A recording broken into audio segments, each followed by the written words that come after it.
Join us as we delve into the recap of an exciting manhwa series, Surviving the Game as a Barbarian Chapter 1 to 6. Chapter 1. A young guy who is always in the hospital, loves playing games, and it has become a major part of his life. But one day, he did not like playing games as before again, as it was not just as fun as the old days to play games anymore. The issue he began having was that each game that came out each year was completely nonsense, even though it didn't matter the genre of game he played. The game's stories and world building were all similar and stereotypical. While he was searching for original games, he saw a particular game called Dungeon and Stone. Its genre was RPG indie game, and when he checked it all through, he saw that it does not really look like his type of game, but however, it is free. He was given chances to choose his own character, but because he was not that interested, he just chose a random character. But when he started, he got obsessed with it, to the extent that he did not know when he played the game till late in the night. Moreover, the Dungeon and Stone game has several charms that could either be considered unique or otherwise.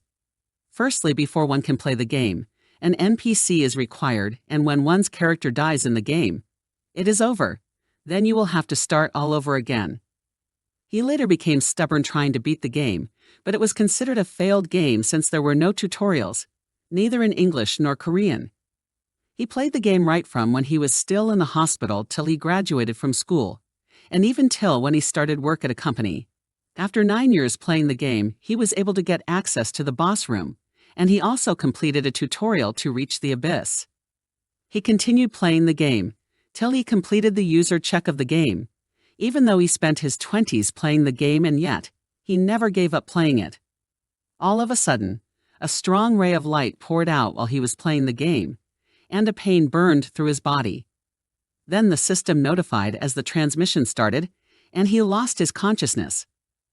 But he was teleported to the midst of some people who congratulated him on becoming a young warrior. He could not believe his eyes at first, so he reopened his eyes again, and he saw that it was real.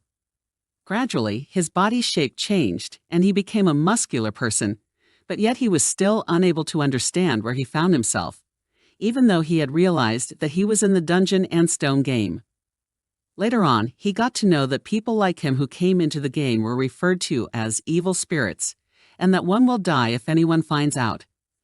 So he decided to try his best to get through it, but there was a problem, and that was that he did not know his name in the game. Therefore, he planned that if names were called, and he did not see anyone come out, then he would admit that the name is for him. Just then, an old man who was calling their names out called a name Bjorn, and no one came out, so he thought the name was for him then. Chapter 2. Bjorn was then asked to pick up his weapon like other people had done. He picked a barbarian as his character when he started playing the game. So he detected that barbarians have strong physical abilities, but he has no talent in magic. And when he was to choose his weapon, he picked a shield which he considered to be the best decision he could make. Then he became a warrior who fought, but however, he died repeatedly in those fights that he saw he needed to build the character he was using so it can have more survivability. Meanwhile, barbarians are a race with high vitality and strength. But Bjorn did not like the combat method because it needed a lot of training and that it would be a waste of all his research efforts so far. Whereas barbarians that had gone through the coming-of-age ceremony will enter the labyrinth, whereby they were asked to depend on their fate. One of the barbarians, Karak, decided to lead them into the labyrinth, but he was said to be leading them in the wrong direction, and everyone disagreed to continue following him. A lady, Einar, among the barbarians later volunteered to lead everyone since Karak had failed them. Some people then reasoned it and came to the conclusion that since Einar was wise, then they hoped she should be able to lead them right. But unfortunately as well, she lost direction, and everyone who had their hopes on him were highly disappointed because they never thought of it. And the people knew that they needed to arrive at the labyrinth within the stipulated time. So some of them chose Jin as their new leader, but others disagree with the opinion. It somehow seemed like Bjorn knew the solution, but he did not attract attention to himself, and he still wanted to get to the labyrinth because he knew that if they keep on going on like that, then they will never reach the labyrinth. Bjorn then went to Einar and he told her how they could make it to the labyrinth. Einar then carried out the instructions Bjorn gave to her, and it was successful, as they finally got to the labyrinth. But that was when Bjorn began thinking if he should enter the labyrinth, because he has never experienced fighting anyone before. He thought about it, and after a while, Einar came to him and reminded him that it's almost time before the labyrinth closes. And Bjorn recalled that the labyrinth only opens once a month, which means that if he entered, then he would have to survive for a whole month. Finally, it remains a minute before the labyrinth can close, and so he ran as fast as he could. Fortunately for him, he successfully entered the level 1 crystal cave, but he did not know where he found himself when he thought he should be in the labyrinth to fight monsters. Chapter 3. Bjorn thought he could survive the labyrinth if he combined his game knowledge as his powers as a barbarian. But however, it was not the case because there are crystals sticked on the was of level 1 of the labyrinth, so he saw that there is no need for torches anyways. He then reached the darkness region, which was the place on the outskirt of the labyrinth level 1. It is also the super area that did not have light, and so Bjorn thought that there is nothing guaranteed for him on that way, since the start point was random, and it is possible for someone to have their starting point in the darkness region, unlike how it was in the game. As he moved forward, hoping to get in the right direction, he just stepped on a goblin's trap, and he still cannot make any sound. So the goblin will not caught him, as he was sure that the goblin that laid the trap might have been waiting somewhere near the place. Immediately, he began thinking of worst scenarios of he can't make it in such a situation, so he can also assume the solutions beforehand. Therefore, he began strategizing that if the goblin met him while he was still caught up in the trap, he knew that it will want to wait for him till he lose all of his strength, while struggling to free himself from the trap, and by then the goblin can attack. Meanwhile, there was paralyzing poison inside the trap, which was spreading fats that his right foot has already gone numb, but yet he was still trying to free himself. Thereafter, he tried to summoning the goblin, so he can fight it, since the paralyzing poison is not making him fear again, but no goblin came out. However, since he did not see any goblin come out, he decided to leave, but as he took some steps further away, he heard some footsteps, and he quickly realized that it was the goblin. Whereas the paralyzing poison was already affecting his whole body, including his brain, but he still planned to put some things which he carried out, and he was able to defeat the goblin when it moved closer to him. Even though his body became stronger before he could defeat the body, as the body was different from his real body, which spent almost all his life on the hospital, being sick. Then the dead body of the goblin gradually disappeared until it remains a grade 9 magic crystal, which is a currency used in the Dungeon and Stone game. Bjorn still felt disappointed for being given that when he went through hell while defeating the goblin. Chapter 4. Although he was still bleeding, but since he was not using his injured leg, it did not hurt much anymore, and he was even faster than he thought. But right now, he was happy that he would no longer step on traps. However, the other part of his body were hurting, but he still tried to endure in order to survive. The bleeding did not stop, and he saw that if he continued heading in one direction, he was sure that he would be able to get out of the darkness. The system kept on warning guests him to get treatment, or else the body will die. So he began making way to get a lighter area, and right then, he made illusions where he was told that if he wanted to see a help, then he must first run into a monster, and then he would encounter a human.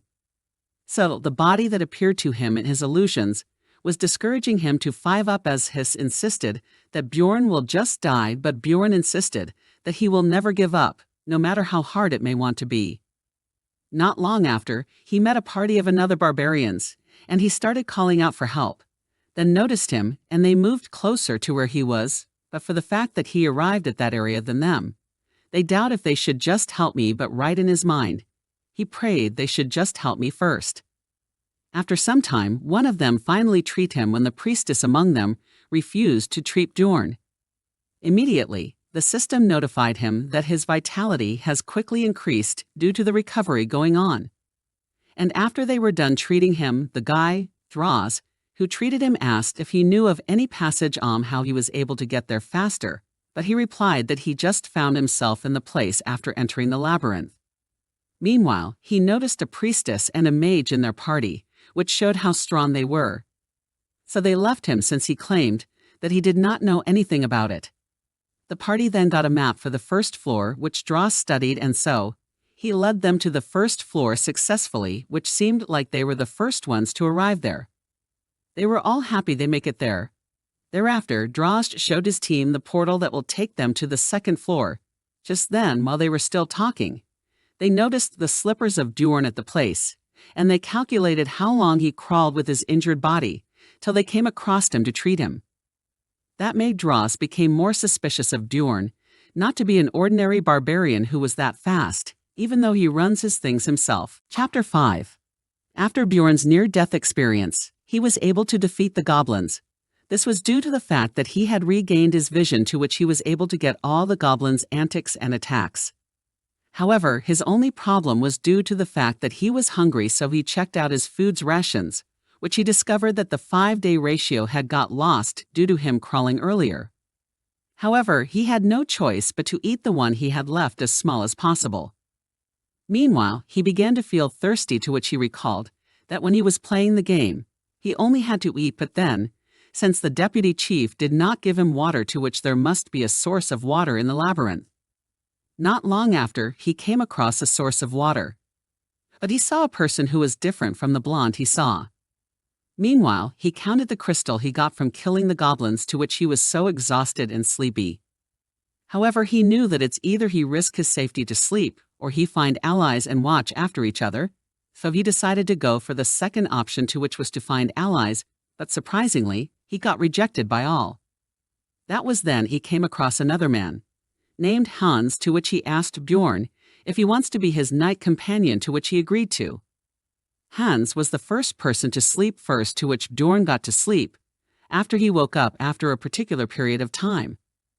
But he was unable to sleep a wink, because he cannot trust someone like Hans, whom he had just met in the labyrinth, to which he was exhausted, so he was allowed to rest after Hans had taken his rest once again.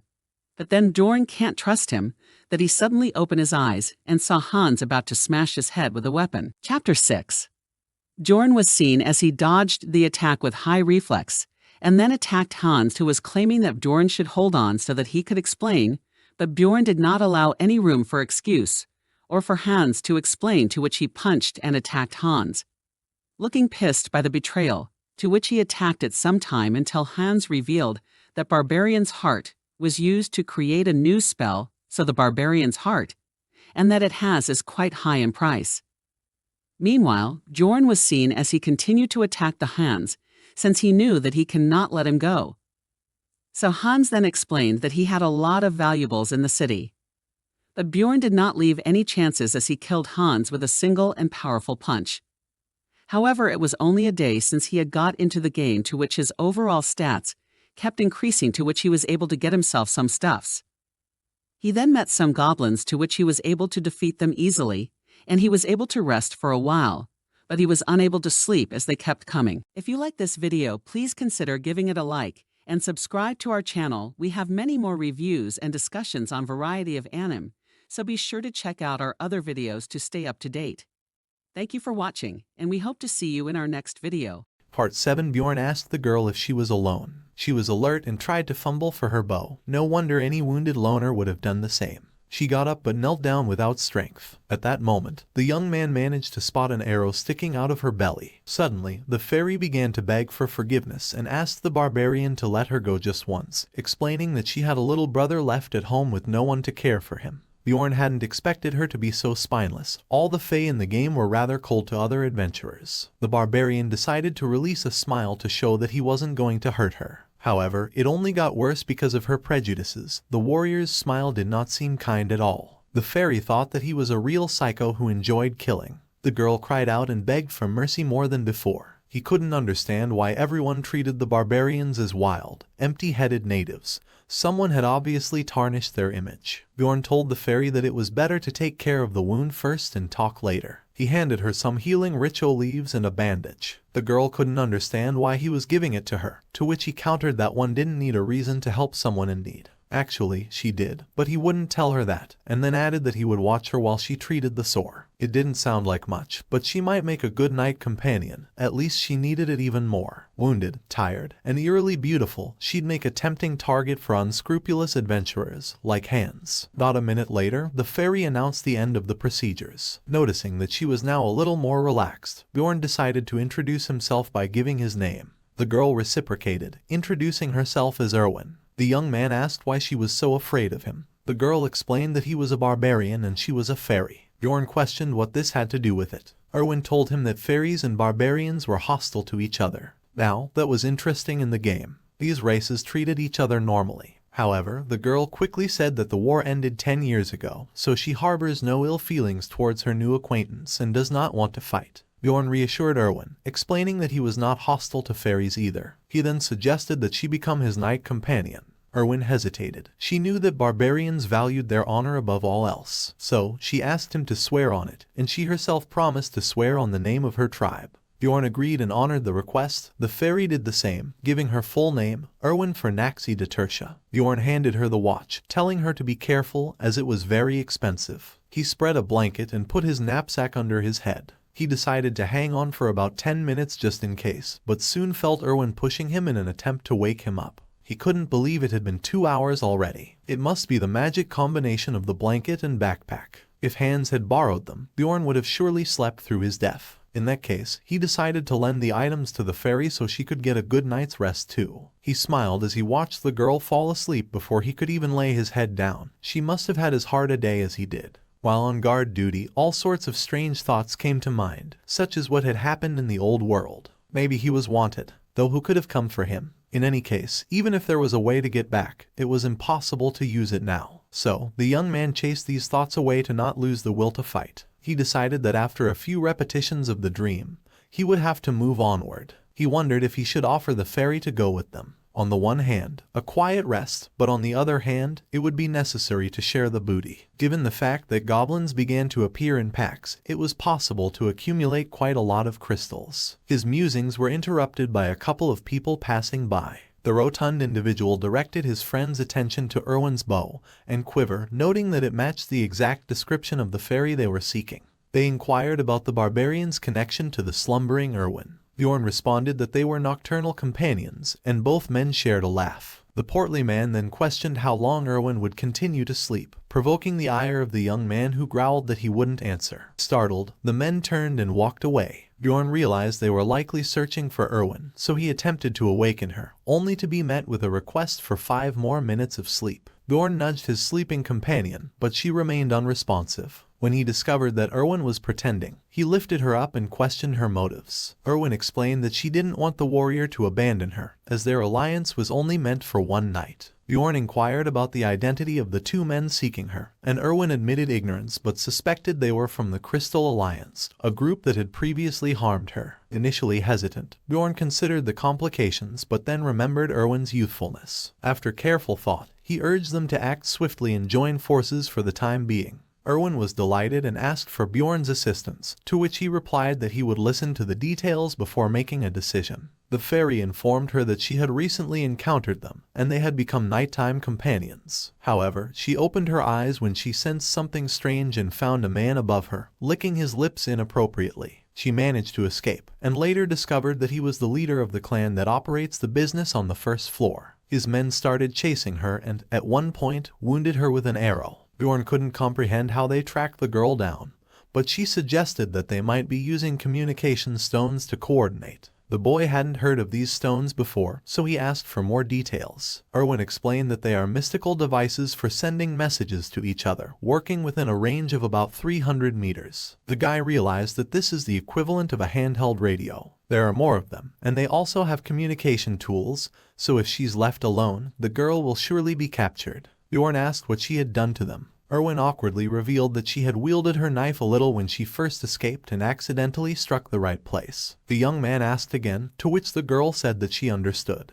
It looked like she had even cut it off, so even potions wouldn't help. The barbarian realized that in that case, they would haunt her for the rest of her life. Suddenly, Erwin ordered her friend not to look back as they were being chased. The distance was about 150 meters. It's very impossible to sense anything at that distance, but it didn't seem like the fairy was lying. Probably an innate ability of her race. He asked if the companion could speed up. She answered in the affirmative. Bjorn was struck by Erwin's courage. Her wound could open at any moment, but she would not give up. The barbarian asked about the distance but heard that the distance had not changed. That was bad. Besides, they must have already alerted the others. If he wanted to help her, there was no other choice. He would have to destroy them. But there was no turning back either, so he had to think about what he was risking and what he would get in return.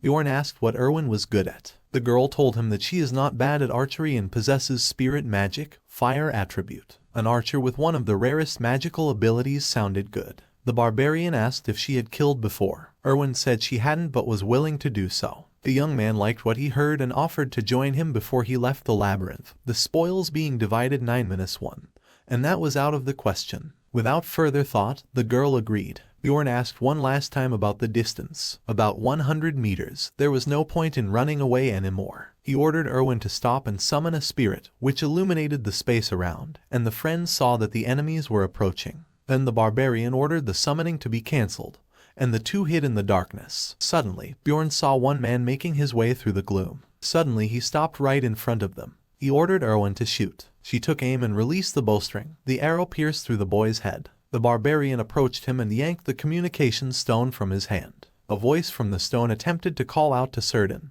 the recently deceased man. However, the voice eventually gave up and announced a general assembly in the goblin zone. The deceased Surdin had nothing significant on him, just a bag of crystals, 2 daggers, and the leather armor worn by Erwin. Erwin's aura had changed for the better with her new clothes. When Bjorn inquired about how the communication stone worked, the girl explained that there was a button to press. Following the instructions, the barbarian heard a voice announcing a reward of 10,000 gold pieces for whoever would track down and capture the fairy. Erwin was worried, but the young man reassured her, stating that they would now head to the portal for the second level. The companion asked if Bjorn was certain of his decision, as the first and second levels were significantly different. The young man acknowledged the increased danger but believed they would be fine as long as they stayed close to the entrance. On the positive side, their excellent combination of classes, now a pair, made a maze with goblins too easy for them. However, these words had little effect. The radio interception that followed revealed that the first person to catch the fairy would not only receive gold but also have the opportunity to have fun with her. If she resisted, they would even be allowed to amputate an arm or a leg. The only thing that pleased Bjorn about this radio program was its timeliness. Now he wouldn't even have to persuade Erwin. Seeing the fairy's frightened eyes, the barbarian promised that he would not leave her alone. By nature, the guy was a man who would always help someone in danger, as long as it didn't hurt him. In this case, he would have 2 benefits. First, the satisfaction of a good deed, and second, he would get rid of this dirty trash. Erwin asked if Bjorn knew the way to the second level. The young man explained that he didn't know the exact direction but that if they went north, they would come to the right place. The maps are built in such a way that if you follow the edge of darkness, where they were walking at the moment, you will certainly come to a portal. With the help of the spirit that the fairy used to illuminate the dark area, the friends managed to spot the trap. Erwin said she would figure it out herself and asked her companion to take a break. Bjorn asked not to use the spirit to conserve strength. The girl followed the advice, but just as she approached the trap, several goblins fell from above. The fairy oriented herself rather quickly, and the first arrow instantly pierced the head of one of the monsters. The second one tried to take advantage of the delay, during which Erwin was pulling another arrow out of her quiver, but it suffered the same fate. The barbarian was impressed by what he saw. The fairy was much more agile than he had expected, and her marksmanship and speed of reaction were amazing. Erwin handed 2 crystals to her companion, reminding him of the 9-1 sharing arrangement, and then told him that her little brother had asked her to buy something. If she tried hard enough, she would fulfill his request. Suddenly, a message came from the communication stone again. The reward for the fairy was raised from 10 to 20,000 gold pieces, and it didn't matter if she was alive or dead. Then, a voice added that she would go to hunt razor-haired wolves. Everyone who wished could take a break and do the same. What he heard seemed too strange to Bjorn. Everything was going too smoothly, and something bad must be happening to his luck right now. Suddenly, Erwin shouted, drawing his companion's attention to the lifeless figures ahead. He couldn't fathom their origin since they predominantly resided in the south, and wouldn't have ventured this far unless fleeing a pursuer. The girl volunteered to confront them, but Bjorn opposed. The system of gaining experience in dungeons and with stones was peculiar. Cherished units were only obtainable for the initial kill of a specific monster. Hence, it made sense to thoroughly explore the labyrinth, encountering as many creatures as possible for combat. The barbarian instructed his partner to prepare, intending to handle the nearer adversaries, while the fairy dealt with those at a distance. If the creatures behaved as in the game, they wouldn't attack unless approached closely. The young man confirmed his suspicion and celebrated. Now they were well matched. Ghouls leaped from their seats, rushing towards him. Although faster than goblins, their rank was low, making it easy to predict their movements. With a reliable companion like Erwin, even a pack of these carnivorous dead posed no significant threat. After 3 days traveling north, they neared the correct room. At one point, the fairy directed her companion's attention to a blood trail. Upon inspection, Bjorn determined it didn't belong to a goblin. Surprisingly, the trail led precisely where they intended to go. Entering the room with the portal, the barbarian observed a bloody snare with a sandal beside it. Realizing the portal was just a few meters from their starting point, Bjorn lost his temper, striking the floor with his hammer and startling Erwin. The frightened fairy promptly apologized, but the young man reassured his friend, explaining she had no involvement. After considering all the evidence, the bloody footprint, the sandal, and his companion's reaction, Erwin understood the issue and looked at Bjorn with regret. He hadn't anticipated her swift comprehension, but the fairy had assumed the barbarian's deceased companion was in heaven. Well, he hadn't expected understanding. The young man inquired if she was ready to advance to the second level. The duo acknowledged that she felt a bit frightened, but with him, she was prepared for anything. The guy found her habit of inserting unnecessary emotional phrases both amusing and peculiar. Simultaneously, the two friends leaped into the portal. They descended a few dozen meters and landed on the ground. Bjorn had always wanted to experience transitioning from one level to another, and in reality, it felt unpleasant, as if a giant frog had chewed him up and forcefully spat him out. The girl was also taken aback since she had never fallen like that before upon entering the portal, and her previous experiences with other girls didn't mention such occurrences. However, due to her agility, her landing was more graceful. The boys agreed they needed to determine their location first. After surveying the surroundings and spotting vast trees, they concluded they were likely thrown into the northern part of the Goblin Forest. Erwin was astonished that she had never been informed about the forest on the second level before. Bjorn speculated that she might have been told about a different second level, as the first level had 4 portals leading to 4 distinct zones. The north led to the Goblin Forest, the east to the Beast's Lair, the west to the Land of the Dead, and the south to the Dark Rocky Mountains. From each area of the second level, one could access the third level. Bjorn asked his friend if she knew the way out of the maze back to the city. The fairy recalled that they would be automatically expelled when the maze closed. On the first level, it would happen after 168 hours, and on the second level, it would happen after 240 hours. Considering that the Crystal Union's teamwork is poor, they are unlikely to stick their heads up, so they only need to stay here for 168 hours. However, sitting around doing nothing for all that time is not an option, so Bjorn suggested walking around and looking around. Erwin said she felt nostalgic even though she knows this forest is filled with monsters. It still feels very much like the abode of fairies. Suddenly, she told the barbarian to follow her step by step as there are a lot of traps here. Bjorn objected that he couldn't see anything. The girl picked up a pebble from the ground and threw it into a pile of leaves, and suddenly the trap slammed shut. It also seemed to be some sort of detection ability of her race, but the young man did not show surprise. Erwin became angry. Was that really all he could say? Bjorn said that there was no need to brag about trifles. He already considered her an experienced adventurer. These words brought a smile and flushed cheeks to the fairy's face. In the game, this place was also called Goblin Forest. Despite the presence of traps, it didn't mean they would be guarded at all. It was such a feature of this map. However, the monsters themselves became more diverse. Not only did they appear in groups of 10, so in addition to the usual ones, you could meet mutants, warriors, or even archers. The farther away from the portal, the more of them there were, not to mention the higher level monsters. Bjorn suggested dealing with all the traps in the area first, and only then expanding the area of exploration so that in case of danger, it would be possible to quickly return to the portal. Some time passed in this way until Erwin suddenly reported a group of goblins about 50 meters from their location. Bjorn asked how many, to which the fairy replied that there were at least 10. The barbarian asked how close they could get to them undetected. The girl said about 30 meters. Then the young man ordered to proceed as agreed. Without making a noise, Erwin walked forward, took aim,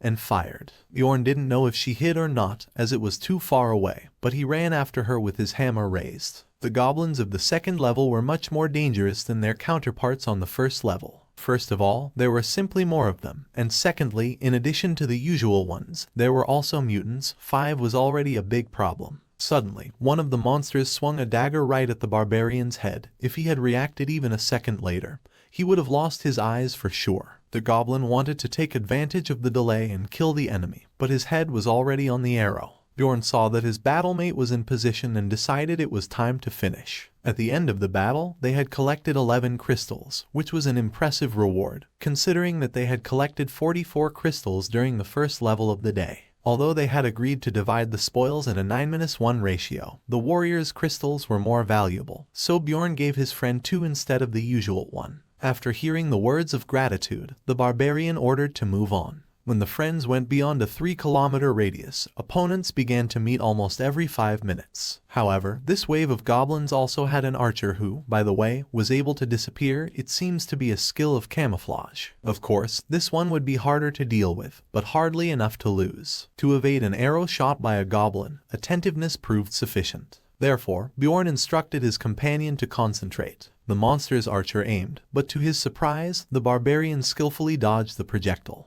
With a swift movement, he then repelled the enemy with his hammer. Once the monsters were dealt with, the friends decided to take a break. The barbarian allowed Erwin to rest first, and she instantly fell into a peaceful sleep. He had never seen her sleep so soundly. She must have been exhausted or simply felt safe. In total, they battled for approximately 15 hours, accumulating crystals beyond their initial dreams on the first level. However, as they ventured deeper into the forest, they encountered more adventurers. These groups walked in 3s or more, representing various races. Each encounter was silent, but the increasing number of adventurers made him increasingly uneasy. Adventurers posed a greater threat than goblins, especially now that he had someone to worry about. The main issue was her beauty. They maintained this pace for 6 days until the 7th arrived. Bjorn checked his watch and noted about 2.5 hours until the first level closed. Erwin expressed fatigue and planned to retire early. Suddenly, she warned her companion about an upcoming trap. It seemed a new group of goblins had spawned. Erwin reported that 70 meters from their position, there were 8 regular monsters, 2 warriors and 2 archers. The goblins were chatting cheerfully in their own language when suddenly an arrow pierced one of their heads. The barbarian decided to engage the warriors, leaving the archers to the ferry. Over time, he had become a master of such battles, and Erwin knew precisely how and whom to shoot. The duration of their battles had significantly reduced. Bjorn commended his friend for her excellent work but requested that she inform him when the archers were dealt with next time, so that he wouldn't have to think about them too. Erwin explained that she wasn't sure about killing the other one, so she didn't speak up. The barbarian praised her again, but mentally, because unverified information was more dangerous than no information at all. He even noticed that he was proud of her. Suddenly, the fairy drew her companion's attention to a glowing thing that was hovering over the bodies of the goblins. Upon looking at it, Bjorn realized that it was an archer's essence, another mechanic of the dungeon in stone. It grants active or passive skills depending on the type. Although you could only absorb 1 per level, the essence could give something cheat-like, so it was valued by adventurers even more than some treasures. It seems the guy who was chasing them in the dark zone had absorbed the essence of the razorback wolf, so he found them by scent. The barbarian asked if Erwin wanted to take the item for herself. The girl said she didn't really want it, but as long as it wasn't useful to the barbarian himself, she wouldn't mind. Bjorn didn't care. He had long ago decided on an essence that would be useful to him, and the goblins were of no value to the barbarian. However, he said he wouldn't mind if Erwin fulfilled one condition they had agreed upon back at the first level. Suddenly, their conversation was interrupted by a man from the group that had appeared here just now. He ordered them to stop, but the fairy did not want to obey and instantly devoured the prey. Bjorn knew that sooner or later he would have to face such people. They had rushed here as soon as they saw the essence. The insolent men had not expected such an act. The barbarian decided that since they were outnumbered, they should be more brazen, since their opponents clearly underestimated them. Taking out his hammer, Bjorn ordered them to attack if they wanted to fight, or to leave if they were afraid. Part 12. Bjorn ordered the fairy to run and not stop all the way to the portal. Erwin asked if he really thought that the 4 would chase them. The barbarian explained that even if they didn't chase them, there was still the risk of running into that group again. 4 was the perfect number to sweep the second floor, but they were hanging around at the very entrance, so they were probably planning to return to the city through the first level. Just like that too Erwin was surprised at her comrade's cleverness, but suddenly reported a group of goblins 50 meters from their location. Bjorn said it was better to go around this time, but the fairy objected that it wouldn't work, as the enemies were running straight at them. What he heard surprised the barbarian. Usually, goblins do not attack first at such a long distance. Bjorn ordered to change direction, but suddenly pulled his friend sharply away from the arrow. He realized that it was not the goblin who had fired, but those guys. It looked like they had baited the goblins and were waiting in ambush on the other side. They probably want to exhaust them first. Bjorn ordered to prepare for battle and use the power of essences. Each essence has certain properties. The one the girl absorbed belonged to an archer, so it increases stats and also gives a passive skill in the form of poisoned arrows and an active skill in the form of disguise. But the girl didn't know how to activate it. However, Bjorn said she already did. It seems you don't have to say anything to do it, just a wish. He handed her the backpack and ordered her to deal with the crossbowmen while he himself fought the goblins. Berwin asked if it was dangerous to go alone, but the barbarian said there was no time. Then he ordered to wait for the signal, after which it would be necessary to shoot the enemy shooter. There would be only one attempt. The girl wondered what the signal would be, but it was too late. The barbarian had fled to a decent distance. Those bastards did not show up, so Bjorn decided that they would appear after killing the goblins, which, by the way, there were at least 10. The barbarian thought that there would be no archers this time, but he barely had time to put his shield up in front of the projectile. The wounds were getting worse. Not only were the goblins coming at him from all sides, but he was also without Erwin's help. The barbarian's thoughts were interrupted by 2 arrows coming at him at the same time. Judging by the speed, one was fired from a homemade bow, and the other from a crossbow. There was no way to dodge both, so the decision was made to defend against the crossbowman's shot. Not only did the goblin's arrow hit his elbow, but it was also poisonous, completely immobilizing the limb. Now it was necessary to choose what to continue fighting with. Now the main threat was the numerous monsters, so with the hammer could easily deal with them. However, the fight would probably take time, and without a shield it would be impossible to parry the crossbowman's attacks, so the choice fell on him. To the villain's surprise, after a few minutes the remaining goblins fled. The barbarian decided that there was no point in chasing them. It would be better to take a break, but the people who had come out of the ambush did not allow them to do so. There was no crossbowman among them, so he hid somewhere else. Bjorn ordered to attack, but the leader of the group was in no hurry to do so. On the contrary, he promised to let the barbarian go if he told him where the fairy was. The young man laughed. Did they really think he was dumb enough to believe their words? Then the leader ordered his men to attack, but to be vigilant even with his many wounds. The barbarian could still cause a lot of trouble. Bjorn's left arm didn't move, so he worried about the crossbowman.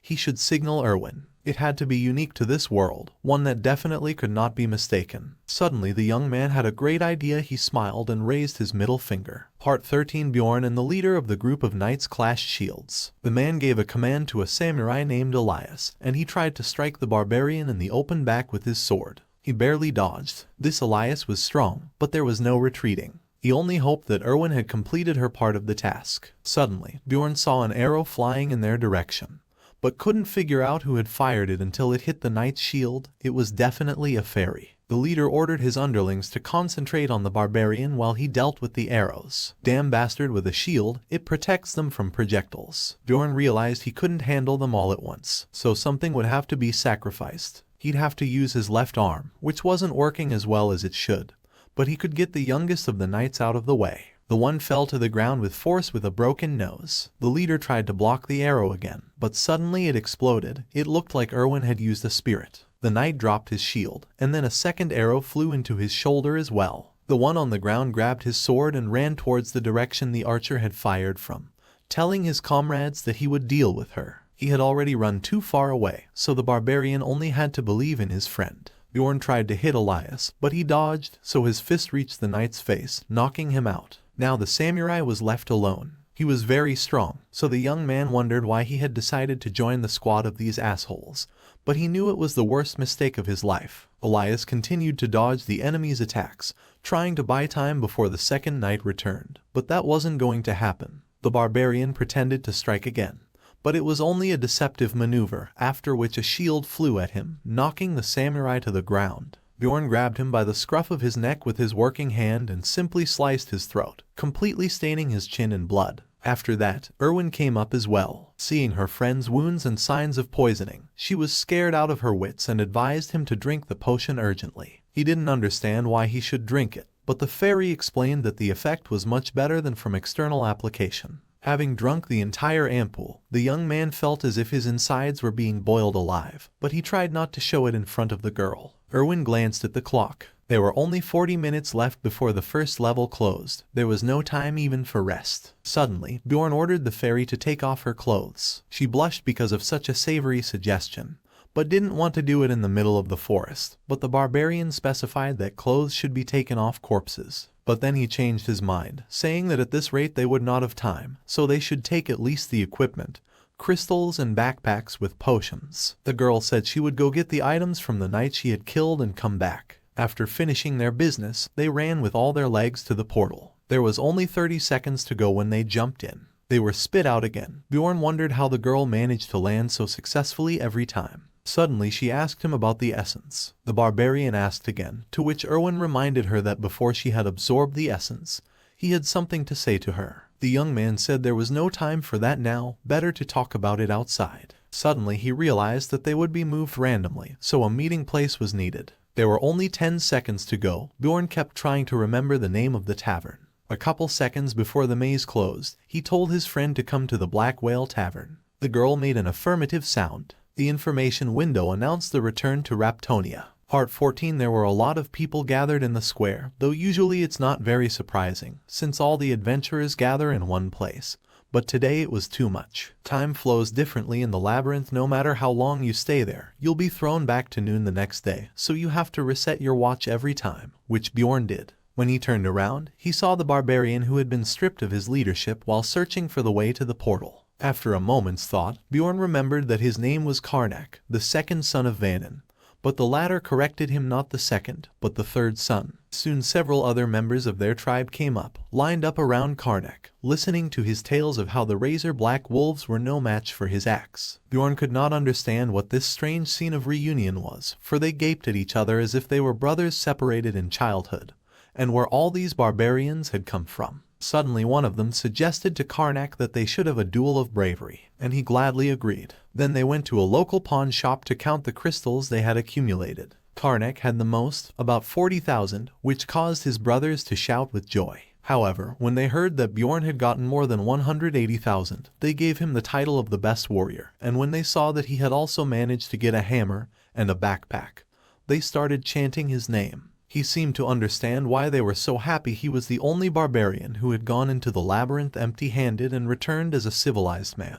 Bjorn cheered and, smiling broadly, raised his hammer upward with shouts of being the best. The tribesmen picked it up and, still chanting his name loudly, began to toss it up. The owner of the establishment tried to shout to the noisy visitors, but to no avail. And passers-by began to avoid the building, having realized that now it is better not to go there. The barbarians were sprawled out on the benches, some yawning, some waving their arms, some picking their noses. Despite this, Bjorn decided to stay with them for the time being, for there might be some nuances he might not expect. Suddenly, among the crowd, he saw a familiar face in clothing, Erwin. She was surrounded by friends with snow-white hair and pointed ears. A light seemed to emanate from them. They seemed to be fairies, too. Bjorn looked around at the barbarians around him.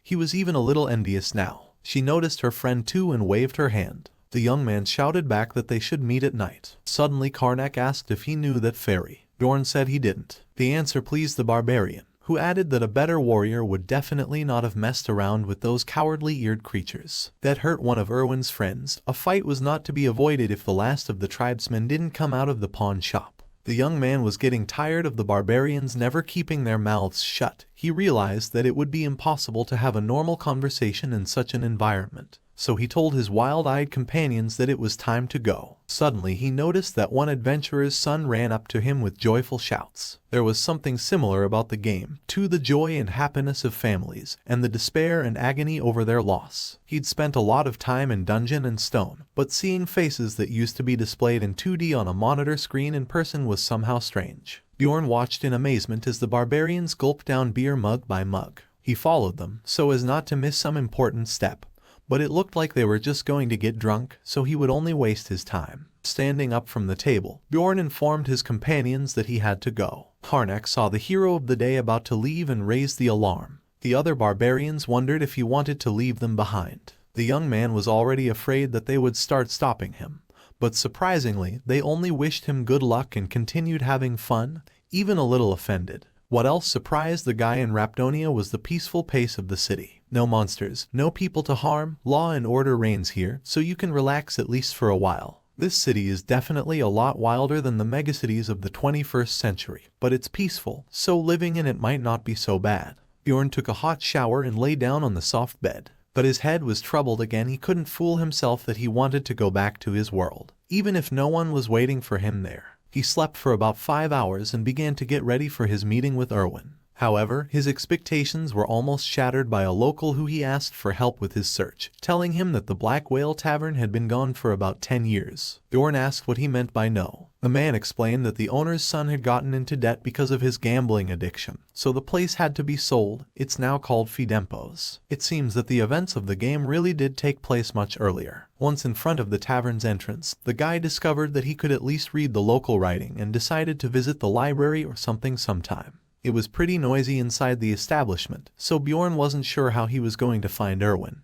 But luckily she called out to him herself. Sitting next to her was the friend the girl had been with during the day. Bjorn asked who it was. Erwin's companion glumly introduced herself as her older sister and said the barbarian could call her Turja. He remembered that the fairy had given her full name at her oath, which meant that the new acquaintance asked to be called by her last name. The young man asked why she had come to their meeting. The girl jumped up and, slapping her hands on the table, asked why the barbarian had called a little girl to the tavern in the middle of the night. Part 15. The angry girl repeated the question why the barbarian had called her little sister to that trashy tavern last night. Bjorn didn't understand what "last night" meant and asked Erwin how much time had passed since they had returned from the labyrinth. The fairy replied that it had been 30 hours. Now he realized why he was so awake. He had slept for 24 hours. The young man awkwardly apologized to the girls, explaining that he hadn't woken up since leaving the labyrinth. Now Erwin was shocked. It seemed she had never seen the apologizing barbarian before. Turja coldly repeated the question a third time. He could have told her the truth, but he didn't, replying that if she wanted to know, she should let her sister ask her herself. Turja smiled and handed her companion a bag containing 350,000 crystals, with some for the essence that Erwin had absorbed. The girl wondered why he didn't take it, assuming he had other motives for the night's encounter, and called him a filthy savage. Bjorn addressed his friend directly, explaining that he wanted to suggest that she form a group, at least until he herself had accumulated enough crystals to pay for the essence. Erwin jumped up from her seat with a smile, but looked at her older sister, saddened, and said she couldn't accept the offer. The young man could not understand why she refused. It seemed to him that they had become quite a good duo. Turja intervened, explaining that Erwin would now go on outings with her. They had only followed tradition that time, letting her go on her first outing alone. Now Bjorn understood it all. The family would sneak the girl into the upper levels. Turja said that if the barbarian understood everything, he could take the money and leave. After thinking about it, the young man said that 350,000 was only half, and they had agreed to divide the spoils 9-1. So there was still 280,000 crystals missing. The girl smiled broadly and said that she had completely forgotten about it, holding out another sack to her interlocutor. Now he began to understand why the barbarians hated these years. Having taken the due amount, Bjorn said that he had finished business with Turja, so she could go, but he wanted to talk to Erwin alone. The girl started to get angry, wondering what they hadn't talked about yet. Her sister was calmed down by the younger one, saying that she just wanted to thank and say goodbye to the young man. Suddenly, Turja ordered Bjorn to swear an oath on the warrior's honor that he would not sleep with her sister, who, blushing, jumped up from her seat. The young man didn't care about the barbarian's military honor, but still he said what the strange fairy wanted to hear. With a smile, she headed for the exit, but suddenly turned around and thanked the young man for saving Erwin, finally addressing the barbarian by name. When Turja came out, Erwin collapsed on the table in shame, covering her face with her hand. She explained that she had never spoken to her sister like that before. The girl then stood up and thanked her friend for the offer, but explained that they had made a pact long ago. Bjorn reassured her. In fact, he himself would not refuse if someone of a higher rank took him on as a team to go through the labyrinth at the higher levels. The fairy handed him a sack with 68,000 crystals left over from the group of bandits they'd fought before moving on to the city. She also said that the backpacks were at her house, but that it would be better to look at them in person, and added not to worry BJR and she had already taken her share of the loot. The barbarian marveled at her friend's ability to grasp everything on the fly, not even needing to ask. It was a pity to let such a companion go. Erwin asked how he could thank his comrade for all his help in the labyrinth. Now he understood why Turja had ordered him to swear. She was afraid that the request might not be of the most decent nature. The young man said he couldn't think of anything to eat and suggested just a snack. The girl said she wasn't hungry, but she felt embarrassed to refuse, so she stated that she had purposely not taken anything in her mouth or a drop since yesterday in order to drink a return with her friend. Upon reflection, the guy remembered that there was indeed such a tradition in the game, but it would probably be difficult for a fairy who had spent her entire life in the abode. She said it was the first time for her, but was very surprised to hear that the barbarian had also never drunk the return before. He hadn't lied about his age or his first trip to the labyrinth. After drinking a few mugs, the friends were pretty well winded. Erwin noted that Bjorn had come in a very short shirt today, and the young man said the same thing about her skirt. After drinking some more, he got up from the table and said there was one way she could thank him. The girl blushed, but didn't object. There were screams coming from Bjorn's room. They were not cries of pleasure, however, but of terrible pain. The barbarian was trying to flex her arm as much as possible. When he finished, he concluded that the increase in flexibility by 4 wasn't very noticeable in real life. Erwin objected that she hadn't come here to test the characteristics, but the young man explained that he wanted to see the difference in essence effect between the labyrinth and Raptonia, since you can't use skills in the city. Dungeon and Stone never spared its players. It was enough to look at the status window to realize that strength, spirit, and abilities are the 3 basic stats, but here were hundreds of additional effects and drop-down lists that took a guy thousands of hours to learn, like stamina, which allows you to carry more stuff in your backpack and deal more damage with physical attacks. Thanks to these mechanics, playing characters with the same basic characteristics felt different. However, even in 9 years, he still couldn't get the gist of some of the effects. For example, the possession boost Erwin received along with the essence. The only thing he knew about it was that it was in the spirit branch. With a sweet smile, Erwin offered to do something else, but the barbarian interrupted her, asking if she had felt anything strange after leaving the labyrinth,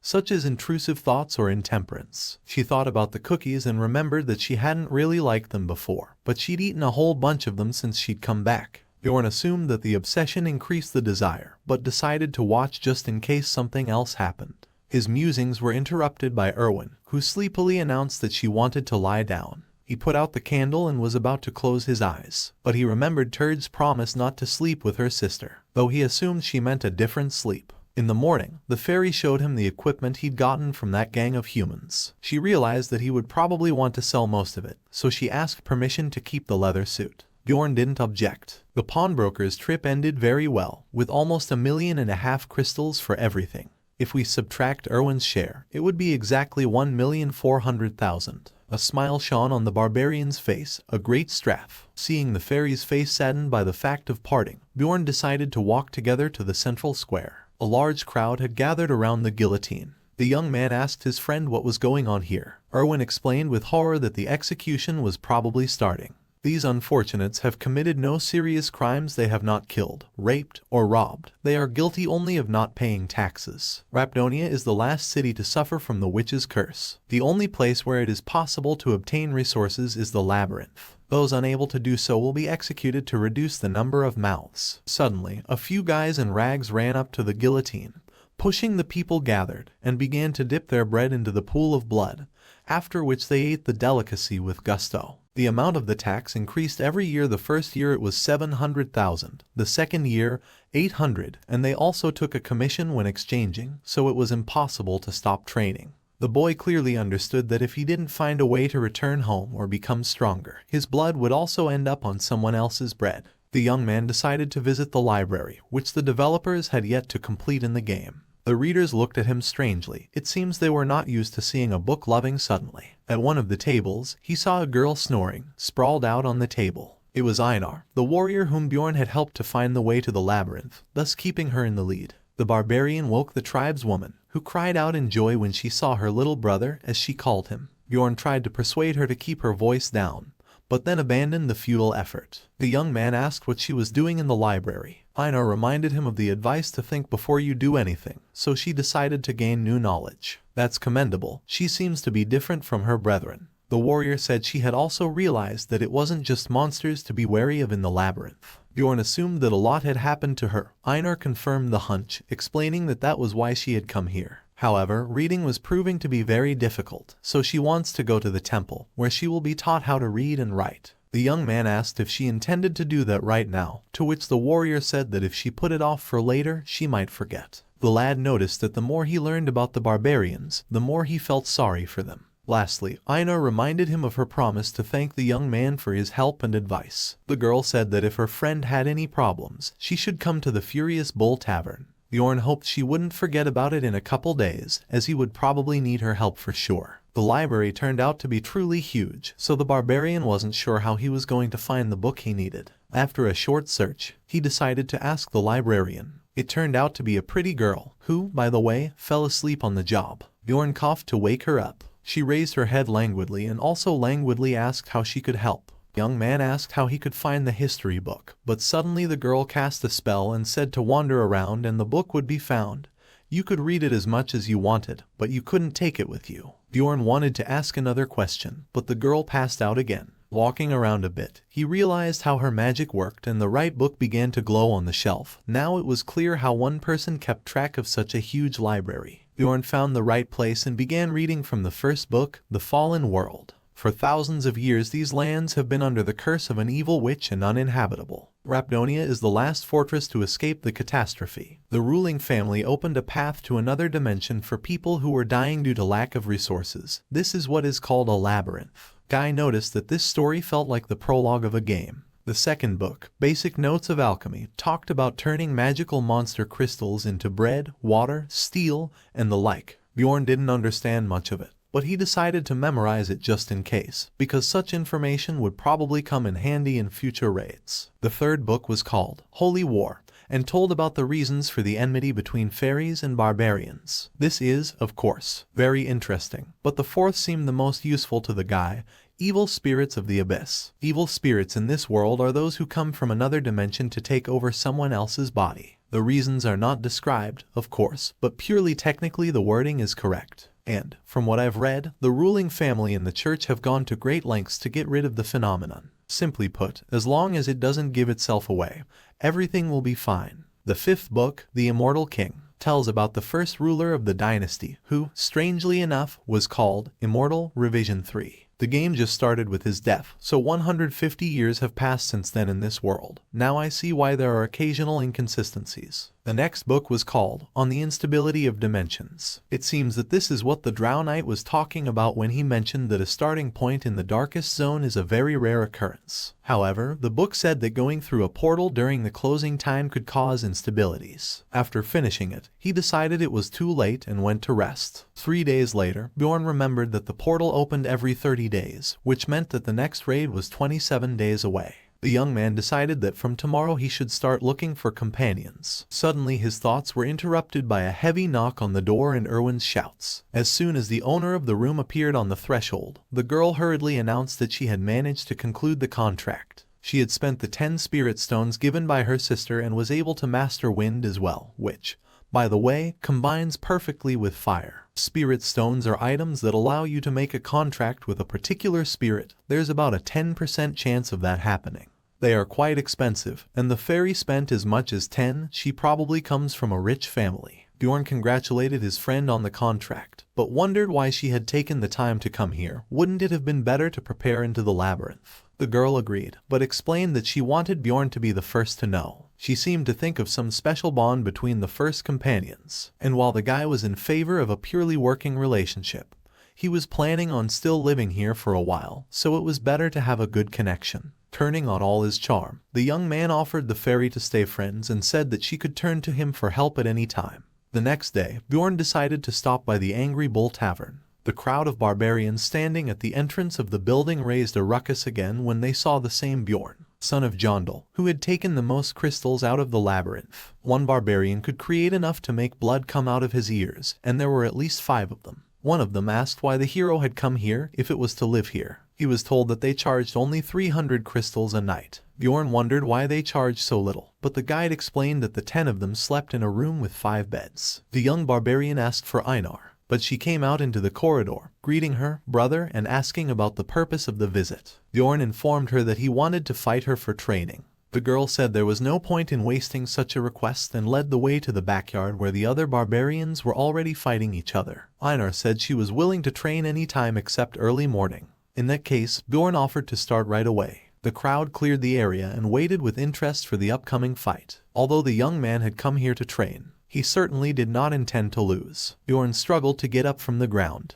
The crowd chanted the warrior's name, declaring that she was now the best warrior, a resounding defeat. Followed by another, and another, and another. It went on like this until the evening. Einar said that if he wanted to continue she should take a break, but the young man was exhausted himself, so he declined the offer. He liked the warrior very much because she was different from other barbarians in her intelligence and cleverness. She would not betray him in a difficult moment, but her strength and fighting skills also made her an excellent assistant in battle. In general, Einar was an ideal companion. Bjorn offered it to her directly, promising to cover the cost of setting up the team and preparing the equipment, but in return he would take 80% of the loot. No sooner had he finished than the girl squeezed his hand, saying that she wouldn't understand if he explained further anyway, but was ready to just trust. The next day the two came to the temple of the barbarians. There they were greeted by the leader of the tribe, the same shrieking who had killed the other evil spirit. Bjorn really didn't want to come back here because of him, but there was nothing to do. He didn't seem to be in the worst of spirits today, so he greeted his friends, praising them for coming back, since few barbarians want to learn anything other than martial arts, like reading or writing.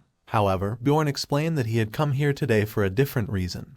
He needed a spiritual seal, or rather, the seal of an immortal. The non-human races have their own peculiarities. For example, fairies have a contract with spirits that allows them to borrow their power. Dwarves have a blessing of armor that makes equipment more effective, and barbarians have a spiritual seal. The leader grabbed Bjorn by his clothes and pulled him to him, ordering him to answer how he knew about spiritual seals, since younglings like him usually don't know about such things. The boy realized that he suspected again. But he was ready for such a development, so he didn't even have to lie. Bjorn explained that he was in the library and learned that this ability helped the barbarians a lot during the war with the fairies. He smiled again and slapped the young man on the back in a friendly manner, saying that he was proud of him and Einar for their passion for knowledge. He then added that there was no reason to refuse, but that he would need to pay the sum of 800,000 crystals. The girl looked at her mate in surprise, asking if he was really going to do that. At the initial levels, it was very difficult to earn such an amount, so the girl's surprise was justified. And at higher ranks, rare materials would be needed as well. But right now, he had the money. The chief asked how the young man managed to earn so many crystals. He, by the way, had already come up with a wonderful excuse. It would have been even sad if the question had been asked. Bjorn said that he had found a wounded fairy in the labyrinth, made her his slave and took all the loot, then gave her the essence, and made her sister pay upon his return. The story caused a fit of laughter and cheers not only from the man, but also from the young barbarians gathered around. The chief even made a gift and returned 200,000 crystals, not bad for an ordinary tale. Bjorn got so into character that he threw his fist upward, shouting the uselessness of these long-eared creatures. Spiritual seal is a kind of amplification technique. The point is to fill the body with special ingredients that will give a special power. Barbarians tattoo their children when their soul is still pure, so that its paths can be seen even after growing up. That is why everyone has them. An advanced spiritual seal of an immortal is the main prerequisite for a barbarian tank. The others are definitely very useful as well, but for those who played a long game, it was the seal of the immortal that was the best option. However, applying it in reality proved to be much more painful than on the monitor screen. If it was only a level 1 seal, it looked like this kind of sensation would have to be experienced every time. The next morning, Bjorn went to the shopping district to buy the necessary equipment. Thanks to his training with Einar, the young man realized that a sword was not the right weapon for him. Besides, he was planning to focus on learning shield fighting techniques anyway, so it was useless to waste time on a sword. Bjorn turned to the shopkeeper to help him choose a blunt one-handed weapon. After pondering, the man pointed to a display case that was very popular with barbarians. The young man familiarized himself with the assortment. The power was certainly devastating, but it would be overkill for first-level monsters. He asked for something simpler. Then the seller offered to take the mace. After holding it in his hands for a while, Bjorn realized that he could not find a better weapon, so he chose this one. Then he bought a rigid half armor and a custom helmet, because he couldn't fit into the usual one. When the barbarian bought everything he needed, he had 50,000 stones left on hand. A lot of time has passed since leaving the labyrinth, so city life has become routine. At 7 in the morning he gets up and has breakfast with Erwin, then sits in the library until 4 in the afternoon. After that he goes to eat at places he hasn't been before to learn information he can't find in books. Around 5 he goes to the barbarians. In a week of training he has begun to fight more than just Einar, who, by the way, he sometimes manages to defeat. She is certainly skillful, but her movements are predictable, a habit that is unlikely to be easily corrected. Then about 9 o'clock Bjorn comes home, washes himself, and dines again with Erwin. The meal is over by 11, and the fairy goes to her room. Thus the month flew by. Only 24 hours remained before the opening of the labyrinth. In the evening Bjorn and Einar came to the Adventurers Guild. The barbarian asked the girl at the reception desk for a magical connection for 2. After calculating, she concluded that the service would cost 15,000 crystals. It was a bit expensive for a one-time thing, but it was necessary because the starting points were determined automatically, and the magical connection would help to be in one place. Lastly, Bjorn ordered the most expensive dinner in the tavern for 800 crystals. His companion was surprised to see the table piled with meat. She gorged herself on the treats and said that she would try to earn more gems so that she could eat like that all the time. Soon they were both standing at the entrance. It was 10 minutes until opening time. Bjorn hadn't paid attention that time, but the portal appeared to be really huge. Suddenly he heard a noise and the praise of someone's name. He immediately realized it was the barbarians. Apparently they had just gone through the ceremony. The young man wondered how they had managed to find their way in and arrive on time. Finally, the entrance opened, and Einar told her companion to enter. But Bjorn asked her to wait. He wanted to see if the situation would repeat itself if he went in just before closing time, which was 1 minute away. The portal began to narrow, which made the girl nervous, but the young man waited for the guard to say that the entrance was about to close. Finally, the desired word sounded. Bjorn grabbed his friend's hand, and they jumped in together. He was right, the friends found themselves in a dark area, but this time he took a torch with him. A few meters ahead, a stone stood against the wall. The guy smiled. Every gamer should know how to use bugs in his favor. The information window announced that the barbarians had been awarded additional experience points for opening the portal first. Einar marveled at how quickly they had managed to get to the second level, for the chief had said it would take at least 3 days. Bjorn told her that he had read about it in a book, for which he complimented her on her intelligence. The silence around them and the raven's heart-rending cries made it clear that they had entered the lands of the dead. Suddenly the young man felt something strange, as if something was rushing up through his veins. Einar assumed it was an increase in spirit,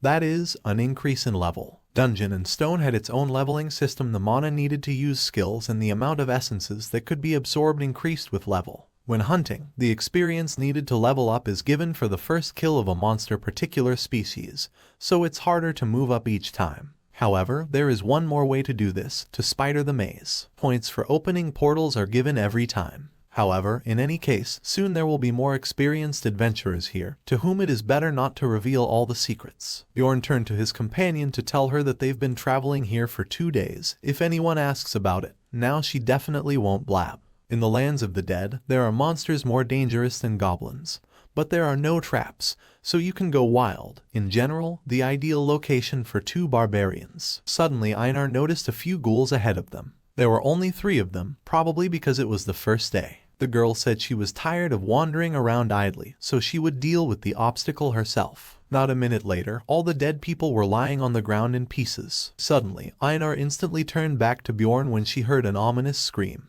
The young man explained that it was the towers. They didn't attack unless disturbed, so there was nothing to fear. The attacks wouldn't work anyway. If they attacked first, they would get a curse. So it was decided to go around the creatures. Suddenly the warrior shrieked and grabbed Bjorn by the neck, seeing the skeletons ahead. The barbarian barely got free, saying he would deal with them himself, but Einar had already bared her weapons. Bjorn wanted to give a hint to the girl to hit the core between the ribs, but before he could say anything, the first monster had already blown apart. After that, they walked north for about 8 hours, meeting a variety of monsters, among which were scary ghouls that were twice as big as usual, skeleton archers and skeleton warriors. There weren't many of them, so there were no special problems. The mace was perfect in weight and size, so the skulls of the creatures were broken several times more efficiently. The vest-shaped armor reduced the area that needed to be covered by the shield, which made fighting more aggressive. The steel helmet, of course, is unlikely to withstand a crossbow shot, but it copes perfectly well with corpulent skeleton bows. On top of all this is a battlemate, who is definitely not inferior to him in characteristics. Bjorn used to be surprised by her way of shouting the name of the ancient barbarian during every attack. But after trying this technique firsthand, he felt incredibly relieved. Now he was sure that the barbarian team was something.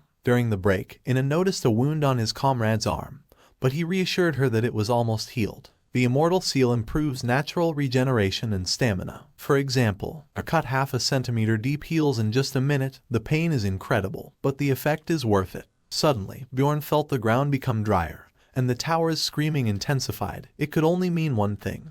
The 8th rank monster was about to appear. Before he could even finish speaking, a huge creature with 3 red eyes, a death demon, appeared right in front of them. The barbarian realized that he had to divert the monster's attention to himself while Ina tried to deliver a precise blow to its head. It was the only way to defeat it. He slammed the mace into its body and felt a strong recoil, as if he had struck a rock. Everything went according to plan, but soon there was a significant problem. The sword simply did not enter the demon's head. Of course, in the game he had a high defense, but Bjorn could not imagine that it would be so difficult. The blade scratched the monster's neck only a little, and the wound healed in 3 seconds, similar to the passive skill, body preservation. But soon the demon demonstrated the active one as well. Calling of ghouls. Bjorn ordered the girl to get ready. It would be much harder now. Bjorn ordered Inar to deal with the ghouls while he distracted the demon. Within seconds the young man was blocking the huge monster's attacks with his shield, and soon he heard the message that the dead men were finished. Inar tried to pierce it with her sword, but was unsuccessful. Although it failed to harm him, the demon shifted its attention to the girl, leaving the back of her head exposed, which the barbarian took advantage of. A powerful blow with the mace opened up the bleeding, which infuriated the monster even more. He swung his arm with such force that Bjorn flew several meters backwards. If he hadn't put up his shield, his ribs would have been forgiven. He was beginning to think about giving up the hunt and returning to the lower-ranked monsters, but he saw Inar take a moment to grab the demon's leg when it was in the air. He thought it was a great idea to throw him off balance. It was odd that a barbarian would even think of such a thing, though this particular one stood out from the others. With a clatter, the demon collapsed to the ground. After so much wasted energy, the two friends were amused by the big man's unsuccessful attempts to get up on his own. With the same satisfied smiles on their faces, they threw deadly blows at him. A large magic crystal appeared in the place of the vanished corpse. Bjorn explained that it was worth only 100 ordinary, a small reward indeed. Inar asked how much that wonderful cream pie had cost. The young man replied that 3 crystals were just as much as they had gotten for killing the demon and his goons. The girl got excited and said that there was no time to sit around. He had more fun with her than with the passive fairy, though Erwin was dear to him in his own way. They met 70 more death demons along the way, as they saw one, grabbing them by legs and then hitting them over the head. Bjorn especially benefited from killing them by getting a chance to drop an essence with pretty good properties. The next day, these huge monsters appeared in pairs. The way to deal with them was already known, so it was easier than expected. But after noon, they began to appear in groups of 3, which was too many even for barbarians like them, so the demon hunting stopped. In the evening the friends found a wonderful place to sleep, but soon a group of people came there. Einar gave them a stern look and ordered them to get out if there was no business to be done. In fear, the knights turned around and ran away. Considering the way she treats and had treated people last time, something must have happened to her in the labyrinth. Bjorn didn't bother to ask now, but decided to be sure to do so later. The girls said that they knew their location now, so they'd better make camp farther away from here. For a while they wandered around looking for a suitable place, but suddenly they heard cries for help. The guys realized that such sounds do make those who are attacked by monsters. It could only mean one thing. The adventurers are killing each other. They broke from their seats and ran to where the pleas were coming from. Soon the camp appeared before them. There were 4 corpses on the ground, and a girl standing beside them, completely covered in armor, holding a bloody dagger in her hand.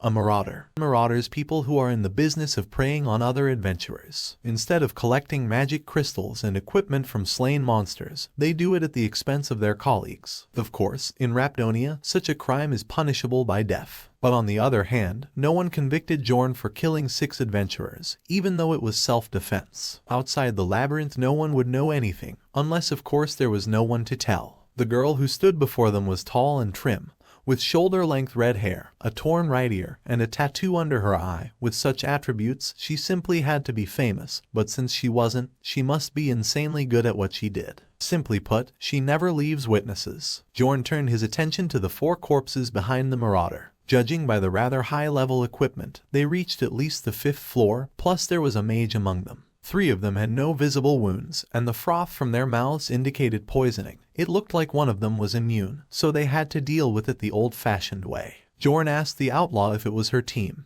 The girl replied that they probably thought she was their friend. Then she calmly turned her back to the 2 barbarians and began to search the bodies, seemingly unafraid. The young man realized that they could not cope with such a strong opponent, so he ordered his partner to run as fast as possible. At the moment it was the only way they managed to buy some time.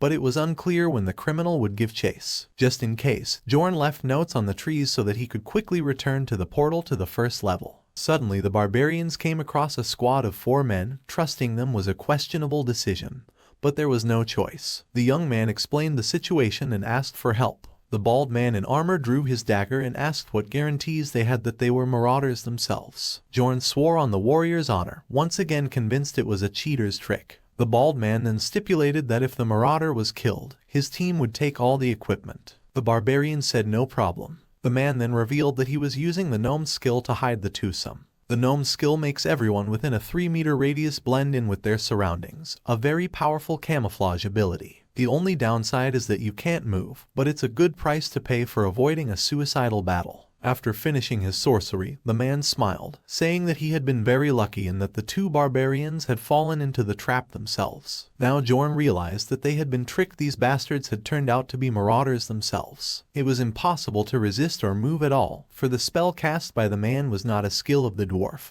but an effect of the stone golem. To break it, one must take at least the slightest damage. The squad members looked at the spoils the barbarians had accumulated in 2 days with satisfaction. One of them complained that they had finally managed to catch a woman, but she was just a common savage. Another said it was for the best, reminding them how much barbarian hearts cost on the black market. Soon they decided to get down to business and one of them drew a knife. Just before the stab, a plan matured in Bjorn's mind. Prepare himself lightning fast and tilt his head back before the blade entered deep enough into his neck. He prepared himself and, waiting for the leisurely assassin to bring the knife up, he lashed out as soon as he started to move his hand. Everything went according to plan, and one of the outlaws was already lying on the ground. Bjorn then grabbed his knife and threw it at Einar to regain her ability to move as well. The girl picked up her weapon and ran towards the humans. A few seconds of fighting and the 3 hapless marauders were finished. However, the bleeding from his neck made itself felt and Bjorn collapsed to the ground. Einar had already begun to mourn him, giving the bald squad leader a chance to flee, but the young man struggled to get a word in edgewise and reminded his friend of the potion. They examined the wound. Surely a scar would remain. Bjorn rejoiced at his idea to buy the immortal seal. Without it he would surely die.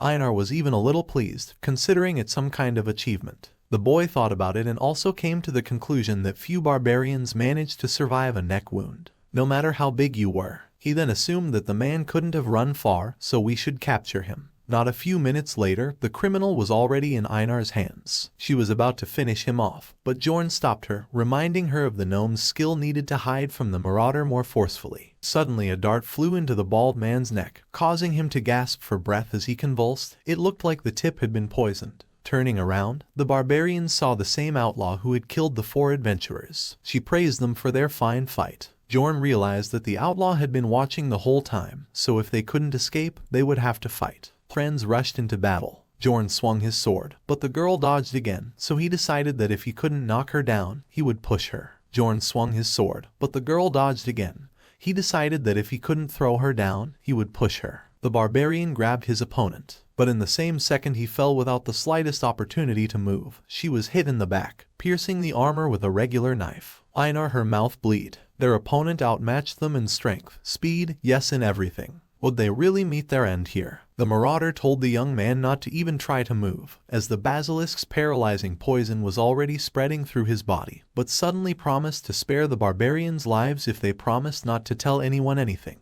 Einar warned her friend not to trust this outlaw, but she explained that she owed a debt to the barbarians, so she simply could not take the lives of any of them. Now Bjorn understood why she hadn't intervened in the fight. She wouldn't have had to do anything if those jerks had handled it. Somewhat doubtful of the girl's promise, Bjorn nevertheless swore on his warrior's honor to keep his mouth shut. Then the outlaw turned to Einar, but the latter refused to swear an oath. The criminal said she had no other choice and swung for the fatal blow. But Bjorn stopped her and ordered her to fulfill the condition. She tried to refuse again, but he reminded her of her agreement to obey and repeated the order. Not daring to disobey and resist someone she read is much smarter than herself. The female barbarian also promised not to tell anyone anything. Then the marauder kept her promise as well, helping her friends up. Bjorn asked her what floor she was from. The girl said she was from the 8th. The young man realized that if she was really an adventurer from the 8th floor, only her debt to the barbarians could save them. But mentally he promised that next time it would be different. Soon they were spit out onto the first level of the maze. Einar landed flat on the stone floor, where she lay for several seconds. Bjorn asked if she was alright. The girl replied that she was in pain, but since she was no longer a warrior, she couldn't complain.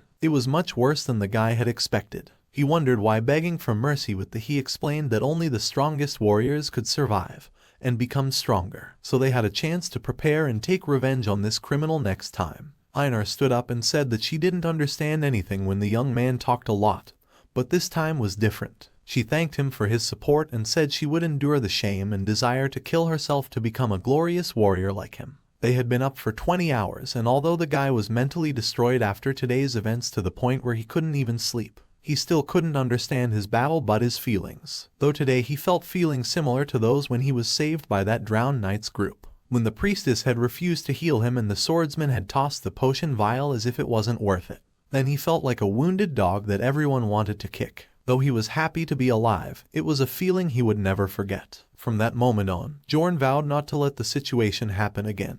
But it happened the second he descended into the labyrinth. He evaluated situations, making the most appropriate choices, roughly speaking, focusing on the present. As soon as he opened his eyes, someone who was in a similar situation was immediately beheaded in front of him, so the decision was made to rely primarily on preserving his own life. However, as it turned out in practice, it was impossible to survive with such tactics. Therefore, it was necessary to change the plan. Bjorn woke up Einar and asked what if he showed her a way to become much stronger, but it would involve an insane risk to life. The partner agreed without too much thought, saying that they would already die if they couldn't get stronger. The guy realized that this world was filled with chaos, so they would go into the rift and destroy it. They made their way through the crowds of monsters. Einar was surprised that there were places with such a variety of species. However, Bjorn said that there was nothing surprising about it just wasn't popular because of the great difficulty and the constant need to light torches. Finally, they came across the goal of their raid, a memorial to the first man to find the labyrinth, the last sage, Deflon Grandel Gibrilius. In honor of the great fallen steps, the description is the same as in the game.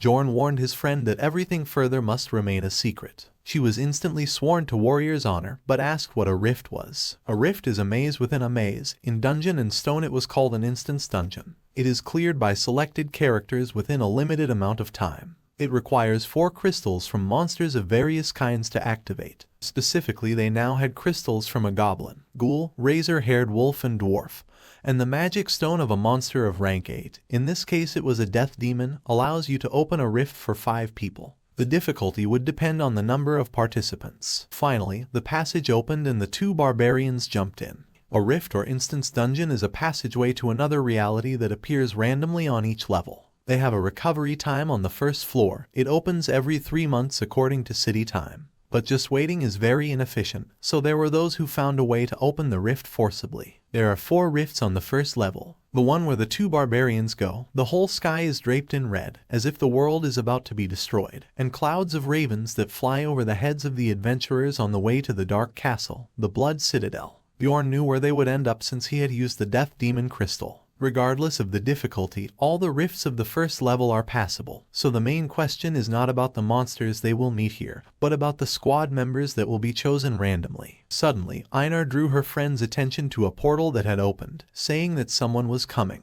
The first member of the group was a dwarf, followed by a girl who came out, who, judging by her clothes, was a mage. Bjorn was glad this is a great combination, because mages are a very valuable resource for the city, so only the strongest can be in the labyrinth. In other words, she is a very strong mage, since she was here. The girl praised the barbarian for his ingenuity and introduced herself, calling herself a mage of the 6th rank, a lure raven. She seemed a little arrogant to the guy, but considering that in the game all the characters of this class were crazy assholes, she was just cute. Alua then introduced the man beside her, informing him that he was Tarjin, the professional porter she had hired. With a smile on his face, the dwarf informed her that he was very pleased to meet her and introduced himself, calling himself Hikuro Murad, an adventurer who had been exploring the labyrinth for 3 years now. Now Bjorn realized how he had gotten such quality equipment. Finally, he and Einar gave their names as well. The barbarian wondered why the new acquaintances were here, since they didn't look like they would be exploring the first level. But they wouldn't divulge details, saying only that they had heard the opening of the rift. Alua offered to divide the loot equally among all but Tarjin. The others agreed.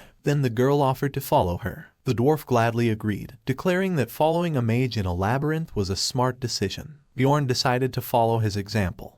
But for a different reason. It was the mages who convinced the ruling family to get rid of the evil spirits. However, Einar intervened, flatly refusing to obey the mage, promoting Bjorn's candidacy. She explained that he was the best warrior, different from other barbarians' wisdom, because he reads 6 hours a day. The young man tried to ask her to stop, but she wouldn't stop. The dwarf even laughed, envying Bjorn that he had a wife who respected him so much. Einar objected that she wasn't anyone's wife, but Alua interrupted the conflict, suggesting to end the pointless bickering and finally set off. But Hikuro objected that it be a good idea to know not only the names but also the skills of the companions first. However, the mage countered that it wasn't necessary, as there would be monsters of rank 7 and below in the citadel. Just her and the porter would suffice. She then added that she would take all of the keeper's loot, as she needed it for research, but what she heard made the dwarf even more angry. Such disputes in Dungeon and Stone happened often, and 100% of time the reason was the loot. Keeper's flowers. For mages it was an item for research, but for simple adventures it was just a lot of money. Alua then promised to give all the magic crystals she could find, but Hikuro again disagreed. Not expecting such pressure, the mage had to make concessions, promising to give some of the loot from the keeper, but the essence still had to go to her. Such an offer softened the dwarf's heart, and he agreed, offering to roll dice to see which of the two of them would get the rift stone. Upon hearing the word 2, Bjorn realized that he and Einar had been thrown out of the discussion altogether. The young man intervened, saying that he could not return empty-handed, so he was the one who needed the rift stone. Alua countered that they didn't need 2 barbarians on the team at all, and the dwarf confirmed, saying that it was too much for such a rift. Bjorn hadn't expected that, since they had seemed friendly when they met. Then he said that he would take 2 essences of ordinary monsters, which was the maximum he could bargain for. The companions liked the offer, and they were kind again, as if nothing had happened. Bjorn was once again convinced that he had to become stronger. He decided that he didn't care how many times those sick bastards threw the ladder down after him. He would still get to the top. The Blood Citadel is divided into 4 parts: the drawbridge at the entrance, the battle zone behind the outer walls, the underground prison behind the inner walls, and the demon worship area in the Lord's room. Gargoyles are rank 8 monsters that guard the entrance to the fortress. Most of the time they just sit still and look like statues, but as soon as they spot an enemy they immediately attack. The most obvious way to defeat them is to sacrifice one of your squad members to petrification. But things change with a mage. He can break the curse, and gargoyles without the petrification skill are an easy opponent. Suddenly Einar drew her friend's attention to a crystal rising up, but Alua explained that she used a spell to collect them and then they would separate. With a smile on his face, the dwarf thanked his companion for making the job easier. Breaking down the door and stepping inside, Hikuro said a light source was needed. The mage cast the spell again, raising a glowing ball of light upwards. The room was filled with dead people, monsters without rank. Killing them doesn't bring magic and their bodies don't disappear. There's only a chance of essence falling out. Alua said that spending mana on these creatures was useless. The dwarf and the barbarians confirmed that magic was better saved and decided to deal with the dead by hand. The fight was more like a beating, so after a few minutes all the monsters were on the ground, some even in pieces. From one of them came a huge horn. The dwarf asked how to use it, to which the barbarian said he would see for himself soon. The entrance to the first part was blocked by a steel door. Hikuro concluded that even his hammer wouldn't take one, so Alua stepped in. As expected, the bridge was up, so the mage asked Einar to blow the horn. The barbarian obeyed and soon the bridge was down. Suddenly, she noticed that the water began to rise as well. Red water, red sky. It seems this citadel is called Bloody for a reason. Suddenly, Einar noticed that there was something down below, but Alua told her not to worry, explaining that they were just regular dead people. Now the goal was to wait for the bridge to come down. Surviving an onslaught of hordes of dead is quite a challenge for normal groups, but not with a mage who has area attacks. The girl used a spell and everyone was illuminated by a bright green flash. Opening his eyes, Bjorn found all the monsters lying within a few meters of them. He of course realized that Alua was a strong mage, but he hadn't realized that there was such a gap between them. Finally, the bridge lowered and all 5 of them walked forward. The first part of the bloody citadel was passed with ridiculous ease. They passed the first part of the blood citadel with ease and headed towards the second part, the battle zone outside the outer walls. In a normal situation, they would have met a bunch of monsters on the way, but not with a mage who could destroy 90% of the opponents with a single blow. Only the death demon remained intact. Alua said that he had to be dealt with manually. It seemed that his regeneration speed was the problem. Remembering a proven tactic, the 2 barbarians grabbed the monster's legs and knocked it to the ground, followed by a kill. Seeing the second one, the girl realized what was wrong and cast a curse of worsening wounds on the monster. The main danger of the demon was in the speed of its healing. If you took away this skill, it would turn into a simple piece of meat. Now Einar understood why the others hated mages so much. Hikuro was surprised at his companion's abilities, for which she thanked him, explaining that hard training was not enough for such a result. He needed an innate talent as well. Now Bjorn finally understood the essence of her character. She pretended to be a polite assistant, but she was waiting for the slightest opportunity to boast of her achievements. Alua announced that she wanted to collect some materials and asked who wanted to go with her. The first to volunteer was the dwarf, in gratitude for all the help the mage had provided. Bjorn decided to see what they could gather as well. Soon they finished gathering resources and Alua thanked her companions for their help. While Einar was imagining how many cream cakes could be bought if all these items were sold, the young man turned his attention to the statue against the wall itself. He didn't understand why the mage didn't even look at it. After all, it was easy enough to destroy. Some gamers have a habit of hitting the interaction button as soon as they see an item that stands out, or even just a suspicious wall. The guy was one of those, so he often found hidden objects. However, not only could Bjorn hurt Alua's ego if the common barbarian knew things she hadn't learned in a lifetime of research, but it could also seem suspicious, and that was best avoided. The second part of the citadel was nothing special, no useful resources or monsters, so it was decided not to linger here, but to go straight down to the third part, the underground prison. The dwarf asked the mage what kind of monsters could be found here. Alua mentioned a number of names, including a skull rat, a banshee, a death demon, a chimera wolf, a ghoulet lord, and a corpse golem. Hikuro reported that he had fought all but the last one. In Teiko's case, the girl advised to beware of corpse explosions. The power isn't very high, of course, but the pieces are poisonous. If it exploded very close, you could even die, but she promised not to let that happen. Seeing the moving skeleton of some rodent, Einar asked her friend if the thing was a monster. Alua explained that it was a skull rat. It had no rank, and it wasn't very dangerous in battle, so it only needed to be stepped on. The barbarian was angry, because she wasn't asking a mage, but suddenly she clung to Bjorn when she heard a scary sound. Alua then explained that it was a banshee. It was best not to touch it, or the experience would be horrifyingly unspeakable. Bjorn to her that he had heard about the abilities of mages to resist these terrible creatures. The girl marveled at the barbarian's knowledge, confirming his hunch. She used the first spell to gather all the banshees around her, and then used the second to destroy them with a whirlwind of fire. Finished, she announced with a smile on her face that it was safe to move on. Dungeon Stone is a niche game, but it has a couple details that could have hooked anyone. For example, the illustrations are so realistic you'd think it was a photograph. They were so common on the internet that even people who didn't know the game itself knew them.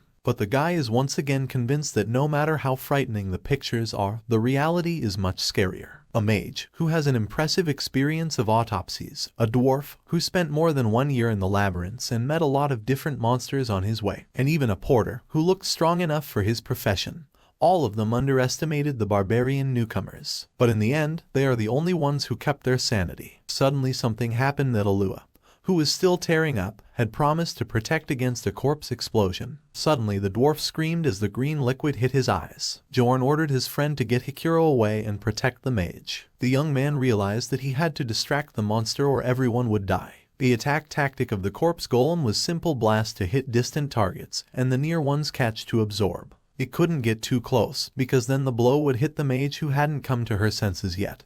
And that's the worst case scenario, so we'd have to stay not too close and not too far away, and be bait to stall for time. Finally Alua came to her senses and gathered her strength and cast a spell, causing a vortex of fire that she directed at the enemy. The first phase of destroying the corpse golem, which required multiple torches, was completed in one blow. The monster's outer body had been weakened. What remained now was the skeleton golem. Although it was a rank 7 monster, a pair of barbarians could handle it by removing the outer shell. Bjorn ordered Einar to aim for the chest. After a few attacks, the golem slumped to the ground with a clatter and disappeared a few seconds later, leaving behind an essence. The rift is a veritable treasure chest. There are monsters found here that aren't found in a normal maze, which means the items will be unique as well, considering the paltry amount of experience you can get. The rift is like rain in the middle of the desert. The loot from the keepers is a coveted item for any adventure, but the main feature of these places is the strikingly increased chance of essences falling out. It's even strange that they stumbled upon the first one so late. Einar asked what they were going to do, to which Bjorn said that the corpse golem essence should go to them. They had done most of the work,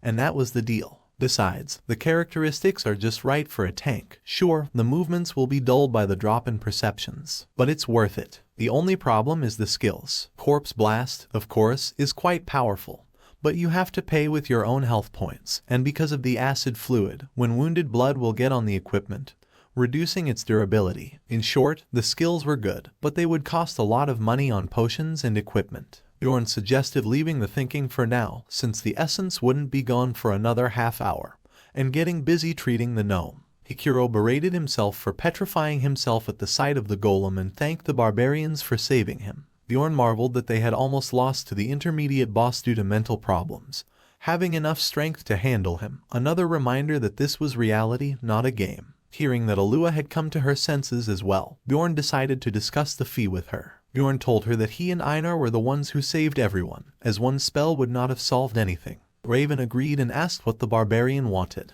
The young man informed her that he wanted to take the rift stone for himself. Surprisingly, the dwarf didn't object, as he would be dead by now if not for the barbarians. Alua said she was against it, but promised that Bjorn would have a chance to get it, which he took as, "You can count on nothing more," and smiled. Then he told her about the essence falling out of the corpse golem. The mage jumped up from her seat as she explained that it was extremely rare. Even the biggest guilds didn't know its effect. Biting her lip, she imagined what could be achieved if she researched such an essence. Bjorn smiled even wider. He realized that now the real negotiations could begin. The young man offered the mage to take the golem essence, but on the condition that he would take the guardian essence if it fell out. Alua questioned whether Bjorn was sure he wanted to give her such a powerful and rare essence, considering that nothing might ever fall out of the keeper. The barbarian said he would risk it. Then he agreed without further thought. The dwarf asked if the mage was going to feed the essence to the boy, because he had heard that mages themselves could not absorb it.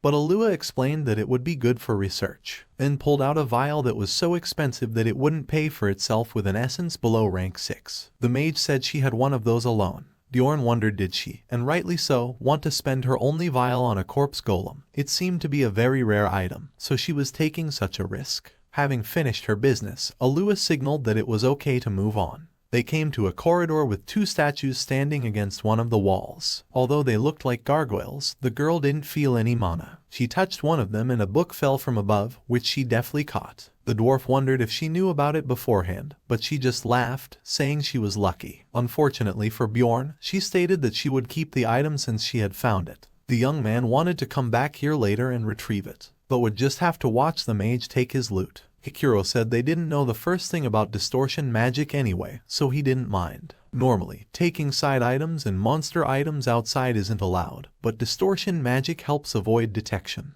However, the Book of Black Magic, the Necronomicon, did not fall under the lockdown, and judging from Raven's awkward laughter, she was well aware of that. For a while they wandered around the last part of the Blood Citadel, the Lord's Room, collecting items and fighting monsters, gargoyles, chimera wolves, and the second intermediate boss, the Bone Rider. 3 attributes of the horseman are encountered. The first and most annoying is sadness, which exudes a fog that causes psychosis and hysteria. The second and most dangerous is hate, which uses soul killing to lower the opponent's level. And finally, the one in front of them, desire, could regenerate with life force absorption. Alua said that she could bring down his skill with wound deterioration. And she was right, it was the easiest of all the riders, who also left behind an essence. According to the treaty, it belonged to Bjorn, but this time he decided to give it to Einar. It would be false to say that he didn't want to get it, but from a player's point of view, it was better to give it to a tribeswoman. Life force absorption works well with swords, and he'd have to give up weapons one day. And from the moment he entered the labyrinth, he felt that he could rely on Einar. She would not leave him in a difficult moment. So it was better to take his time and find a suitable essence with the help of a reinforced war gear. But the only thing he didn't have time to tell her was the side effect of absorbing the essence. Suddenly her skirt fell away, exposing her woolen shorts, and the girl herself felt like Bjorn had gotten bigger and the little gnome wasn't so small anymore. Alua tried to gently explain that the effect of the Bone Rider essence made the bones denser, but shorter. It would only affect the height, the strength would remain the same.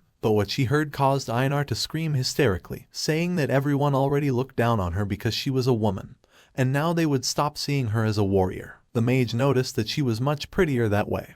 Her features had softened, even aristocrats would be jealous. Bjorn added that everyone already knew what a fine warrior she was. He himself, of course, thought that now without tattoos he would look like an ordinary girl, but he did not voice his thoughts so as not to aggravate his depression. The dwarf joked that if he took this essence he would be out of sight altogether, and Alua suggested a detailed check when he returned to the city. Seeing that her friend was not calming down, Bjorn suggested she test her powers on the death demon that stood ahead. Reluctantly, Einar drew her sword, which she swung with such force that the monster dropped dead. The others could not believe that she had managed to crush the demon with a single blow. Hopefully, the girl asked if she was still a warrior, but the young man countered that he was not just a warrior, but a great warrior. Hikiro remarked what a lovely couple they were. Alua agreed and suggested they go on. Finally, they came to a door, beyond which the last room in the fortress awaited them. The dwarf said that their journey was coming to an end. The mage reported that she was even a little sad. She now understood why other adventurers worked in groups. Bjorn thought only about whether the essence would fall from the keeper, since the previous 2 times they had had great luck. Suddenly he wondered if in his case there had been lives when things had gone easy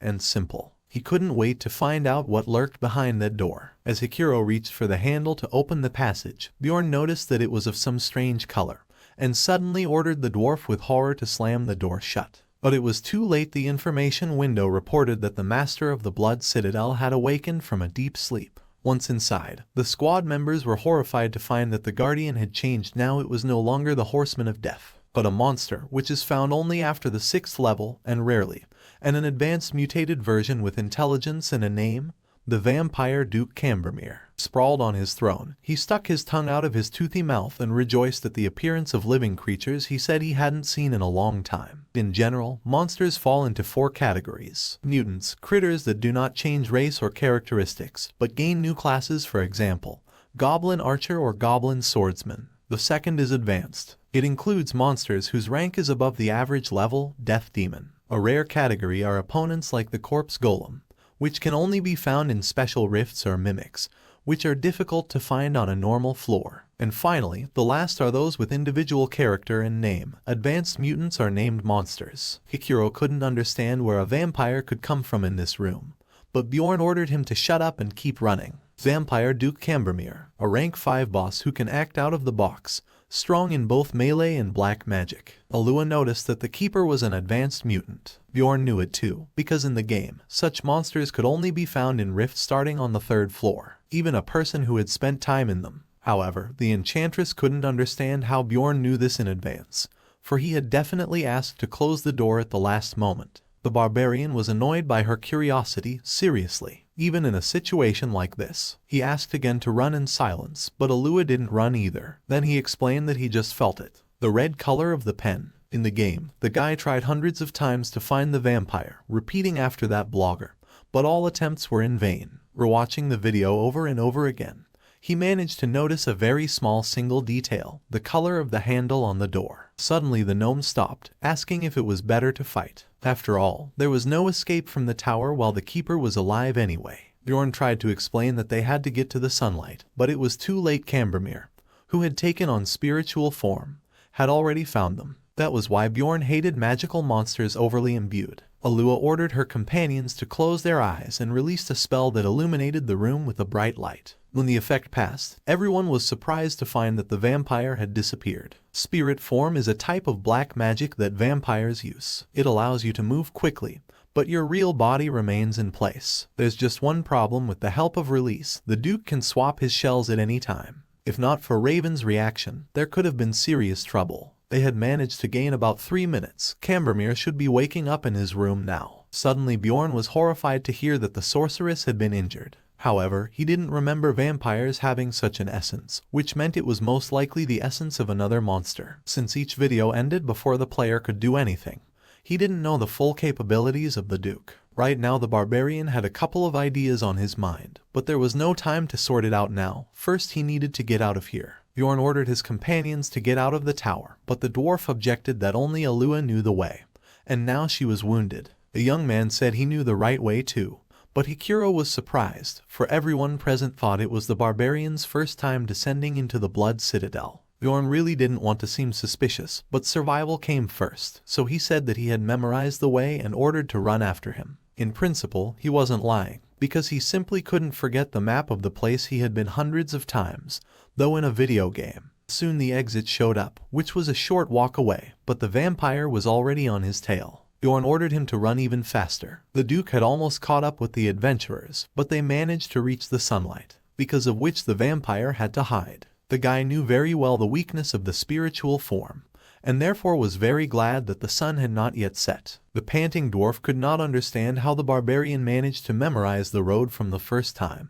because they were not distinguished by special intelligence. Einar stood up for him, saying that Bjorn was a great warrior, at least he would be in the future. The young man thought about what to do next, for it was nearing evening. At last he ordered Einar to carry the mage and the others to follow him. This did not please the bearer, for Raven needed rest, but Bjorn objected that they needed cover, so they should move back at least to the outer wall, and then ordered those who wanted to get out alive to gather. Until Alua woke up, Bjorn decided to walk around and look around. He only had one plan in his head, so it was decided to examine the statue they passed by. After blowing its head off with a powerful blow, he found what he was looking for, Tears of the Goddess, a disposable item, but it heals well and is useful against monsters with the evil attribute. Upon returning, Bjorn found that the injured girl was already awake. She assumed that they had escaped from the vampire, but he would surely return after sunset. The Barbarian inquired as to what had happened to her, but the sorceress didn't seem to know exactly what had happened to her herself. She said that the effect was similar to pain sharing. She was very lucky that the ability was only rank 7. He asked how long it would take her to heal. The girl said at least 20 minutes, but then she would only be able to use the rank 7 spell 5 times. Things were not good. Bjorn asked if Alua had any solar-type spells, much to her displeasure, for it was not tactful to ask a mage about his arsenal. He knew about it, since he had read the lore, but he didn't worry about it. He was a barbarian, the pinnacle of rudeness,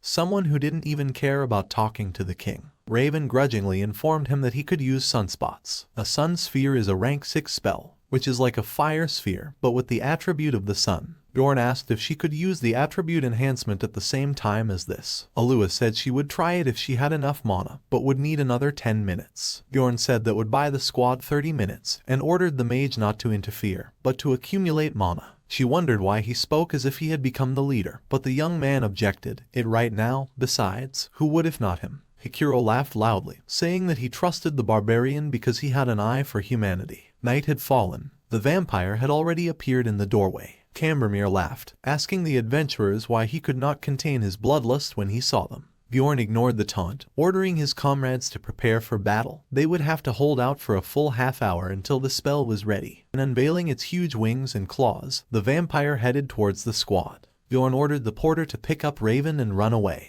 Everything is just like in the game, although they have a comparable intelligence score. The conversation ends in a couple of phrases. Finally, Cambermere rushed forward with his claws, but the gnome blocked the monster's blow with his shield, continuing to hold back the onslaught for a while. The first rank 7 essence is Counterbalance. It cannot be knocked down or knocked back as long as its feet are on the ground. A bonus comes with Amortization, a very useful skill for a tank. The barbarians decided to split up and outflank the monster. Einar was the first to attack with her huge sword, but without success the enemy deftly dodged, using wings for acceleration. But suddenly the vampire felt a strong blow from behind. Bjorn managed to hit the monster with his mace. In the next moment it seemed to the barbarian as if his arm was broken, pain sharing. But the vampire didn't even seem to notice the consequences of the heavy blow. Suddenly, Cambermere's body turned into a flock of ravens whose sharp beaks swept toward the adventurers. Bjorn ordered them to block their attack. Hikuro stepped forward using the dwarf's second essence, living armor. All the birds that hit the shield scattered, leaving only bloody scraps. Bjorn knew that this liquid was dangerous,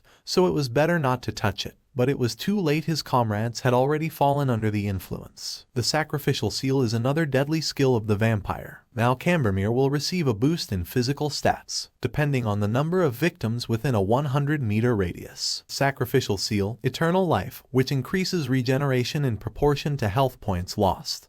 And Master of Blood, which allows you to gain the skill of the target whose blood has been consumed. Vampires rely on these three abilities for special power in combat. The problem is that Cambermere can also use black magic at the same level, turn into smoke to dodge swords, transform into ravens to cause an explosion, or summon monsters using blood. The vampire is a high-ranked monster with truly frightening abilities. Suddenly Hikuro missed a beat, but Bjorn ordered him not to look away until he saw the Duke coming towards him. Now he realized why everyone was abandoning the game when they got to the 6th floor. The dwarf who was the main force was incapacitated.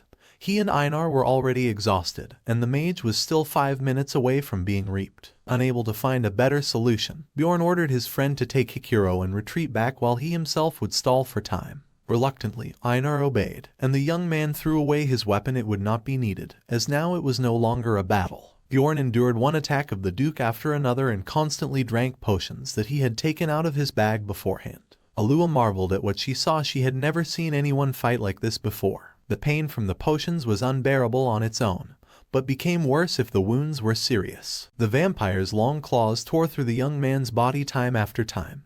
Even the armor was no barrier to them. Empty ampoules fell to the ground one after another. The barbarian's body even began to smoke. Bjorn could die of shock at any moment, but he managed to block some of the attacks, which in his current state was akin to a miracle. Although he took quite a bit of damage, he didn't miss a single hit to his vital points. It reminded the sorceress of what she had read recently. The barbarian's true strength was not in his body, but in his strong mind. The excited porter suggested the girl to run away, as it was getting too dangerous.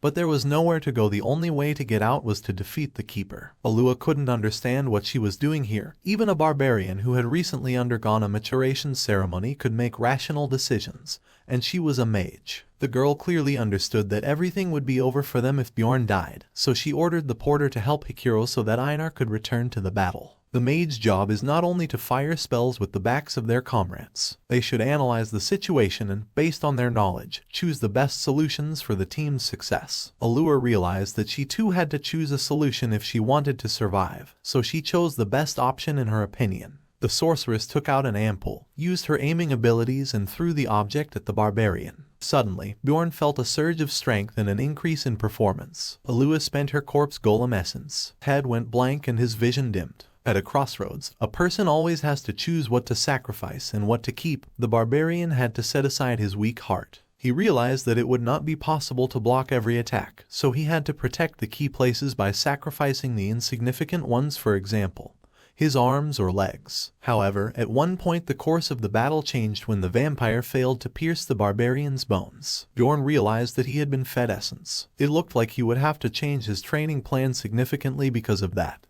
But given the situation, that could be sacrificed as well. Now Bjorn could move and dodge more of the vampire's attacks. Even such a small thing increased the chances of survival by an order of magnitude. Now the beating puppet could fight back. However, the barbarian realized that continuing to just take damage was not an option. Alua took aim again and threw a spell at her comrade that increased his regeneration. Bjorn rejoiced. If the fight continued like this, he might even have a chance. Gathering his strength, Bjorn used his immortal barbarian ability, grabbed his opponent and tried to throw him back. Although the vampire could now tear the barbarian's muscles, he didn't worry about it, as the acidic blood would also do its job, and the damage would immediately be healed by the potion and essence. Cambermere even hesitated for a second, but immediately tried to strike a blow that landed on his armor. Einar was already running to her friend's rescue with her blade drawn. The girl tried to hit the Duke, but he turned into smoke. Bjorn tried to take advantage of this and attack unexpectedly, but the vampire was faster. Finally, Alua reported that the sunspot sphere was ready. Gathering the last of his strength in his fist, Bjorn shoved his enemy, ordering the dwarf to prepare his lightning bolts. Hikuro swung his hammer and slammed it into the ground, sending a tremendous discharge that stunned the combormer. Taking advantage of the hiccup,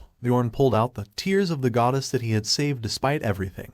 The young man ran up to the vampire and smashed the vial into its mouth so that the contents went inside. A bright flash of light formed on the spot, a grace effect that temporarily sealed all of Duke's resistances and increased the damage he received. The interaction of lightning and tears turned the stun into paralysis, and then Alua used her Sunspot Sphere spell. A huge fireball created by the enchantress flew towards the vampire. The girl warned that standing close to it might hit it. Bjorn realized he should have run away, but it was too late. Cambermere had time to use the Division of Pain, and therefore the stun was transmitted to all present in the hall, and soon the spell caught up with everyone in the affected area. Bjorn woke up, not realizing what was happening. It was quiet all around, and his comrades seemed to be out. The young man even thought that they had managed to deal with the vampire, but when the smoke cleared, he saw Cambermere in front of him, without limbs and with a huge hole in his chest, but alive. Thanks to the vampire's passive skill, he couldn't be killed while his heart was still alive. The Duke's wounds were beginning to heal. Bjorn realized that if nothing was done, he would be completely healed. Since the rest of the squad was out, he decided to finish the job himself. Gathering his strength, Bjorn stood up, walked over to the vampire and knocked him to the ground. The body was turned to mush, but the heart was intact. It looked like the monster was able to defend himself with his hands. The barbarian swung around and hit Cambermere's chest, using his Flesh Blast ability, which turned out to be quite a painful technique. Despite everything, Bjorn continued to attack and hit, trying to finally get to the heart. His instincts were screaming that his body was at its limit. His health had already dropped below 1%. But if he didn't continue, he would still die. Bjorn was at the limit health less than 1%, and his arms were already gone. It was impossible to stop, so the barbarian decided to use the surviving body parts, and soon the vampire was dead. Bjorn gained a huge amount of experience, which increased the level, but in this game this process is not accompanied by healing, so he had to use what he had counted on from the beginning, the essence of the Guardian. The vampire's abilities were now transferred to Bjorn due to the passive skill, Source of Darkness. He could now only be killed by destroying a heart, and Eternal Life allowed regeneration in proportion to the health points lost. The status window signaled the end of the reverse report. Then a warning appeared on the monitor of the character was now being monitored by a manager due to abnormal character growth. Bjorn woke up to see Einar above him, who was overjoyed that her friend had survived. The girl reported that the others had left 3 days ago, but she was very worried, for the tribesmen had been unconscious for 4 days. Counting, Bjorn realized that they had been in the labyrinth for 7 days. He stood up and was surprised to find no changes in his body, and no injuries were visible. But there was still one problem: he was not wearing pants. Einar explained that they were so disheveled that he had to pull them down, but asked his friend not to be embarrassed. She always knew that he was a great warrior. The barbarian asked what had happened while he was out. Einar told him that the dwarf had taken a certain numbered object, and the sorceress had taken the rift stone with her. Bjorn realized that he had only been able to survive by absorbing the essence, which meant that all 3 of the keeper's items had fallen out to them. Einar explained that she had tried to challenge Alua's decision, since they had agreed before entering that they would roll the dice for the rift stone. But the dwarf said he didn't care, and the sorceress continued to whine and insist that Bjorn had gotten the more valuable item, so he wouldn't mind giving up the stone. The sorceress seemed to be the only one who realized that the young man had absorbed the vampire's essence, and if you counted the essence of the corpse golem and the other potions she'd spent on it, she'd probably suffered 1 loss. So Bjorn didn't regret this distribution at all. Einar said that in the end Alua had done a bad job of collecting items and left without waiting for her companion. Bjorn couldn't argue with that, but thanked her for not abandoning him. The girl asked if they could leave now, but Bjorn asked her to wait a little longer, as he had some unfinished business to attend to. Even if Raven had gone around the entire location, she certainly couldn't find something hidden. Soon they moved to the first floor and then to Rapdonia. Many problems had arisen during the journey, so the barbarian hoped that the prophet would cover the inconvenience. In the exchanger they were able to offer him 231,000 crystals. Not much, but okay if you consider the essences earned. However, the girl was not going to give the bag of money so easily, because by the standards of this world, an adventurer of the 9th rank could hardly get such a huge amount of crystals, so she asked to show him what was in the backpack behind his back. Bjorn had not expected this development, but soon city guards rushed in, informing her that the conversation would continue in the interrogation room. Erwin was exhausted after leaving the labyrinth this time. The 3rd floor proved to be truly difficult. The power of the rank 7 monsters was immense, as was the rank 6,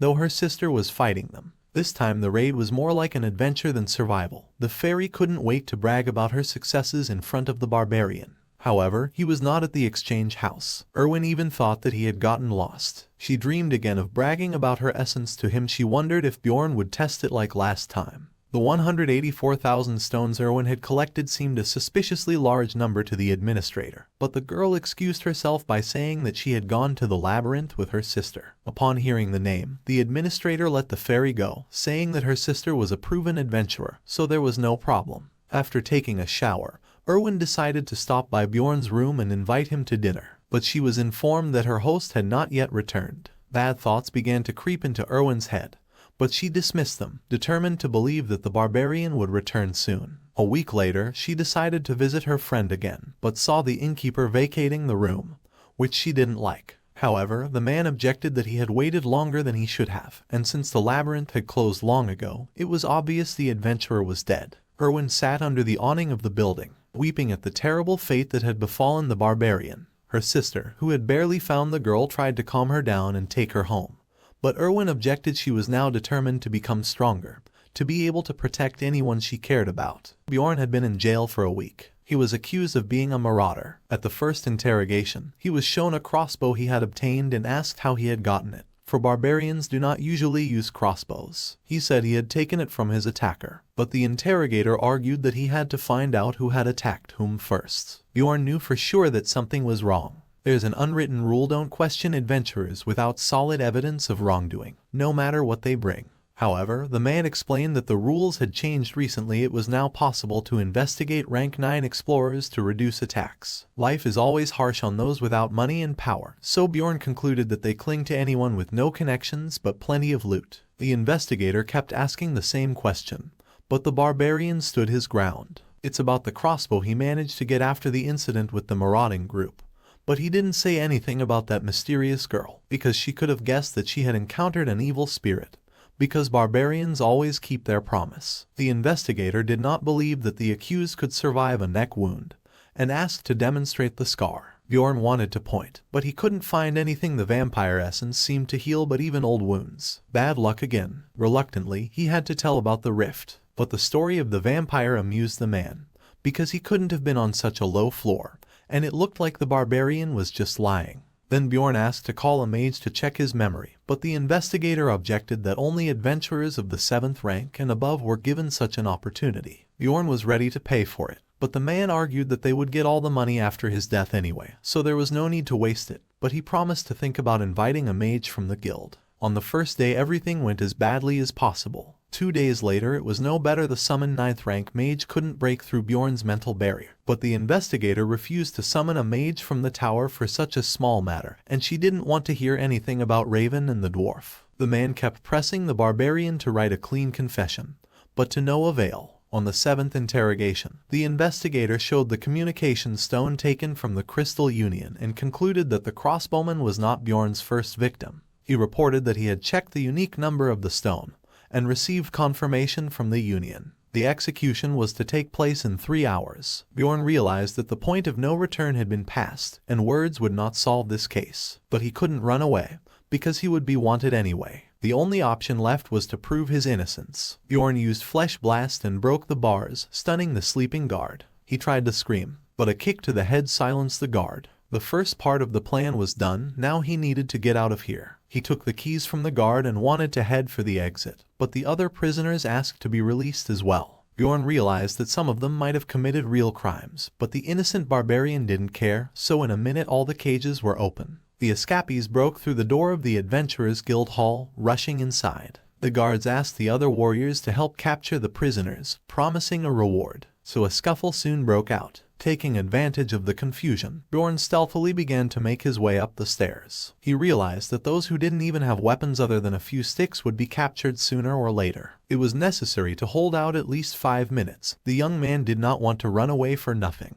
When he got to the right floor, he found several guards barricading the entrance to the office of the head of the branch. Bjorn used Flesh Blast, and the blood that flew down got on everyone who fought, placing sacrificial seals on them. The first guard was sealed to the floor with a powerful blow. The second tried to strike the barbarian with his sword, but was hit in the arm, and the wound healed in the same moment. He didn't even have time to be surprised before he was sent flying several meters away. Bjorn felt the power overflowing. The effect of the sacrificial seal was simply superb. The guards didn't realize what was going on, as a rank 9 barbarian was standing in front of them. It was true that lower-ranked adventurers were locked in the branch, so the warriors didn't expect to encounter someone so powerful. It only took a few blows to knock out the remaining 2 opponents. The path to the branch office on the 3rd floor was now clear. He opened the door and entered, not even realizing that an ambush awaited him at the threshold. He did spot the man at the last moment, but it was too late. The blade had already cut his leg. The infiltrator was satisfied with his work until acidic blood rushed into his face. Suddenly, a girl's screaming sounded in the room. Bjorn asked her who she was, but the wounded branch head ordered the barbarian not to touch the girl as she was the daughter of the regional leader. The wounded man even tried to threaten but was knocked out. The presence of such a high-ranking person changed Bjorn's plan. Now everything could become much easier. However, the girl insulted the young man so self-righteously that he even had to gag her with his hand. 2 more guards burst into the room, which didn't really embarrass the barbarian. He ordered them to bring the investigator, the leader of the Crystal Alliance, and not forget the mage from the tower,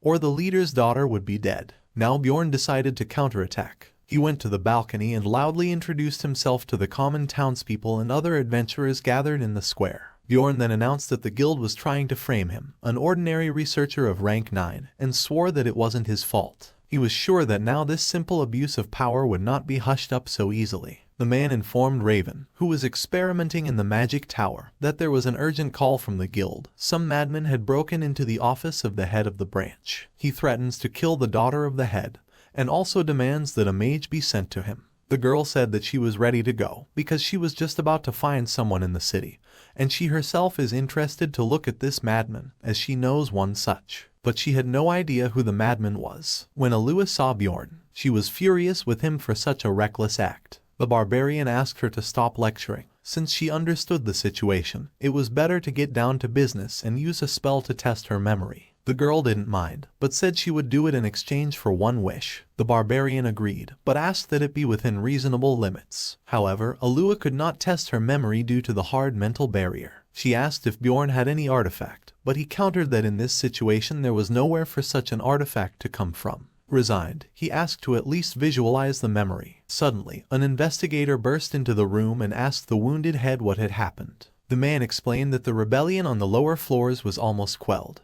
but one had managed to break through. The investigator was also very surprised to see a familiar barbarian.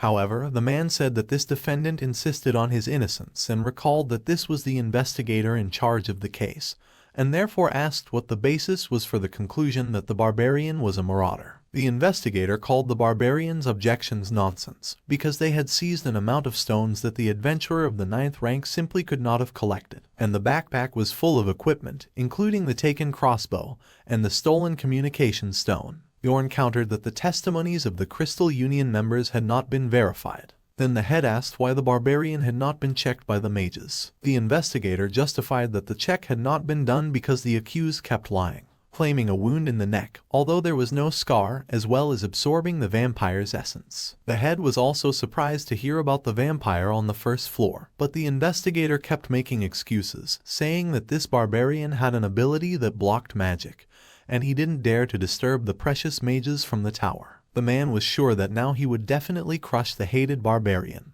But Alua confirmed that Bjorn had indeed absorbed the vampire's essence. She explained that she had been with him at that moment and was certain of her statement, though she couldn't prove it with magic for some reason. The investigator interjected that maybe this barbarian just looked like an acquaintance of the sorceress and she was just covering for him. But Raven really didn't like the jerk questioning her words. She accused the man of abusing his power and feeling unpunished enough to look down on mages, but the investigator knelt down and tried to justify himself. The Mage Tower is close to the nobility and influence. They have many different factions, but together they form a strong brotherhood, supporting each other's interests. And some low-level investigator allowed himself to question the words of the representative of the Tower of Mages. The head asked to stop the altercation and said that if Raven was not familiar with the case personally, then everything that was happening would seem absurd to her. The girl did not deny it. After all, there were indeed no precedents with vampires on the 1st floor before. But these were not the words that the head of the branch should say. From the very beginning, The labyrinth was filled with mysterious phenomena and surprises. Anything could happen there, so the word absurd was inappropriate here. Bjorn marveled at his former battle friend's confidence. It seemed that mages were really on a whole other level, if they could even argue with the head of the branch. Suddenly, a stately man accompanied by 2 guards entered the room and asked Bjorn if he was the barbarian who had made the mess. The young man asked who it was, but realized everything when the girl he had taken hostage called the guest daddy. The man introduced himself as Neil Ubbins. Now Bjorn realized it was the leader of the region. The Adventurers Guild runs the clans, uses command spells, and sells various information for the convenience of its members. The guild's system of governance is simple. Each branch has its own head, and above them are the 13 district heads, and above them are the guild master. The 13 heads are essentially second in command, but there are some things that even they dare not do. Ubbin's guards threw a frightened man at the barbarian's feet, seeing whom the nearly became hysterical. Bjorn knew perfectly well who lay before him, Hearts Young of the Crystal Alliance. He reminded him of his false testimony about the communication stone. The man had tried to justify himself, but Alua had looked into his memory and informed him that he was lying.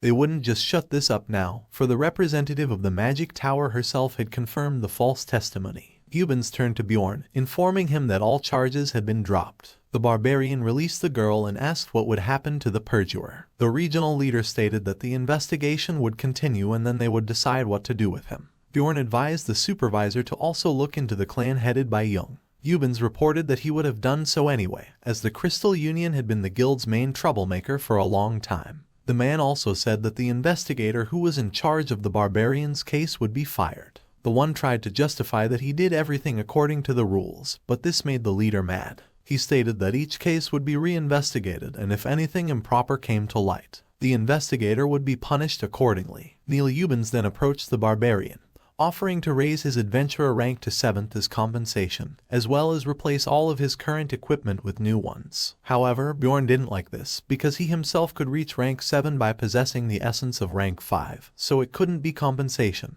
He even felt like the region leader was holding him for an idiot. The man objected that he only had 2 months of experience in the labyrinths, to which Bjorn ordered him to bring any level 7 adventurer here, and then it would be revealed who was stronger. Ubbins asked the young man to calm down and explain that something like this had simply never happened before. Raven confirmed that up to this point, it was true that no adventurer of rank 9 had ever defeated a level 5 vampire and absorbed its essence, so it was simply ludicrous to call compensation for something that was already due. With no other options, Ubbins inquired as to what they wanted as compensation. Without further thought, Bjorn replied that he wanted money, 5 million stones. He realized that this was excessive, but he was considered a stupid barbarian after all, so it was no big deal. The leader didn't object, most likely because of Raven's presence here. She, by the way, requested another 1,000,000 stones for her work. Ubbins also promised to pay her every penny and asked her to thank the guild master for his work. That seems to be the power of the Magic Tower. Alua invited Bjorn into her laboratory and held out a flask of liquid, asking for a drink. The barbarian inquired if it was water. Raven confirmed, explaining that she simply did not have any cups, but if the young man did not wish to drink water, she could offer him a couple drops of basilisk extract. Bjorn asked why she had brought him here. The girl reminded about the wish for help. The barbarian only now remembered it, because then he agreed only because he was in a hurry,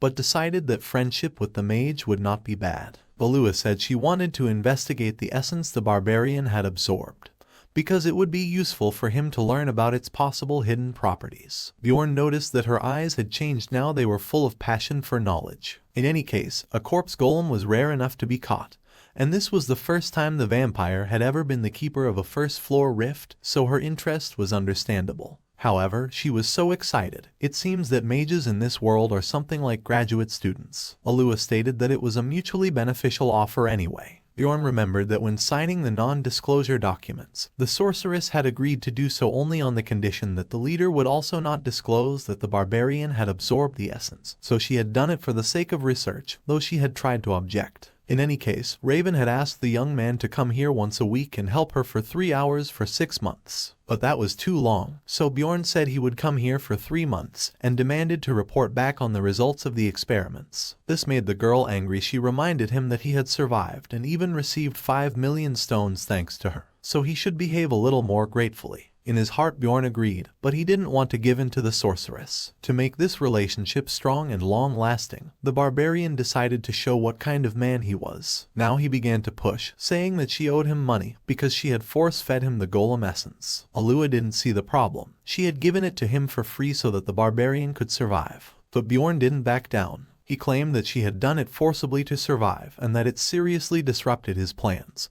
So he demanded 10 million stones, which was the amount needed to erase the essence of the guardian. Upon hearing this, Alua called the barbarian a true madman, for anyone himself would be willing to pay to get his hands on such a rare essence. However, Bjorn objected that this is the prejudice of the mage, because they cannot absorb essences, and any other adventure will confirm his speculations. The girl was more than a little pissed off, and was sure that Bjorn was saying this because he thought she had no adventures she knew. She walked over to the magic ball and summoned a certain patron, recalling that they had met her master some time ago. Bjorn recognized the voice of the one who had been reluctant to give him the potion after his first fight with the goblin. The swordsman also recognized Raven and wondered the reason for the call was. The girl asked him what he would do if he was in death and someone force-fed him the essence. The question seemed strange to the swordsman, but he already had an answer ready. Patron stated that the answer was obvious. He would have gotten very angry. Raven couldn't believe her ears and asked what that meant. Would he really refuse even a very rare rank 7 essence that was only available in rifts? However, this did not sway his opinion in any way. The swordsman explained that there were always a number of factors lurking beneath the off-planet essence that said it would do nothing but harm. Bjorn collapsed in his chair with a look of triumph and listened to Patron with pleasure. The man went on to explain that it was impossible to go upstairs if one simply took a bottle of water and drank it, though he suggested that this might not apply to mages like Raven. Then she asked how to compensate for it. The swordsman said he would first demand monetary compensation, at least 15 million crystals, since the cost goes up depending on how many times the essence is washed. For some reason the faithful want to take all the money for themselves. In that case, Alua wondered what Mr. Patron would do without being compensated. The swordsman reported that, if this were indeed the case, and the culprit stood before him, he would plow the if this patron really knows the master, then he must be an experienced adventurer, which means he must know the true price of the essence. If one asked a rank 9 adventurer who was barely making ends meet, he would think hard about this offer. This was the decisive point. An elderly man entered the laboratory laughing, marveling at how the barbarian had outplayed the mage in words. The old man then introduced himself as Dion Tahirian, Raven's teacher. Bjorn had heard of him. This school occupies 5 whole floors of the tower, so this is indeed the master of the great school of Eltinian. In a way, he's even more important than that region leader, in other words, a very big shot. Dion awkwardly admitted that he had overheard their conversation, which surprised the girl very much, since she had placed soundproof magic. The man informed her that she should be tweaked a bit, as there were errors in the formula. Nevertheless, his youngest student brought a man, and even a living barbarian, so he just couldn't contain his curiosity. Bjorn didn't understand what living meant. Dion explained that most of them come here dead, or at least only with a heart. However, seeing the tense face of his interlocutor, the teacher laughed, saying he was just joking. Bjorn thought it was such a joke of the mages, so he decided to tell one of the barbarian jokes. He pretended to be angry and promised to smash the old man's head in. But when he saw the frightened look on his companion's face, he explained that it was also just a joke. However, the atmosphere became even more oppressive, so Bjorn even stroked the old man's head. Alua thought that the barbarian had completely lost his mind, which was not surprising considering the incident at the guild. Suddenly, however, Dion laughed again, calling Bjorn different, an interesting kid who didn't react so sensitively to his teacher's words. To finally defuse the situation, the young man apologized for his words, complaining about his barbaric nature. Finally, Dion got down to business, recalling the compensation of 10 million stones. He pulled a box from his sleeve and suggested that this might be suitable in lieu of the crystals. Inside was Ice Spirit Ring number 9425. A number that wasn't the most impressive, but it was still a numbered item. Bjorn was very surprised to see this ring. Numbered items could only be obtained from Rift Guardians, each with a unique feature. Would this old man give away such a valuable item so easily? However, Bjorn pretended not to understand how this item could replace 10 million stones, but Dion explained that it was just what he needed, as this item seals the essence absorbed by the owner. However, Bjorn knew the true nature of this ring, finally, the barbarian agreed to accept the item and got ready to leave. At last Alua reminded him of his research assistants, and that he should come twice a week. The girl apologized to the teacher for having to part with the numbered object, but Dion asked her not to worry, the ring was useless anyway, and its market value was only 1.5 million stones. The man assumed that he had managed to outwit the stupid barbarian. Bjorn thought that in this world mages are real intellectuals, but even they do not know some things. For example, Raven did not know about the tears of the goddess. Now the young man was sure that even such glorious creatures as mages are just nubbies in his eyes. They didn't know the true value of the ice spirit ring. The hotel manager was very frightened when he saw the barbarian at the reception desk, because he didn't expect him to be alive, and he had already thrown his things away. Bjorn lost his temper, because he had paid for a week in advance, but the man promised to compensate everything. Suddenly he found that reacting so abruptly had become normal for him. The first time he opened his eyes he had seen a man beheaded, but he had been perfectly calm then. Even when he had committed his first murder, the process had been fairly straightforward. Thinking about escaping from prison, he never hesitated for a second. Even in that conversation with Theon as something a 29-year-old office worker would. Maybe these changes were due to the peculiarities of the environment he was in. But the feeling of discomfort was gradually growing. It was as if the instincts trapped in this huge body spontaneously burst out every time it came to a battle. His mentality also changed. It became simple, ignorant, and radically rude, just like other barbarians. If he merges with the savage essence, it's even better because it will help him survive. Bjorn demanded 30,000 stones from the happy administrator. He said he didn't have that much. Then the barbarian grabbed him by the scruff of the neck and reminded him who had thrown away all his things without permission. The new room was twice as expensive as the old one. It even had a window and a private bathroom, and it was bigger. It was much better to live like that. Bjorn decided to stop by Einar's house sometime to find out how to proceed. The next day he went to the Furious Bull Tavern. When he saw his friend on the doorstep, the girl rushed to him with a hug, saying that she was worried, even though she was sure he was alive. Bjorn said that a lot had happened to him. Einar asked him if he had heard the news about the Barbarian of Freedom, who was the reason the whole town was now in turmoil. Bjorn pretended to know nothing about it and asked what the barbarian's name was. Only now his tribesmen thought about it, but came to the conclusion that they knew nothing about this either. The guild seemed to have covered up everything that had happened, which was undoubtedly for the best. However, the other barbarians were proud that such a hero had come from their kind, who was rumored to have defeated as many as 100 opponents and cleared his name. Others heard that this hero had also granted freedom to other innocently condemned men as well. Bjorn didn't think the rumors would spread so quickly, though he hadn't done anything out of ordinary. Einar marveled at the beauty of Carmelby, where she was for the first time in her life. Carmelby was the name of zones 2 through 5, which surrounded Karnon like a belt. It is home to the middle class of Rapdonia, many artisans and stores. Many call this place the free market, for the equipment taken from the marauders, and for the disposal of all the equipment turned into scrap metal. They managed to get about 800,000 stones. The items obtained when leaving the rift came out to about 500,000, so Einar's share was 300,000 crystals. She was surprised that she got so much, but Bjorn told her not to be shy and to spend it properly. Suddenly Einar noticed her friend's attention to people eating clouds on skewers. It seems to be cotton candy in her mind. She couldn't contain her curiosity and bought one for herself, marveling at how someone could come up with something like that, and imagined how many cloud snacks she could buy with the money she earned. Bjorn told her to eat the hot stuff first. Suddenly, Einar thanked her friend for treating her as normal as he did before. Because she had changed in appearance, the other barbarians stopped seeing her as a real warrior. Everywhere she goes, other people constantly mock her. She asked Bjorn if she had really changed that much. Bjorn did not know what to say, but Einar said that she could not go to the labyrinths with him from now on.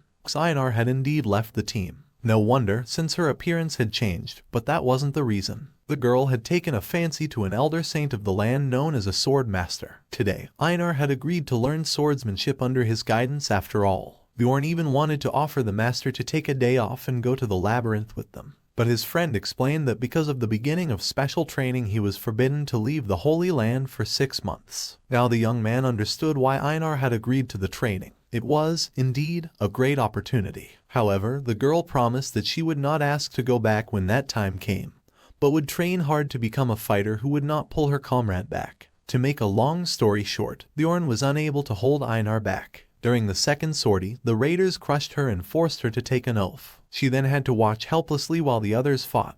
This was the final straw that influenced this decision. The question of a companion comes up again. Though on the other hand, there's always the option of going down the labyrinth alone, as it's much stronger now than it was 2 months ago. Absorbing the essences of a corpse golem and even a vampire guardian has greatly increased his base characteristics, and with such regeneration, Bjorn is literally invincible on the 2nd floor. Even so, he can't go further than the 3rd floor alone. Dungeon Stone was originally designed to be played as a team no matter how strong a character is. The mechanics of the game force you to find companions. As you progress, it becomes critical to stick to a specific role, so it's important to select companions with different abilities and classes. Consequently, you should create a team with players of the same level to progress through floors and hunt monsters. For example, a level 6 mage like Raven will be able to advance quickly, which will bring the young man closer to his goal. Of course, if he managed to get out of here alive. However, Alua was in no hurry, or rather, she flatly refused to join a team consisting of 2 barbarians. She explained that all members had to be at least level 6, and a hitman was required. With a triumphant look, Raven suggested that it would take at least 3 years. Bjorn realized that there was no chance here and was about to leave, but the enchantress asked him to stop talking about nonsense and turn the barbarians' attention to the results of the analysis. Bjorn looked at the paper, but he didn't understand anything. But it didn't matter because he knew the true values. He suspected that the vampire essence would give excellent abilities, especially passive regeneration skill, magic resistance, and soul power. And that's not to mention immortality and other active skills. Now Bjorn had definitely gathered the necessary regeneration. He had been playing the game for 10 years, but he had never achieved such a fast growth. The barbarian had already said goodbye to Raven, but she held him back again, saying she wanted to ask him a question. The girl inquired about what he had put in the vampire's mouth then, for she had definitely sensed the divine power. Bjorn understood what it was about, but he could not tell Alua about the tears of the goddess, and therefore told the sorceress that she was mistaken. After all, there was turmoil. But the girl stood her ground, so the young man had to turn on fleeing barbarian mode and hurriedly withdrew. Now Alua was definitely sure that Bjorn was hiding something. The girl went to the library and found the book The Complete Rift Information. It's a very ancient compilation that isn't even in the academy. The author is also unknown. Alua found the chapter, Blood Citadel, and started reading about the artifacts. Next to the golden mask was an item she had heard of before but knew nothing about, Tears of the Goddess. Raven picked up another book and found the full information. Tears of the Goddess is an expendable relic of unknown origin. Once destroyed, it applies a strong grace to the surrounding area. 150 years ago, during a spatial destruction, Cardinal Andrin used all 3 tears to save a pop. After that, this artifact was never heard of. The effects were exactly the same as she had seen during the battle with the vampire. Could it be a coincidence? Alua didn't understand how a barbarian who had just come of age could find and properly use such an ancient relic. Now this Bjorn certainly seemed suspicious to her. Bjorn was looking at another artifact obtained by killing the boss of the Blood Citadel. However, one can do so by fulfilling a number of conditions. It allows you to change your appearance at will for 30 days with a limit of 5 uses. When the guy played Dungeon Stone, he was terribly uninterested in changing the face of a pixel character, so he sold the mask for 500,000 stones on the market. However, in reality, where he's already been sent to prison by mistake, and soon the whole town could be your enemy, it's better to keep such an item with you. Right now, the big news in all the taverns was the destruction of the Crystal Union, as such a large and untouchable organization disappeared in just one night. The Crystal Union had created the largest network based on countless communication stones, providing various services for the adventurers of the first floor. The attitude towards its members was unequivocal scum. However, in the beginning, things were different. Many people who had trouble paying their taxes found salvation from the Crystal Union. But as they grew stronger, they became mired in corruption and began to commit atrocities on newcomers. What happened to Darius Dudert's sister confirms that, as much as she didn't want to admit it, if it wasn't for that barbarian, things could have ended much worse. The girl even wanted to deal with the clan herself, but luckily she didn't have time. And everyone knew who they owed the destruction of the Crystal Union to, the Barbarian of Freedom. The townspeople were saying that because of this, there might even be a bill allowing adventurers of rank 9 to be interrogated without hard evidence. But what was most interesting was that the barbarian himself was rumored to be a rank 9. Darius didn't believe in such coincidences. It seemed that Bjorn had indeed not died, but had become the very same freedom barbarian. Now she understood why he hadn't returned to himself for such a long time.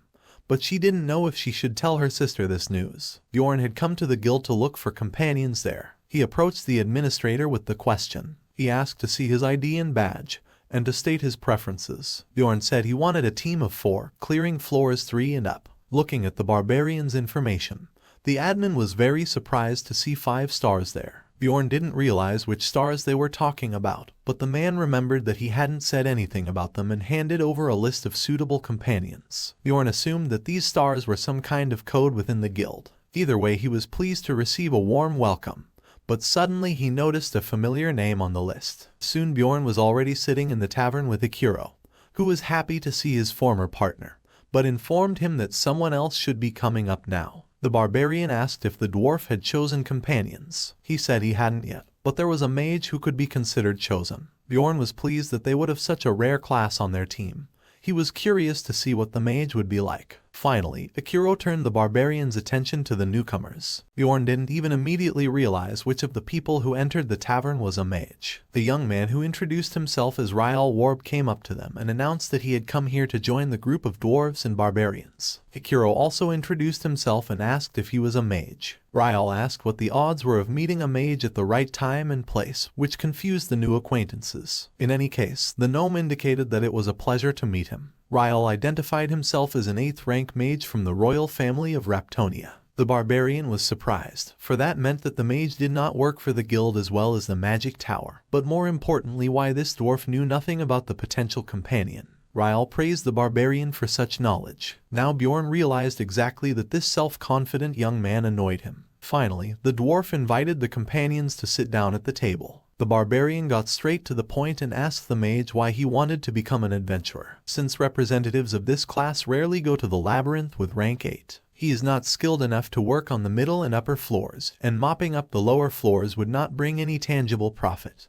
But for Ryal, the answer was simple: he wanted to become a famous adventurer, and increase the fame of Baron Martoin's family. When Hikuro heard about the title, he was surprised, because it turns out that this young man is a representative of the nobility. Ryal confirmed that the husband of his mother's sister was the 3rd brother of Baron Martoin's wife. Bjorn couldn't understand why the young man would tell strangers that, and it turned out that he wasn't exactly a nobleman. Ryal was quick to say that he would not treat his comrades as anything less. The more he listened to him, the more convinced he became that they were dealing with a rogue. Pretty face and blonde hair, about 160 centimeters tall, slim build. He knows how to use everyday magic, administrative and ice-type magic, and a few curses. An inexperienced rank 8 mage, full of lies and arrogance. Bjorn wasn't sure, but realized that with a mage, the number of people willing to join the team would increase, and so they struck hands. As expected, the offers poured in droves, so they had to meet with Hikuro 3 times more often, even though it felt like the Barbarian was doing most of the work. Finally, the team was assembled in full and the gear was updated.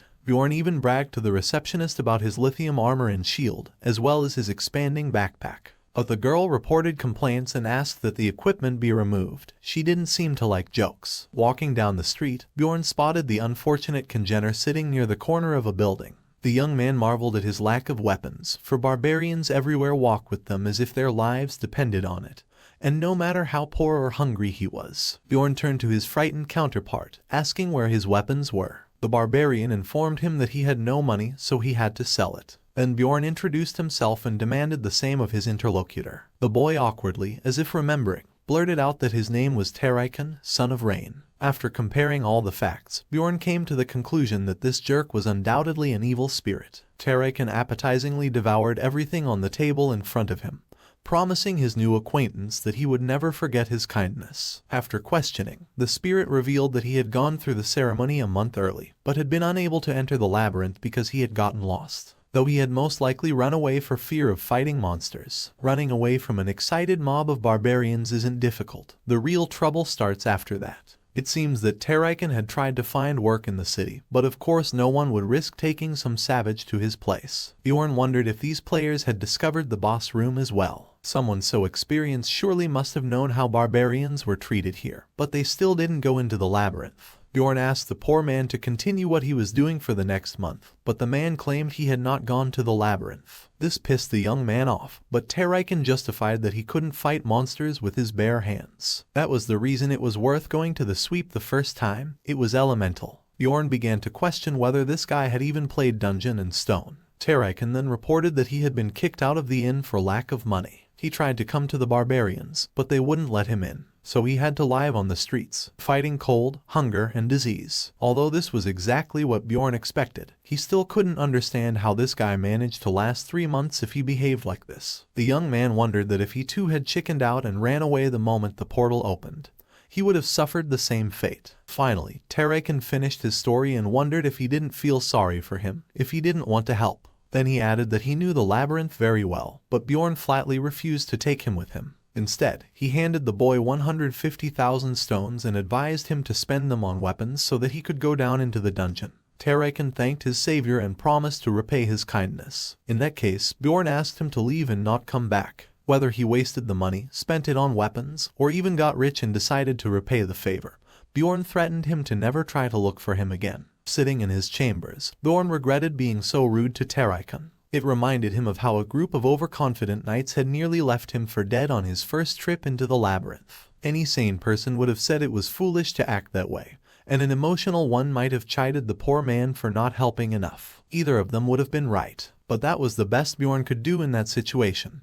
He hoped with all his soul that Terrakin would manage the money properly and survive. Finally, the day to enter the labyrinth arrived. Bjorn's team consisted of a human mage of the 8th rank, Ryal Varbadwaki, who marveled at every little thing and was called a weasel. Human Braun Rathnaller, rank 7, who had 8 years of intelligence work, seemingly the most normal of the group. Beastman Misha Karlstein, 7th rank, and adventurer experience of 5 years. She had a strange habit of saying, Naya, all the time. The girl attributed it to her origins, but Bjorn had never seen anyone like that. By the way, she claimed to be the 13th princess of some tribe, a rank 6 Hikuro Mura dwarf, and finally a rank 7 barbarian tank. Thus began their first exploration. Under Rathnaller's leadership, the group made it to the 2nd floor portal in only 10 hours. That's a pretty good time, but the man was clearly upset that someone had gotten here early. However, knowing where the portal was the job of a guide, and since Rathnaller wasn't, Bjorn didn't expect much. The barbarian was also disappointed at not being able to earn experience for opening the portal. If he had gone in with Einar or Erwin, he would have been able to use the maze bug,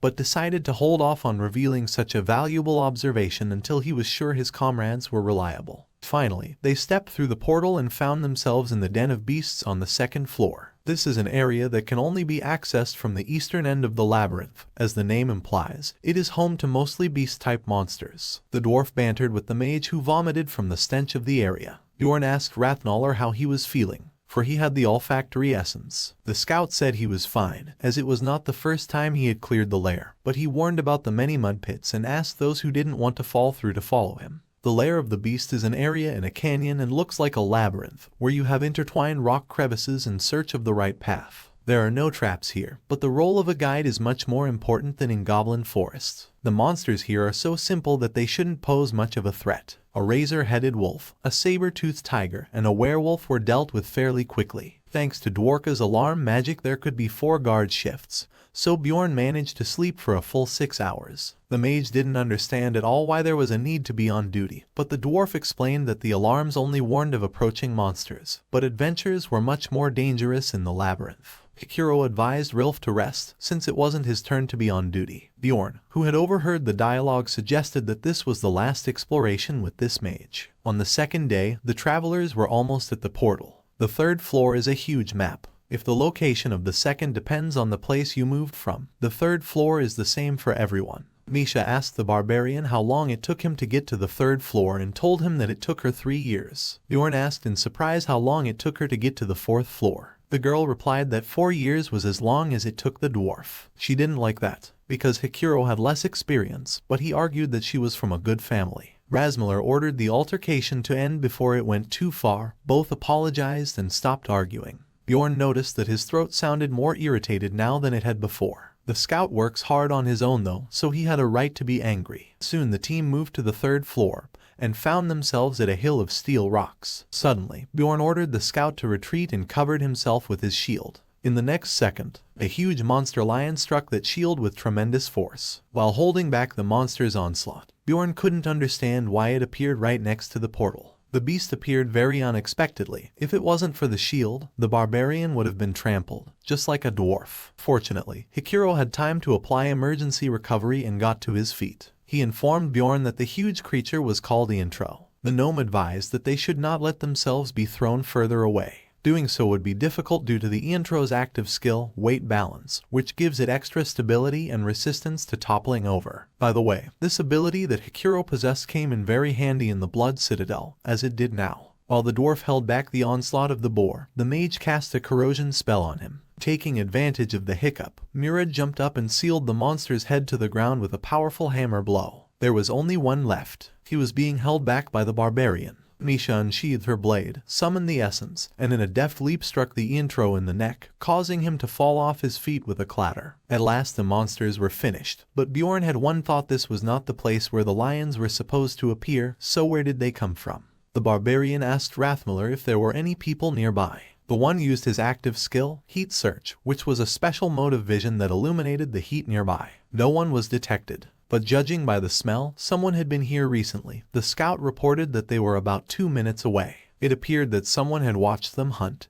and only then left. Bjorn concluded that they themselves might be hunted. Luring monsters to the portals is a common tactic of marauders, who take advantage of the moment when adventurers are most vulnerable. Misha became angry, suggesting that they chase the villains down and beat them up, especially since there's money for killing a marauder. However, Rathmiller objected, because it could be dangerous. Besides, there is no evidence. If something goes wrong, the guilty will be those who killed. Misha was not confused. After all, the dead do not talk, but the dwarf suggested just writing a warning at the entrance to the portal. They continued on their way. The girl praised Rathmiller for such an excellent method, but he said that he himself was experiencing it for the first time. After all, one does not often have to face marauders. Hearing this, Bjorn asked how many times they had encountered them. Misha reported about 8 times in the last 5 years. That was very few. The barbarian said he had encountered marauders at least 5 times in the last 3 months. The comrades laughed off what bad karma the barbarian had. Hikuro had heard that about 150 years ago that was the case, but things had gotten much better recently. Rathmiller asked him to stop laughing at Bjorn, because everyone knows that a mess. Karl Stein is pretty lucky. The young man knew he wasn't the only one, but the scout said he encountered criminals about once every 3 months. That was still too little, so Bjorn asked everyone to just keep walking. The guys dealt with a couple more monsters along the way and decided to stop for the night and head to the next area tomorrow. The reason they decided to stop at such an inconvenient place like the border of the areas was because it had the least amount of monsters. Hikuro wondered if the mage was alright, for he was usually talkative, but now he looked like he chewed shit. Dwaki admitted that his idea of a sweep was shattered. He realized he might be seen as naive and cowardly, but he couldn't take it anymore. An adventurer who kills other adventurers. An adventurer who claims that this killing money, reality is definitely harsher than fantasy. Dwaki realized that sooner or later he too would have to kill a man, so he has been preparing himself for this moment all along the way. Though he feels ready, he doesn't know if he'll be able to take the life of another adventurer when the time comes. Bjorn has noticed that their mage is full of insecurity, fear, and confusion. He's much better than those guys who lie and then cry when faced with real danger. Rathmiller advised him not to be presumptuous. He then asked his comrades to give him some time as he wanted to show them something. Rathmiller led his companions to the edge of the cliff, where they had a stunning view of the castle and the surrounding area, but the bright spots of light struck them most of all. The scout explained that this phenomenon can be observed only at this time. No one knows why it occurs on the 3rd floor, but when seeing such beauty, the reasons are not so important. Rathmiller asked the mage if he had the courage to continue the expedition. When the light faded, the labyrinth was once again plunged into pitch blackness. All but Bjorn went to bed. The night watch was on him tonight, but later sighs were heard from Dwaka's sleeping bag. In all this time, only 50 experience points have been gained. 3 times that amount is needed to reach level 4, and so there's still a long way to go. At the moment, the barbarian's essence limit is 3. Considering that he had only absorbed 3, we can take our time. It would be nice to absorb another good one. Soon, Rathmiller announced that they had arrived. There was an orc settlement ahead. Orc settlement. Among all the locations of the 3rd floor, the most monsters are concentrated here. The peculiarity of this location is that all the monsters possess rank 8 or higher. In terms of difficulty level, the orc settlement ranks 2nd. However, if there's no need to go directly to the portal, this is the perfect place to hunt. The dwarf suggested looking around first and then thinking of a plan, but a group of orcs were already approaching. The comrades decided to take the battle order and proceed as planned. Dwaka and Rathmiller's task was to attack from a distance while Bjorn and Hikuro were in the vanguard and Misha dealt with the enemies one by one. The orc shaman used a madness spell, increasing the warrior's resistance to attack. One of them managed to break through to the rear. In such a case, it was necessary to protect the most vulnerable in the team, the mage. The scout put his crossbow away and ordered Dwok to hide behind his back. The orc struck with his huge sword, but hit Rothmiller. Nisha, who had managed to step back, jumped up and struck the monster in the head with her blade. The shaman tried to throw a spell again, but Bjorn blew his head off his shoulders. The fight was over. It had taken about 8 minutes for everything. The team was definitely lacking in damage. Though it's expected when you have 2 warriors with shields and a scout, things were going smoothly despite the low speed. Bjorn even liked the work of his comrades. Thus they managed to make their way to the center of the orc settlement. As they advanced, the number of monsters kept increasing and increasing. Once, the guys even encountered a great orc warrior of rank 7. Even still, they made it through. But Bjorn knew that when things went too well, something was bound to go wrong. A huge fireball made the travelers stop. The barbarian was shocked if that thing hit them, it would be very bad. The old sorcerer who had thrown the spell said that this settlement belonged to the Dzarvi clan and ordered them to leave immediately. Dungeon Stone is a single-player game, but surprisingly there is a territory control mechanic here. This was originally intended to limit player movement around the map until the main story developed. But later they added a control system for the guilds of the players themselves. Naturally, this requires a lot of manpower, so it's not very profitable if there isn't a rare mob or boss at the location. But Bjorn couldn't understand why this particular clan, and even on such a low floor. Hikuro asked what they were doing in the orc settlement, as he had heard that the Dzarvi clan operated on the 6th floor and higher, but the mage was unwilling to explain. The dwarf went on to say that some guilds had special rights in the dungeons, but he couldn't even assume that this was the case with Dzarvi, and he couldn't be sure that these guys belonged to this clan at all. Bjorn admired Hikuro's courage. He probably behaves like that because of his duties as the leader of the group, but he keeps quite well. Suddenly, the barbarian felt someone grasp his armor. Turning around, he saw Misha shrinking in fear. Could it be that she was afraid of someone? Are we really gonna fight a 6th floor clan here? Get it together. Just now you've got quite the good teammate. You should be eternally grateful to that barbarian. Almost all died. I'm sorry. I lost my reason and acted out. Your actions almost got us all killed. I'm sorry. Good job, Rottmiller. Now keep blaming him so that he really learns. But in the end, nothing happened, so I'll leave it there. You're forgiving him, and it was rash, but I do personally believe that it's a good thing you stepped up for your teammate. You're EV and praising him. Way too benign to be the team leader. I would be cussing him out if I were him. I'm also sorry. Things might have turned out for the better if it weren't for me. That's not true. I think it ended with us only getting kicked out thanks to you, so don't say something like that, mage. That's one way to reassure her. The atmosphere suddenly changed. This is the kind of atmosphere I've always found super cringy ever since I was a kid. Am I the weird one? Goosebumps. Do you know why I hate talking about my family, Naya? I was the only one from my family who wasn't able to form a contract with a spirit beast. Spirit beasts, the Ryanthropes, are able to enter contracts with ancient beasts called spirit beasts. The contracts take on many different forms. Some summon the spirit beasts to aid them in fights, others get possessed by them to increase their physical capabilities, while others receive blessings to use special abilities. Of course, only a few the Ryanthropes are chosen by spirit beasts, but the problem here is that Misha is part of the direct bloodline of the Karlstein family. In other words, the fact that she can't handle spirit beasts paints shame on her family's name. I was on good terms with my siblings when I was younger, but when I became an adult and still wasn't chosen by a spirit beast, everyone began ignoring me. Don't touch me, you halfling. Everyone called me a halfling, Nyan, saying that I'm mixed, a legitimate child. My mother passed away early on in my life, so no one really knew the truth. I couldn't deal with their discrimination, so I left home and learned to fight. That's how I became an explorer. Sample, it must have been really hard for you. I quote, I'm sure it's hard to talk about. Thanks for telling us. No, Naya. You think of us as real teammates and genuinely got mad for our sake, Nyan. I'm glad you think of it like that. How is that the conclusion you come to? Are you done now? Then let me tell you about myself too. My dream was to become a blacksmith. However, I'm dead. I lack the talent. For 10 years, I couldn't even graduate from training. That's also the reason I became an explorer after the age of 30. I needed to start earning money, so I just ran.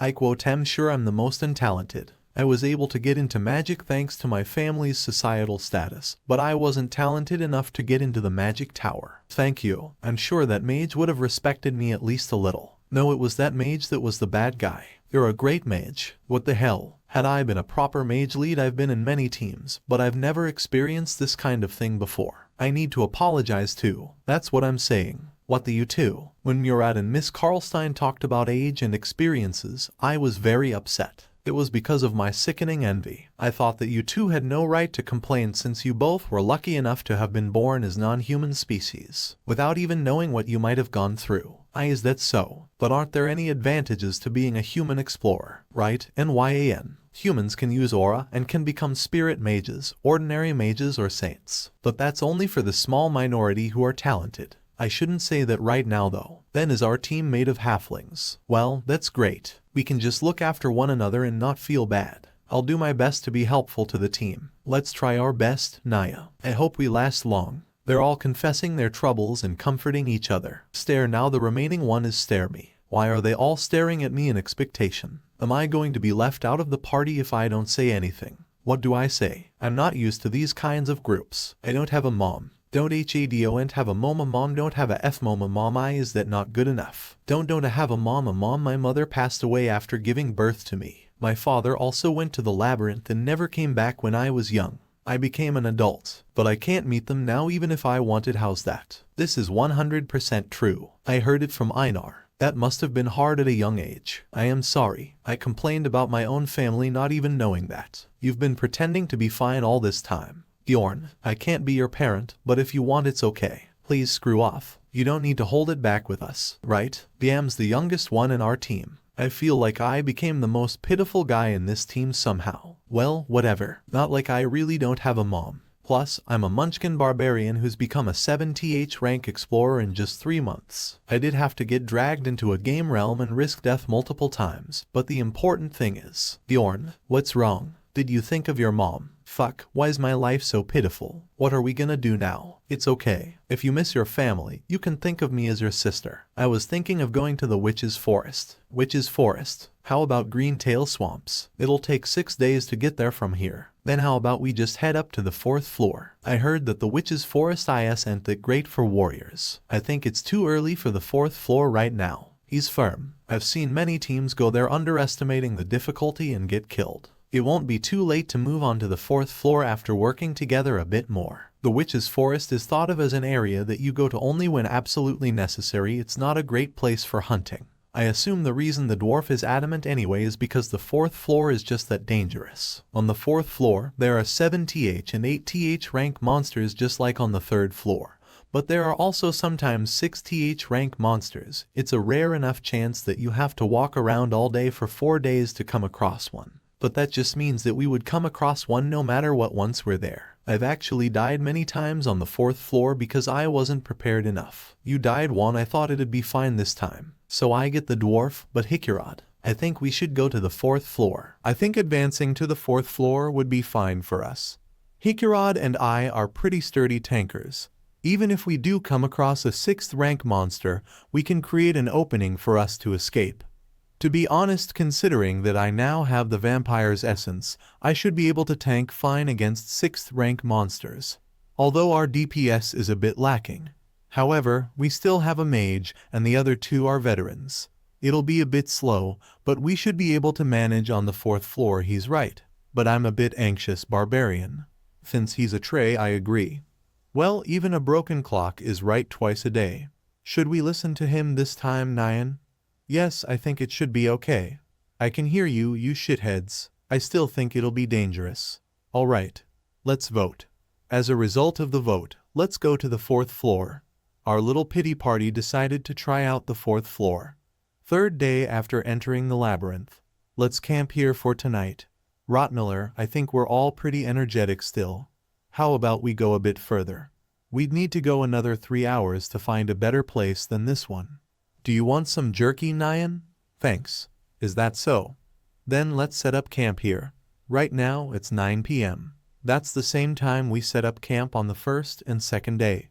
He must have thought of the camping spot ahead of time 3 pop by taking into account the distance and our speed. It doesn't seem like much, but that's pretty impressive. Rotmiller, what are the plans for tomorrow?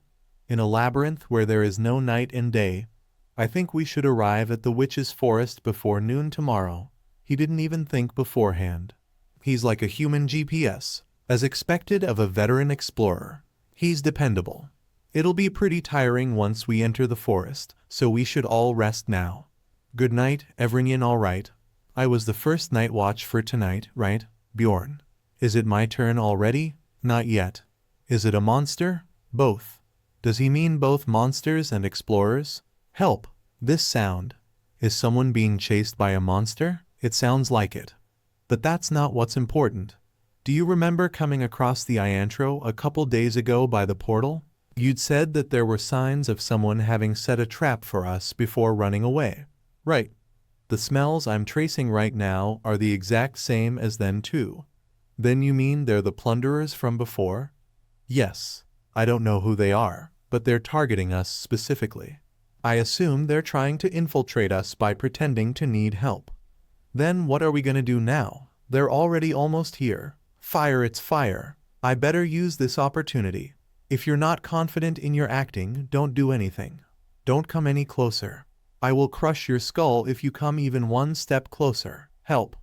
All our party members are dead. I'll reward you for it, so please, put down all your weapons.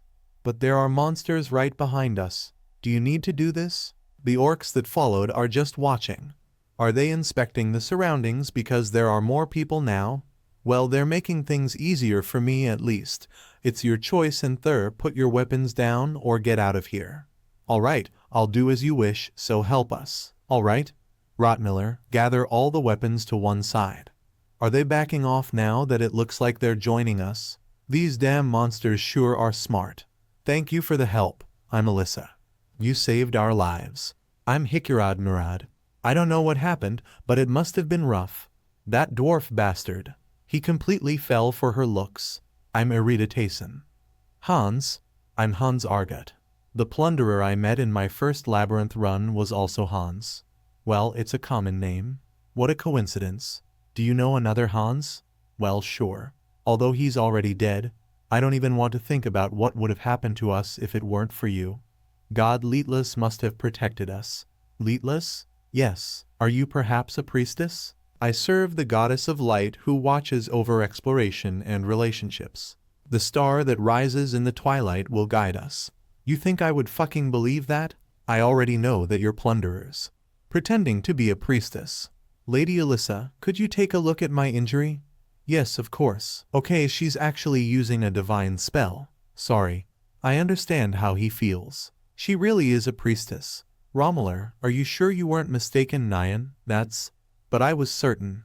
Considering the world of dungeon and stonage, a priestess is a very holy being, and humans are mostly very devout believers. However, that should be good enough proof, right? Can you give us back our weapons now? No. I get that you're a priestess. So what? That only applies to humans. Barbarians are a different species that worships their ancestors. Give us the reward for having saved you first. Whether or not she can use divine power, there is no reason for me to change my attitude. Reward, I did hear that such a custom exists. Alright. How much would be good enough? 2 million stones should be enough. Think of it as your life's worth. There is no way we would have so much money on us. Then we'll give it to you once we're out of here. No. I don't believe what anyone says if they're not one of my kind. If you do not have money, pay it off in valuable objects. The armor your colleagues are wearing should be good. I guess these aren't much compared to the worth of our lives. We'll do as you say. Then I've taken all there is to take for now. So, can we rest a bit now? Of course, come this way. No matter the game. If anyone's hurt, I'll heal. It's a given rule to kill the healer first. What are you doing? Sorry, it was a mistake. I was afraid that you might be plunderers, so I couldn't help myself. We're all gonna die. Because of these crazy bastards. What? Wait, they're looking at? What are they looking? Dwaki, did you do something? I didn't do anything. That's strange. How did you know that I'm an enemy? So what, it's too late? Damn, why can't my life ever just go smoothly? What, just like with the corpse golem, they all suddenly stunned. Everyone, wake up, I'll handle this, priest of Karui. Damn, if this guy can die and come back to life, there's only one answer. I was too scared, I couldn't help it. The best defense is offense. Bjorn, what are you doing? Desecrating a corpse. After becoming a cleric, it's a hidden class you can choose only after reaching at least the 5th floor. Covered with all sorts of combat spells and curses, capable of using both holy and dark magic simultaneously, but with significant penalties. Since Karui is an evil deity, getting caught in this class means being dragged to the gallows. Moreover, to maintain this profession, Icontire Svosha 2,020,02707/15 Synodo Suppressor Soul regular sacrifices of living beings are necessary. That's probably why he resorted to being a plunderer. The safest way to find sacrifices would be in the labyrinth, no doubt. Because of you lost 2 precious minions of blaming others even in this situation. You definitely lack proper home training. It's because of you that Hans and Tyson died. What are? You should have just died when your head was cracked open. What nonsense are you spouting? I can't stand this. Come at me. I'll avenge my friends, Hans and Tyson. Of course, we'll take all the equipment and valuables, claim them. I'm already looking forward to it. Look over there, the dead are rising again. The basic skill of the priest of Karui class, I call of death. Originally only summons undead monsters, but using the bodies of minions allows for the creation of stronger servants. Destroy them, my minions. Misha Karlstein casts poison enchantment. Hot. Our teamwork is getting quite in sync without words. Ice magic is useless here. Indeed, undead have resistance to poison and cold, so our damage dealer's attacks aren't very effective. Riol casts Warb Dwaki Ice Lance, but Rotmiller. Wait, it's almost done. Let's retreat now. As expected, fire is effective against the undead. Nonsense. Alyssa Behank casts Fire of the Dead. The fire, it's absorbing all the fires around. The fire effective against undead is being blocked. We can't use holy power.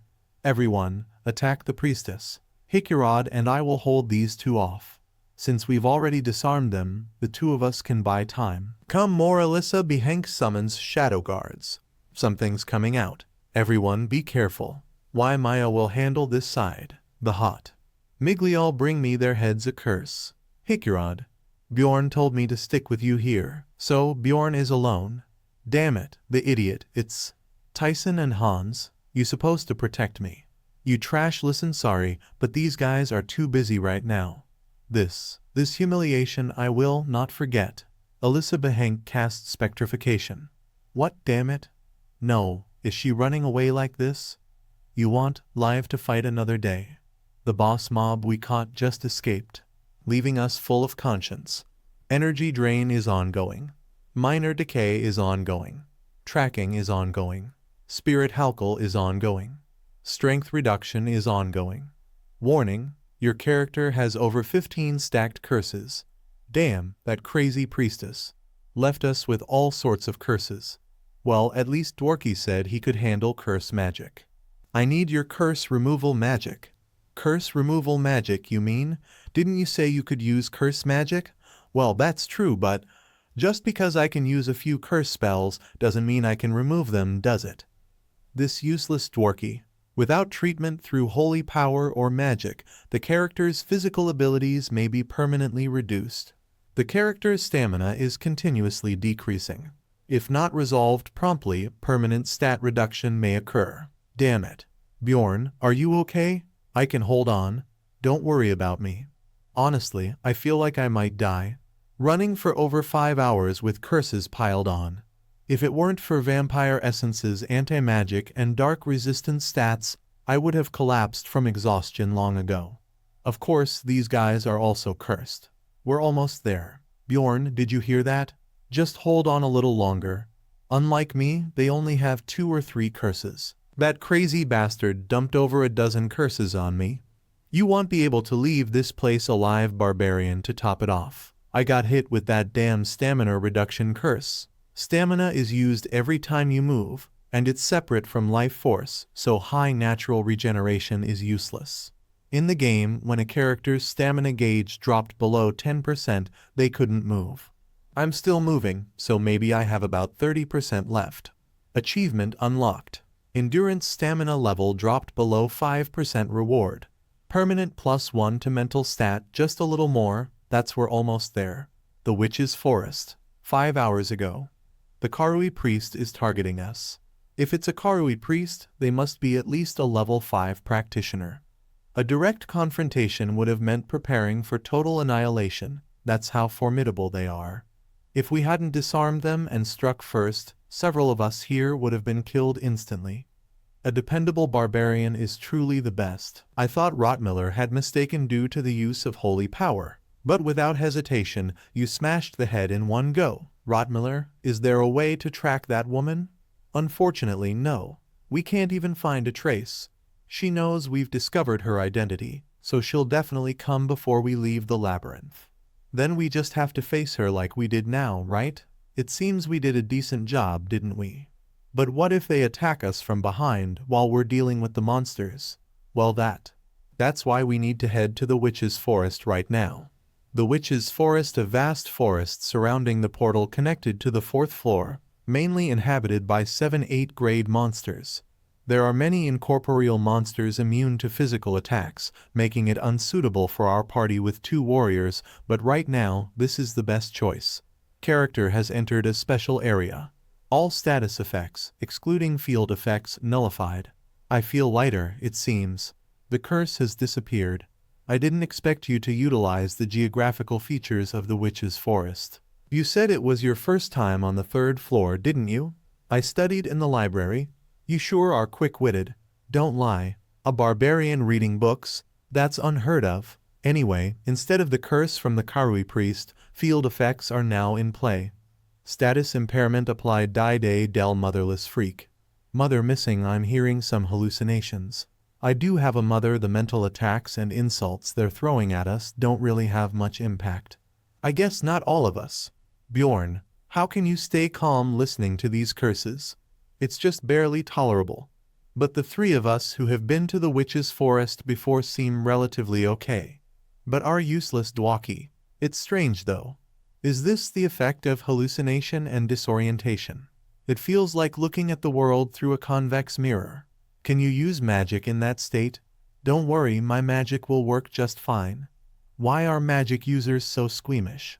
Let's rest until we adapt to this environment. We hardly slept last night. I'll stand guard. Everyone else should rest. Winte damn, I'm gonna die. Bjorn, about that? Earlier, Alyssa. Not Alyssa, that damn woman. Right, that damn woman. Anyway, as I was saying, when I went to post a team recruitment notice at the Adventurers Guild, someone next to me kept asking various questions. Now that I think about it, that person might have been her. What? Actually, in the Blood Castle Rift we entered together, I got a numbers item called Guardian's Wrist Guard as a reward. That's how I upgraded my adventurer's rank. She must have overheard it. Nope, it's 112 Guardian's Wrist Guard, an item usually obtainable only from rifts above the 4th floor, belonging to the 3000 series of numbers items. Putting the effects aside, I'm so frustrated. While I was busting my guts getting essences, Thid lucky guy just mooches off and gets a numbers item worth 50 million stones. Typical luck of this guy. Why didn't I recognize her earlier? Well, that's because she was dressed completely differently from in the city. She was in a priestess outfit and her clothes were very dirty, and even torn here and there. So you're saying you didn't recognize her because you were looking elsewhere than her face. Besides, the meeting was at a bar, so it was easy to eavesdrop and set a trap in advance. Well, they say treasure always brings trouble, and it seems to be true.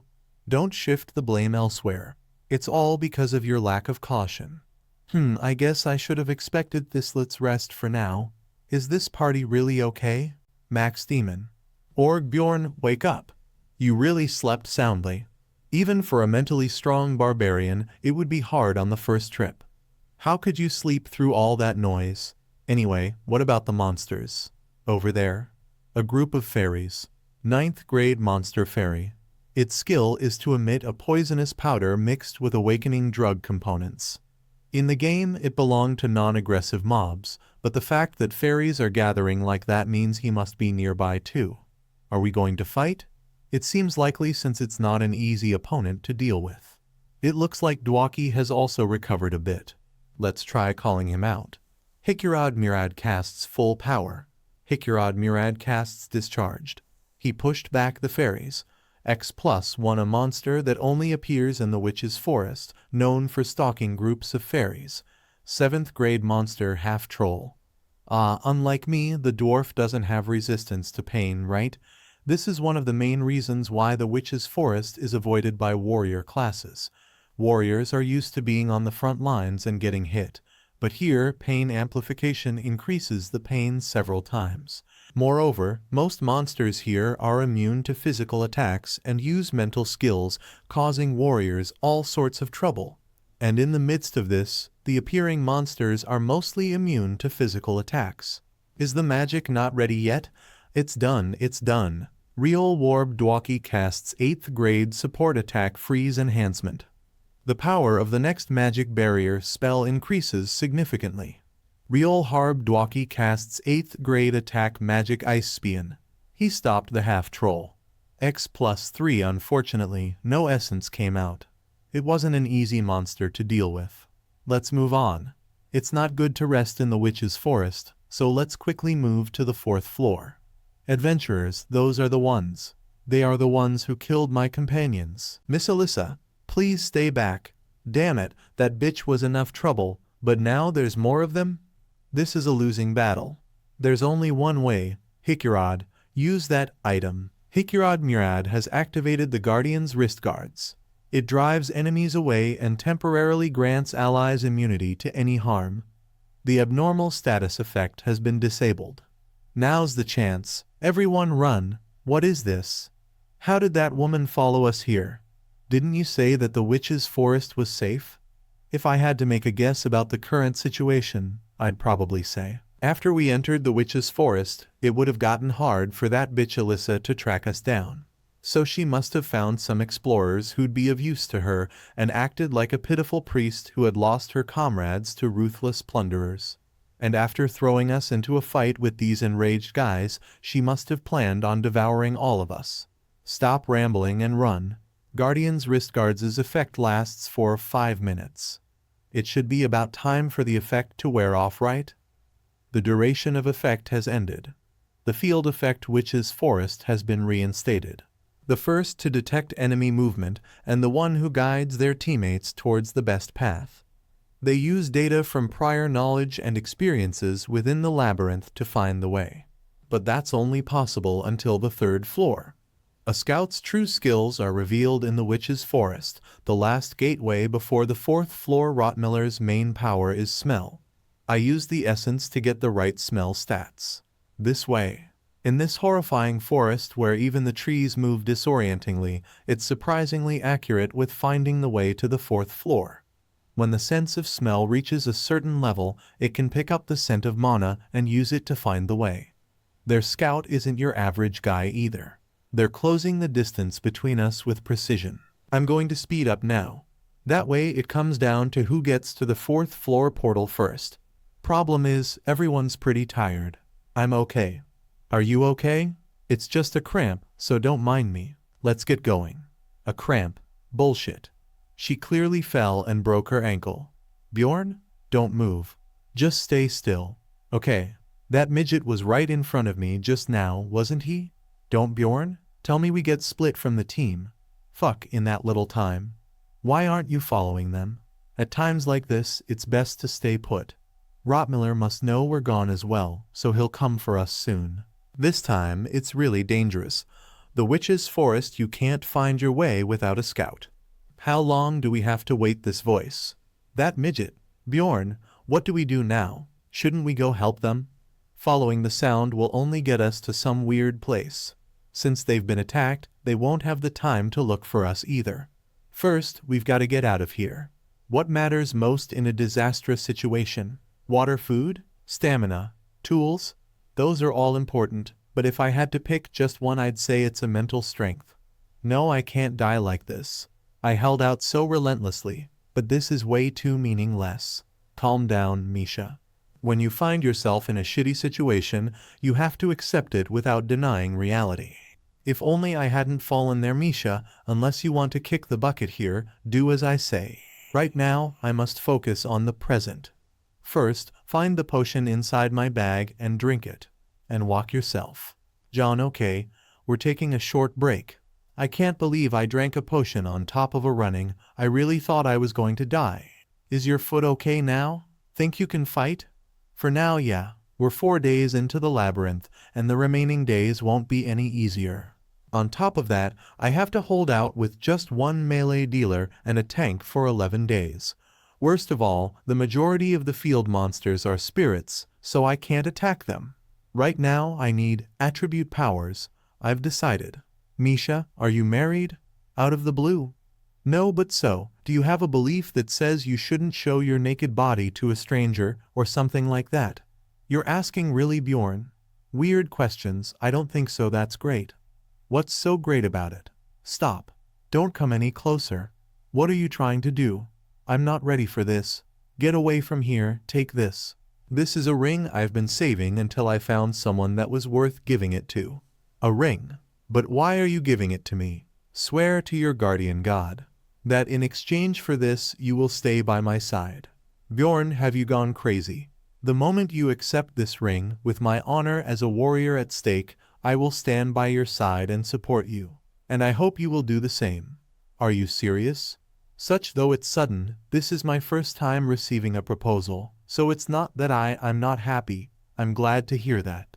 But Bjorn, I'm sorry. I never once thought of you that way. I'm not saying I don't like you. It's just the thing is you're you. What on earth is she trying to say? I like skinny guys. What are you suddenly talking about? I mean that I don't find you attractive as a man, you stupid barbarian. Confessions oh rejections 1. There's a misunderstanding here. That's not what I meant. I meant for you to take the pledge to be comrades in exchange for the ring.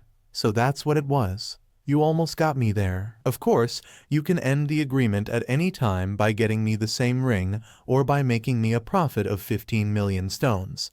Do you get it now? As if. What the hell is this ring for it to be worth 15 million stones? 15 million stones is a bargain. This ring can fulfill a long-held desire of yours. I couldn't have made this choice if I hadn't been playing Dungeons and Stonage for nearly a decade. I'm going to awaken Misha. Frost Spirit Ring, a numbered item that I got from a master of the Altemian school. At first glance, it's easy to dismiss this item as worthless, but when this item is destroyed, an unusual effect occurs.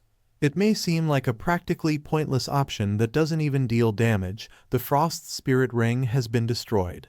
Special conditions have been met. But here's what I found out after several attempts. If it's being worn by a therianthrope who has yet to make a contract with a spirit beast, the Frost Spirit Ring has been special conditions have been met. An event occurs. Someone is calling. The Frost Spirit Ring has been destroyed. Special conditions have been met. Scadia, the glacial magical beast, has awakened from its seal. Scadia, the ice magical beast, offers a contract to Misha Karlstein. Of course, I agree to the contract. The contract has been completed successfully. I can't believe I made a contract so easily. Bjorn, what on earth is this ring? How on earth did it wait? No, actually, if this existed, why didn't Father tell me about it? I think he probably wouldn't have known either. He didn't know. Yeah, because a mage researched it for a long time and only recently discovered it. Wait, so how on earth did you know about it?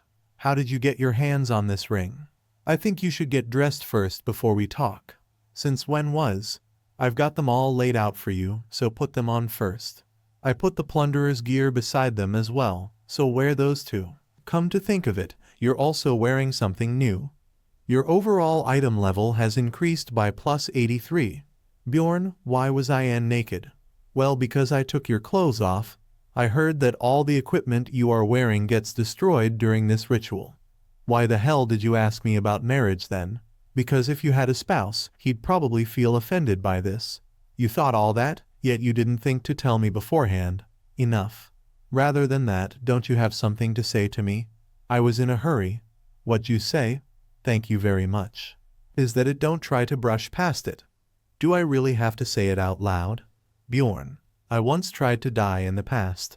It was my father who found me and saved my life. You should be thankful to him. I'm not sure. It isn't that beautiful of a story. When I woke up, you know what the first thing he said was? Father Misha Karlstein, if you want to die so badly, then go die inside the labyrinth. How much more shame must you bring to the family name before you're satisfied? Someone needs to die. This family is even crazier than I expected. So I came to the labyrinth. Not that I came to die like father told me to. I simply wanted to run away from that house. Someone like you is a Karlstein disgusting. Pathetic. You worthless piece of shit, you want alive like that? You should be shamed of yourself, filthy. I also thought that if I became a great explorer, even without a spirit beast, and got acknowledged, father would forgive me again. I still don't know if this will make my father acknowledge me. But now I feel that that's probably a good thing. Thank you, Bjorn. I will not forget this favor until the day I die and have this imprinted deep within my heart. You swear to the guardian gods? I swear to the guardian gods. Strengthening. Powers. The ryanthropes who sign contracts with spirit beasts usually gain one of these three types of abilities. In Misha's case, Misha Karlstein's body has been permanently imbued with Skadia, the ice magical beast. It was the strengthening type. You have killed a Wraith X+1. Finally, we have a way of making the attribute attacks we wanted so badly. From now on, we'll be able to take out the spirit monsters. Spirit monsters are weak compared to their rank, so they're easy to deal with. I feel a strange sensation every time I hit them. It feels like it's not my hand. With the attribute attack now possible, Misha could fight on her own, but just as there are levels to a barbarian's spirit seal, the ryanthropes' spirit beasts also advance in stages. Misha is still on stage 1, so she can't imbue her weapon with her attribute. She was a fighter before, so fighting right away shouldn't be a problem for her. But the witch's forest is not an easy place to fight all alone. Bjorn, there's more of them. Let's get out of here. Got it. The real survival begins now. Around 11 hours passed. During that time, we fought the monsters that had less numbers, avoided the ones that had more, and caught countless monsters. You have killed a witch lamp. X+1 you have killed an owlbear. X+2 you have killed a dirotor. X+2 you have killed a low-level mutant spirit. X+2 you have killed a woodman. X+1 you have killed a homunculus. X+2 hurry up and pick up crystals. These magic, I'm exhausted. Thing we haven't encountered a 7th rank monster yet. Despite my fears, there's no sign of that bitch Alyssa coming for us. But the frost spirit ring that disappeared while awakening Misha. The ring's disappearance activated the corpse golem's passive skill. Acidic blood has corroded my gear here and there, and even the breastplate and shield made of tier 2 material latinium have lost their. I'm going to lose a lot of money on repairs luster.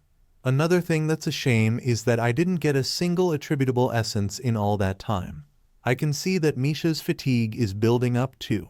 At this rate, my chances of making it back to the city alive are maybe 30%. It has been 12 hours since you have entered the Witch's Forest. Witch's Forest field effect has strengthened. And with this, it's now been 12 hours that we've been suffering in the Witch's Forest. The field debuff it will cause is abnormal stat effect. Misha, tie this around your waist. If we end up falling, we can pull ourselves up the rope and meet up. You know about it too, right? The abnormal stat effect from staying in the Witch's Forest too long. I know. Abnormal stat effect Witch's Eye has been applied. Let's go now. From now on, we can't stop for a single second, but we're still lost. After the Witch's Eye was activated, we have not stopped to rest at all. It takes about 10 minutes for the Canibero to appear when the Witch's Eye is at level 5. It'll take more than 15 minutes for us to kill just one, so as soon as we stop, they will come attacking us all at once. And the one thing that has changed since we've been wandering the forest is that Misha and I connected ourselves with a rope. Now we'll be able to find each other again even if someone falls behind. Bjorn, slow down a little, Nyan. Alright, Misha's condition has significantly worsened since this morning. It's not that she's diseased or that her injury has gotten worse. She's just exhausted. I've slowed down, but she keeps getting tugged by the rope. Can she not catch up to even this speed? I guess she did do most of the damage on her own while dealing with the illusions. Get on my back. You'll feel a bit better if you rest some. But Bjorn, you're more. Just listen to me. Normally, she would resist. But I guess she's really tired. Thanks, it has been over 87 hours since you have entered the Witch's Forest. Field effect Witch's Forest is being reinforced. Status abnormality Witch's Eye has been elevated to level 6. It has been 17 hours since I've been carrying Misha, except for when we have to fight. Die disgusting, you insect. Murderer you garbage, I'm reaching my limit too. If we don't find that thing before it's too late. Why are you just letting her be? This voice, you've solved the biggest problem in her life. You won't even have to try to seduce her? My ex-girlfriend. She doesn't even seem like an illusion. Are you scared of being abandoned again? I feel like if I try to touch her, I'll feel warmth. Oh my. That's dirty. What kind of things are you imagining? She acts the same as in real life. It's probably because it's based off my memories. That's your issue. You always try to know everything. Don't you think it's unfair? You never try to tell others about yourself. You were the same too. What don't you know about me? You know every corner of my body better than I do, don't you? My tights changed. Your taste is the same as ever. Damn bro, had it bad. Fuck. Is this the kind of person I am? I'm horny seeing my ex-girlfriend in a situation like this. Leave the beast girl behind and come to me. You should be with me. These other girls don't understand you. Yes, it is. Is that so? I'll make you feel good, Bjorn. Wake up. What? Is this also an illusion? Die Naya. Are you okay, Bjorn Nyan? I got rid of the dryad. Now get it together. What dryad status abnormality captivation has been cancelled? An 8th rank monster that appears very rarely in the Witch's Forest and uses the skill captivation. You have defeated the dryad. X+2 it of okay of no wonder the illusion was so clear. It wasn't a field effect. It was a skill. Thanks. It would have been bad if it weren't for you. Okay, of course be Bjorn. Explorers. This is the first time we've come across explorers since being separated. This effect summoned a powerful monster if they remained in one place too long. 3 days passed in the forest, but Misha and Bjorn still hadn't found the exit, and the Witch's Eye grew stronger. They were tired but couldn't rest, or they risked being attacked by Canavero, a dangerous monster that appeared quickly. Despite slowing down, Bjorn kept walking. As Misha lagged behind, Bjorn noticed her condition worsening and suggested she climb onto his back so they could keep moving. Misha initially resisted, saying her companion was more exhausted than she was. The barbarian's strength lies in his spirit and flexibility, so he promptly lifted the girl by the waist. Bjorn threw her over his shoulder, making her listen to him.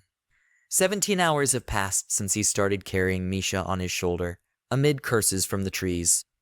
Bjorn was worried about reaching his limit and hoped to find something soon. Suddenly, he heard a woman's voice asking if he should let Misha go. Recognizing the voice, Bjorn froze. The girl insisted he release Misha, claiming it solved her biggest life problem. She manipulated him, suggesting he seduce his ally. Bjorn thought she wasn't like the forest's effect, while she pushed, talking about his fear of loneliness. He realized she resembled his ex, now in the labyrinth. He resisted the urge to touch her.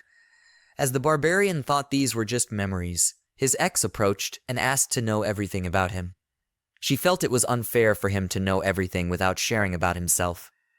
Bjorn noticed their similarities, and his ex reacted to his thoughts by sulking.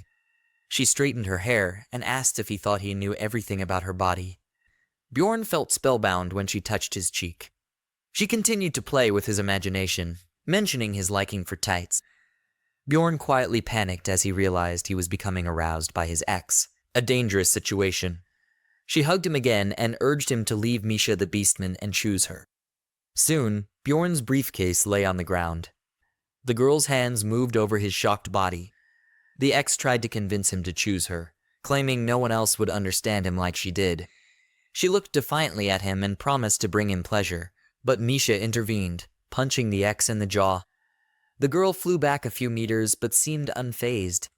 The punch snapped the main character back to reality, making him realize he was close to death. Misha, pretending to be a barbarian, relentlessly kicked the ex. Later, the girl asked the main character how he felt, snapping him out of his daze. Joyful Misha informed him she had handled the triad. Bjorn then realized he was under a negative charm from the triads, rare rank 8 monsters resembling trees. He thought it was just an illusion caused by the monster. The story was strong and realistic. Misha was thanked for saving a guy, and the girl smiled proudly. Suddenly, trouble arose, catching Misha's attention first. More adventurers appeared before the researchers, looking friendly but making Misha cautious. He started planning an escape. The researchers questioned Misha and Bjorn about their missing team. Bjorn nodded as Misha eagerly asked if they were rescued. He warned her not to jump to conclusions. The woman reassured them, saying they had children Misha and Bjorn's age and meant no harm. The guy refused firmly, suspecting a trap. The woman mentioned her own children in Raphonia, strengthening the hero's suspicions. The theory was they needed to defeat the Barbarian and the Beastman to survive. Misha became alarmed when she realized there were more people to feed. The main character, concerned about their intentions, remained silent as the group approached. He hoped they could pay to help them out of the forest, but was uneasy not knowing their true motives. The first person to introduce himself was Hansoo, their guide. The Barbarian was shocked to hear the name, feeling suspicious as others with that name had tried to harm him before. In the group were a guide and 2 archers, which made the situation more dangerous. This frightened the main character, who quietly asked Misha if she trusted them. She nodded in approval, giving him permission to proceed cautiously. The Barbarian insisted on proceeding alone, which confused the explorers. Despite needing help, the protagonist felt it wasn't the right time to stay, so they decided to leave. Bjorn, not wanting to stay longer, urged Misha to leave immediately. Suddenly, an arrow flew towards them, but the Barbarian blocked it with his shield, keeping himself and his ally safe. As expected, wolves appeared shortly after and attacked openly. The quiet archer questioned a woman named Fian about her actions. She responded sharply, suggesting he might be blind not to see. Her demeanor changed abruptly as she fixated on Bjorn's lithium armor, and drool began to drip from her mouth. The archer attempted to stop Hans, who had drawn his sword to aid Fian in battle, but the situation no longer interested anyone. Hans and Fian were joined by a knight with an axe, who also realized how valuable things the Barbarian had. Frightened, Misha proposed an escape plan to Bjorn, but he rejected it due to the fact that the researchers had a guide and he would quickly find them. Then they decided to act deceitfully and play for time, to which the girl quickly agreed. The Barbarian began to speak first and tried to negotiate with them in exchange for his armor and his backpack with things, but he was interrupted by a crying Misha, who started screaming that he was holding her hostage and she was the princess of the Beastman, so she could pay back. The guy was quite surprised by this behavior of his ally and could only hope that it was nothing more than a simple trick. Hans had already begun to doubt his intentions, but Fian quickly brought him back to his senses, saying that if both were not killed, they would surrender her squad. But the knights had no doubt at all and noticed that the princess could have a lot of valuable things. Therefore, no one expected anything else and everyone rushed towards Bjorn and Misha. The Barbarian understood that they could not hold out any longer and raised his shield, standing in front of his ally, thinking that they had done everything possible. They really did everything possible and necessary, because right after the researchers wanted to attack, Cannavaro jumps out of nowhere. The marauders did not expect such a turn of events and began to retreat. Wondering how long the 2 heroes had been here, Bjorn took advantage of the moment and ordered the girl to grab his neck with her hands, as it was time for them to run. Immediately after, the Barbarian ran straight at the monster as if he was going to attack it with his shield and start a battle. But at just the right moment, he changed his trajectory and went around Cannavaro, still continuing to run forward. Hans and the others only noticed that the Barbarian and the girl on his neck were rapidly rushing not just in their direction, but right at them. But they did not have time to dodge and several adventurers were hit on the head with a shield. Suddenly, Cannavaro used his ability and created a whole minefield around himself and all the researchers. All the researchers stopped moving until Fiend was close enough to the wounded Hans and tried to help him. The monster began to quietly approach those who were closer. While Hans ordered to kill Cannavaro first and only then catch up with Bjorn and Misha. The main character calls his character a tank for a reason, because only his luck gives him the opportunity to step on all the mines in a row, but be fast enough not to get hit. The longer Misha hung on his neck and watched this, the more surprised and afraid she was for him. Cannavaro realized that his main goal was already moving away from him, so he decided to act. Just a couple of seconds was enough for him to summon the hound dogs, who ran towards all the researchers each. Each of the hounds immediately pounced on its victim, as happened with Hans. He was killed very quickly, and the dogs immediately rushed to their next prey without giving even a second to defend themselves. Those who tried to escape faced no better fate because they were shot with a crossbow. At some point, one of the hounds was able to catch up with the main character and grab his leg, but at the right moment, the barbarian used an explosion of flesh below the ankle, which threw all the other hounds away from Bjorn. But at the same moment, he realized that he didn't feel anything below his ankle from the word at all. The game warns that an untreated wound can lead to bad consequences, which forces the barbarian to come up with another plan. He quickly exchanged glances with the girl and decided to leave the battle with Cannavaro to her, and she agreed. With all the strength he had left, the guy threw the girl like a Pokemon at his enemy, saying that he was choosing her. Misha, already in flight, drew her dagger and grabbed it to deliver one decisive blow. With a light but strong movement of her hand, she dealt the decisive gift to Cannavaro, and he began to crumble into dust. She became interested in the question of what happened to the other researchers and heard someone's voice. Lying on the ground was the only living fiend who noticed Misha and tried to crawl to her. The woman begged for help and tried to appease the beastman by saying that she would repay her after returning from the labyrinth. But Misha's answer was clear and simple, namely a dagger stuck in the woman's back. Some time passed. They moved away from the scene and were able to set up their camp, where Misha expressed concern for Bjorn's leg, but the leg began to heal immediately after he drank several vials of the potion, which surprised and frightened the girl. She began to ask the guy about who he was, since he didn't even feel pain from the potions. He calmly replied that it all depends on the mental fortitude of the barbarian, which can dull the pain. The guy was glad that he didn't lie, because Einar, who could drink buckets of potions in one battle, told him the same thing. Later, the hero suggested that they continue their journey until Cannavaro appeared, and Misha asked how he realized that the researchers were enemies. Bjorn shrugged and said that one of the adventurers was named Hans, a name he had not liked since his first day in the labyrinth. The girl noticed that she was upset by the way Fiend behaved, because she seemed such a sweet and simple-minded woman. The barbarian said that if it weren't for the way they were dressed and the fact that they were in the labyrinth, Fiend might have become friends with them. Misha didn't quite understand her friend's idea, so he explained by asking why she even goes to the labyrinth. The girl reluctantly admitted that she just needed money, with which the main character completely agreed. He says that in this world, money is a chance to protect oneself from execution for the same non-payment of taxes. Fiend had told them that she had several other children in her family, so it was obvious that she would do anything to get as many as possible. Bjorn thought and said that he would definitely rethink a lot after this adventure, which Misha also agreed with. At some point, the girl looked to the side and realized that there was an interesting thing there. When she took a closer look, the girl called her ally and showed him her find. Bjorn was no less surprised by her keen eye and was also delighted when he saw it.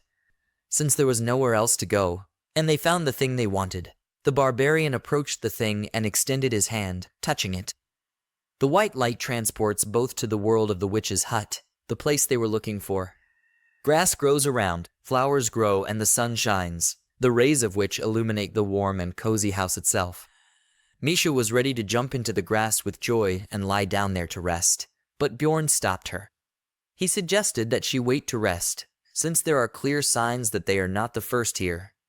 The girl asks what they will do, and the barbarian suggests that they first look around.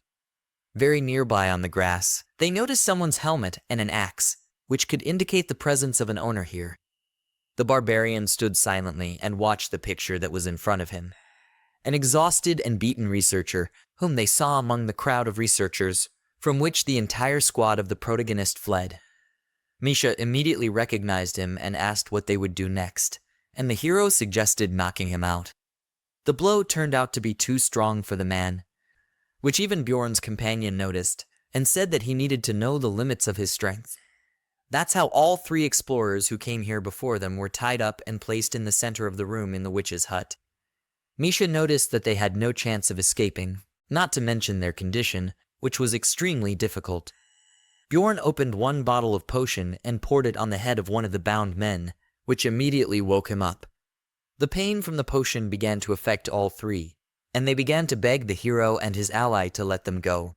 The barbarian sat down opposite the man, and immediately asked what happened to Bjorn's squad and what the man was doing here himself. Anyone who doesn't want to get hit on the head once again tells everything as it is, and without any additions or exaggerations. He says that they soon found Brown and his friends, which they were incredibly happy about. One of the crossbowmen was able to immobilize the guide with a shot to the shoulder, causing Hikuro to exclaim. The next moment the dwarf uses the protector's cuff, which knocks enemies away from them, and the magician doesn't rest either, and successfully attacks a couple of enemies with ice spears. After this, the people tried to go forward and possibly find another part of the main character's team. Eliza was with them, which gave her the opportunity to act, so she quickly kissed the stranger, casting her skills on him. Immediately after, she began to take the man's soul and create shadow monsters, which attracted the attention of the others. Priestess Karui did not change, and only scoffed at how people tried to escape or defeat her. The man tried to remove the blame from himself and shifted onto the priestess, who deceived them. But Bjorn did not want to listen to empty excuses. The man tried a new tactic and promised to pay all the compensation if he was spared and returned to Raphonia. Misha didn't think for a long time, and immediately said that she would understand any choice of the main character, who is now deciding what to do. This is his third time going to the labyrinth, and each time he is found by some marauder. But in the same way, they can pay compensation in the city, and they didn't kill the conductor, which is good news. Choosing an answer was like a meeting room, where he listened to the opinions of a barbarian who belongs to this world, and an evil but humane spirit. The nature of this world told him that killing a couple of people would not be a bad thing, and they had hurt both him and his team. The evil spirit tried to convince himself that one shouldn't kill a person because of some small mistake, because it can always be corrected. The main character realized that the question had reached a dead end, and returned to reality to evaluate both options and their consequences. Before this, Bjorn asked Misha if she had something on her mind. And as it turned out, there was one thing after all. They cannot be trusted, so leaving them alive is not an option, because they may turn them in, or worse, kill them next time. Finally, the barbarian made his decision and was ready to give his verdict. He clutched the mace in his hands, remembering that every world has its own rules, and if you don't follow them, you can pay with your life. Therefore, without a second thought, the guy raised his weapon and got ready to kill, accepting the rules of this world as his own. Only a second passed, and his weapon was already stained with blood. And all three were dead. Misha noticed that the main character cannot fully accept the rules of the game, and asks if everything is fine with him, to which he receives a nod of his head. He realized that now his only and correct name, his manner of behavior in society, belongs to the barbarian Bjorn Yandel, not the man Jack. When all the equipment was assembled from the soldiers, the main character began dragging one of the corpses, which Misha noticed. She asked what he was doing, and he answered what was necessary, while he stuffed the body of the deceased into the fireplace of the house. The body began to char, and the game reported that this sacrifice allows the hut to remain open for an additional 8 hours. He watched silently, and remembered that exactly the same mechanics were in the game, which couldn't help but rejoice. Frightened for her friend, Karlstein asked him if everything was okay, but for him, this question sounded only like background noise. When the barbarian had already taken off his helmet, he asked why Misha had not gone to bed yet, and whether she was tired, to which he received silence. And he himself didn't wait for an answer. So he fell onto the bed like a log and tried to sleep. The main character remembers his phrase and realizes how realistic it was. The more he renounces humanity in order to be a barbarian, the more these laws resemble something human. Barbarian has dreams about spending time with his girlfriend in the real world. They love to sit in a cafe in the evenings to drink, have a snack, and talk about everything in the world that could come to mind. They also spent the night together, even just falling asleep in their arms. And all this was enough to call myself happy. The memories alarmed the main character, and he immediately opened his eyes, waking up in a cold sweat.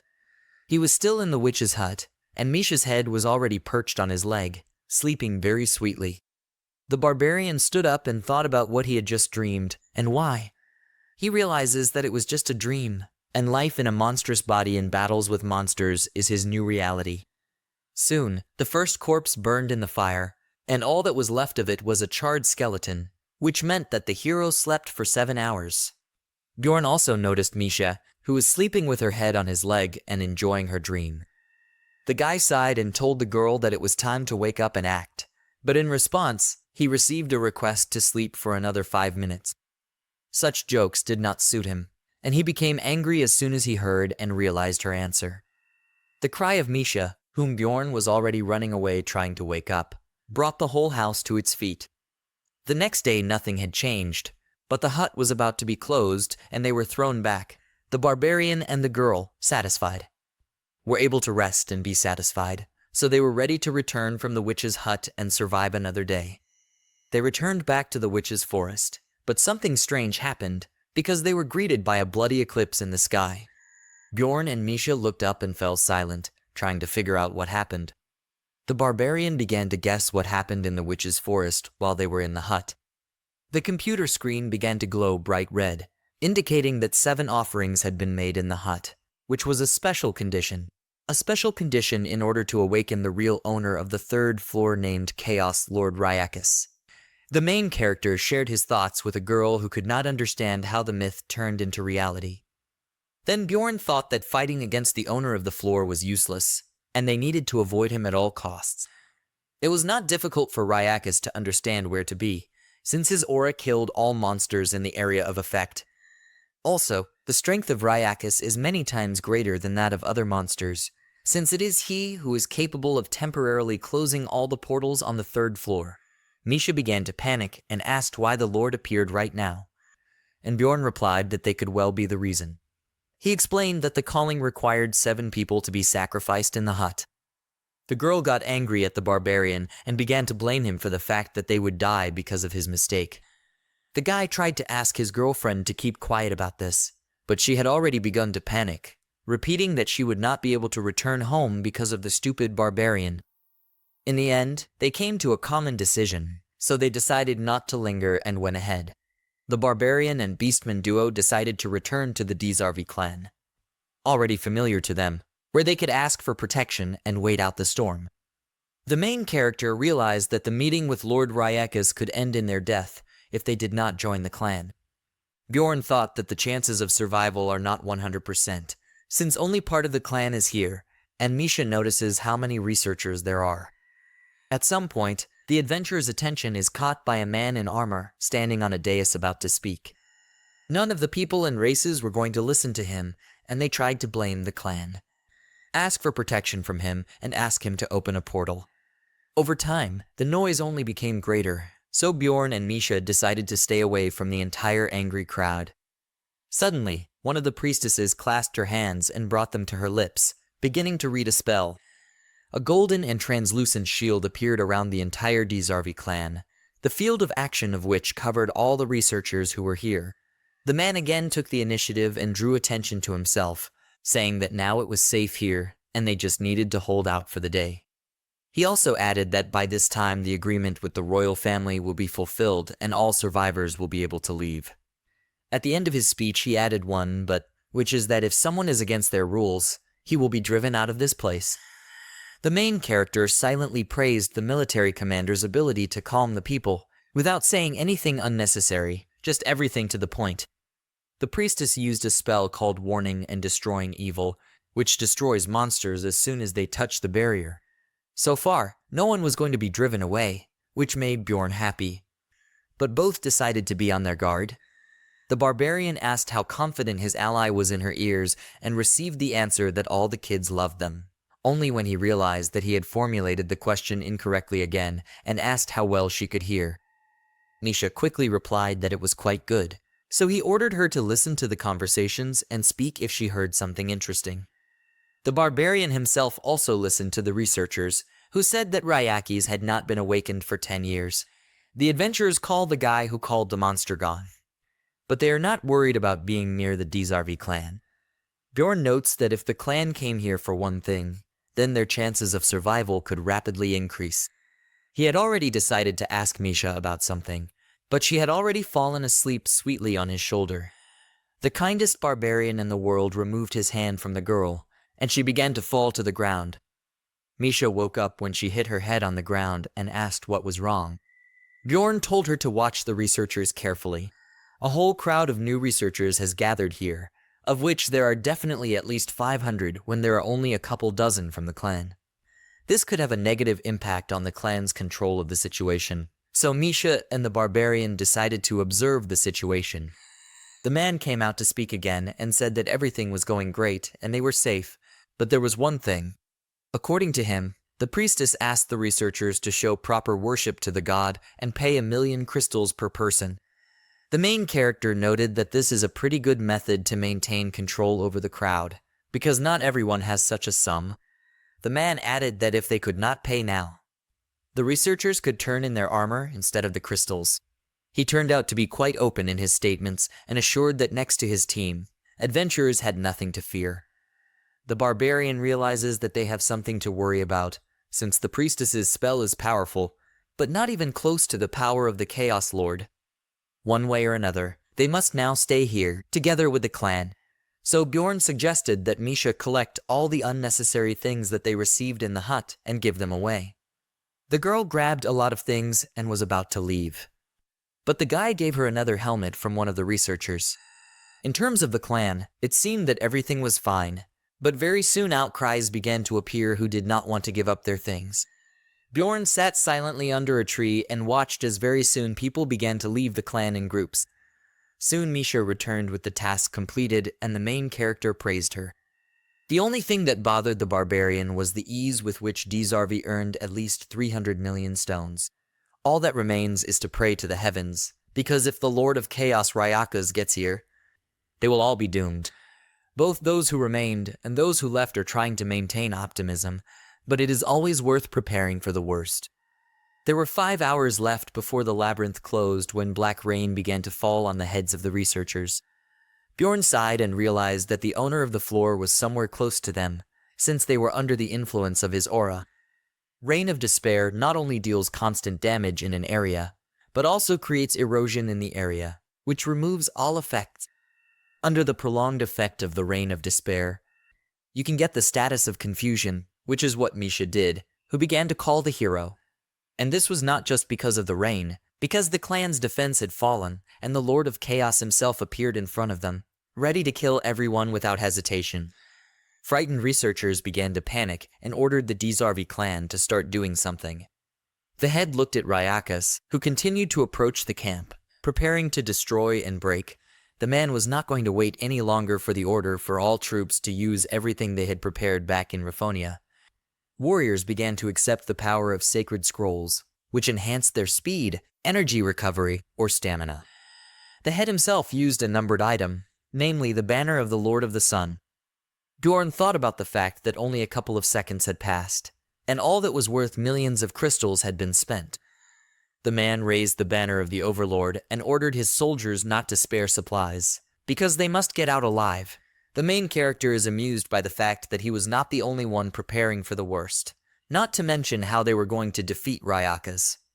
The barbarian understands that the best of the best have come here, who have already understood from their own experience that you always need to prepare for the worst. The squad leader exclaimed and ordered everyone to get into position to begin the battle with the Chaos Lord. The main character wonders how a real raid differs from a game raid. In both cases, people suffer, who in this reality risk being crushed by the owner of the floor himself. Ryakas opened his mouth and began shooting lasers at everything that moved, so the warriors did not dare to repel his attacks. The decision was made to dodge the attacks and only then attack again. Melee attackers try to avoid collision, which they do not always succeed, but some were also unlucky and ended up crushed by the monster's huge paws. None of the warriors remains out of battle for long when wounded, but quickly recovers and returns to position. But there are many exceptions who were unlucky enough to die immediately, without the possibility of resurrection or healing. The head ordered his warriors not to be distracted by anything and to continue fighting to save the majority of the people. The situation turned out to be difficult, since in just the first couple of minutes, one warrior was crushed and 3 archers died from the monster's breath. People begin to get nervous and condemn the Dzarby clan because they cannot keep their word and are quickly dying. The Barbarian understands that they are doing everything possible so that the warriors hold the first line, and the magicians can suppress Ryakas. The situation changed when the Lord created several spheres around himself and began to absorb the power of the source. The head noticed them immediately and ordered the magicians and archers to leave Ryakas and destroy each of the balls as quickly as possible. Bjorn notices that the clan knows about the second phase of the owner of the floor. Since they are trying to prevent it by destroying the dark spheres, researchers begin to trust the clan less and less because they cannot understand why everyone left Ryakas and began to destroy the balls. Even more time has passed. An hour and a half remains until the closing of the labyrinth, and the Dzarby clan is still holding its position. The Barbarian estimates that during this time they lost 11 people, which is about 20% of their strength, but this will not affect the victory. But what begins to worry is the attitude of the researchers, who began to panic and understand that they would not make it out alive. And every time Ryakas gets angry, one of those who paid for protection dies from his clutches. Misha noticed the mood of the crowd and asked if her companion had a plan, to which he shook his head negatively, still thinking about it. The situation among the researchers began to heat up and someone suggested defending themselves. Suddenly, a reminder was heard among the crowd that the Dzarby clan had taken all the weapons and armor in lieu of payment for protection, and all the people seemed to have gone wild. They looked at the entire pile of their own weapons, armor, and other things that lay together and were guarded by other clan members. Things smelled like trouble, and the main character ordered Misha to follow him, mainly to get out of here before it was too late. The angry crowd ran towards the vault, which was guarded by 2 guys who tried to warn the researchers not to go forward. But no one listened to them when greedy hands reached out to one of the guards. Bjorn was not interested in watching this situation, as he tried to run as far away from the scene as possible. Misha followed him without comment, also not looking back at the adventurers who jumped on a pile of things. Ghosts began to appear out of nowhere, trying to stop the escape of the main character and his companion. But they quickly coped with the change in trajectory and continued to run as fast as they could. At some point, the Barbarian and the Beastmen were able to break away from the monsters. But they were not yet saved. Their task was to run to the edge of the forest as quickly as possible before time ran out. But when the edge was only a couple of meters away from them, the countdown ended and a new effect began to operate across the area. Everything around was suddenly covered with a thick and impenetrable black fog. Not even a minute had passed before Misha began to notice how she was disappearing somewhere and began to panic, hoping to hear an answer. But it turned out to be too late, and Bjorn also began to disappear. Realizing they were caught in the monster's spell, the Cleft of Evil, a skill drawing all living creatures within a 5-kilometer radius to its center, Misha and Bjorn found themselves teleported alongside the remaining researchers. Out of the original 300-400 researchers, only 200 survived, and a mere 20 of the Dzarby clan's 50 members remained. The main character reflected on the sudden mass casualties, hinting at the disaster's scale. When a researcher asked for clarification, a warrior erupted, questioning the adventurer's strategy that led to so many deaths. Confused researchers defended themselves fruitlessly amidst the silence, realizing their protection was void. In the tense quiet, adventurers acknowledged their mistake, plotting to escape impending doom. A researcher timidly spoke up, knowing a bit about the place. They had 45 minutes to survive and cover 5 kilometers, encountering more monsters as they moved away from the core.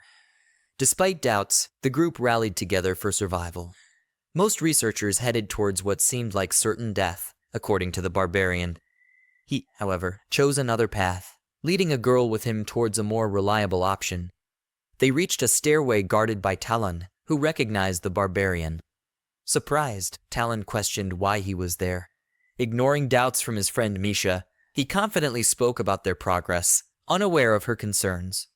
He then realizes his mistake, wondering how the Barbarian knew about their quest for the essence of the Great Orc.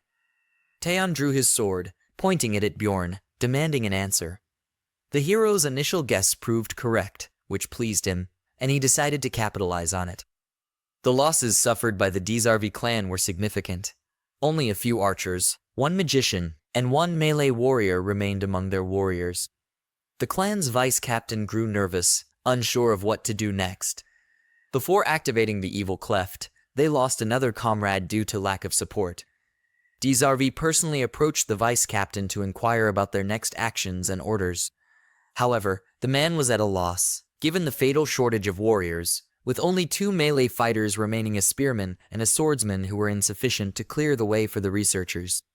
One more melee fighter might be enough to ensure everyone's survival. Nervous warriors urgently called out to Eras, stressing the need for an immediate order to prevent researchers from leaving. Amidst the commotion, a barbarian claimed he could clear the path to salvation. The vice captain, surprised by the cry, turned and asked Dzarvi who it was. Meanwhile, Bjorn attempted to approach the squad captain, but Turlan blocked him. Another warrior tried to discourage Eras from meeting Bjorn, but Eras decided to assess the barbarian himself. Recalling they possessed the essence of the Great Orc, which could clear the way, the vice captain used his special skill to identify someone who could enhance their chances of survival. The barbarian stood out.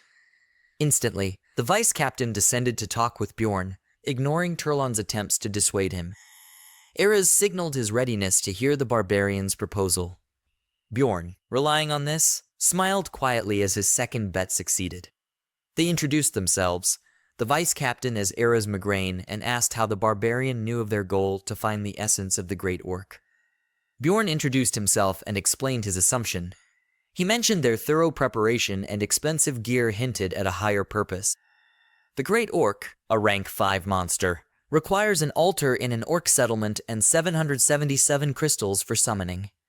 Impressed by the barbarian's resourcefulness, the vice captain asked why they should trust Bjorn. The barbarian cited having the seal of an immortal, the essence of a corpse golem, and a rift vampire, giving him advantages. Eras simplified and reiterated Bjorn's abilities in battle and potion use. The captain, considering Bjorn's capabilities impressive for a third-floor researcher, embraced him as the clan and researchers' savior. Eras backed Bjorn's candidacy, betting on his victory. Karlstein tried to object, but the captain suggested lying to the nobles about the essence, not falling out. He was willing to sacrifice everything to save another clan member's life. The main character waited silently for the orc hero's essence, having overcome the first obstacle. There are 3 types of orc heroes, each with a different essence color. Despite being a rank 5 monster, a special command is crucial for summoning in case any appear. Bjorn was fortunate to receive the green orc hero's essence, which the main character needed.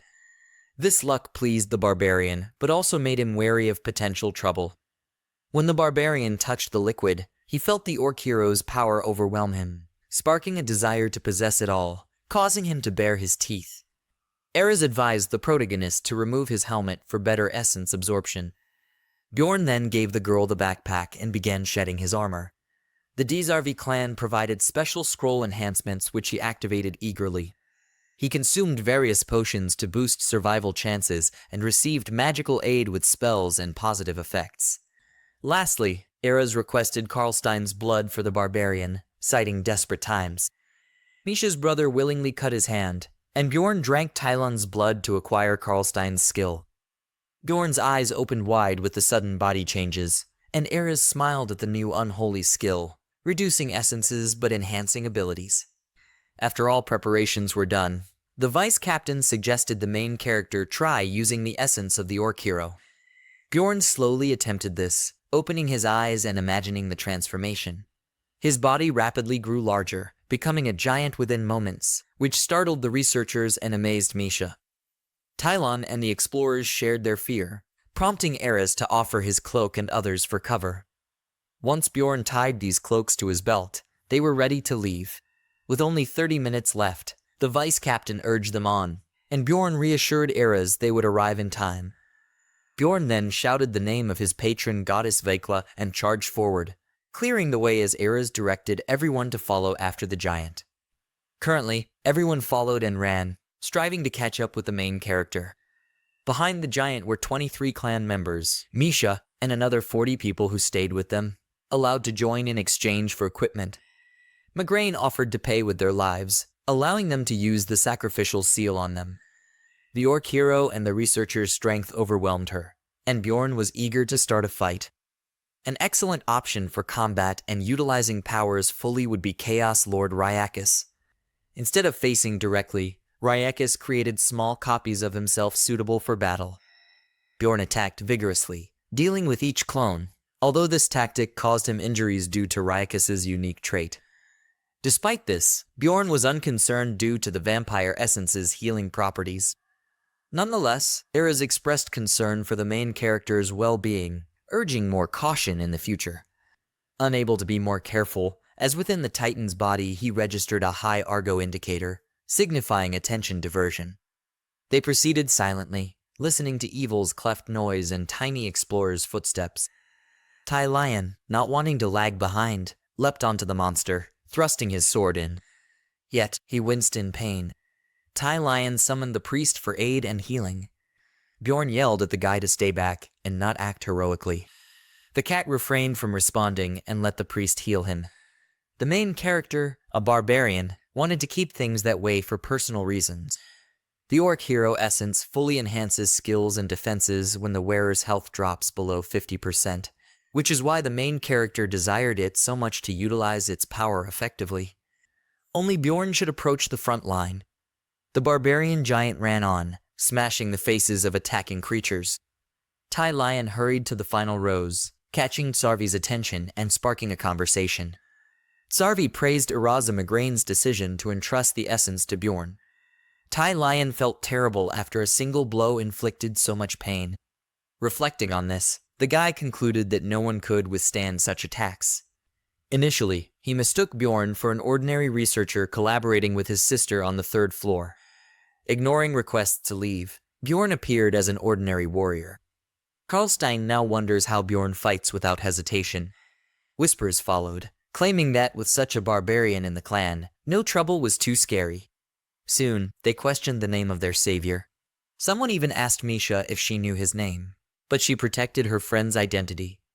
Tsarvi talks about how similar Bjorn and one of the barbarian heroes are to each other. There was no point in trying to find out his name, so Karlstein turned his attention to what was in front of them. The crowd of explorers noticed the crimson gap in the space of the cleft, so they pressed on and hurried after the new hero. At first, nothing was visible. Only ash and smoke flew around this ill-fated place. They had almost reached the exit, and there was one last push left. The first thing to appear from the area of effect of the Cleft of Evil was the leg of the protagonist. When he crossed the border between effect and reality, his gigantification stopped working due to insufficient amount of spirit. The researchers began to fall to the ground and kiss it, rejoicing that they had time and survived. But not everyone was lucky, and others began to be sucked back into the core, where they would be killed. Suddenly, a huge beam of scarlet color pierces the air and hits the orc settlement, and from this place, nothing more remains than a huge crater. Iraz praised the main character for his speed and was happy that they were able to survive. But this was far from the end, with which Bjorn completely agreed. Once there are survivors left from the Death Cleft, one of them will be placed by the loot and will be immobilized. Just as he began to hope for another success, the frozen Misha called out to him. She was trying to figure out why she couldn't move, so she asked him. Out of all 15 people, fate chose Misha, and this scared him beyond jokes. The girl tried to calm her friend down and say that everything was fine, although she did not fully understand what was happening to her. But as soon as she looked away, she noticed something and got scared. These faces of the researchers already understood everything and were not going to accept her or help her. Her brother was also annoyed by this situation since now his sister was the monster's prey, but he did nothing and only turned away from her as before. When a Chaos Lord marks his prey, he will chase it to death, and fighting this monster is not an option. Bjorn was about to grab the girl and leave when Iraz offers him to stay in the Dzarvi clan for a good fee. The freedom-loving barbarian refuses the offer and adds that he will go with Misha. The vice captain reminded him that their deal had come to an end, and from here let the main character figure it out himself. Also, the man smiles brightly and offers Bjorn some parting gifts. The priestesses and mages gathered and used their powers to help the barbarian with blessings. Bjorn mentions that he is grateful to the Dzarvi clan for their help, to which he receives a report that the best thank you is to stay alive. This idea is clear to him, and the main character smiles, assuring that he will definitely live to the end. There were only 15 minutes left before the labyrinth closed, and rain had already begun to fall on the ground. The Lord of Chaos Ryakes has awakened again, and now he will only pursue the victim. Misha was tied to the back of the main character, so she could not hold on to him while he ran. Misha drew the attention of the main character by calling him by name. The girl asked to leave her and let him run further, otherwise they would both die here.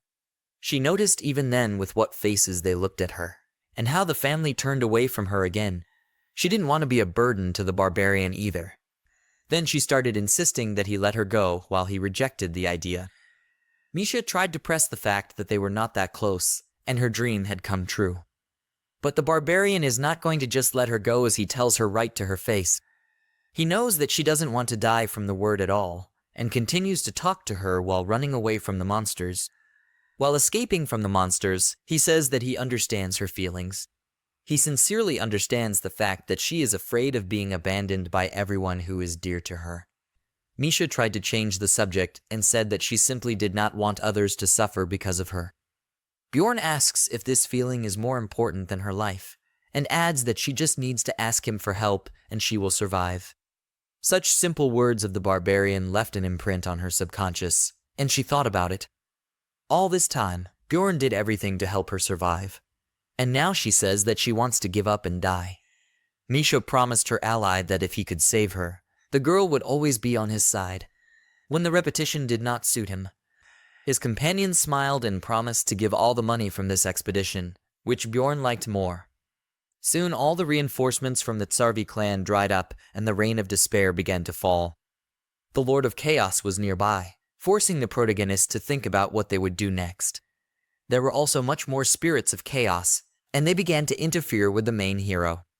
There was no other choice but to use and continue their path. Although this skill enhanced his characteristics, now the most important thing was the size of his step, which increased significantly. He will be able to maintain this form for only 2-3 minutes, so he asked Misha how much longer until the labyrinth closes. There were still 3 minutes and 16 seconds left, so he asked his friend to count out loud since she was bored there. Sometimes the main character had to fight the spirits of chaos, so he used his hands more often. Seconds ticked by as the guy ran and threw away all the monsters he found.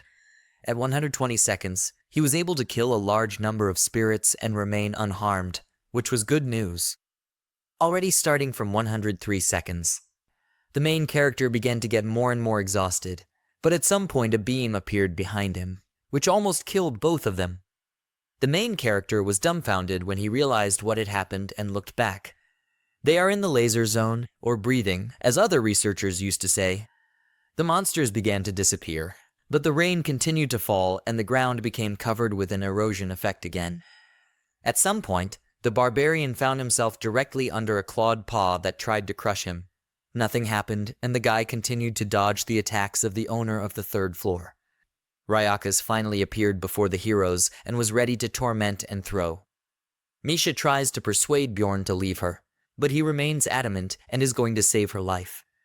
The girl says that they shouldn't die because of some promise, but the barbarian asked why she thinks that they will die. The hero continued to dodge quite confidently and quickly, but still once the attempt to dodge did not work and the guy lost more than half of his arm, which scared Misha. Bjorn wasn't going to listen to her suggestions about leaving her, so he shouted how much longer they needed to hold out. The girl in tears repeated twice that they only had 60 seconds left to hold on, so they should look around and hold on. The main character noticed that surviving without one hand for a minute and without the ability to be a little more difficult. At one point, the barbarian began to run straight towards Ryakes, who was already preparing to shoot, but they managed to hide the husband of his legs from breathing at the most necessary moment, because they almost became burned by this ray. They had to hold out for another 40 seconds among sharp claws and breath that could kill you. The next time the guy almost fell under the claws of Ryakes, but managed to dodge at the right time.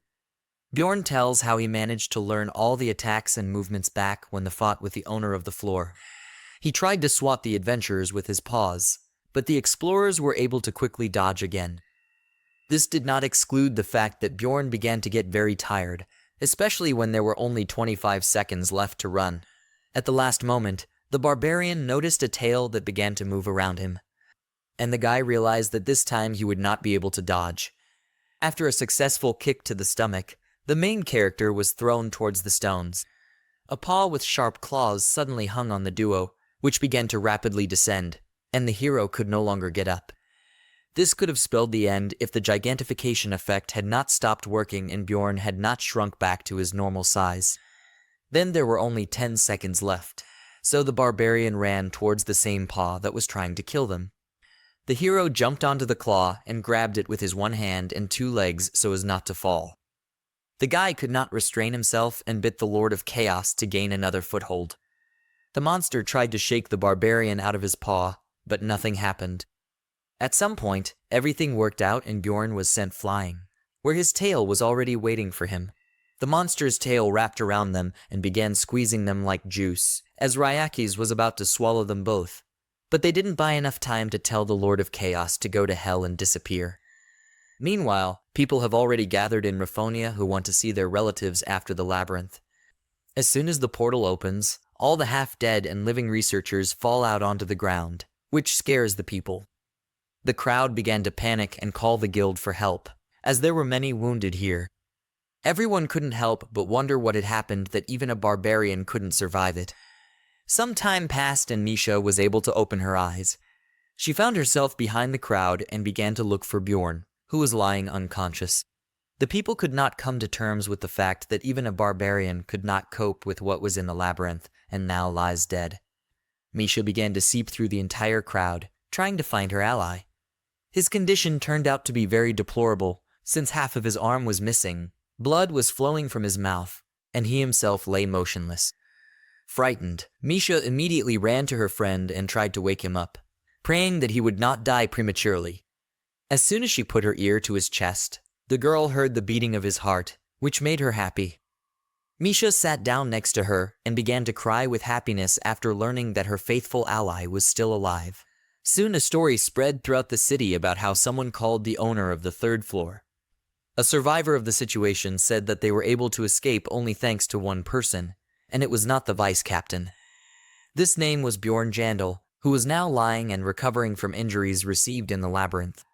The researchers got to talking and realized that Bjorn was following in the footsteps of a very old barbarian hero. This hero among the barbarians received the nickname Little Balkan and was very similar to the guy who is now resting. A stranger sits in some office and says that Little Balkan was considered a hero. The man sat and looked at some document, thinking that the main character was quite strong for a beginner. The fact that Bjorn possessed the essence of the corpse golem, the vampire guardian, and the great orc was quite unusual considering that he only went into the labyrinth 3 times. In this world, there were already similar people who were born under a special star of fate and were called heroes due to their exploits. But the question remains the same, namely, is Bjorn a hero for Raphonia and the whole world or an evil spirit who must be exterminated now? We see the day dawning in Rathdonia.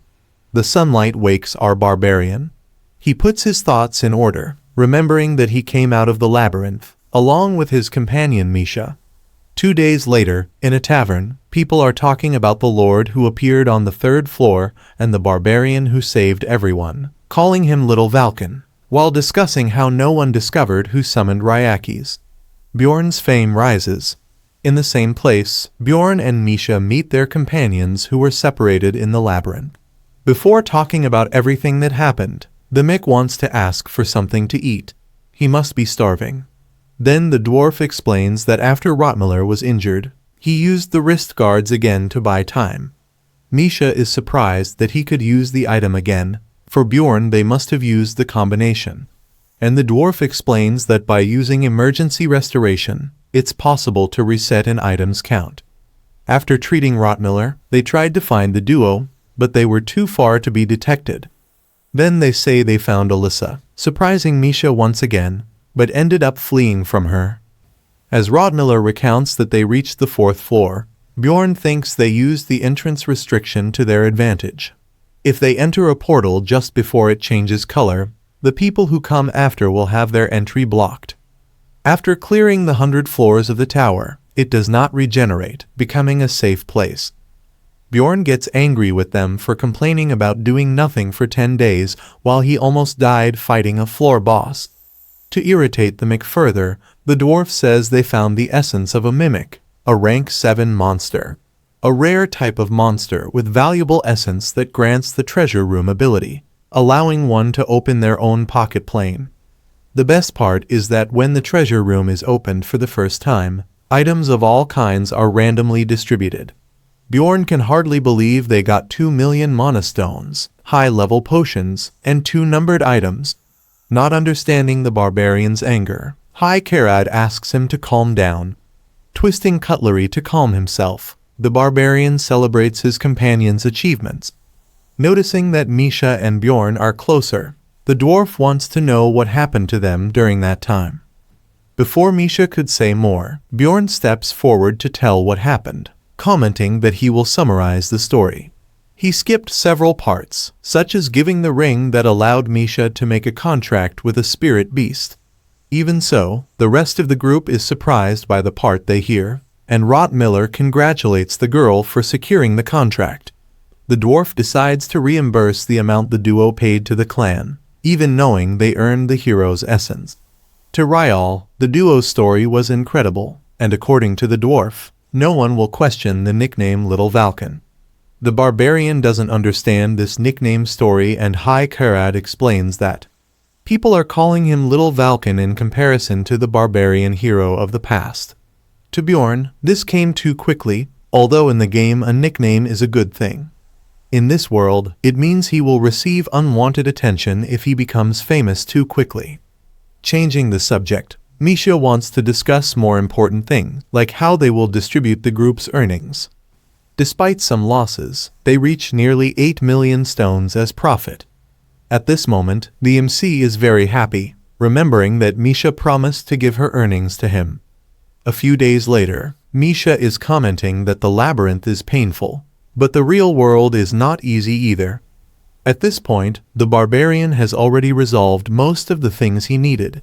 He repaired his equipment and got some items, and all this time Misha stayed with him. Even without understanding why she keeps sticking with him, his main concern is to make her stronger, because she is the main member of his team, but staring at the girl made her embarrassed. While she says she will visit her family, people around comment about the MC being Little Valken. Misha says she will stay with them for 2 or 3 days and seems scared. Despite worrying if the girl will be well treated by them, Bjorn will not intervene in this matter. Bjorn wishes her luck, but she seems even more disheartened. Then the barbarian wishes her luck in a more barbaric way, irritating her. Misha says she will return soon and asks him not to skip meals. As she leaves, Bjorn remembers she said she would treat him as her savior, but it seems she is treating him like a son, just like his ex-girlfriend did. What he needs to do first is to increase her level. With improved attributes, he can join better groups, but Misha cannot accompany him at her current level. After arriving in the 8th district, he decides he will stay with this group for now and is caught by surprise with a new execution. People around are euphoric as if it were a happy event, thinking the person about to fulfill the sentence was an evil spirit. Looking out of curiosity, the barbarian realizes it's Tarakan in that situation. Bjorn was worried about the guy who must not have followed his advice to buy a weapon or had the courage to enter the labyrinth. At this moment, Tarakan recognizes the barbarian and tries to shout for help from the acquaintance, but it is too late. The barbarian turns away not to witness Tarakan's end, thinking that could have happened to him. Now he will stop helping these people out of pity. Suddenly, someone who knows the MC's name appears, saying they are in the same position as him. Listing several real countries, the blonde asks where Bjorn came from. To the barbarian's displeasure, there are more people like him in this world, and the guy seems quite excited to meet the MC. Extremely irritated with this situation, the barbarian uses the Anner method and tells the guy to say what he wants to get at with the conversation. A little scared, the guy says he thought Bjorn would stay there for only 3 months after being pressured again. He hears the guy say he ended up in that place thanks to the damned game too, and makes more compliments about earning a title in such a short time, and Bjorn thinks this must be a scam. In the end, the blonde no longer wants to know where Bjorn came from, as both are outsiders. The mix stays silent while the other keeps talking, until he interrupts, wanting to know something. Pointing at the blonde, he wants to know if the guy is an evil spirit. The blonde confirms that yes, he is an evil spirit. Then Bjorn lets out a furious scream, scaring everyone around. He says that the chief of the barbarians ordered to kill all the evil spirits. The protagonist punches the blonde guy, knocking him out. A short time later, we are in a house that belongs to the security agency. A guard thanks Bjorn for saving his brother, who was in the labyrinth. Bjorn asks how long he will have to wait because he is already getting hungry. Then it is shown that the guards have calmed the situation, but the evil spirit got the worst of it. Another worried guard appears, calling for the captain. He says that the guy who got punched by Bjorn had an evil spirit hunter token. They go to the place where he is hospitalized, and another guy says he is not an evil spirit. Bjorn shouts that he himself said he was one and won't be fooled like that. Obviously, he is just playing dumb. The guy explains that this is part of a system that tests those who achieve a lot in a short time. Basically, they thought Bjorn was an evil spirit and wanted to trick him to see if he would fall into the trap. Really, Bjorn was very smart. With his performance, he will no longer be suspected, and the one who got hurt in this story was the blonde guy who got all beat up. Later, as the barbarian was leaving, he comments that he didn't expect them to know so much about the real world. He asks if he was from America or Europe.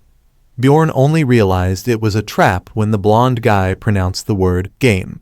He said it in the wrong way, so Bjorn realized it was a trap and put on that whole act. And that was probably how Tarakan, the barbarian Bjorn helped, was executed. He must have fallen into this trap. Bjorn finally arrives home to take a nap, but he notices something strange on the floor, a white envelope. When he opens the envelope, a red pill falls out. There is also a letter that Bjorn begins to read. It says that if you take the pill, you will be able to join a community of players who came to this world. It is completely anonymous, with a message at the bottom of the letter saying that the king of Revdonia is a son of a bitch. Now we see the guy from the security agency talking to someone from the royalty. The guy says he only ordered them to follow Bjorn, and not try to figure out if he was an evil spirit. The guy apologizes because he thought it would be easy since Bjorn had only been there for 3 months. He plays a recording of that moment when Bjorn was being tested. The guy watches all the details very carefully. Then he says that an evil spirit would run, but Bjorn attacked the blonde guy. He concludes that Bjorn is not an evil spirit. For a barbarian to achieve a title in 3 months without being an evil spirit, he must really be a hero. And this is good because this city will always need more heroes. The next morning, Bjorn is in front of the magic tower. He took the letter for the mage to analyze. She says he must have caught the attention because everyone who becomes a bit famous receives it. It's normal. She says that if he had brought it right away, she might have been able to decipher what the evil spirits wrote in the letter. He plays dumb, saying he didn't know it was a letter. She also asks if there was a pill with it, and if he knew what it was, but he says no. The mage says the pill was created by a very, very powerful wizard who specializes in dimensional magic. If he takes the pill, he will be able to enter a specific spiritual realm. Knowing this makes them curious. Raven explains that it is only his mind that enters this other dimension. If you did, you would enter the spiritual realm every 15 days, where evil spirits are probably exchanging information. Bjorn keeps wondering who might have sent it to him. Since the infiltrators died, the Mick thinks there must be some kind of poison in the pill. But the mage explains there isn't. Probably they discover the infiltrator isn't an evil spirit and sever the connection of his soul with his body. Raven also says that they look like their souls in this realm, so there's no way to know their appearance in the city. Then Bjorn asks if there is any way to recognize who took the pill with magic, but the mage assures him there isn't. Otherwise, they would have caught all the evil spirits by now.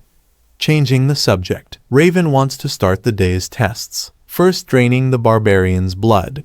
Meanwhile, he thinks that he will have guaranteed anonymity in the realm.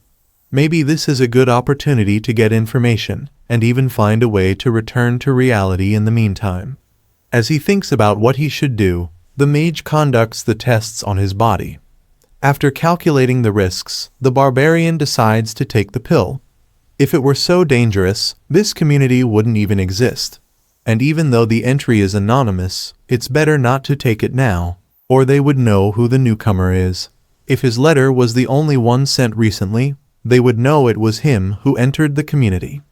So, it's better to wait another 3 to 5 months before taking it. And he doesn't urgently need information right now. 15 days after returning from the labyrinth in the magic tower. In a laboratory on its upper floors, a wizard is having some secret conversations.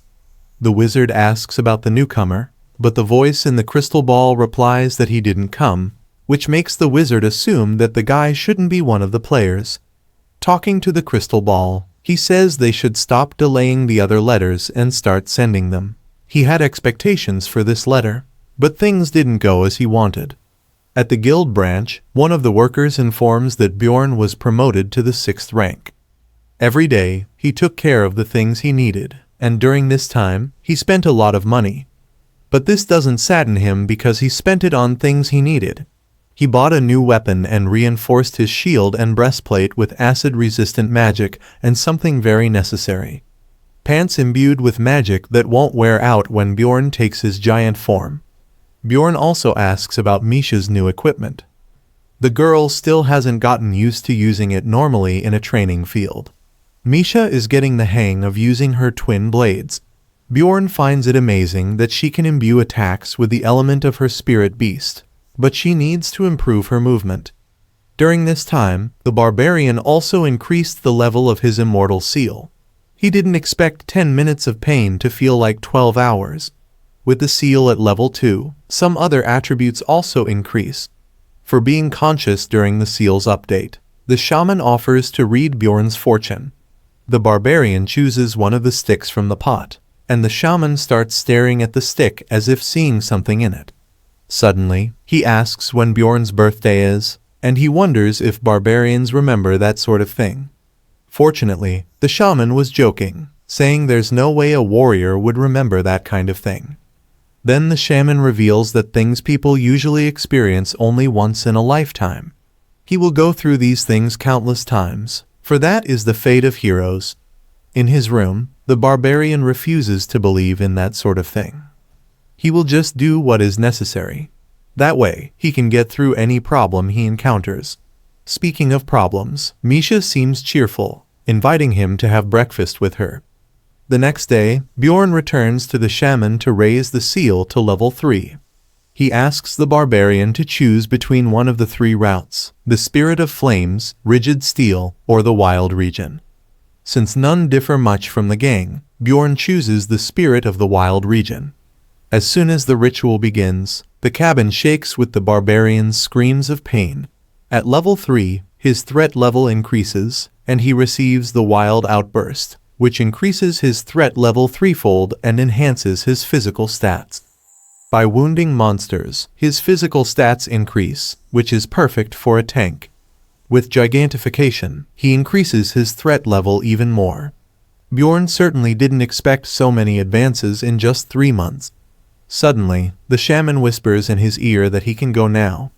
But before that, there is something he didn't say about the barbarian's destiny. The shaman says he attracts people with hatred in their hearts and must stay alert to them, or he might get hurt. After that, he withdraws while the shaman remains silent. Outside, Bjorn is thinking about what's left to do now that he has achieved level 3 of the seal. Then Einar appears in the bushes, calling for him in a low voice. In the thicket, she congratulates him on the title of Little Valken, and is curious to know about everything that happened.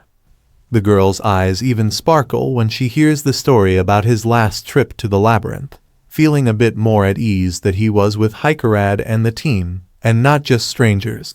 Bjorn is worried that she has lost a lot of weight. but she tells him she's condensing her muscles, which, to the barbarian's shock, even she doesn't quite understand what it is.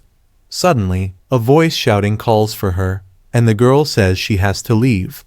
The barbarian is worried, but according to her, she just needs to train twice as hard. Before leaving, she calls for Bjorn once more, saying she's happy that he's doing well. He's no longer desperate to survive. Somehow, this time he seems a bit more relaxed.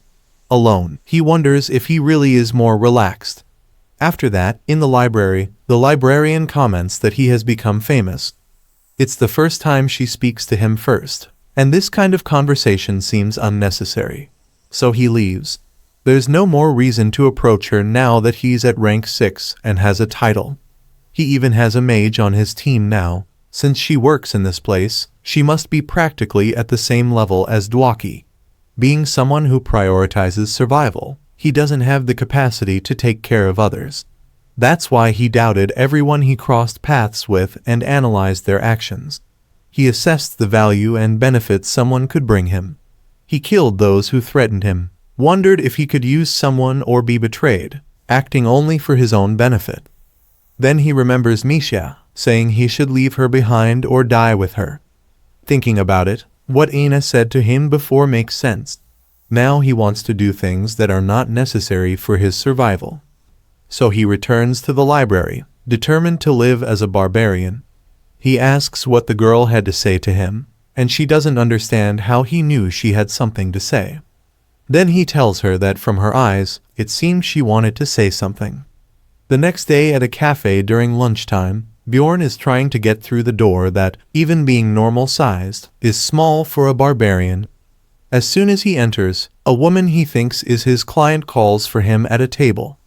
Shavin is the deputy director of the 7th rank administrative agency of Lavision. As revenge for being called to this place, he orders beer and meat, since he doesn't like sweets. Then he asks what she wants, and Shavin reveals that the librarian's name is Lagna. Even though she's not a noble, there's something behind that name, but Bjorn wants to know the reason he's there. So Shavin reveals that they patrol the sewers looking for criminals and tax evaders. But the people who did this died in the 3rd floor incident of the labyrinth and need replacements. To Bjorn, there are better people for this, thinking that evil spirit hunters might have something to do with it. But in reality, she wants him for the job because he's popular at the moment. She's very excited to meet him, like a fan. The salary Shavin offers is nothing amazing, and she says her agency is demanding with who they hire. So Bjorn concludes that he will seem more trustworthy to others if he works with them. This will be his first mission after gaining the title, as no one trusts barbarians. Therefore, the MC excitedly accepts the job. After that, he leaves, and Shavin thinks it's been a while since she met someone so interesting. She was curious after Lagna commented about him, and apparently, he knows nothing about her past, nor do we. For the girl, it was already time for Lagna to make some friends. 2 days later, at the entrance of the sewers, Bjorn and his group realize how much the place stinks. At the entrance, they are instructed not to lose the map and to return the lanterns when they come back. Bjorn talked to the group the day before, and the dwarf was excited to go to the sewers to see ghosts. Dwaki also wanted to go, as all he does lately is read. Since it's an easy place to get lost, Ramler also decides to go to train his new skill. To improve her twin blade skills, Misha also decides to go. Bjorn believes that in a place like this, Ramler's skills will be of great help. To light the way, Dwaki uses a light spell. While they walk, the dwarf talks about rumors that a terrible monster lives down there. Then Misha asks if the mage believes the monster exists, and according to him, all the trash from the magic tower goes to the sewers, if there were any kind of potion or reagent that came into contact with a monster's body. It should be possible. The barbarian listens to the duo's conversation in silence, remembering that they said nothing strange happened there for 2 years. Such a creature shouldn't exist. Suddenly, Ramler stops walking. Bjorn asks why he stopped, and the guide reveals that even without smelling very well, he senses that there's someone else down there with them. Then Bjorn prepares to fight. Since Ramler has the essence that gives plus 56 cents, he must be right. At the same moment, Misha finds a guy inside the wall. Bjorn grabs him with one hand and gently throws him on the ground. The guy, seeing no options and scared, charges at Bjorn with a knife. But the poor fellow is easily stopped by the giant barbarian, who already breaks his arm. Now the group starts interrogating him to find out what he was doing hidden there. Bjorn asks if he is mute since he isn't saying anything, but he starts crying and begs them not to kill him. He was just hiding because he has no money to pay the city tax. Rottmiller and the dwarf say that this can't be true because that mark on his forehead is for someone who committed a serious crime. Bjorn says that if they capture him alive, the agency pays 5,000 additional stones, but it's too much work for little profit. Then the guy, terrified of dying, says he will give information if they let him live. But the monstrous barbarian doesn't want to believe him. Then he says that a woman with many undead stole his hideout, and she must have a lot of money. Bjorn gets nervous, thinking it might be her, the woman who attacked them in the labyrinth, Alyssa Vihench. Misha asks what they will do now, and Bjorn says if it really is her, they can't let her roam free like that. Everyone agrees, and half an hour later they are being guided by their newest guide dog. Sometime after walking and affirming that the place is very complex, they come to a staircase that descends into a sort of tunnel.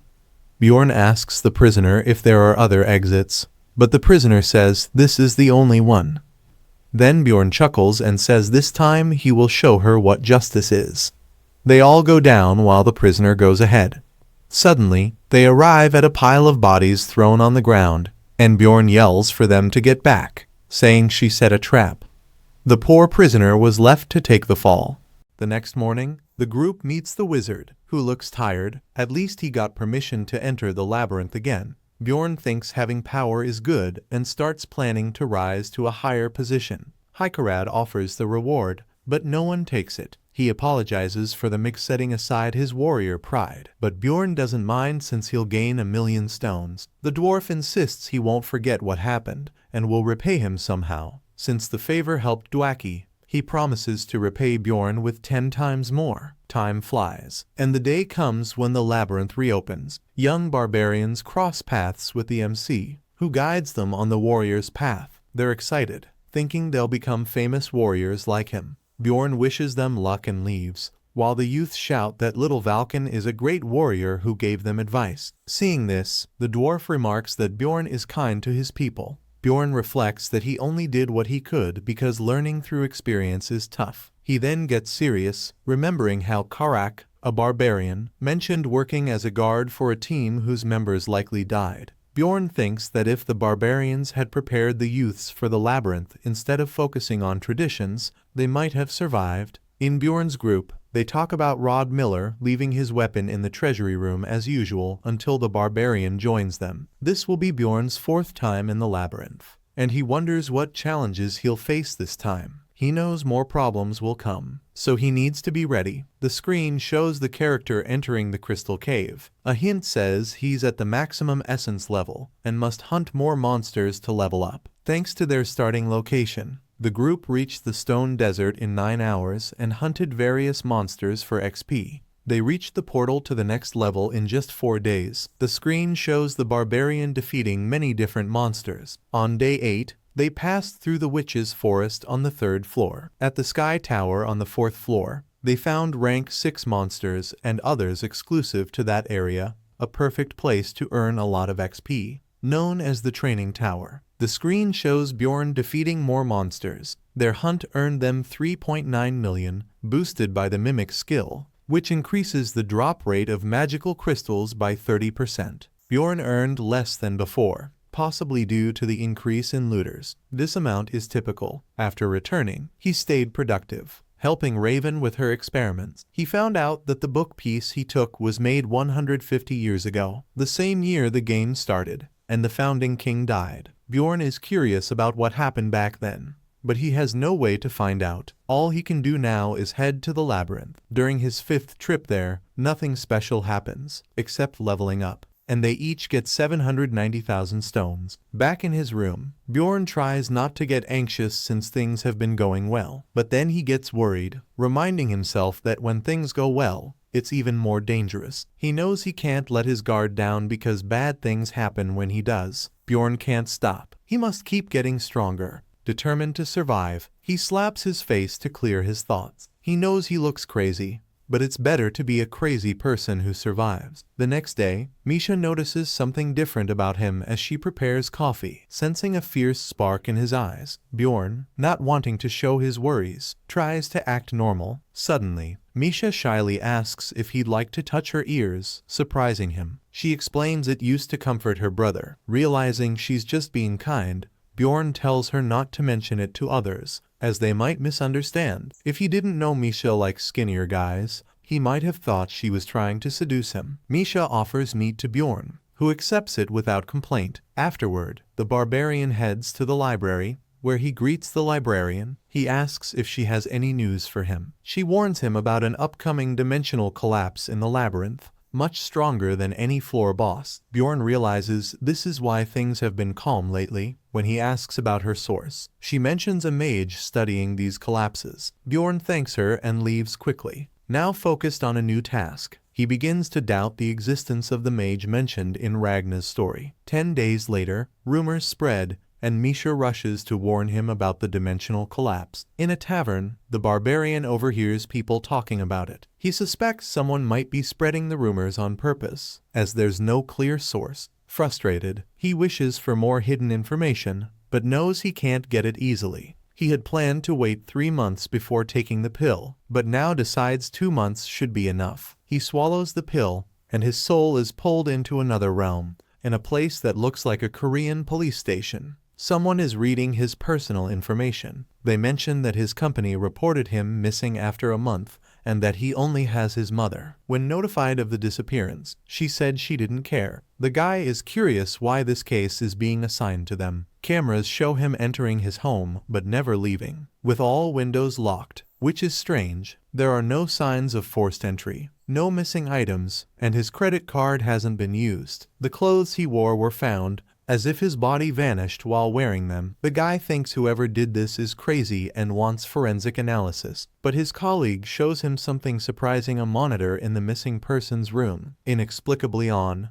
displaying Bjorn's game information. Shocked, the policeman learns there have been similar cases in other countries. Meanwhile, Bjorn believes he's been in that world for 5 months, doing terrible things to survive. He starts typing when he sees his computer, prompted to enter a password. Bjorn types in a password and is surprised when he realizes he's back in his original body. The blank space around him transforms into his old room. He opens his fridge, finding it full of soda, but when he takes a sip, it tastes like water. A voice then asks if she can enter. Bjorn explains that the room is his safe place, and because of his high defense, others see everything as smoke. The password he used was fake, and the person came to check. The woman, named Soul Queen, is a guide for ghost hunters and mentions that someone couldn't create clothes and spaces from Earth. Bjorn gets a suit from his ex, but Soul Queen tells him he's now an official member. She says they can't kill people by separating their souls like before. She shows him how to use the community forum,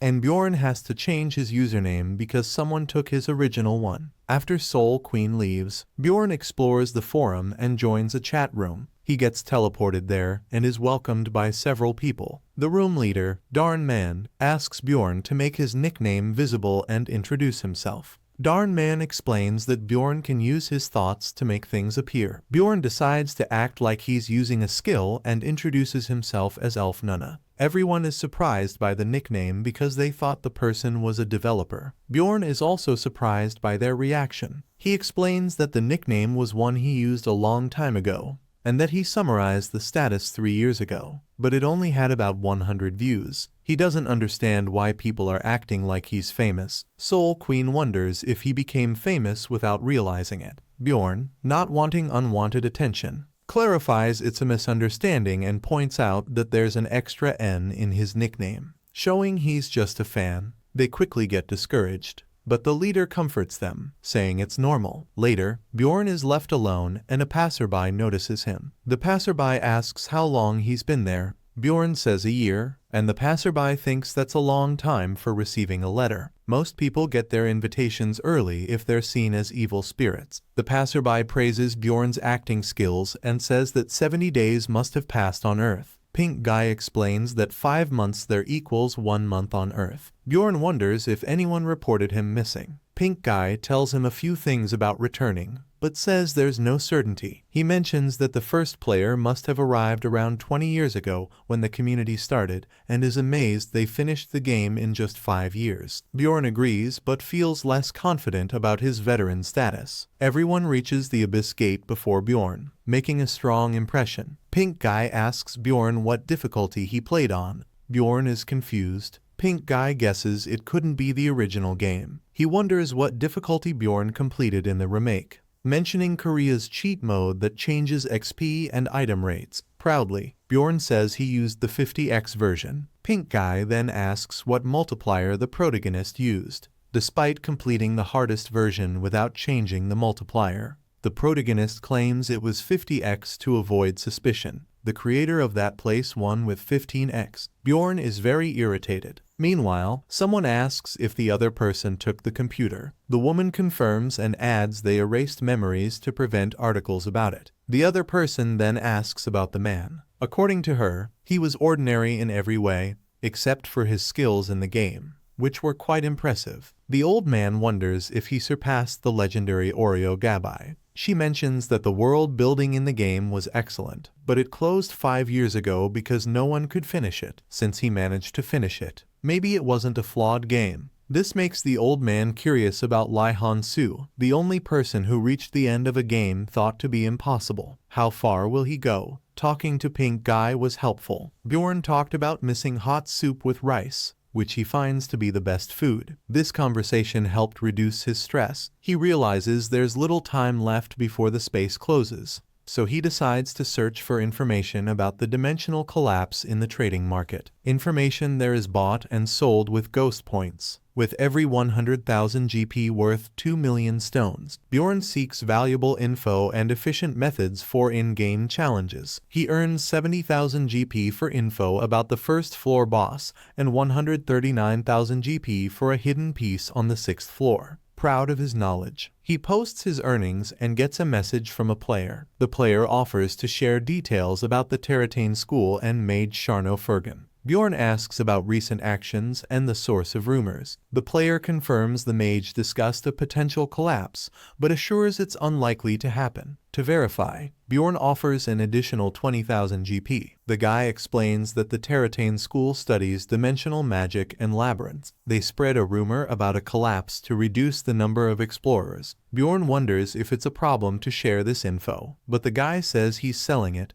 and that the royal family will control it soon. With fewer explorers, there will be fewer magic stones. Bjorn agrees to pay, but the guy refuses, suggesting he's well off and finds the payment trivial. This makes Bjorn realize how established the guy is and reminds him of his own start. Reflecting in his room, Bjorn understands he still has a long way to go in a world where only the strongest survive. That's probably why it's so exciting. The man who wanted to know about defeating the first floor lord, the woman asking about Skull Island, and the man from a moment ago. All these people took years to get where they are. They never imagined they wouldn't make it. The screen keeps showing Bjorn's progress, and the man watching thinks Bjorn must be crazy. He asks how many people reached the first floor on their first try, and the woman replies 117, but none were in the tough conditions Bjorn faces. It's hard to believe, even for experienced players, but Bjorn did it in just a few months. The woman says with some luck it's possible, but the man disagrees, saying if it were easy, there would be more cases like it. The man thinks Bjorn is unique. Usually, luck matters less with more examples, but Bjorn is an exception. This makes him a standout case. The man notices abnormal growth in Bjorn, and that a moderator is watching. He remembers when the game was considered a failure, but he believed that if even one person succeeded, it would make a difference. Now, the main character, Bjorn, wakes up, realizing only a few seconds have passed in the real world. He must be careful because he's vulnerable. The ghost hunters were unexpectedly helpful. Exhausted from being awake so long, Bjorn has a Baron's event the next day. In the imperial capital, Bjorn, dressed up, is eager to finish the labyrinth quickly to visit the sky auction house. Bjorn is uncomfortable in his clothes. The Baron's butler tells him to stand tall as the leader of the procession, but Bjorn ignores him. The trip to the banquet is 6 kilometers, and Bjorn has to walk in the summer heat. When they arrive, the Baron is pleased with the attention and promises to reward Bjorn. After that, the Baron leaves, and Bjorn is left at the banquet. Nobles comment on how intimidating he looks. One noble, Karl Zirimer, praises Bjorn for walking the whole way in those clothes and invites him to rest since he's not welcome among the others. Karl's, an ex-explorer, lacks the arrogance of a knight. Bjorn feels Karl's is decent and thinks the butler could learn from him. The butler appears, annoyed that Bjorn is resting, and Karl's asks him to stop, explaining Bjorn is resting on his request. The butler whispers that people will see Bjorn as weak if he rests, and today he must act like a fierce warrior. Remembering he'll get 1,000,000 stones for his trouble, Bjorn agrees to endure the discomfort. He dons his helmet, embraces his fierce warrior persona, and roars at the banquet. The nobles react with a mix of fear and excitement. The butler questions Bjorn's action, but Bjorn says it felt right. He then dives into the food, eating ravenously. The guests are thrilled by his wild behavior, which worries the butler at first, but he soon sees the crowd's enjoyment. Bjorn then puts his hand on the butler's shoulder and ominously says he wants to crush his skull. In a panic, the butler tells Bjorn he's going too far, but the MC, with a scary look, asks if it seems like he's joking. This terrifies the butler, who remembers Bjorn's earlier chaos and decides he needs to act. He moves away from Bjorn, and Karl laughs at the butler's state. The MC starts enjoying the banquet, and some nobles come over to him. 2 noble girls ask to touch his arm, and Bjorn agrees. Others ask him to roar again, but instead, he starts singing opera, moving the couple to tears. More nobles join in, making it seem like Bjorn is performing for them. Meanwhile, knights grumble about Bjorn acting like a clown and losing his warrior pride, but Bjorn ignores them, knowing they're just apprentices. The Baron then shows up, ending the fun and telling Bjorn he has to go with him. Bjorn follows the Baron into the banquet hall and is introduced as Little Valken. Bjorn explains that the Baron helped him and is now protecting him. The Barbarian thanks the Baron in a scripted manner. The Viscount respects this, and after meeting all the nobles there, Bjorn's fame grows. He meets fewer than 15 nobles and then talks to those looking for the Baron, who say he lives up to his nickname. A knight in armor, Captain Paul Kravitz of the Order of Liatla's God of Exploration and Stars, arrives, surprised to see Bjorn. The Baron is also surprised that Bjorn knows Kravitz. He invites Bjorn to visit the Order whenever he needs support, as he will always remember what Bjorn did for them. The captain summarizes Bjorn's actions, entertaining everyone. The Baron looks at Bjorn, impressed by what he hears. Soon, nobles excitedly announce that Count Ferdihilt has arrived. The Baron notes that the Count is eager to meet Bjorn and feels uneasy about it. The Count greets Bjorn cheerfully, surprised that his fame reached the nobles. He praises Bjorn and then suggests he join an upcoming knight apprentice training event. Despite his concerns, Bjorn agrees, though some apprentices disdain his skills. The event's prize is the Garpa necklace, which has a magical crystal that can be transformed. It shares similarities with the frozen spirit ring, a rare but low-value item with a hidden special event. The Barbarian is determined to win the event, ignoring his fears and focusing on security. If he lets fear control him, he will face destruction. Though nervous, he must overcome his fears and push forward. The Baron doesn't want a quick win or loss. Bjorn could defeat most opponents in 10 seconds. The Baron promises Bjorn 1,000,000 stones if he wins, which motivates him, despite his worries about more money offers. Then, someone shows up, saying they heard Bjorn's arrogant comments earlier. While the Baron was away, some rats showed disdain for Bjorn, with one claiming they could defeat him in 10 seconds, and another saying they would take him down. These rats seem off. Annoyed, Bjorn calls them cowardly rats, saying they only got brave when the Baron wasn't around. He says they have no honor or pride, and it's pathetic to threaten someone just because they have numbers. One of the apprentices, trying to be brave, tells Bjorn to be quiet, which makes the nobles comment on how dangerous it is when a barbarian gets serious. The apprentice loses his nerve, storms off, and vows revenge. BMC laughs and says he'll deal with him next time. The event kicks off with someone losing an arm. Bjorn is shocked to face Sylvania from House Baron Hessen. Sylvania, who had once insulted Bjorn, vows to fight fairly. Bjorn's roar excites the crowd, and the duel begins. Sylvania charges with his sword, but 3 swords appear, and Bjorn isn't sure which one is real. He decides to defend against all 3, embracing his barbarian spirit. Despite his confidence, Bjorn knows not to underestimate Sylvania. Using his fierce energy, he challenges Sylvania to fight, reminding him there's still plenty of time before the 10 seconds are up.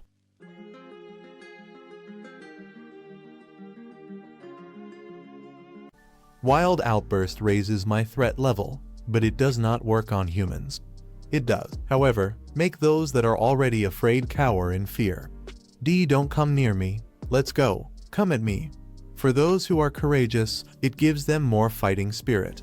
So how about this one? The answer was the latter. I don't have a shield. Not having one is a little inconvenient. How did you? Do you not get it? You're just weak.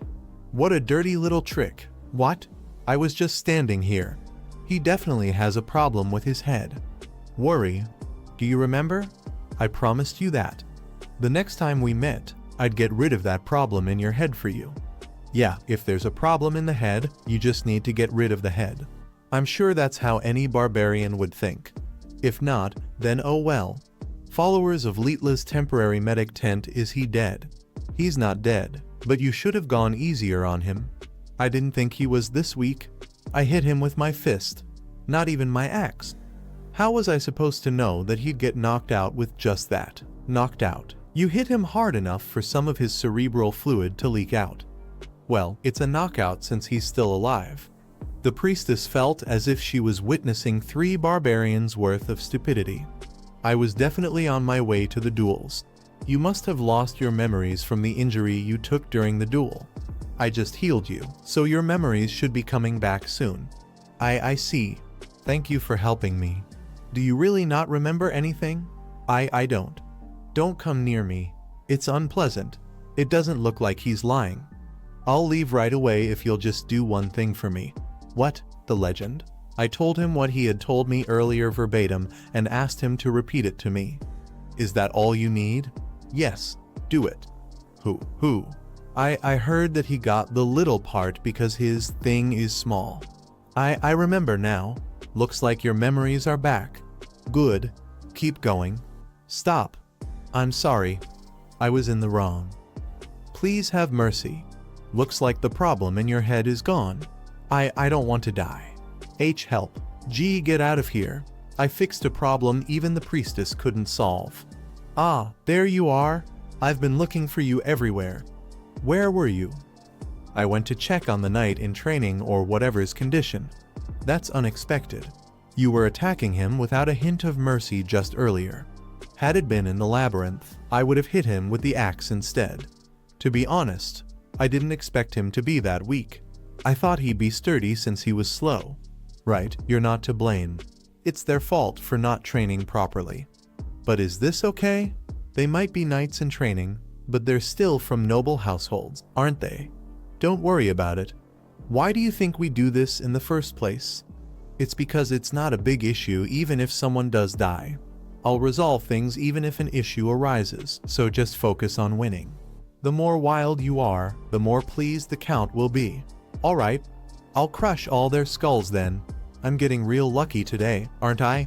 I got another one of those 3 idiot musketeers. Don't you have any shame after putting someone in that condition? Don't think that this match will be as easy as the last. I don't want to admit it, but Sir Sylvania is the worst out of us. Bjorn Yandel wins. It happened just 3 seconds after the match began. Keep going. Night Slayer. Is it that enjoyable to see someone's head get crushed? Character's fame stat has increased by 10. Which one of us is supposed to be the savage again? Character's fame stat has increased by 10. In the third round semifinals, I showed them the spine fold. Bjorn Yandel of Baron Martoin wins. It was a shame that the last one of 3 musketeers wasn't my opponent. I didn't get to offer that last one any physical therapy. You want to become a believer? Is that possible right now? Man, the last one gave me chills. Even, where did you learn such a technique? Cartoons. I'll rest a bit until the next match. Sir Albatross of the Ferdihilt Count household and Bjorn Yandel of the Martoin Baron household. Get to your positions. A trainee knight under Count Ferdihilt. Nice to meet you. Nice to meet you too. I had already observed him during the earlier matches he was in. A great orc warrior, giant golem, and a cyclops essence. That's the stereotypical strength-focused combination. I think I get what kind of person the Count is. Where's all your equipment? It was uncomfortable. I guess it'd be difficult to fight like usual with all that.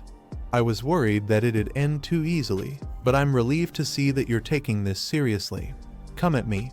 It's so obvious what he's trying to do. It's a good thing I hid this until the end, seeing how he's let his guard down. Character used gigantification. Character's body will increase in size as well as the threat level and bodily stats. Character used wild outburst. Character's threat level will be temporarily increased threefold along with bodily stats. Using these 2 skills together immensely increases my threat level. It also increases my bodily stats. Character undid gigantification. You have left the field. Wait. I didn't mean to. If I can do this over again, I can enough. How much more do you intend on shaming my name? Irwin's resident stronger. I need to get stronger to get stronger. That's the only way I can keep the people I love next to me. I can have everything I want. Irwin, you were here. Are you alright? What? Well, what were you muttering to yours? I was just talking to the spirits I'm training right now. Could you come back later? Should I? Tell her now. Everyone's talking about the little Valkan. It's not normal to just keep her in the dark like this. What other chance would she have to go through such immense growth as an explorer? Up to this point, Irwin has entered into a contract with all 4 elemental spirits. She's even managed to give 3 of them autonomous wills. To be honest, it made me wonder how it took her so long to get to this point. She's outstanding in archery, combat, and dagger fighting. She can fight a 70H rank monster on her own now. Yeah, let's not tell her. Irwin can grow stronger. Recently she's gotten a little. No, a lot worse, but if it'll help her grow strong. Wait, recently?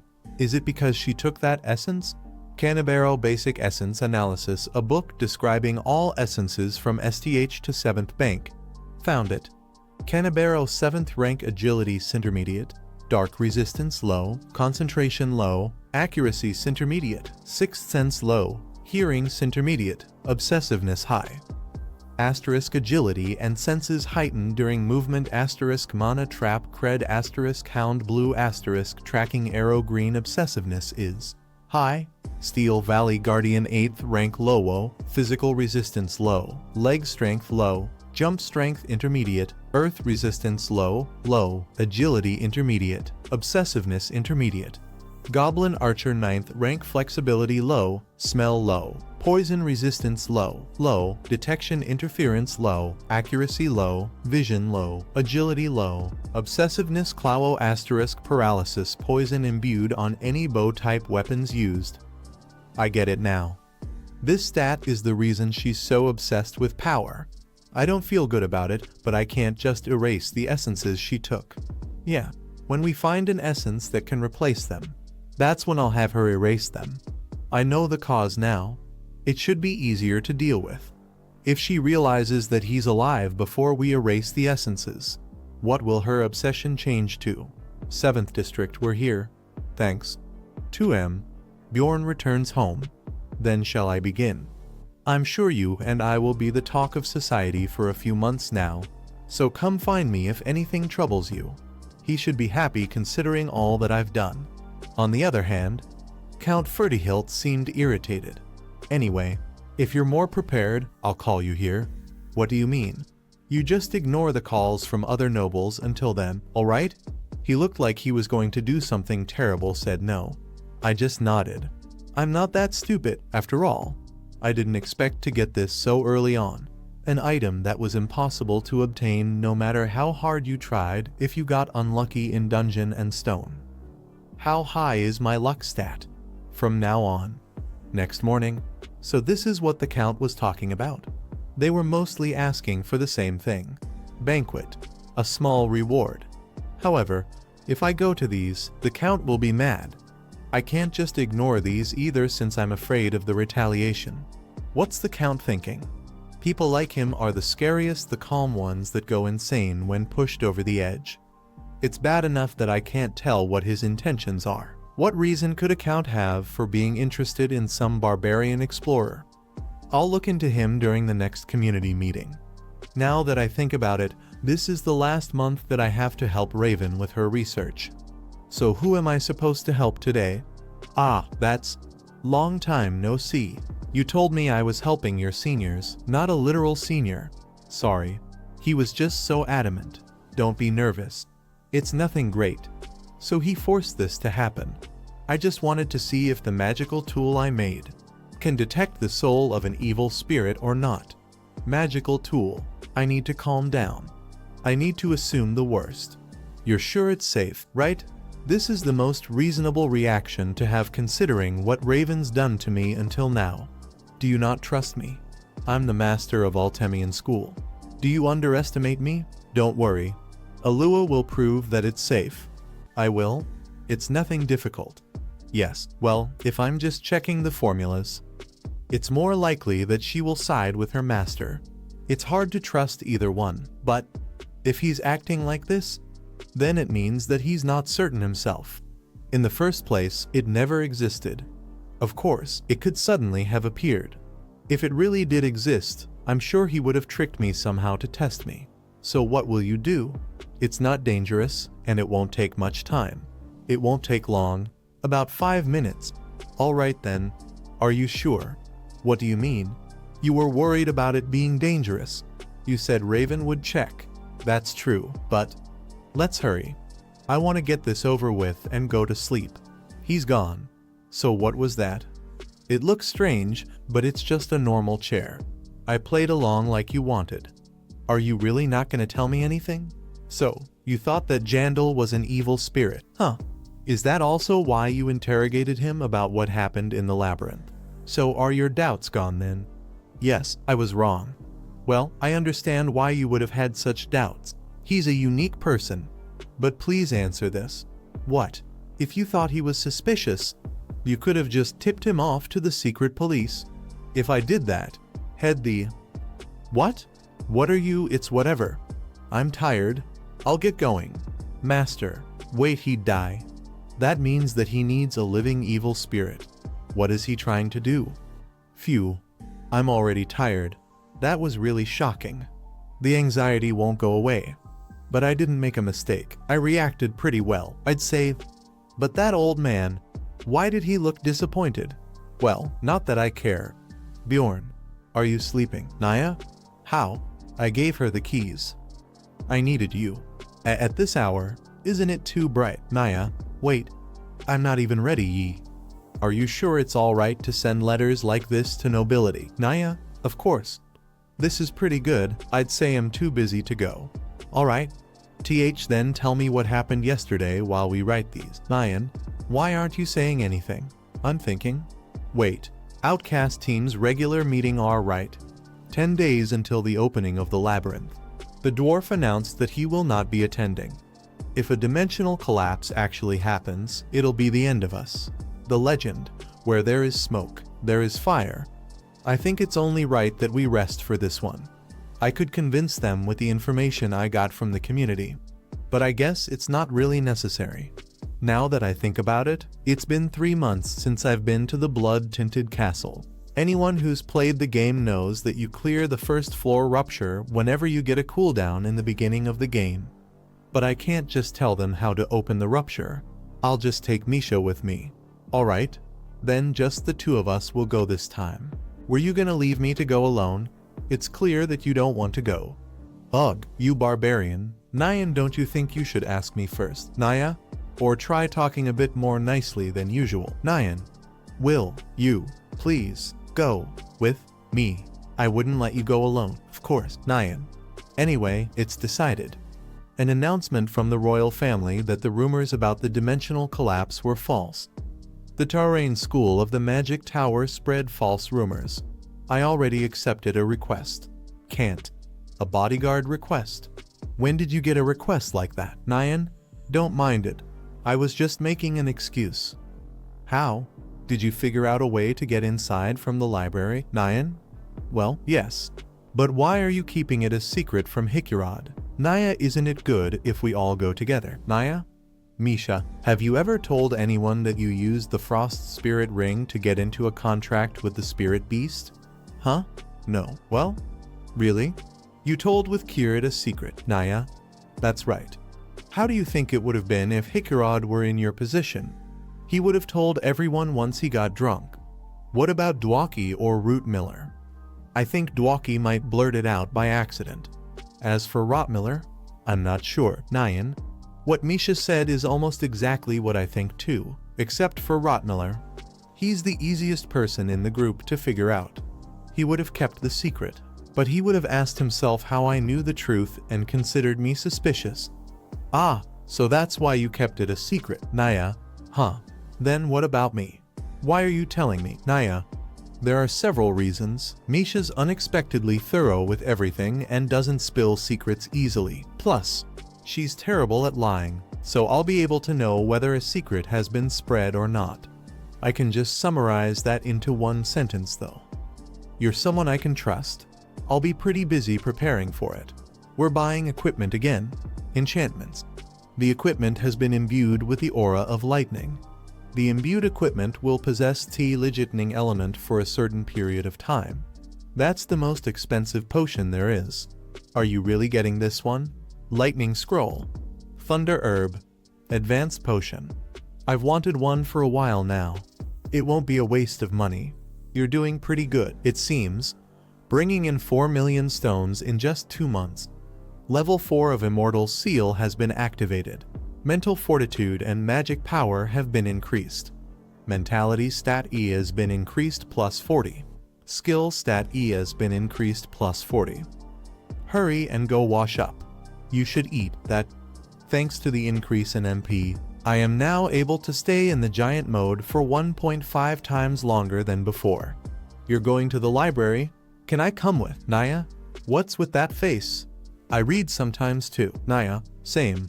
Why this spell today? The other spell is something I do for you specially, so I cannot use it in front of others. Then shouldn't you have also said that to just me? What? I didn't want to think about it much. It's over now. Thanks for putting up with me. It was hard work. You don't have to say it like that. Anyway, don't die out there.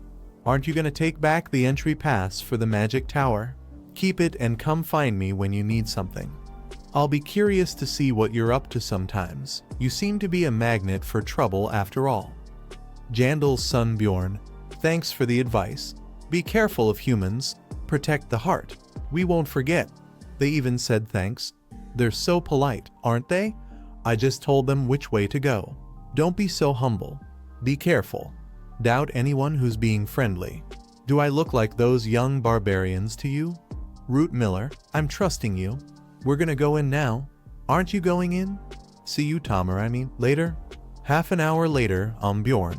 Aren't we going in? Naya, wait. This is why people don't like newbies. If I tell you to wait, then just wait. This will double our XP. Now. You were the first to open the portal. X plus 2. Is this the portal to the second floor? An unstable dimension phenomena. We can utilize that. I can't explain it too well either. I'm just using it because I know about it. I feel bad for Rotmiller. He'd feel like all his work was wasted if he knew that there was a shortcut like this. Like how I felt after using the ring. Well, that's true. I'm sure I'll be able to open a portal with my own hands if I keep working hard. That's my dream as a scout. It's the Stone Desert. That's a bit unlucky. I have to take the east portal to get to the beast's lair so that I can get the magic crystal I need. I guess we have to go back. You Edave entered the first floor crystal cave. We'll have to walk east for 2 days. 3 hours later. Gnome 9th rank monsters that look like dolls made of mud. They use a stealth skill unification. You will only see them once they are within a SM radius. Killing them is fine, but picking up all these magic crystals is a pain. We wouldn't have to pick these up ourselves if Dwaki were here. Bjorn, there are people running this way. Naya, what should we do? Nyan? I'm not sure. If they got here in just 3 hours? Let's go faster. You guys are the fastest still. Their equipment looks really nice. Naya, do we need to be that stacked in order to open portals? Nyan, what are you so shocked for? We'll be like them one day too. You're really ambitious. Did you know that? Nyan? Is it because you're a barbarian? Ni, are you insulting me right now? I meant that you're cool. Nyan, she's way too direct sometimes. Does she think that she's a barbarian too or what? 19 hours since the labyrinth opened. Did you just see that? The size of that mace, even the backpack looks like an expanded one. Why are people like that still here? I didn't consider this. Well, it must look strange. It's obvious we should be hunting on much higher floors. But we're at the entrance of the first floor. Why are you suddenly laughing? Just thinking of the old days. Seriously, I went through all sorts of hardships before meeting Erwin. Maybe I'll visit her sometime. Huh? What's this? Geez, look at those eyes. I can feel envy and greed shining through that unpleasant gaze. Even so, they're less of a threat to me than a goblin. You. Do you have something to say to me? Then why are you staring at me like that? Sorry? Bjorn, why are you acting like this all of a sudden? Ah, is this one of those things? No, but his eyes were especially annoying, I swear. You, what's your name? Ha, Hanst. Hanst Ivan. Hanst? Not his? Don't lie, answer properly. Are you really Hanst? Why yes, really Hanst. Then it was really just my imagination. Thank goodness. Well, my original name was Hans, but it was too common, so I changed it. No wonder I felt so annoyed. Never go back to your original name. You will continue living as Hanst. Got it? Why yes, I will. There's only one thing that causes such phenomena in the labyrinth. Who knew changing his name wouldn't make a difference? Normally, a rift takes at least 3 days to naturally form. But it's still the first day, which means someone beat me to it, using the method I was planning to use. Who the hell could it be? A player? Or just a knowledgeable person from this world? Bjorn, up ahead, hold on tight. Player has entered the first floor rift. A barbarian and beastman, you both look reliable already. Nice to meet you. I'm Carlson, it won't be a burden. I'm Abman Urikfried. I'm Zenzia Nifreen. I'm Bjorn, son of Thor. This is Michelle. As you can see, we're together. What do you mean, huh? Pay attention. Is that your poker face? I'm best at playing the guardian role. What are you good at? I've been trained as a scout since I was young and consumed the essence of a goblin archer. I primarily use a sword and shield. When working in a team, I usually take the vanguard role. There are 2 beginners outside of the main force. Well, I expected as much. The situation is different from the Blood Citadel. Once a rift forms, it usually lasts 5 to 6 cycles. So in city time, it would take 5 to 6 months to occur naturally. In other words, since the cooldown hasn't reset, the rift shouldn't be accessible yet. So there shouldn't be any mid to high level explorers left on the first floor. So if I had followed my original plan and returned from the beast's den and opened the door after at least 3 days, the only ones entering the rift would have been Misha and me. There would have only been beginners who never made it to the second floor. You speak up too. You mean me? As you can see. I wonder if that can actually be fired. Isn't that something you should say first? I'm a 6th grade explorer, and Michelle is 7th grade. We usually operated on the 4th floor. Why would a 5th grade explorer be here? Isn't that the same for you? We were part of a team, but circumstances left just the 2 of us in the labyrinth. We didn't have a scout, so we were still on the 1st floor. But when we saw the rift open, we jumped in. What a coincidence. I'm in a similar situation. Well, it's been a while since I left my original team. I wonder if a tough archer who solo plays really exists, but when I see this macho guy's appearance and attitude, it makes sense. If it weren't for this guy, no one else could go to the second floor and mine 8th grade magic stones at this time. Of course, this also applies to Carlson and Zensia. Hat is, if they're not hiding their abilities. But who entered first? Misha, a man, and I each take a share, and you two get one share. It's not a bad deal. We'll give you all the leftover essence. Misha will take the guardian essence, but if a numbers item or rift stone appears, we'll roll dice with the bear guy. Let's get going, then. In the formation we agreed on earlier. After being in dark places all the time, this place feels unfamiliar. By the way, the fact that someone opened the rift I originally planned to come to. It's a small relief that I can still use the items I prepared. We have to defeat that to get inside. In a rift, the path usually lies where the monsters are. Are you sure that's okay? Yes. Then, I'll go first. As expected, it's blocking us. The arrows aren't coming out. Could it be the hook arrow skill? You guys take care of the rest. Well, it's better that way if we want to avoid disagreements later on. Wait, straight ahead. So, did you see? This is me and my cat skill. Now that you know, never get caught.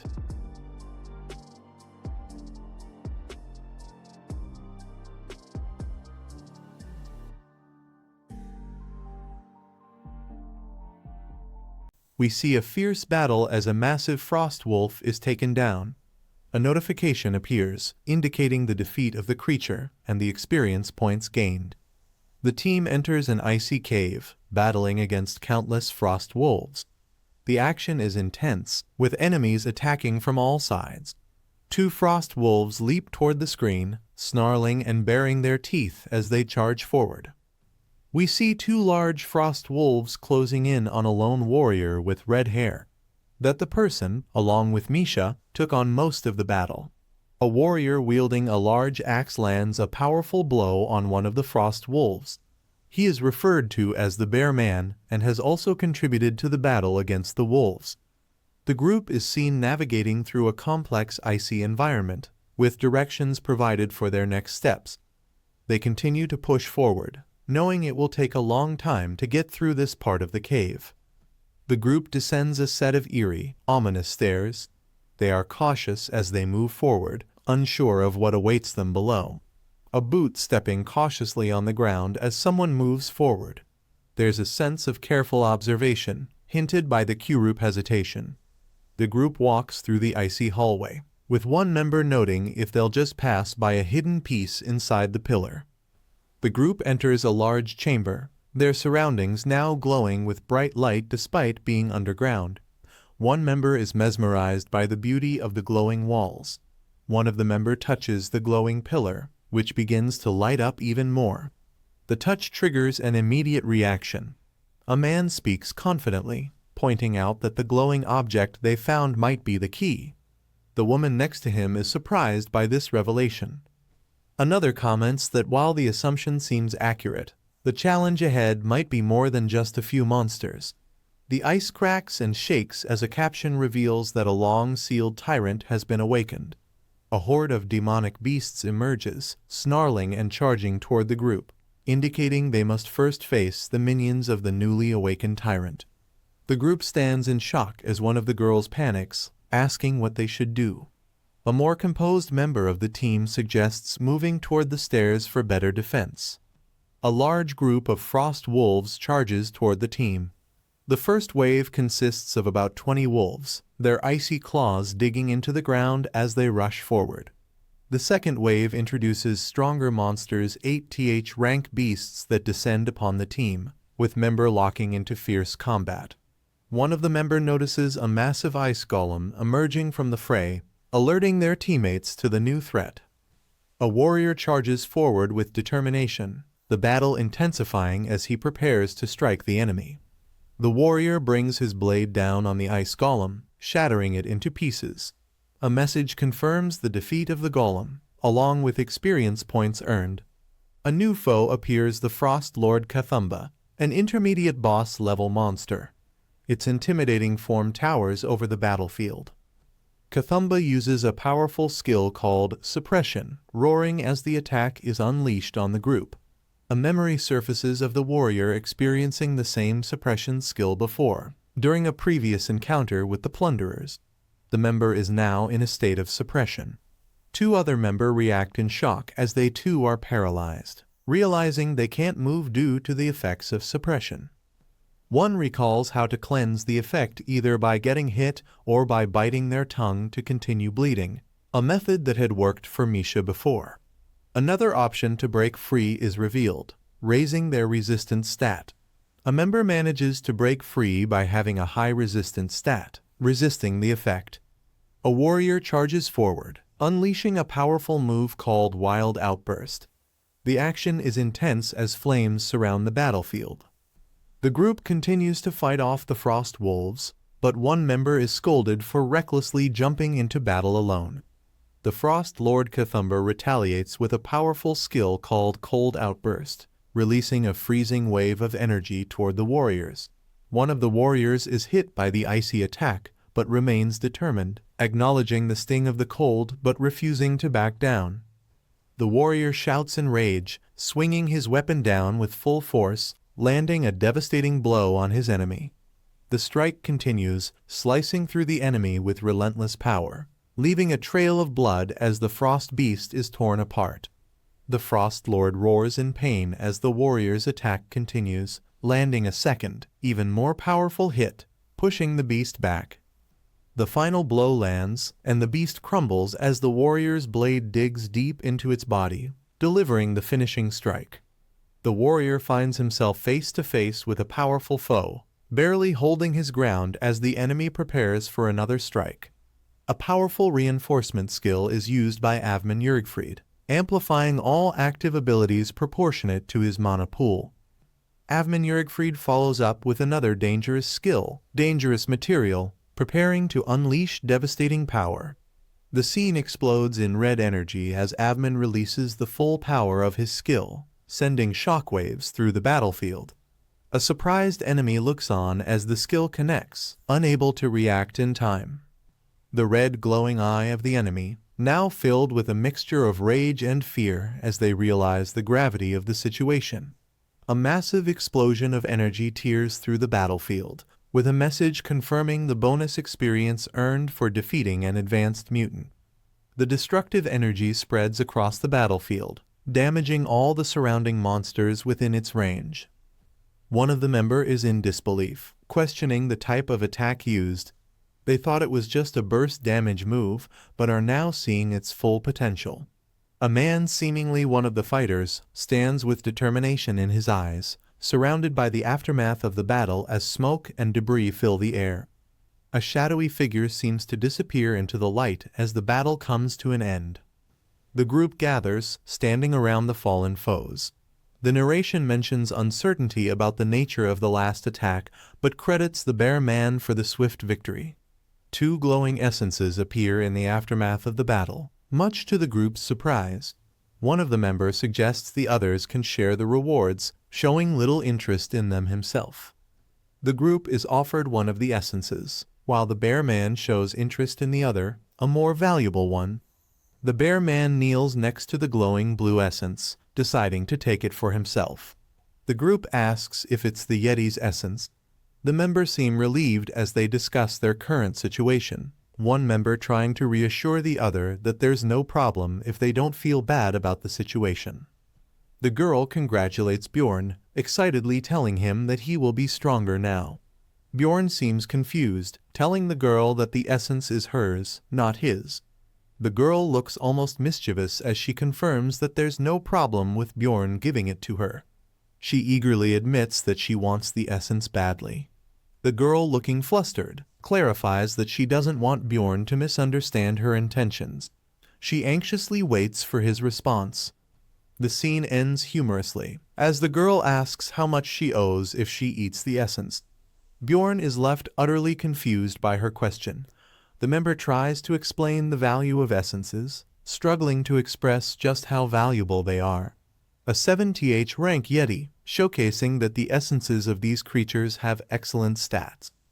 A breakdown of the Yeti's essence stats is provided, highlighting its strengths in stamina, agility, bone hardness, and cold resistance.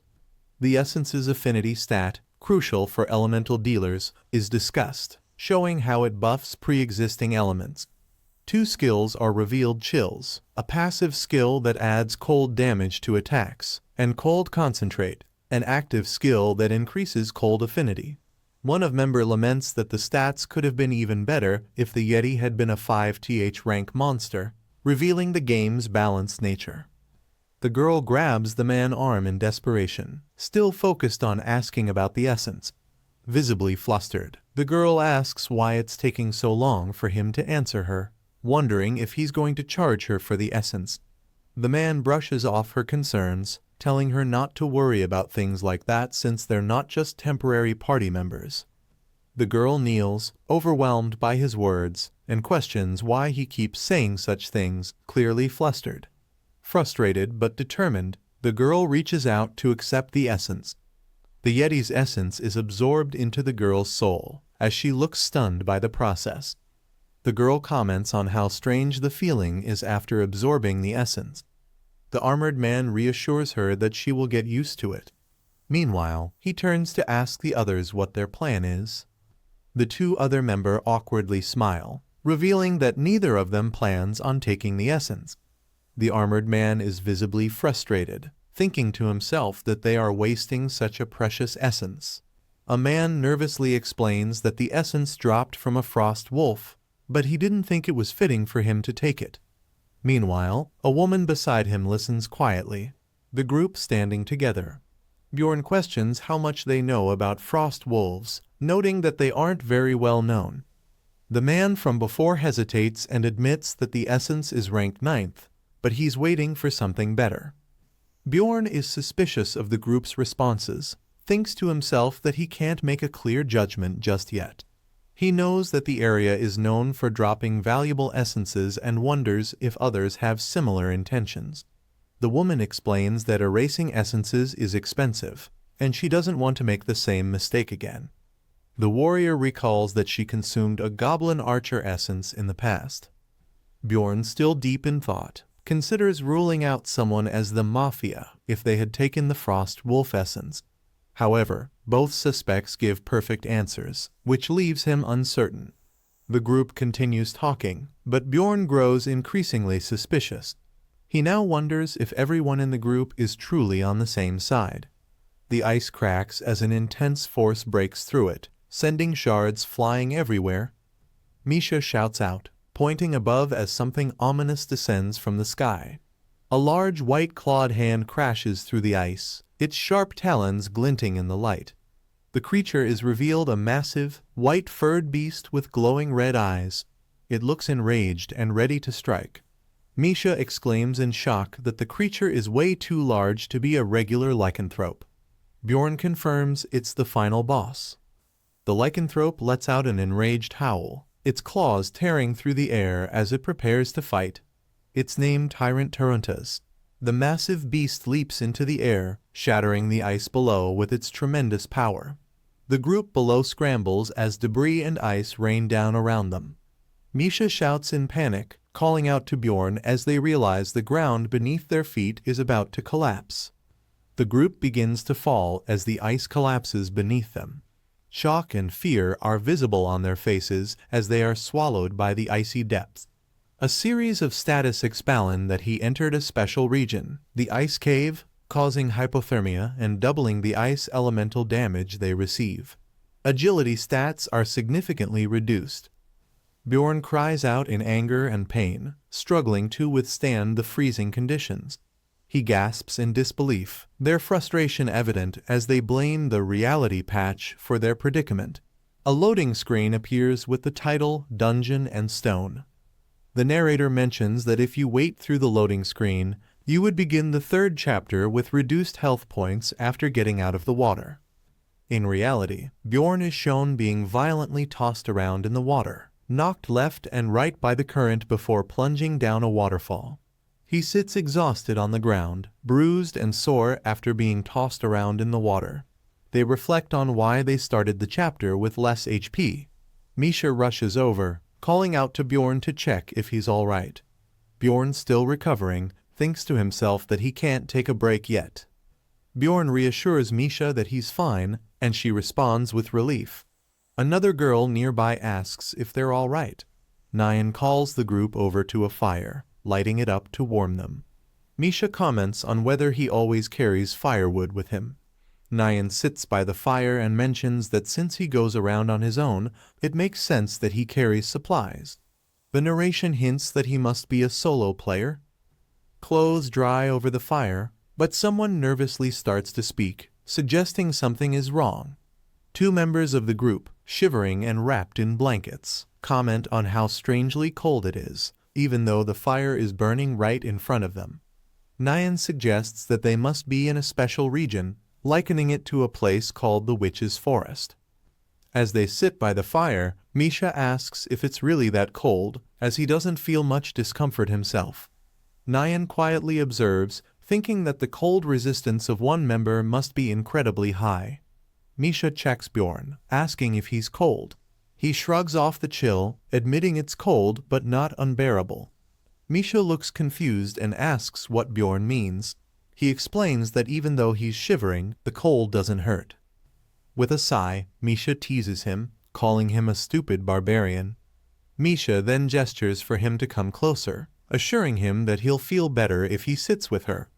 Bjorn whistles in the background, interpreting the situation in his own way, as the scene unfolds with some awkward tension. He, still unsure of the group's trustworthiness, decides to sleep elsewhere, explaining that he can't rest until he knows who the mafia is. Misha asks if it will be cold where they plan to sleep, but the man assures her they have enough firewood, even if it's not much. Misha tells Bjorn to sleep first while the fire burns in front of them. Bjorn says he needs to talk to her before sleeping, and Misha asks what it's about. Bjorn asks if any of the three others were acting suspicious. Misha hesitates but recalls something that now seems relevant. Bjorn listens carefully. Misha explains what she remembers. He nods, acknowledging the information. He looks over at the rest of the group, observing them quietly. His thoughts reveal that he has figured out who might be the mafia. 6 hours later, the group is seen on their feet, ready to continue the exploration. The group walks through a narrow, dark path. One member comments on how there seems to be only one way to proceed. Bjorn swings his weapon, shattering an ice monster that emerges from the walls.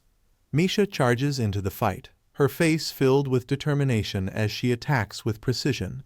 Monsters continue to appear as the group fights off the 8th rank enemies, but the narrator mentions that this area is more dangerous than others they've encountered. A status screen appears, showing a hypothermia debuff. It explains how cold resistance impacts the player's stats and doubles the damage from ice attacks. The man shouts to warn Miss Nafrin as the shock from an attack feels worse due to the debuff. Nafrin realizes that this must be the effect of the special region they're in. Bjorn swings his weapon fiercely, wondering why the others are complaining. The man continues to fight, feeling like the others aren't even present, as he easily handles the enemies alone. 4 hours later, the group encounters an ice-covered monster. Someone identifies it as an ice orc with white skin. Nafrin asks in fear if they'll have to fight the ice orcs too, while Nyan smirks, leaving his answer unclear. The ice orc's red eyes glow ominously through the ice, and the man assumes there's a reason they're there. The ice cracks as the figure inside starts to move, preparing for what looks like an inevitable fight. A group of ice orcs emerges from the ice, their sharp teeth bared and eyes glowing red with hostility. Bjorn shouts to the group, urging them to stay calm and get into formation. He reminds them it'll be easier to defend if they stick together. The ice orcs, wielding massive weapons, charge towards the group. Bjorn shouts in panic, signaling their approach. Bjorn contemplates the mafia while keeping his shield raised. He admits he still doesn't know what the person's true goal is. He considers the possibility that the mafia is innocent, just trying to clear the rupture, but he knows he must remain cautious. With renewed resolve, Bjorn rushes forward, determined to be prepared for any outcome. A fierce battle unfolds as Bjorn charges toward an attacking ice orc with his weapon drawn. He strategizes, deciding to hide his true strength just in case, keeping his full power a secret. A teammate struggles as the ice orc's powerful swing sends them reeling backward in pain. Nyan and Bjorn discuss why one hasn't rushed to another's aid yet, fearing what might still lurk in the shadows. Nyan denies that the person they're talking about is their lover. The exhausted group, both members breathing heavily as they try to catch their breath. Nyan, watching the fight unfold, complains that the others are no help and decides it's time to step in. A massive iron bear, summoned by Ayman Yerkfried, emerges, ready for battle.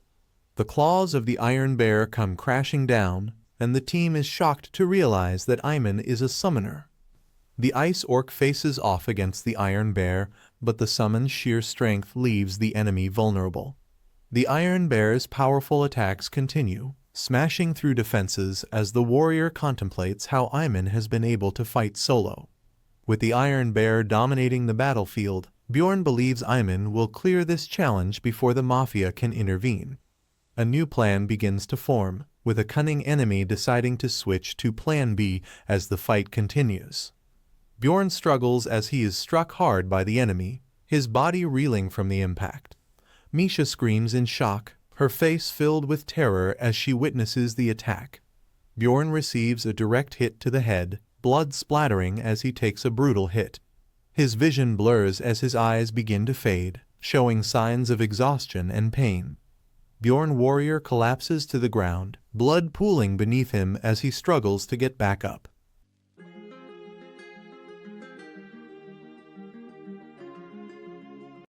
The red-haired girl is filled with intense rage, her eyes glowing as she lets out a furious scream. Bjorn lies on the ground, injured but alive, explaining that his helmet and natural regeneration saved him from a fatal blow.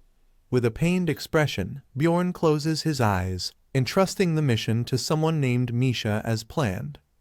Another character, looking panicked, rushes over and urgently asks if Bjorn is all right.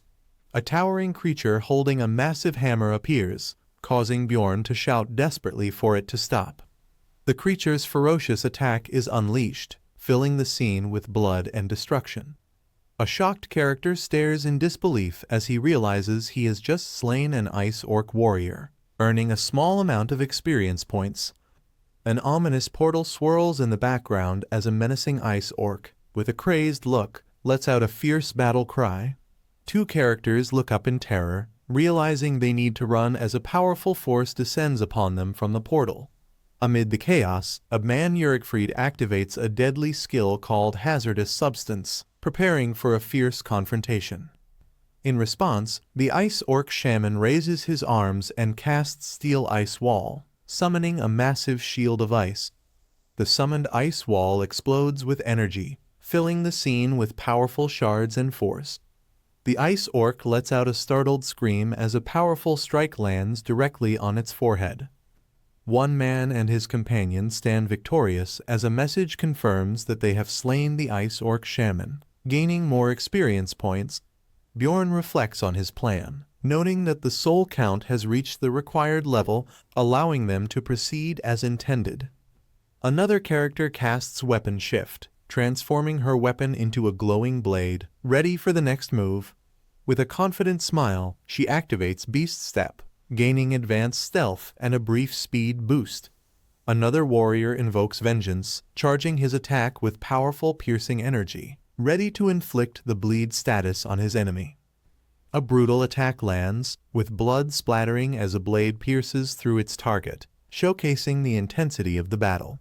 The woman taunts her injured opponent, thanking him and mentioning the immense value of what she has gained, worth at least 30 million stones. An ice orc lets out a terrified scream as the summoning of Eradun, the steel bear, is abruptly cancelled. A mysterious pair of glowing orbs float in mid-air, hinting at some hidden power or danger. One of the orbs strikes the woman's face, causing an explosion of blood and leaving her in shock.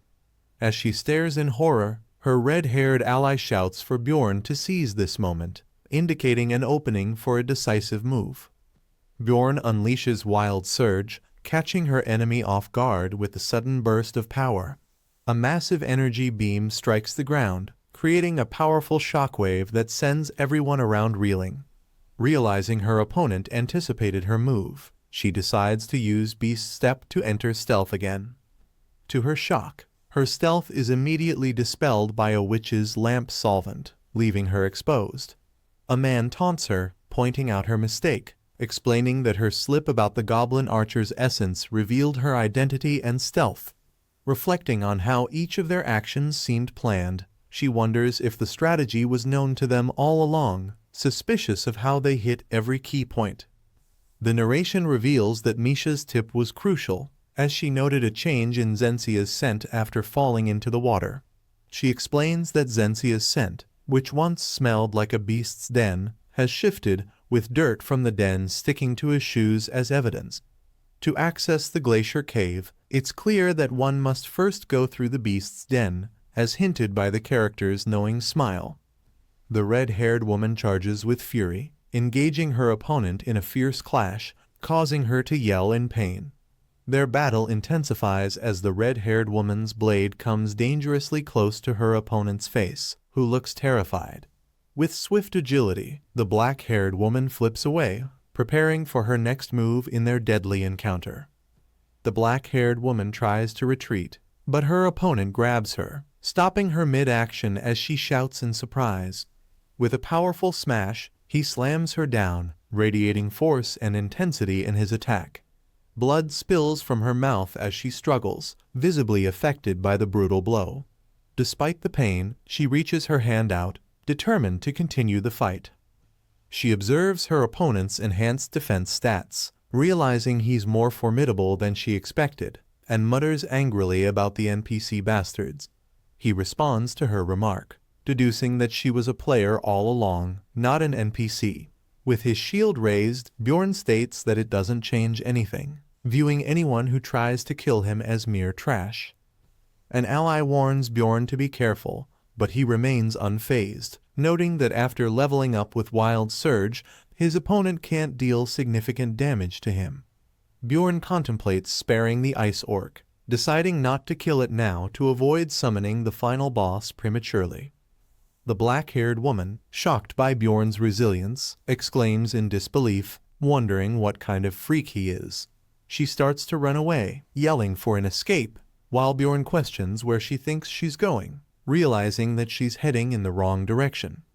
In confusion, she realizes the path ahead has changed, while Bjorn observes that she's unaware of the basics. Despite claiming to be a player, Bjorn contemplates the dangers ahead, knowing the path will get blocked once the ice orcs awaken, but he stays cautious as a cornered enemy might retaliate unexpectedly. An ice orc sneaks up from behind, lurking dangerously close to Bjorn as he remains vigilant. With a sigh of frustration, Bjorn begins to fend off the attacking ice orc, while a red-haired ally shouts to let her handle it. Bjorn and the black-haired woman share a tense, silent stare, their intentions unclear as they size each other up. In a dramatic step forward, Bjorn makes his presence known, causing his opponent to react. The black-haired woman, sensing the tension, tries to stall by claiming a misunderstanding, while Bjorn thinks to himself that she's clearly buying time. Bjorn recalls that the black-haired woman used vengeance earlier, noting its cooldown period, which gives him a temporary advantage. He calculates that for the next 2 minutes, she won't be able to break through his shield, providing a strategic edge. Despite the disadvantage, the woman charges in, swinging her weapon with determination as she lets out a cry of effort. She gets struck back, visibly struggling as she cries out in pain, refusing to back down. Her weapon clatters to the ground, indicating her exhaustion and desperation in the fight. Bjorn, seeing her vulnerable position, challenges her to explain the supposed misunderstanding, but only if her story is worth believing. The black-haired woman, visibly nervous, tries to explain herself but struggles to find the right words. Bjorn, unfazed by her hesitation, raises his weapon, blood splattering from his previous strike, showing his ruthless intent. He questions her reasoning, sarcastically asking if she truly believed such a story, mocking her intelligence. Observing her equipment, he notes that it's primarily anti-personnel and suggests some could be useful for Misha instead. Now that he has looted her belongings, he proposes they have a little chat, further asserting his dominance. But before that conversation, he firmly grips his weapon, hinting that he may have more in store for her. Desperate, the black-haired woman pleads for mercy, offering to do anything if he spares her, to which Bjorn calmly asks why she attacked them. She reveals that the Explorers Guild has her information, and she needed to silence Bjorn to protect herself, admitting she planned to kill anyone who entered. She explains her true motive, the rare heart of the frost item, which she heard only appears here, and adds that she wasn't particularly worried about her silencing attempts due to her opponent's lower ranks. Before she can finish, she pauses, uttering a weak wait, as if realizing something crucial. Bjorn looks down, intrigued, as she admits, "I slipped up," prompting him to ask what she means by that. Realizing she slipped up, the black-haired woman bites her lip, knowing she revealed too much about her true identity. Bjorn narrows his eyes and presses her, demanding to know what she meant by her last remark. She hesitates but then confesses that she's actually a player from another world, not an NPC like Bjorn thought. Bjorn is shocked by the revelation, understanding now why she had knowledge and abilities unfamiliar to him. She explains that she was seeking the rare heart of the frost to gain an advantage, even if it meant eliminating others. Bjorn considers this new information carefully, recognizing both the threat she poses and the potential benefits of her knowledge. A boot steps forward on the dark, gritty ground, signaling the arrival of a formidable presence in the scene. A large, blood-stained metal object slams onto the ground, increasing the tension and hinting at a brutal battle. Misha, with her red hair and fox-like ears, turns in surprise, reacting to the unexpected noise behind her with a sharp "huh." Misha's expression softens as she joyfully calls out, "Bjorn," clearly relieved to see him. With a mix of relief and frustration, Misha rushes toward Bjorn, exclaiming her concern, "Where have you been? I thought something happened to you." "Naya." A terrified man desperately calls for help as a monstrous creature lunges at him with razor-sharp teeth, ready to attack. The man struggles in vain as the beast's massive claw slashes through the air, forcing him backward with sheer force. Bjorn looks over at Misha and, with calm confidence, tells her, "Misha, you can take care of it now," hinting at her newly acquired power. Misha activates her abilities, channeling her cold affinity powers with fierce determination as her aura intensifies. The monstrous creature, armed with a sharp blade, raises its weapon high, causing the man below to tremble in fear as he realizes he can't hold on much longer. The creature's menacing gaze sharpens, signaling its intent to finish the battle as it prepares to strike down its prey. The man screams in horror, his voice filled with desperation, as he braces for the impending attack, overwhelmed by fear. Misha powers up, launching a powerful cold attack that sends a chilling blast towards the monstrous creature, freezing part of its body. The creature winces in shock as frost begins to spread across its arm, realizing the effect of Misha's cold affinity attack. A narration explains the cold affinity's powers, detailing how it stops bleeding, halts regeneration, and restrains movement, making it highly effective against certain monsters. However, due to the creature's resistance to cold, it only suffers frostbite on its wrist, where a regular monster would have frozen up to its elbow. Misha confidently prepares another icy strike, shouting "All right, Naya," as the monster snarls in anger and pain. Misha turns back, seeking approval, asking, "Was that good, Naya?" While the armored figure watches, simply responding with, "Good." With a sense of satisfaction, the armored figure confirms he's checked everything he needed and asks Misha if she's ready for what's next. Misha, filled with determination, responds confidently, "Of course, Naya," as she and her allies prepare for the upcoming battle. The scene intensifies with the phrase "boss fight time," as their monstrous opponent roars in anger and readiness. A surge of energy cracks through the air, signaling the start of a fierce clash. A giant beast with a ferocious, open maw charges forward, its powerful roar echoing through the icy cave. A narration reveals that this opponent is no ordinary foe, being 1.5 times larger than a typical lycanthrope and possessing stats that are double the normal amount, setting up a formidable challenge.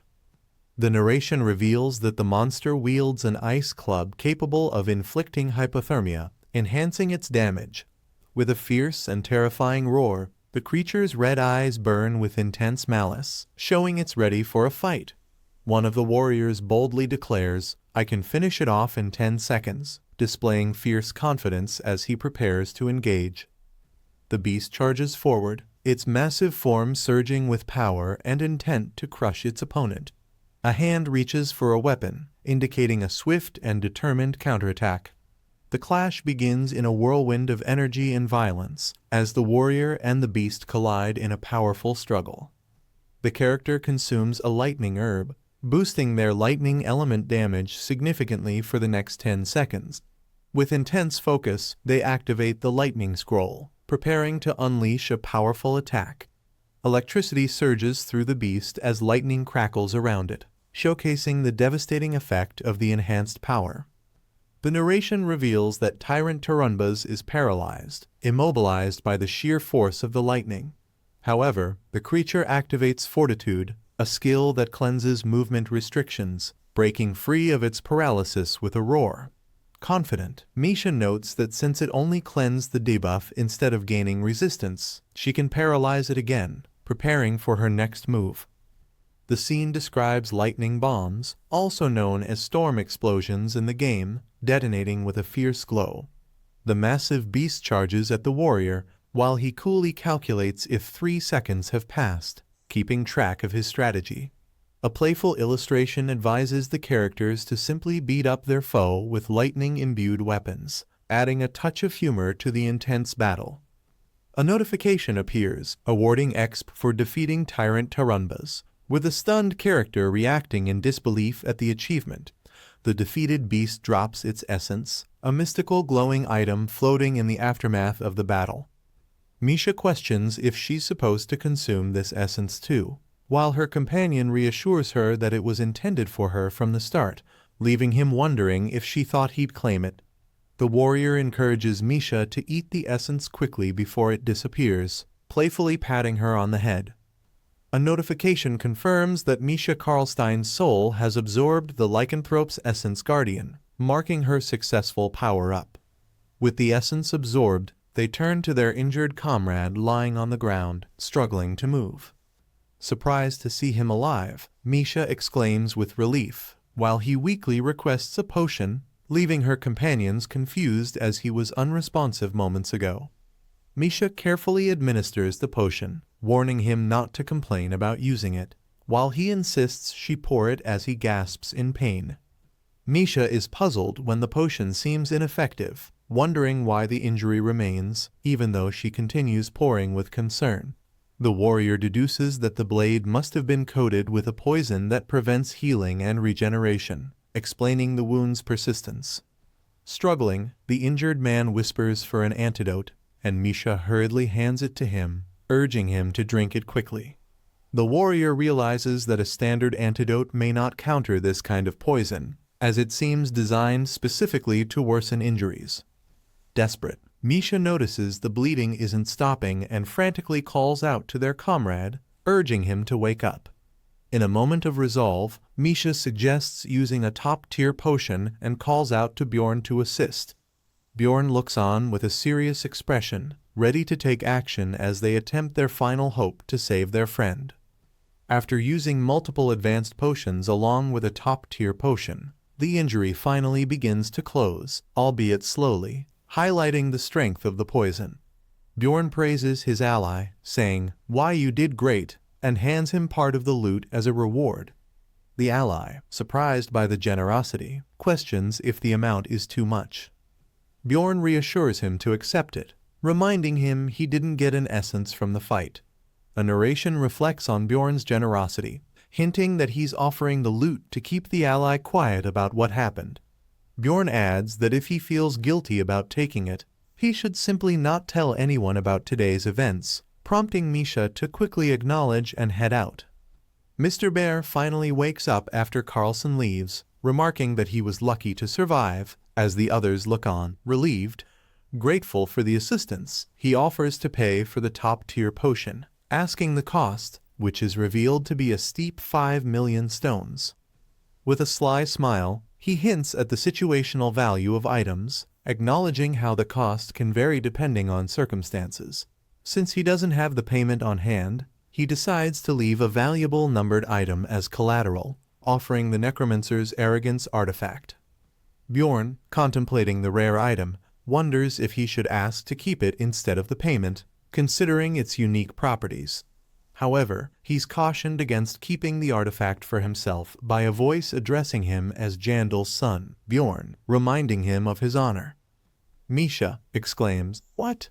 How did you know?" Her expression shows both surprise and confusion, as if someone has just uncovered her deepest secret. Misha standing alongside Bjorn, watching as he strides forward with determination. The warrior, clad in a red outfit, steps confidently toward a portal surrounded by ominous energy. With a calm but resolute voice, he says, "I won't forget what you've done for me." Bjorn moves swiftly through the rocky passage, focused on his destination ahead. Meanwhile, Misha, visibly flustered, hurries to keep up, calling out for Bjorn to slow down. Bjorn offers a mysterious gem to Misha, explaining that he took it from a block of ice. He mentions that it's something valuable and reveals he kept one for himself as well. Misha consumes the ice crystal, instantly boosting her cold affinity by a few levels. As she sits by the campfire with Bjorn, the scene reveals that both characters have gained new abilities from the mysterious ice fragments. Bjorn sets down blankets, suggesting they take a break after a restless night of keeping watch. He reassures Misha that there's no safer place than a cleared rupture, prompting her to agree with a sense of relief. Misha, with a determined expression, begins to reflect on a past moment, hinting at an honest revelation. Her intense gaze suggests a story of resilience and personal growth, as she prepares to share what happened back then. Bjorn looks solemn as he recalls a moment of conflict, admitting he saw a reflection of himself while confronting another player. His expression reveals a mixture of introspection and lingering unease, hinting at a deeper struggle within. Bjorn stands over a lifeless figure, his thoughts heavy with regret and hope. He had desperately wished for her to awaken once more, but the dark scene suggests that his hope might have come too late. Bjorn grits his teeth, struggling to accept the harsh reality before him. His hope fades as he realizes that the scene he wished could be different is, in fact, painfully real. Bjorn tightly grips a vial, his hands trembling as he reflects on his actions. Despite everything he's done, a sense of lingering guilt and determination fills him, hinting at an internal struggle he can't easily shake. A mysterious figure looms over, calculating the worth of their target with a cold smile. The man below contemplates his own power, realizing he could elevate his abilities if he simply observed and waited for the right moment. Bjorn carefully pours a healing potion onto the wound, hoping it will be enough to mend the damage. His expression hints at a sense of urgency and concern as he tends to the injury with steady hands. Misha reflects on her choice, acknowledging that letting him die would be wrong, especially if they are to work together in the future. Despite her own conflicted morals, she resolves to do what's necessary to keep him alive. Misha lies near the warmth of the fire, her eyes glimmering with curiosity as she gazes ahead. She gently asks Bjorn what thoughts are on his mind, her tone suggesting a mix of concern and interest. Under the starry sky, Bjorn invites Misha to come closer, mentioning the chill in the air. Misha reacts with surprise, caught off guard by his unexpected gesture of warmth.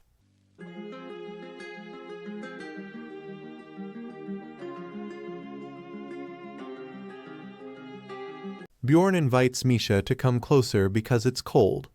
The atmosphere is calm, with the sky full of stars in the background, symbolizing their peaceful yet vulnerable state, a poetic description of their surroundings. The cold wind brushes against them, emphasizing the harshness of their environment. The warmth of a campfire surrounds them, providing comfort and safety amidst the cold night. Bjorn and Misha rest by the fire. Misha checks on Bjorn, who has already fallen asleep, showing their rare moment of trust and calm in a perilous setting. On the third day in the crystal cave, Bjorn and Misha face a ferocious wolf-like monster with glowing red eyes. It's an intense moment, showing the dangerous trials they face. After defeating the wolf, they find a unique sword. Misha is excited, commenting on its quality, while Bjorn suggests they get it evaluated, believing it to be a rare and numbered item. Misha is surprised to learn it's numbered, understanding its potential worth. She reacts with amazement, highlighting its rarity and value. Bjorn tells Misha to use the sword for now, as he hasn't decided whether to sell it. Misha's reaction shows a mix of relief and gratitude, despite some hesitation. They encounter yet another wolf monster, its sharp fangs and glowing eyes adding tension to the scene. Misha asks if they're heading to the second floor. Bjorn advises her to get accustomed to the new sword and the essence they've acquired, suggesting that tougher challenges lie ahead. A few hours later, Misha picks up a glowing red gemstone, curious about its significance, and asks Bjorn about it. Misha claims she's getting used to fighting but hesitates when Bjorn questions her readiness. She quickly decides to keep improving through action. With a nervous smile, she asks Bjorn a clarifying question, clearly trying to build her confidence while being cautious about his reaction. Bjorn questions if Misha is doubting him. Her panicked response shows her respect and slight fear of his authority. He observes Misha wielding her new sword confidently. Despite her initial hesitation, he feels proud of her growth and acknowledges their acquisition of the Guardian Essence. They obtain a powerful Lycanthrope Essence card. It enhances agility, penetration, cold affinity, and physical resistance, making it invaluable for combat. The card provides a cold affinity boost, increasing effectiveness over time and synergizing with the Yeti's abilities. A second card boosts damage to enemies affected by hypothermia or frozen states, highlighting its power for consecutive attacks. The Fortitude card is revealed, which allows cleansing all crowd control effects. It uses a lot of MP, but is crucial for characters who are vulnerable to crowd control. Bjorn instructs Misha to use the Icy Destruction skill right after activating Cold Concentrate for maximum efficiency. Misha nervously mentions the enemies die too quickly, to which Bjorn bluntly suggests punching them. Misha tries to follow Bjorn's advice, but the overwhelming power of her attack makes enemies shatter with one hit. Bjorn shrugs it off, accepting their strength. Bjorn suggests testing their strategies on the second floor. Misha, slightly disheartened, realizes she'll have to maintain the same intensity in the next challenges. He internally wonders if Misha expected him to go easy on her. His unwavering resolve pushes her further. With a smile, she predicts Bjorn's philosophy, stating, "The easy path is the slow path." This shows her growing understanding and acceptance of his tough love training style. Misha, feeling confident and exhilarated, declares it's time to move forward. Bjorn, watching her, wonders why she's so excited. Bjorn notes Misha's light-hearted attitude and thinks of ways to calm her down if needed. He reflects on her manipulation tactic number 13 of pretending to win an argument when she's in the wrong. The two continue their exploration, their footsteps echoing through the crystal cave, building suspense for what's ahead. Suddenly, the crystals begin glowing red, signaling danger. Misha notices the change and alerts Bjorn, who deduces someone has summoned the Floor Lord. Bjorn brushes it off, saying it's not a big deal and urging Misha to keep moving. Misha, though unsure, complies with his confident demeanor. The environment grows more intense as the Floor Lord's presence becomes clear. Bjorn braces himself, irritated by the booming sound. Bjorn notices Misha's unease and wonders if it's PTSD caused by Ryuki's. He reassures her to stay calm, showcasing his concern for her. Bjorn explains that the first floor's lord is relatively calm compared to the third floor's. The conditions for summoning it include 3 days passing and 5 or more people gathering in one place. However, this lord doesn't close the portal or wreak havoc if it fails, it simply vanishes. Misha, still concerned, asks who might have summoned the floor lord. She notes that it's common knowledge to avoid groups larger than 5. Bjorn speculates it could have been intentional. There are mentions of people seeking tutorials or information about defeating the floor lord. Bjorn reflects that someone must have planned this with only 2 weeks of preparation. Bjorn and Misha finally step through the portal to the second floor, the land of the dead. Bjorn remarks that it took almost a day to reach this point, and he feels the absence of Rottmiller has slowed their progress. Bjorn comments that they haven't been on the second floor in a long time. His cryptic remark, "A lot of things happened," leaves Misha curious, showcasing a hint of mystery about his past. Bjorn reflects on a past adventure where he teamed up with Einar. They fought skeletons and a death fiend together, showcasing their strength and teamwork. A comical depiction of Bjorn and Einar working together reinforces the bond they had during their battles. Another memory surfaces, where someone warns Bjorn with deadly intent. The individual demands silence about a specific event, threatening his life if he speaks. Back in the present, Bjorn feels uncomfortable in the second floor's land of the dead. His face shows clear disdain for the area, and Misha notices his discomfort. She admits she also doesn't like the current area, but prefers it to the stone desert, which she finds complex. Bjorn explains his choice to come here. It's a strategic decision to make reaching the third floor easier. The path forward involves heading north. Bjorn notes that with just the 2 of them, they can summon a Death Knight for a raid.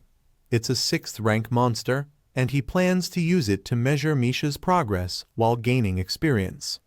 Massive, muscular monsters approach, exuding ferocity. Bjorn instructs Misha to focus on using her consecutive attacks, promising to hold off the monsters himself. A close-up reveals the determination in both Bjorn and Misha as they prepare to launch an all-out assault, signaling their cooperation. Bjorn and Misha charge at the enemies, striking from above with powerful force, aiming to overwhelm the creatures. Bjorn lands a devastating attack, showing his strength and precision as a fighter. His blow visibly shakes the target. Following Bjorn's lead, Misha executes her own attack with her icy blade, reinforcing their teamwork and her growth as a combatant. The giant monster, caught off guard, reacts as its body begins to freeze due to Misha's icy abilities.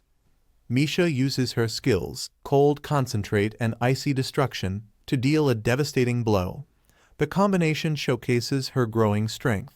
The enemy's body succumbs to the icy assault, its movements slowed and its resilience challenged by the intense frost. The Death Fiend retaliates by summoning reinforcements with the skill Call of the Dead, unleashing a horde of undead creatures. As the undead swarm approaches, Misha yells to alert Bjorn about the incoming danger. Amidst the chaos, one of the undead manages to land a bite on Bjorn, emphasizing the intensifying threat of the battle. One of the undead attempts to bite Bjorn, but its attack is ineffective. The creature reacts in confusion, likely due to Bjorn's toughness or resistance. Bjorn counterattacks, smashing the zombie and sending it flying, showcasing his strength and quick response. As Misha rushes to check on Bjorn, she notices his leg bleeding from the attack, but her expression quickly changes as she observes his recovery. Misha is shocked by how quickly Bjorn's wound heals, even questioning if he's a monster. Bjorn brushes it off, telling her to focus on fighting. The duo continues heading north, training and defeating enemies along the way. Their teamwork and combat skills improve as they face challenges. Misha gains a better understanding of her ice abilities, particularly the difference between inflicting hypothermia and freezing an opponent, honing her control. The duo faces off against a chimera wolf, a creature capable of crowd control. Misha uses this opportunity to learn the fortitude skill, enabling her to counter such effects. Bjorn reminds Misha that fortitude uses a lot of MP and should only be used when necessary. Misha playfully asks if he sees her as a child, trying to assert her competence. A bit later, Misha experiences fatigue and complains about feeling drained, much to Bjorn's frustration as he anticipated this outcome. Despite her protests, Bjorn carries her while she recovers. Misha initially resists but eventually resigns herself to the situation, feeling embarrassed. The duo takes a break at a campsite. A fire burns warmly as they recover and share a light-hearted moment, showing a calmer side of their journey. Sitting by the fire, Bjorn and Misha exchange stories or comments, fostering camaraderie amidst the challenges of their journey. Bjorn reflects on the saying, "People are scarier than monsters," as he notices an unknown group has set up camp nearby without realizing his team is present. He decides to wake Misha soon, concluding that there's no need to confront the strangers unless necessary. One of the strangers observes Bjorn sleeping and dismissively thinks he wouldn't even notice if his heart were taken. The stranger's intent becomes more sinister. The stranger considers how fresh ingredients hinting at Bjorn's body would be better for the mages, showcasing a clear threat. The stranger identifies Bjorn as a baby barbarian, likely underestimating his abilities but still preparing to act. The stranger clenches his fist, readying himself for action. The scene sets up a confrontation as their motives grow darker. The narrator reflects on the harsh reality that among all the barbarians who participated in the coming-of-age ceremony, very few have survived up to this point. The grim statistic is revealed less than 1/3 of them are still alive. Another character remarks that most of the others have died. A sinister tone emerges as the narrator questions whether monsters are the only reason for the high mortality rate. The answer is revealed with conviction, of course not. This suggests there are other factors, likely betrayal or internal conflicts. A character expresses exhaustion and leaves the situation to someone else. Meanwhile, another person contemplates what actions to take next, considering that their enemies might not act immediately. The internal debate intensifies. The thought arises of killing everyone as a simple solution, but it's dismissed as not the best option. Instead, the focus shifts toward finding a future solution that involves the baby barbarian. The Misha is addressed, waking up with a surprised and tired expression. Her fox-like ears and red hair stand out, giving her a unique look.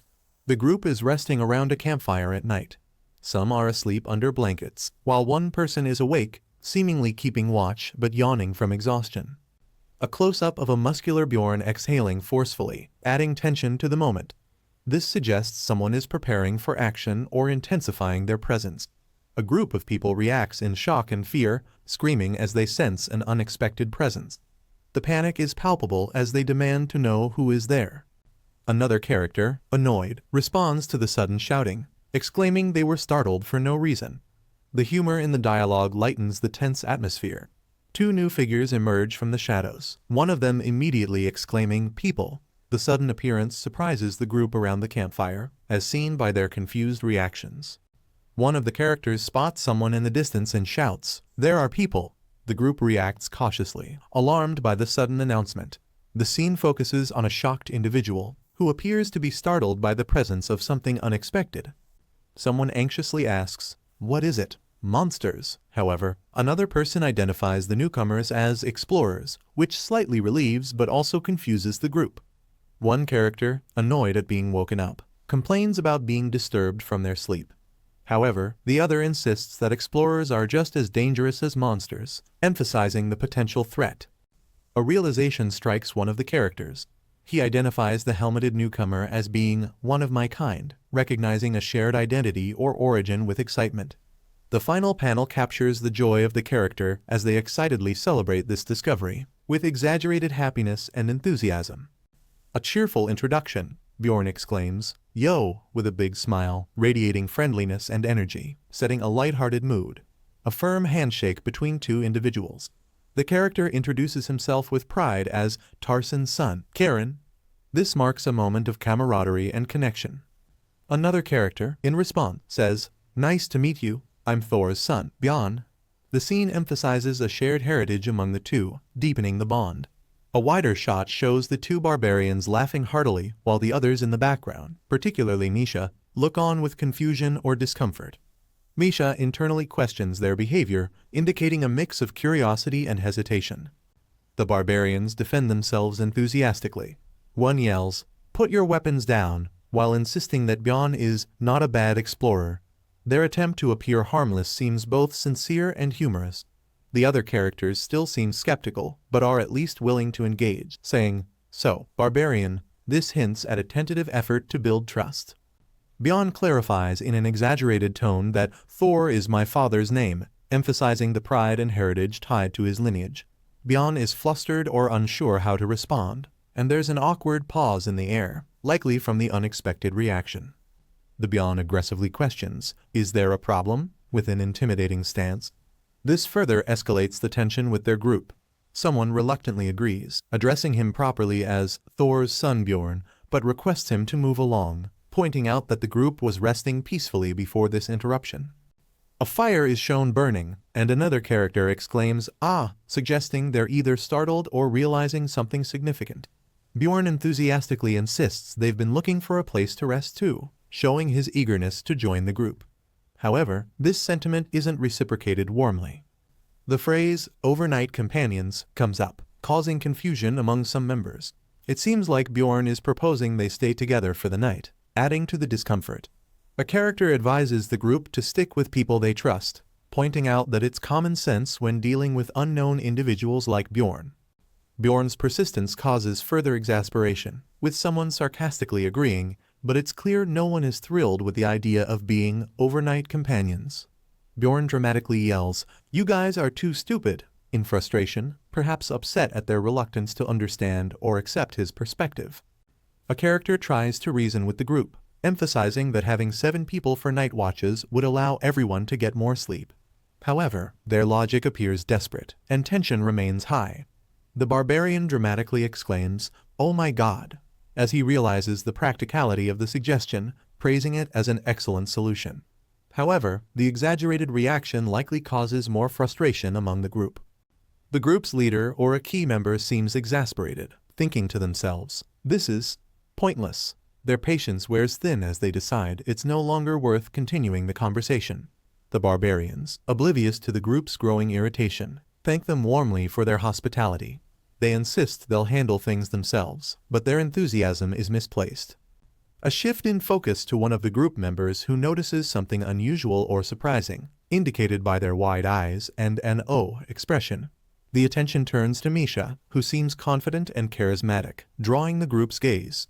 Her red hair and fox-like features are highlighted, creating intrigue. One of the group members is captivated by Misha's appearance, their inner thoughts simply stating, "pretty." This moment adds a hint of admiration or romantic interest. Another character, trying to gauge reactions or possibly redirect attention, nervously asks, "What do you think?" This seems to aim at diffusing tension or seeking approval. Misha expresses doubt but acknowledges the group has a barbarian, concluding that they can't be bad people. Her expression is casual yet teasing, showing her lighthearted attitude. She mentions the barbarian lost his weapon, excusing him from standing night watch. This revelation surprises the group with a reaction of disbelief. Bjorn, with pride, explains how he lost his weapon fighting a monster that ran off with it. The humor in his justification contrasts with the seriousness of the situation. One of the group members begrudgingly accepts this excuse, internally commenting how easy it is for barbarians to justify anything with their reckless nature. The group discusses whether they should agree to be overnight companions. Exhaustion is visible as they push for a decision. The group finally allows Bjorn and Misha to rest, assigning them the last shift for the night watch. The humor continues as Bjorn is seen sleeping soundly, holding Misha, who questions whether this is necessary. Misha reluctantly agrees to go along with the situation after Bjorn promises to grant her a wish later, lightening the tone with playful negotiation. The group, standing together, remains tense and vigilant. They exchange worried looks, sensing something might approach. Misha, lying close to Bjorn, suddenly becomes alert and whispers, "They're coming," hinting at an incoming danger. Karen, one of the barbarians, is seen sleeping restlessly, suggesting he is either disturbed or uncomfortable. An internal monologue reveals strategic observations, 2 here, 1 on Karen's side. This suggests the narrator is analyzing a situation, likely an incoming threat. Bjorn yawns loudly, startling nearby characters. His obliviousness adds humor while the others in the background react. possibly misinterpreting his actions.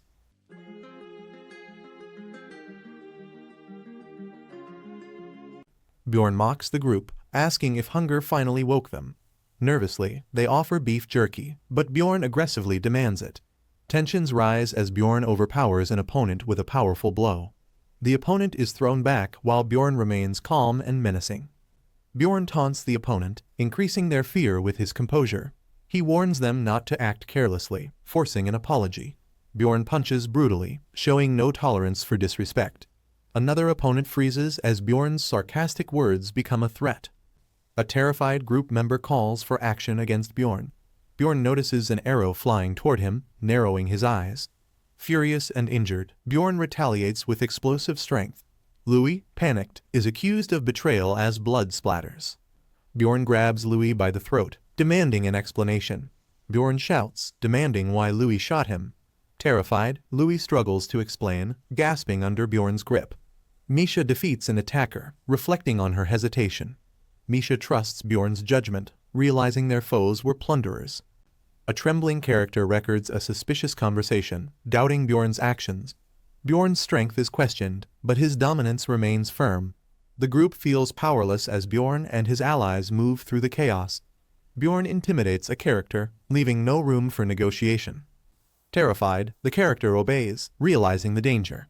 Another compares Bjorn's group to mindless monsters, fearing their ferocity.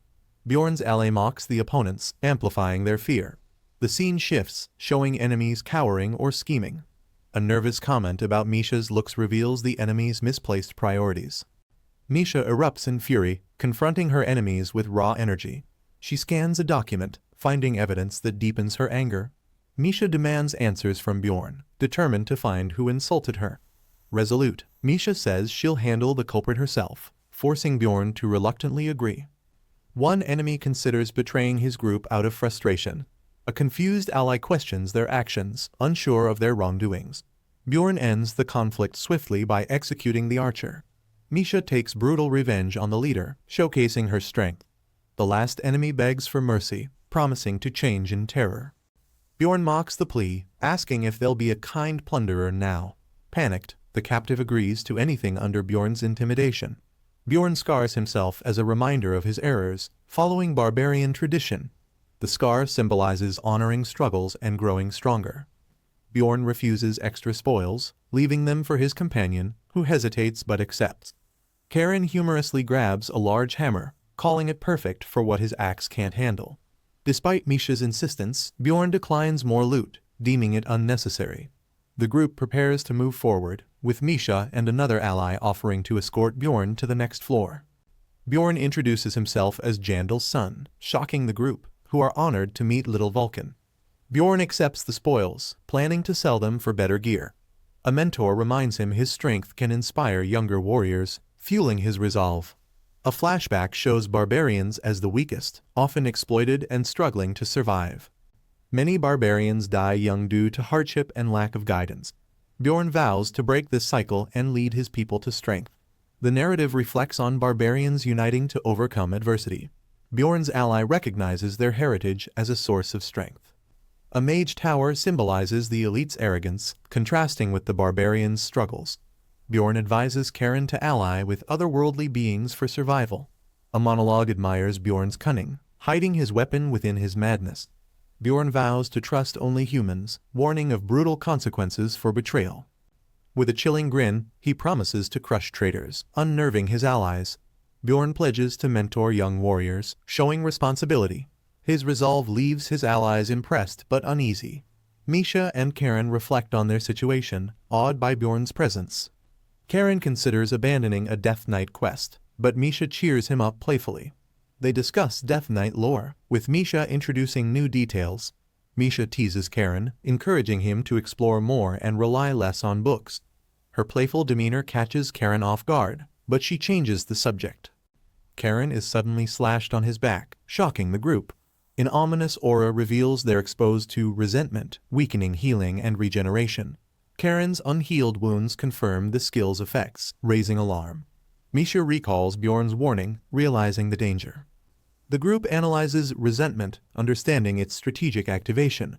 They deduce the enemy anticipated the skill and struck at the perfect moment. Bjorn suspects another player's involvement, hinting at a greater challenge. As chaos unfolds, Misha, riding behind Bjorn, frantically asks what to do. A fierce battle begins, with enemies attacking in unison. Bjorn, fueled by rage, unleashes a devastating attack. Bjorn defeats the Death Knight, gaining experience as the group watches. Proudly, he vows to save everyone, activating stupid barbarian mode. The group, especially a girl, reacts in shock at Bjorn's impulsiveness. Misha, overwhelmed, voices frustration with the chaos. The group argues, leaving Bjorn confused by their anger. A character identifies him as Little Valkan, recalling a past encounter. A player warns the group to flee, citing a dire prophecy. The group reflects on Little Valkan, realizing their misconceptions. Misha and Bjorn are surprised when their reputation helps them. A player awkwardly introduces himself as Hans, claiming fate brought them together. Hans offers a handshake with a suspicious smile, leaving an unsettling impression. Bjorn nervously shakes hands with Hans Christen, who introduces himself with an unsettling tone. As Bjorn prepares to act, Hans tries to stop him, causing confusion. Misha, caught off guard, excuses herself, struggling to process the tension. Realizing Hans is dangerous, Bjorn insists they flee, leaving Misha and others puzzled. Bjorn promises to explain later as they escape, urgency overriding their questions. The scene shifts to noon in Refdonia, introducing a new setting. A father joyfully reunites with his daughter, offering a heartfelt moment. A muscular figure's powerful yell shocks onlookers, drawing attention. The imposing character enters a room, startling the group inside. Barbarians recognize him as Tarson's son, Karen, surprised by his appearance. Karen greets the group with relief, glad they're alive, while they eye his heavy gear curiously. Calling everyone together, Karen promises to explain everything, piquing their curiosity. The barbarians, offended by implied insults, passionately assert their warrior identity. The group celebrates Bjorn as a wise and great warrior, cheering his growing fame. Karen credits Bjorn's teachings for his success, further boosting his reputation. Bjorn, slightly irritated by the noise, accepts the barbarian's fiery enthusiasm. Karen vows to share his knowledge, inspiring the barbarians to embrace greatness. The group rallies, declaring this a turning point for their kind's future. A cheerful character gives a thumbs up, but the mood turns intense with an explosion in the background. The story transitions to the 9th day as the group enters the 3rd floor Pilgrim's Passage. They follow explorers to a portal, planning to bring a scout next time for better preparation. Misha hesitates, wary of the ominous name Hans, and questions if they should retreat. Bjorn argues against retreat, insisting they press on despite the unease. Though uncomfortable, Bjorn believes it's better to face the challenge together than alone. Bjorn confidently declares his resolve, while Misha sarcastically calls him a crazy barbarian. Misha realizes her growing reliance on Bjorn, blushing in surprise at her feelings. Bjorn teases Misha's dependence, making her flustered. Misha blushes in embarrassment as Bjorn observes her reaction quietly. She angrily shouts at Bjorn to stop and chases after him. After catching her breath, Misha steps into the water. The group reaches the River of Darkness resting area, relieved to find it early despite limited space. Misha, sitting on Bjorn's lap, humorously forgives him, hiding her real intention of staying dry. Bjorn hears a familiar voice, looking surprised as Misha smirks. They reunite with Hikirad and his companions at a campfire. Bjorn learns that a previous request led someone back to the city. Bjorn questions why the group deviated from their 2nd floor plan. A bearded character explains they completed their task and took a new request on the 3rd floor. The request involves the Frogman Shaman, with a reward of 2 million stones. The group celebrates completing the mission, crediting Misha as their lucky charm. The bearded character jokingly mentions rose-tinted glasses but praises Bjorn's leadership. Bjorn dismisses the idea of moving to the 4th floor sarcastically. The group decides to wrap up and advance, pressed for time. With a simple, "let's go," they prepare to move forward. Standing before a glowing portal, they embrace the excitement of their next adventure. The character steps boldly into a glowing portal, carrying someone, ready to confront the unknown ahead. A familiar voice calls out, leaving the character shocked and on edge. Reflecting on the voice, the character senses it might belong to someone deeply familiar. The narration reveals they've entered the 4th floor of the Sky Tower, and the voice's familiarity unsettles them. A vision of Erwin flashes before them, raising doubts about whether it was truly her voice. Monsters swarm the sky tower, attacking fiercely as the group arrives. A brutal battle ensues, with warriors fighting off the relentless horde. A dark figure channels ominous purple energy, preparing a devastating attack. The attack is unleashed, causing massive destruction and chaos. Hit by a tremendous force, the character struggles to recover from the impact. A cautionary warning is issued. The enemies may appear weak, but are dangerously coordinated. The group experiences confusion as they realize their opponent's overwhelming strength. A portal bursts open, emitting a brilliant blue energy, hinting at a major development. A golden portal illuminates the area, shrouded in mystery and intrigue. A red portal emerges, radiating a sense of danger and hostility. Another portal, swirling with energy, appears, heightening tension and anticipation. The group regroups in a desolate, shattered area, bracing for the challenges ahead. Bjorn contemplates the lack of rewards on the lower floors and decides to take on a more challenging route. A glowing portal opens, leading to a perilous path filled with traps and relentless monsters. Bjorn reflects on the risks and consequences of taking a different, more dangerous path. A menacing red entity looms overhead, embodying a terrifying threat. Bloodied and battered from a fierce encounter, Bjorn struggles to rise but refuses to give in. Despite their injuries, Bjorn steadies themselves, determined to face the challenges ahead. The battlefield is littered with unconscious or gravely injured comrades, revealing the brutal cost of the fight. A close-up captures Bjorn's intense gaze, burning with determination and anger as they prepare to strike back. The group picks the stairs of wisdom, navigating a crumbling path. After trials on the stairs of courage and wisdom, they reach the 12th floor and face a powerful troll. The troll is one of the toughest monsters, its strength posing a huge threat. Misha panics, fearing the troll and questioning its presence. Bjorn curses in frustration at the unexpected troll. Rare monsters from beyond the 100th floor highlight the danger of this encounter. A warning about Hans suggests he is a dangerous figure. The group fears Hans' curse or catastrophic influence. A scream of desperation rises as tension escalates.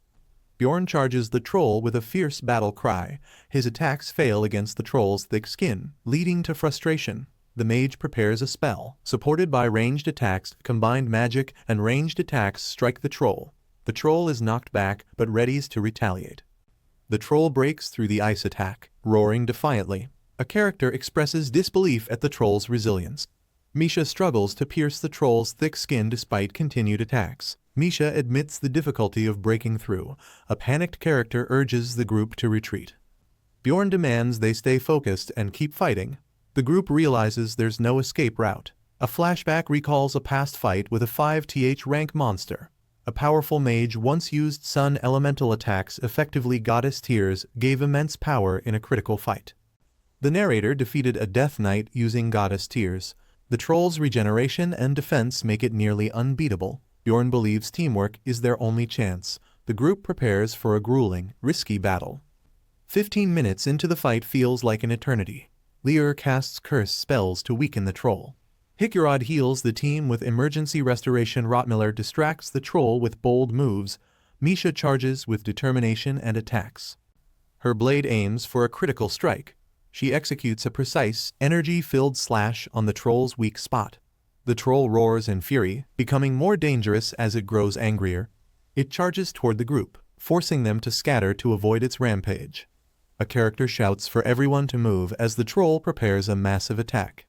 The team is in disarray, with one carrying another to safety as the troll's rampage intensifies. Bjorn activates Wild Outburst, summoning all their power for a final stand. The troll attacks brutally, but the team holds their ground with determination.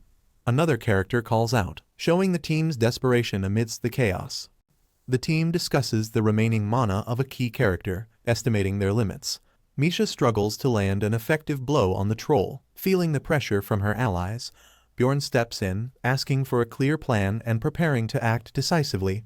The relentless troll charges, leaving destruction in its wake. The sequence ends with a powerful collision as the team defends against the troll. The troll activates its outrage skill, ignoring pain and becoming an even deadlier opponent.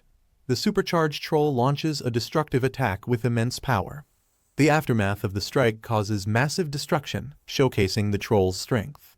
Bjorn taps into his power, unleashing intense energy to counter the threat. He delivers a powerful blow, aiming to shift the battle in their favor. His attacks unleash devastating force, pushing himself and his weapon to the limit. The final strike creates a massive explosion. Amidst the chaos, Misha is caught, and someone screams her name in desperation. Misha strikes the troll with a powerful attack, landing a rare blow. The troll sustains damage, marking a success for the team. The troll heals rapidly, recovering fully from the damage. The team realizes the troll's regeneration heals severe wounds in 2 minutes. A character explains the troll's super regeneration is disabled for the next 2 minutes. A massive strike lands, exploiting the regeneration window. The character activates gigantification, transforming into a towering figure with glowing energy. A soldier reacts with shock to the display of power. The transformed figure stands menacingly, ready to confront the troll. A monster with a glowing eye screams in agony as it faces a fierce attack. A man yells Misha's name, showing urgency and concern. The man strategizes mid-battle, instructing to attack the monster's eyes and use his blood. A blood-splattered impact suggests a significant strike during the fight. Misha, enraged, relentlessly stabs the enemy with fierce determination. A dramatic, high-intensity battle scene unfolds. Someone encourages Misha to keep attacking, emphasizing persistence.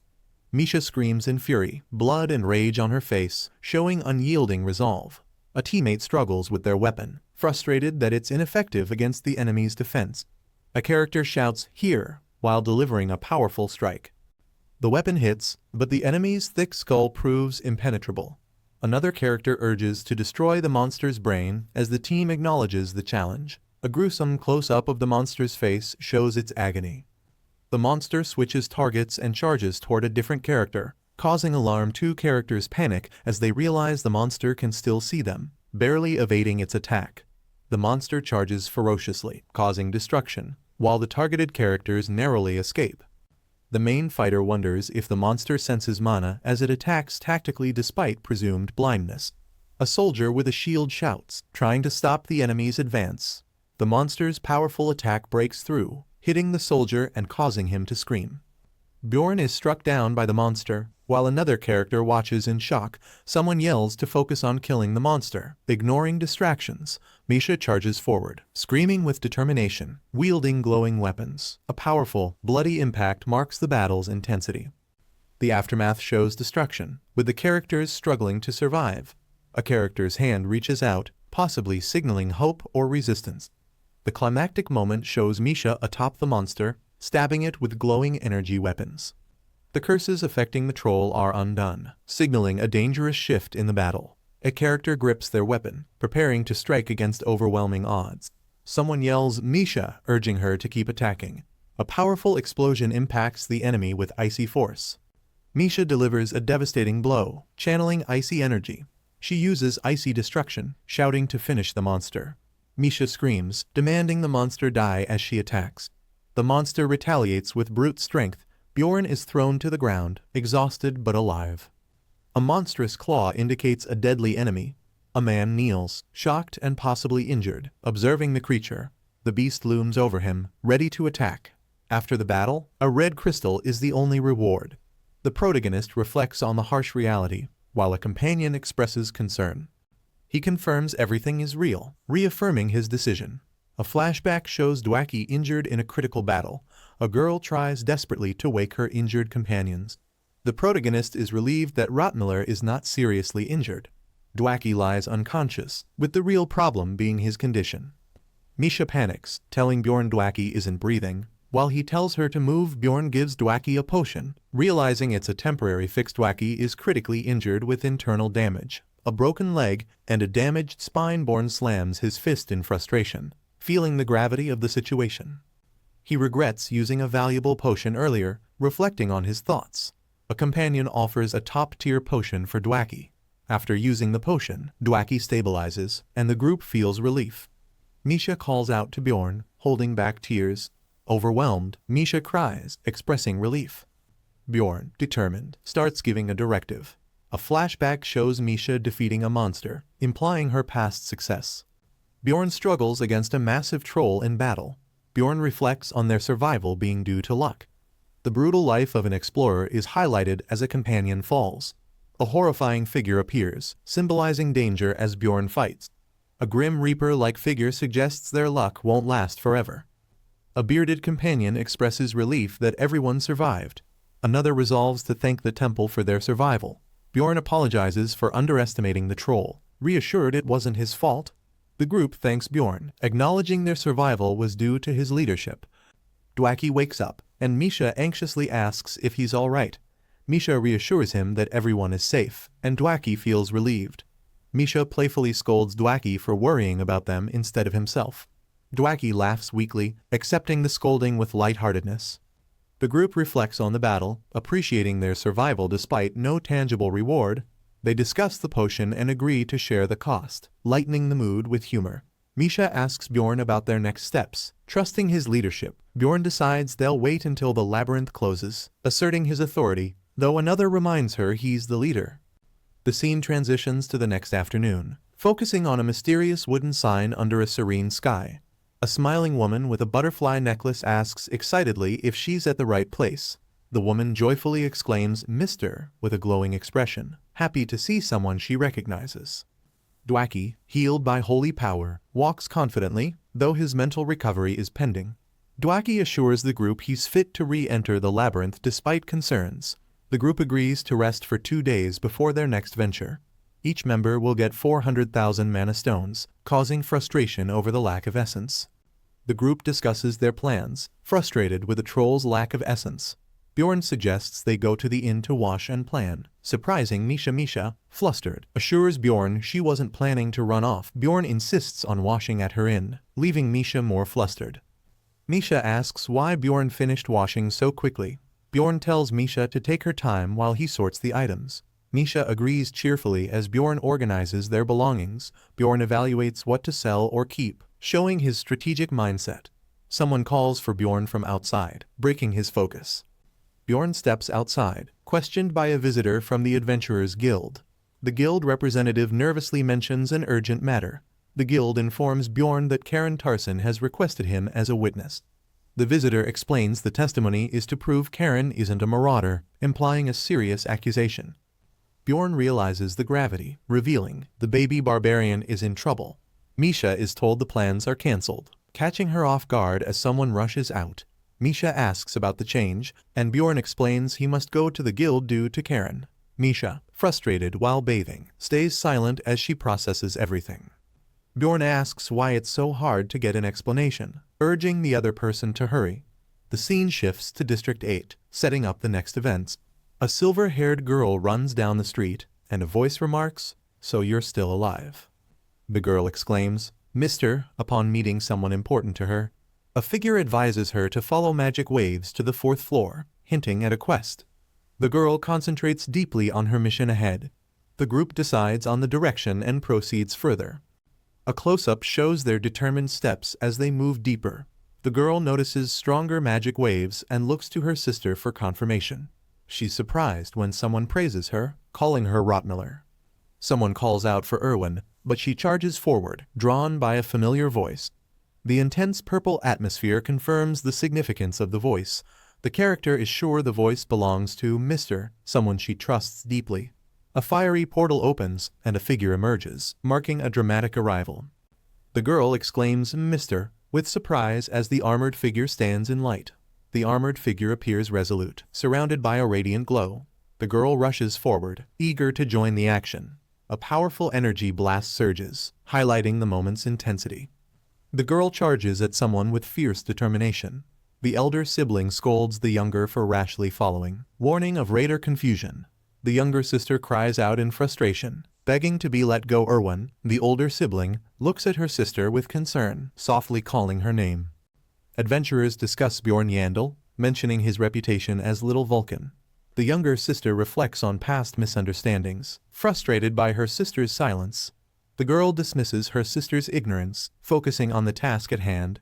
The girl walks toward a door, determined to apologize, believing he's been searching for her. She blushes, thinking she made the mistake of not finding him first.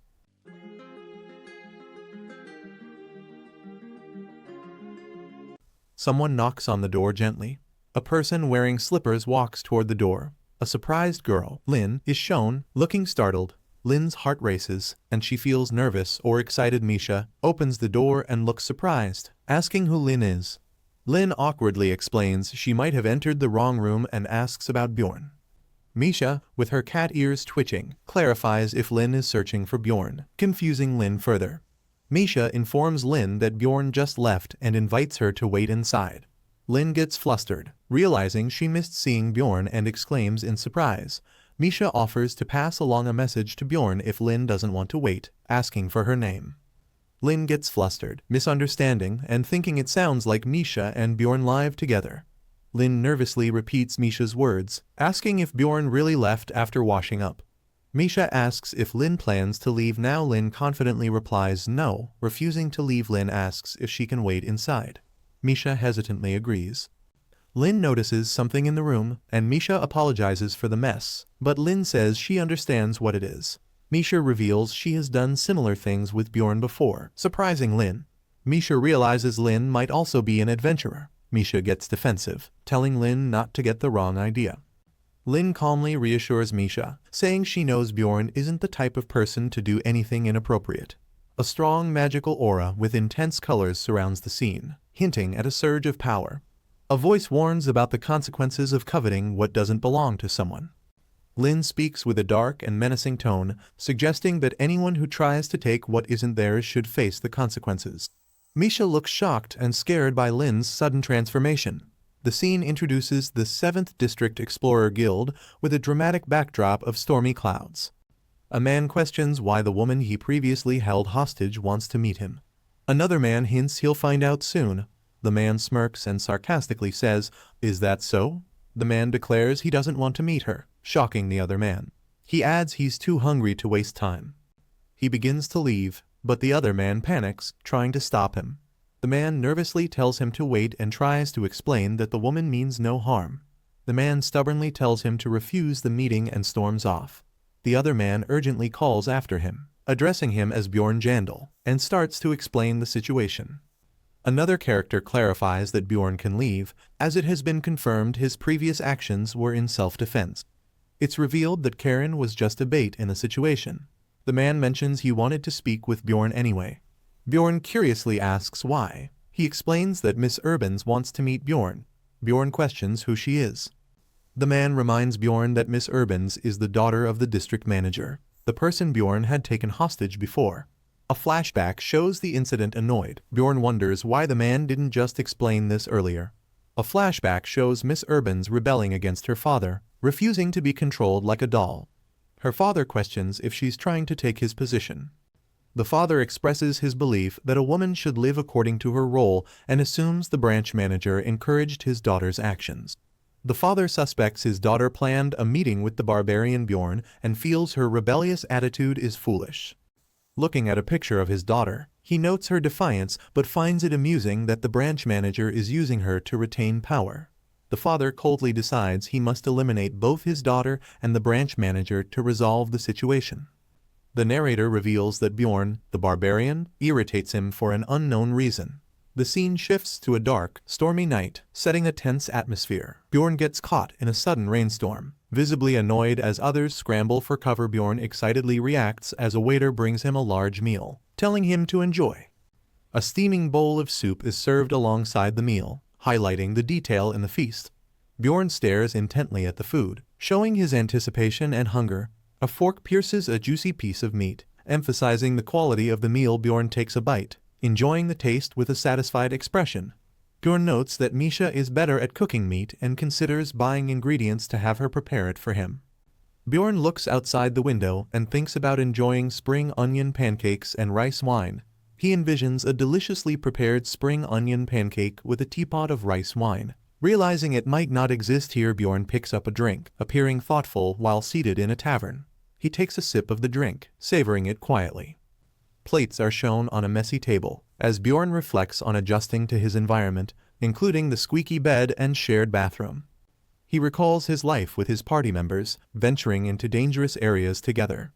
As he pours another drink, he contemplates how he's grown attached to this world despite its hardships.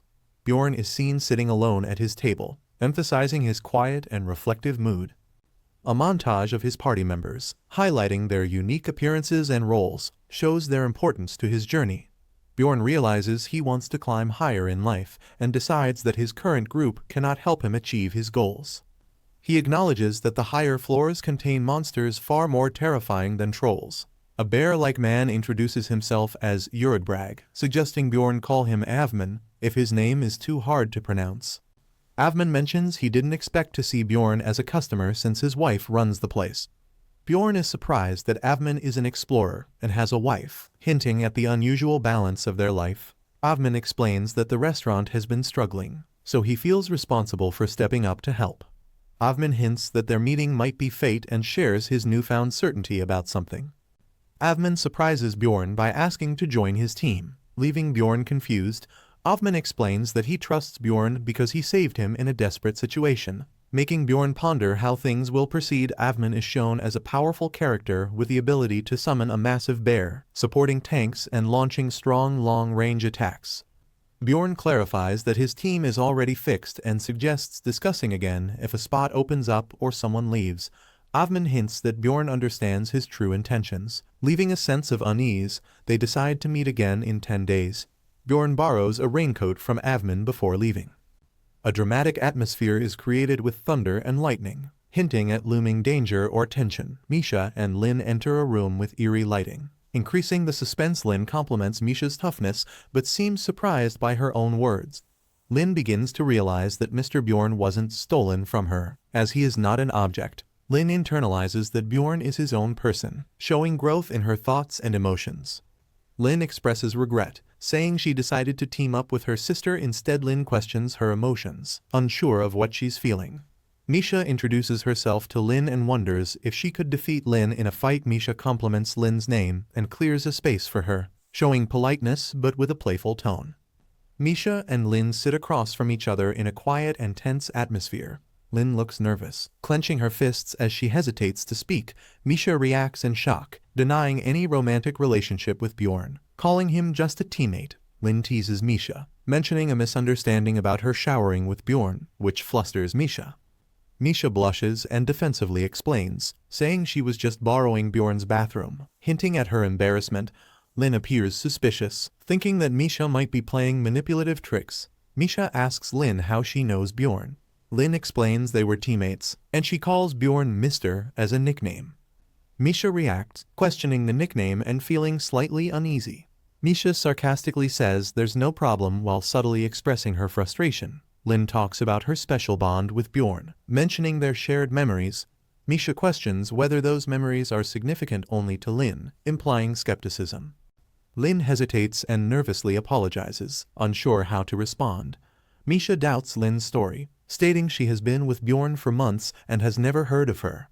Lin defends herself, but Misha still refuses to believe her, questioning her name again with growing disbelief. Misha angrily expresses frustration, accusing Lin of being obvious about her resentment and treating her like a fool. Lin views Misha as an enemy upon meeting her, but feels grateful for realizing something important. Lin stammers, unsure of what Misha is implying, while Misha taunts her with questions. Lin becomes furious, calling Misha a bad cat, and stands up, ready to confront her. A giant ice dragon appears, adding tension. While Misha sarcastically questions Lin's mental state, Lin realizes Misha's strength is far beyond hers, gripping her weapon with trembling hands. A flashback shows Lin recalling a tragic moment when she lost someone important in her past. Lin tearfully begs for someone not to take her loved one away, showing her desperation and pain. Bjorn enters the room and notices Lin crying. He seems surprised by the situation.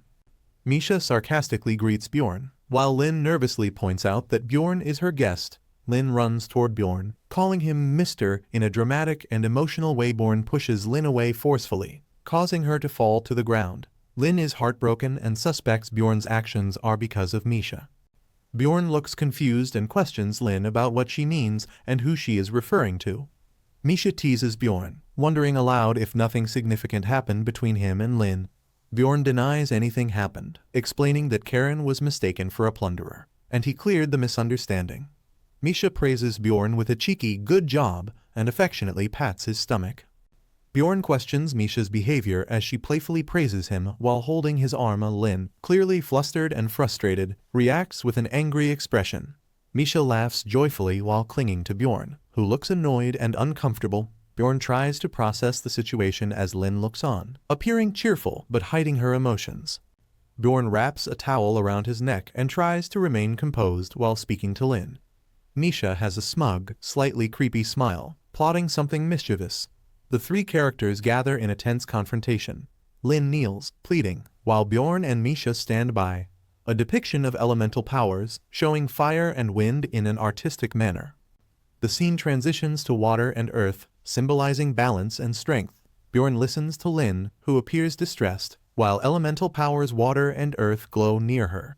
Lin happily demonstrates her ability to control all four elements: fire, water, wind, and earth, showcasing her power. Bjorn looks serious and contemplative, showing no outward reaction to Lin's display. Lin expresses her feelings, thinking Bjorn avoided her because she changed ins. Bjorn tries to deny it, looking uncomfortable. Misha places a hand on Lin's shoulder, siding with Bjorn and reassuring her with a sly tone. Misha advises Lin to focus on her journey as an explorer, emphasizing that Lin has been doing this for only a year. Bjorn questions if something happened while he was gone. Misha casually denies any issue, but Lin looks suspiciously uncomfortable. Misha declares that she and Lin are super close while asking for Lin's agreement. Lin reluctantly agrees under pressure. Bjorn's face remains calm and stoic, revealing no emotion while observing the conversation. Misha asks Lin if she's going ahead. Lin replies she'll go a little later, trying to avoid confrontation. Lin sarcastically tells Misha to go first, implying she knows Misha's intent is to sneak back into Bjorn's room. Misha mockingly questions Lin, saying she doesn't trust her intentions about going later. Both Lin and Misha exchange suspicious glances, clearly not trusting each other.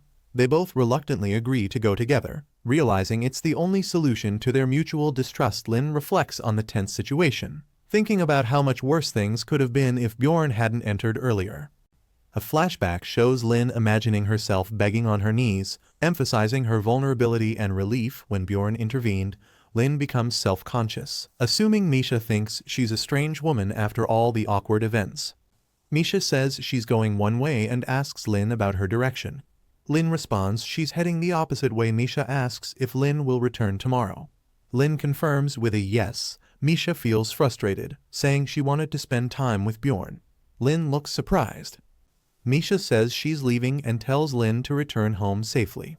Lin hesitates to respond. Lin thanks Misha for keeping a secret from Bjorn about what happened. Misha makes Lin promise something, assuming she'll meet Bjorn even if told not to. Misha, looking flustered and nervous, asks Lin to keep what happened a secret from Bjorn to avoid involving him. Lin reluctantly agrees, her expression showing hesitation. In another scene, someone calls out the name Erwin, seemingly looking for him. Lin confirms that she met someone, saying, yes, he really was alive. While receiving a comforting hug, Lin declares with determination, I'm going to become stronger, showing her resolve. Misha looks intense and determined, saying, there's someone I have to defeat, as she prepares for a challenge. Lin looks cunning and demands, so help me out, sis, with a devious expression.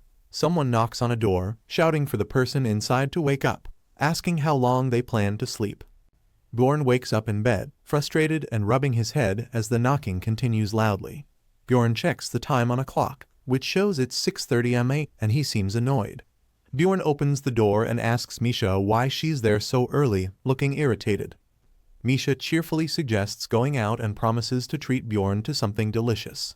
Misha waves goodbye, saying, good night, Bjorn. Bjorn responds with you too, as they part ways at night. Bjorn looks surprised or confused after their interaction. As if something unexpected happened, Lin, standing outside a door, softly calls out Erwin, as if she's searching for him.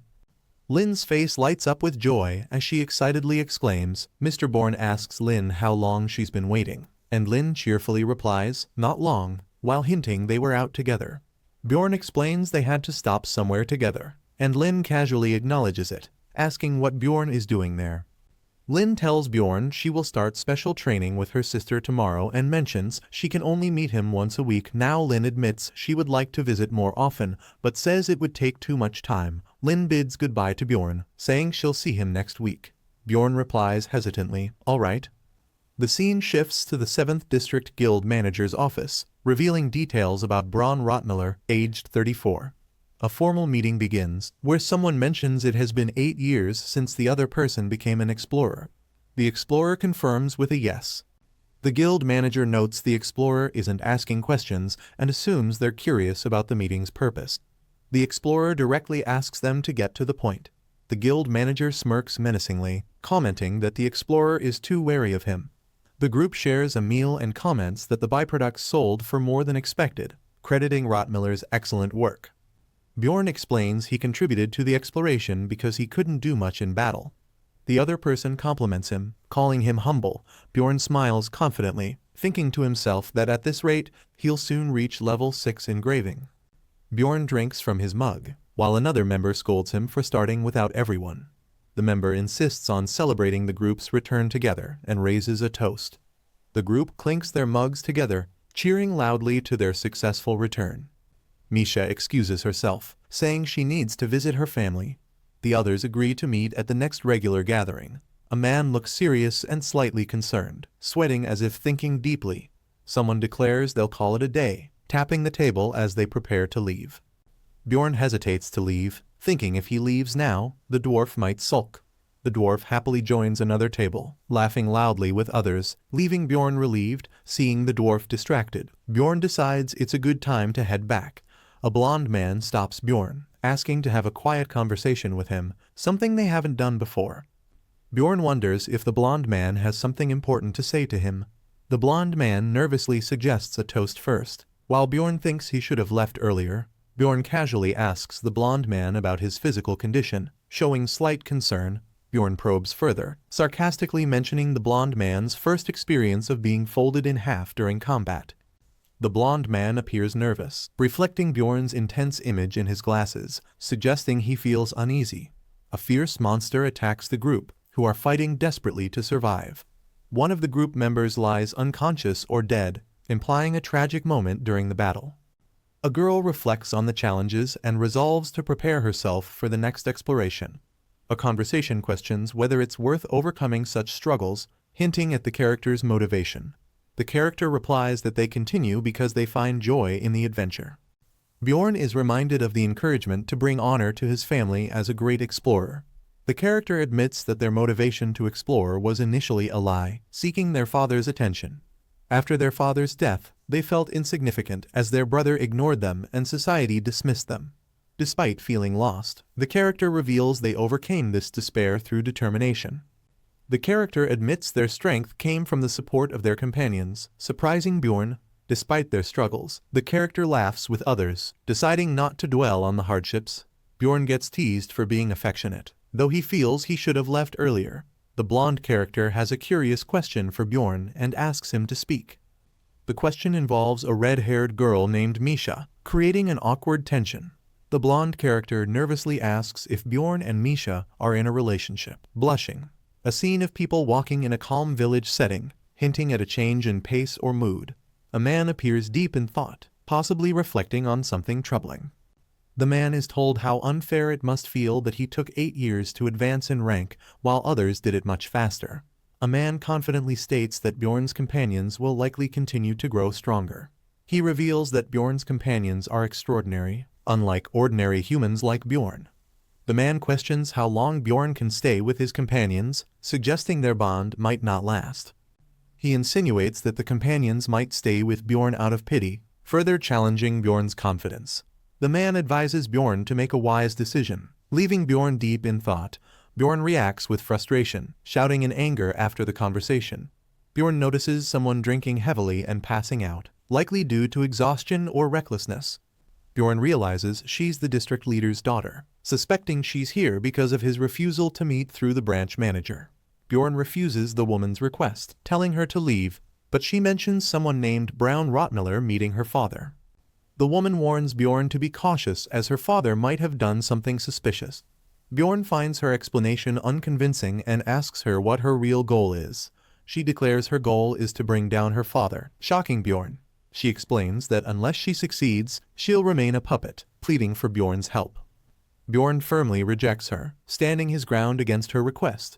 She offers benefits for helping her, but Bjorn counters, saying he gains nothing by opposing her father. Frustrated by his refusal, she questions his seriousness before storming out. Bjorn relaxes on his bed after she leaves, relieved to finally have peace. A character resolves to keep an eye on Rottmiller, hinting at suspicion or caution.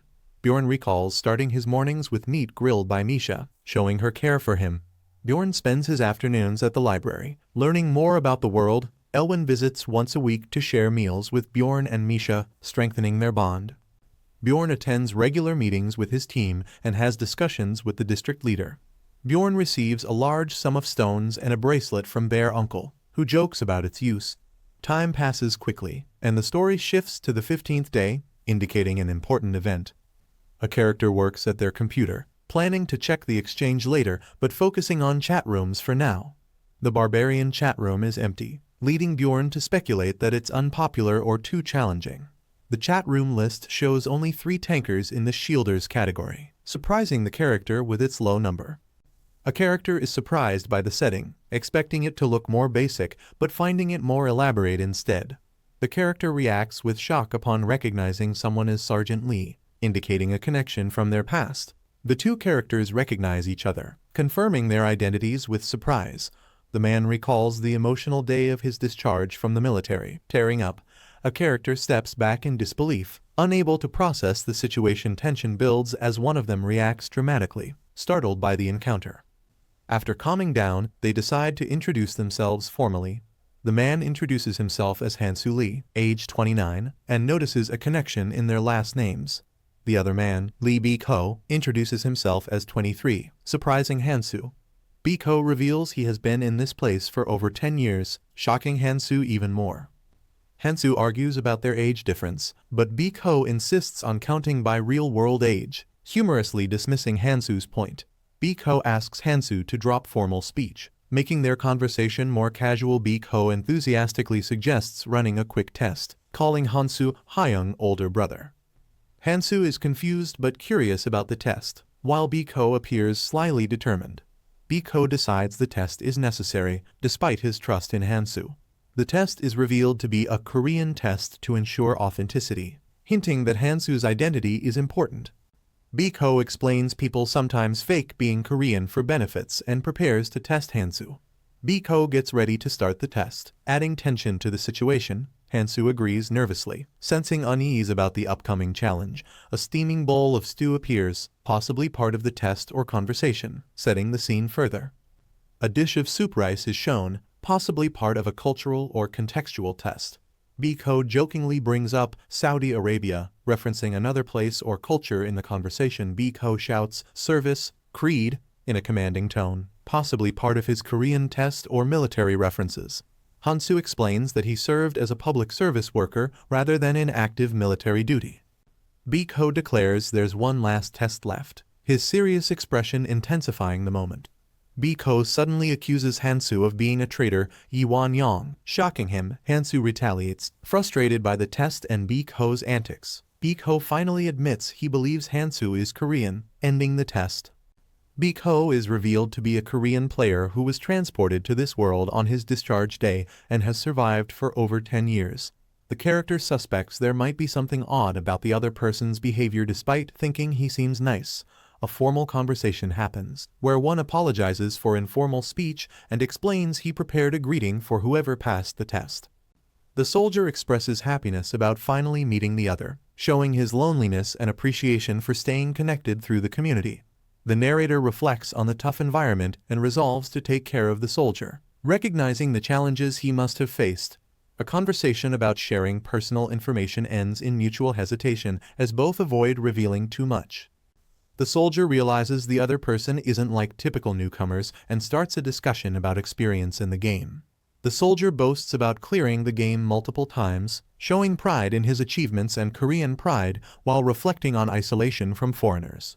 The formal character mentions he's not planning to cash out rewards yet and discusses earning potential, leading to a casual conclusion.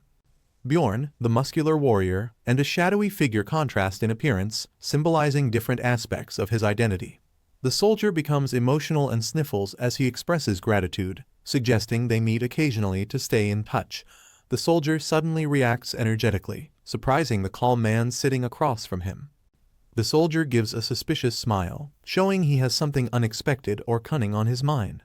The soldier questions the other person, seeking an explanation or answer, showing a serious tone. The soldier's intense expression indicates he might be scheming or hiding a secret. The man in the suit looks concerned and confused as he reacts to the situation. A group of characters, including Bjorn, stands before a glowing portal, preparing for what lies ahead. An open book filled with mysterious, ancient-looking symbols suggests a vital piece of knowledge or magic.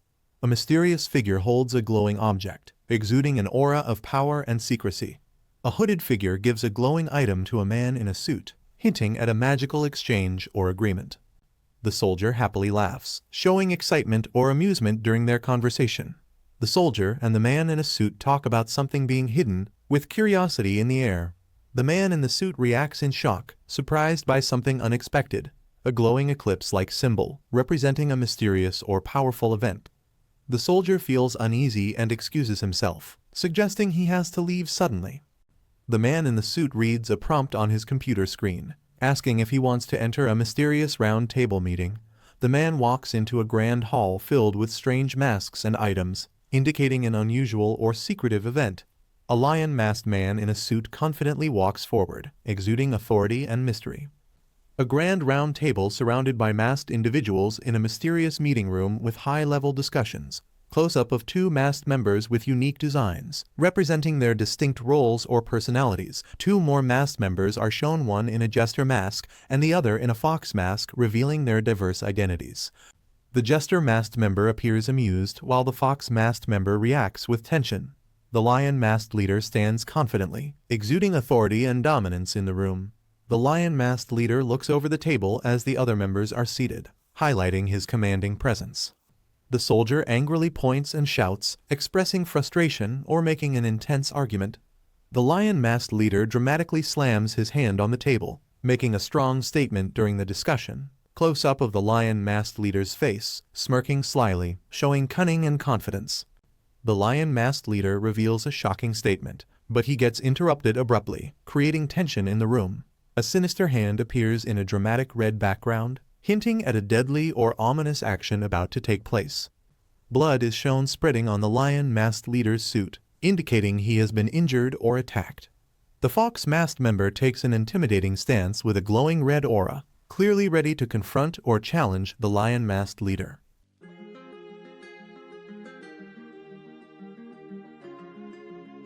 Misha stops Bjorn from speaking, confused by the situation. Bjorn is surprised by Misha's oblivious response about confessing. Misha nervously suggests something to Bjorn while he looks puzzled. Misha, blushing, hesitantly asks Bjorn to come to her house. Bjorn nonchalantly agrees to meet Misha's dad, surprising her. Misha is shocked by Bjorn's straightforward response. Misha hesitates, saying she needs time to prepare. Bjorn questions Misha's sudden interest in spending time together.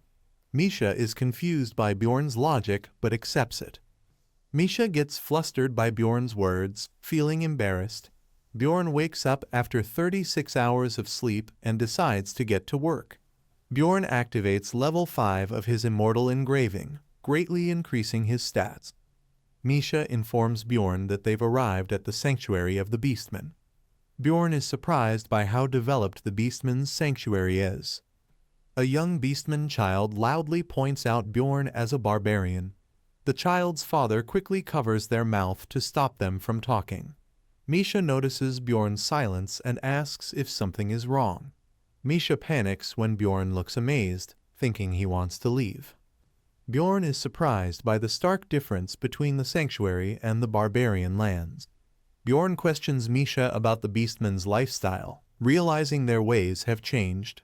Bjorn reflects on how only the barbarians have remained unchanged over time. Bjorn is shocked by the sheer size of Misha's grand home. Bjorn feels uneasy comparing his tribe's tents to Misha's luxurious mansion. Misha looks more nervous than Bjorn as she prepares to enter her home.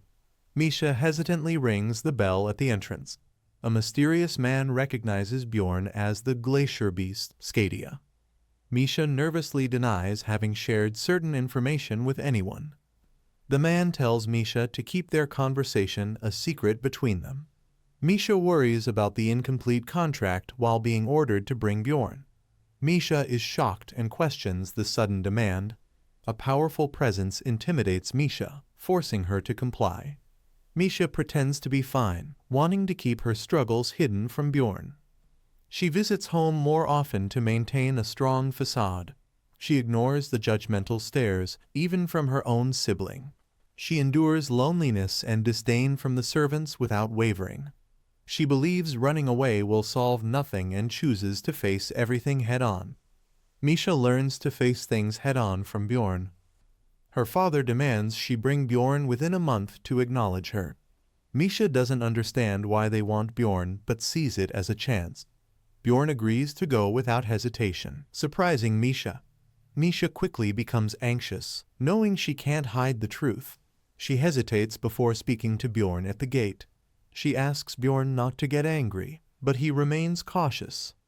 The gate opens as someone questions who is there. A stern beastman asks to enter, surprising Misha. The beastman sighs in frustration, questioning why he keeps coming back. Misha tries to downplay the situation, but something interrupts her. Bjorn's sinister smile unsettles Misha, making her nervous. Misha desperately reassures herself that everything will be fine. Bjorn clenches his fist, realizing Misha's father knowingly let her suffer. Bjorn feels insulted by being summoned to the mansion under these circumstances. He senses a dark malice from the mansion, comparing it to a monster's lair. Bjorn charges forward aggressively, shaking the scene. A beastman demands Bjorn show respect, but Bjorn questions the very idea of it. Bjorn mocks the beastman, implying he lacks common sense. Misha panics, desperately trying to stop Bjorn from acting recklessly. Bjorn grips his arm, questioning if they think he's unaware. Bjorn coldly states that the person must have a serious problem. Misha realizes Bjorn is about to crush someone's head.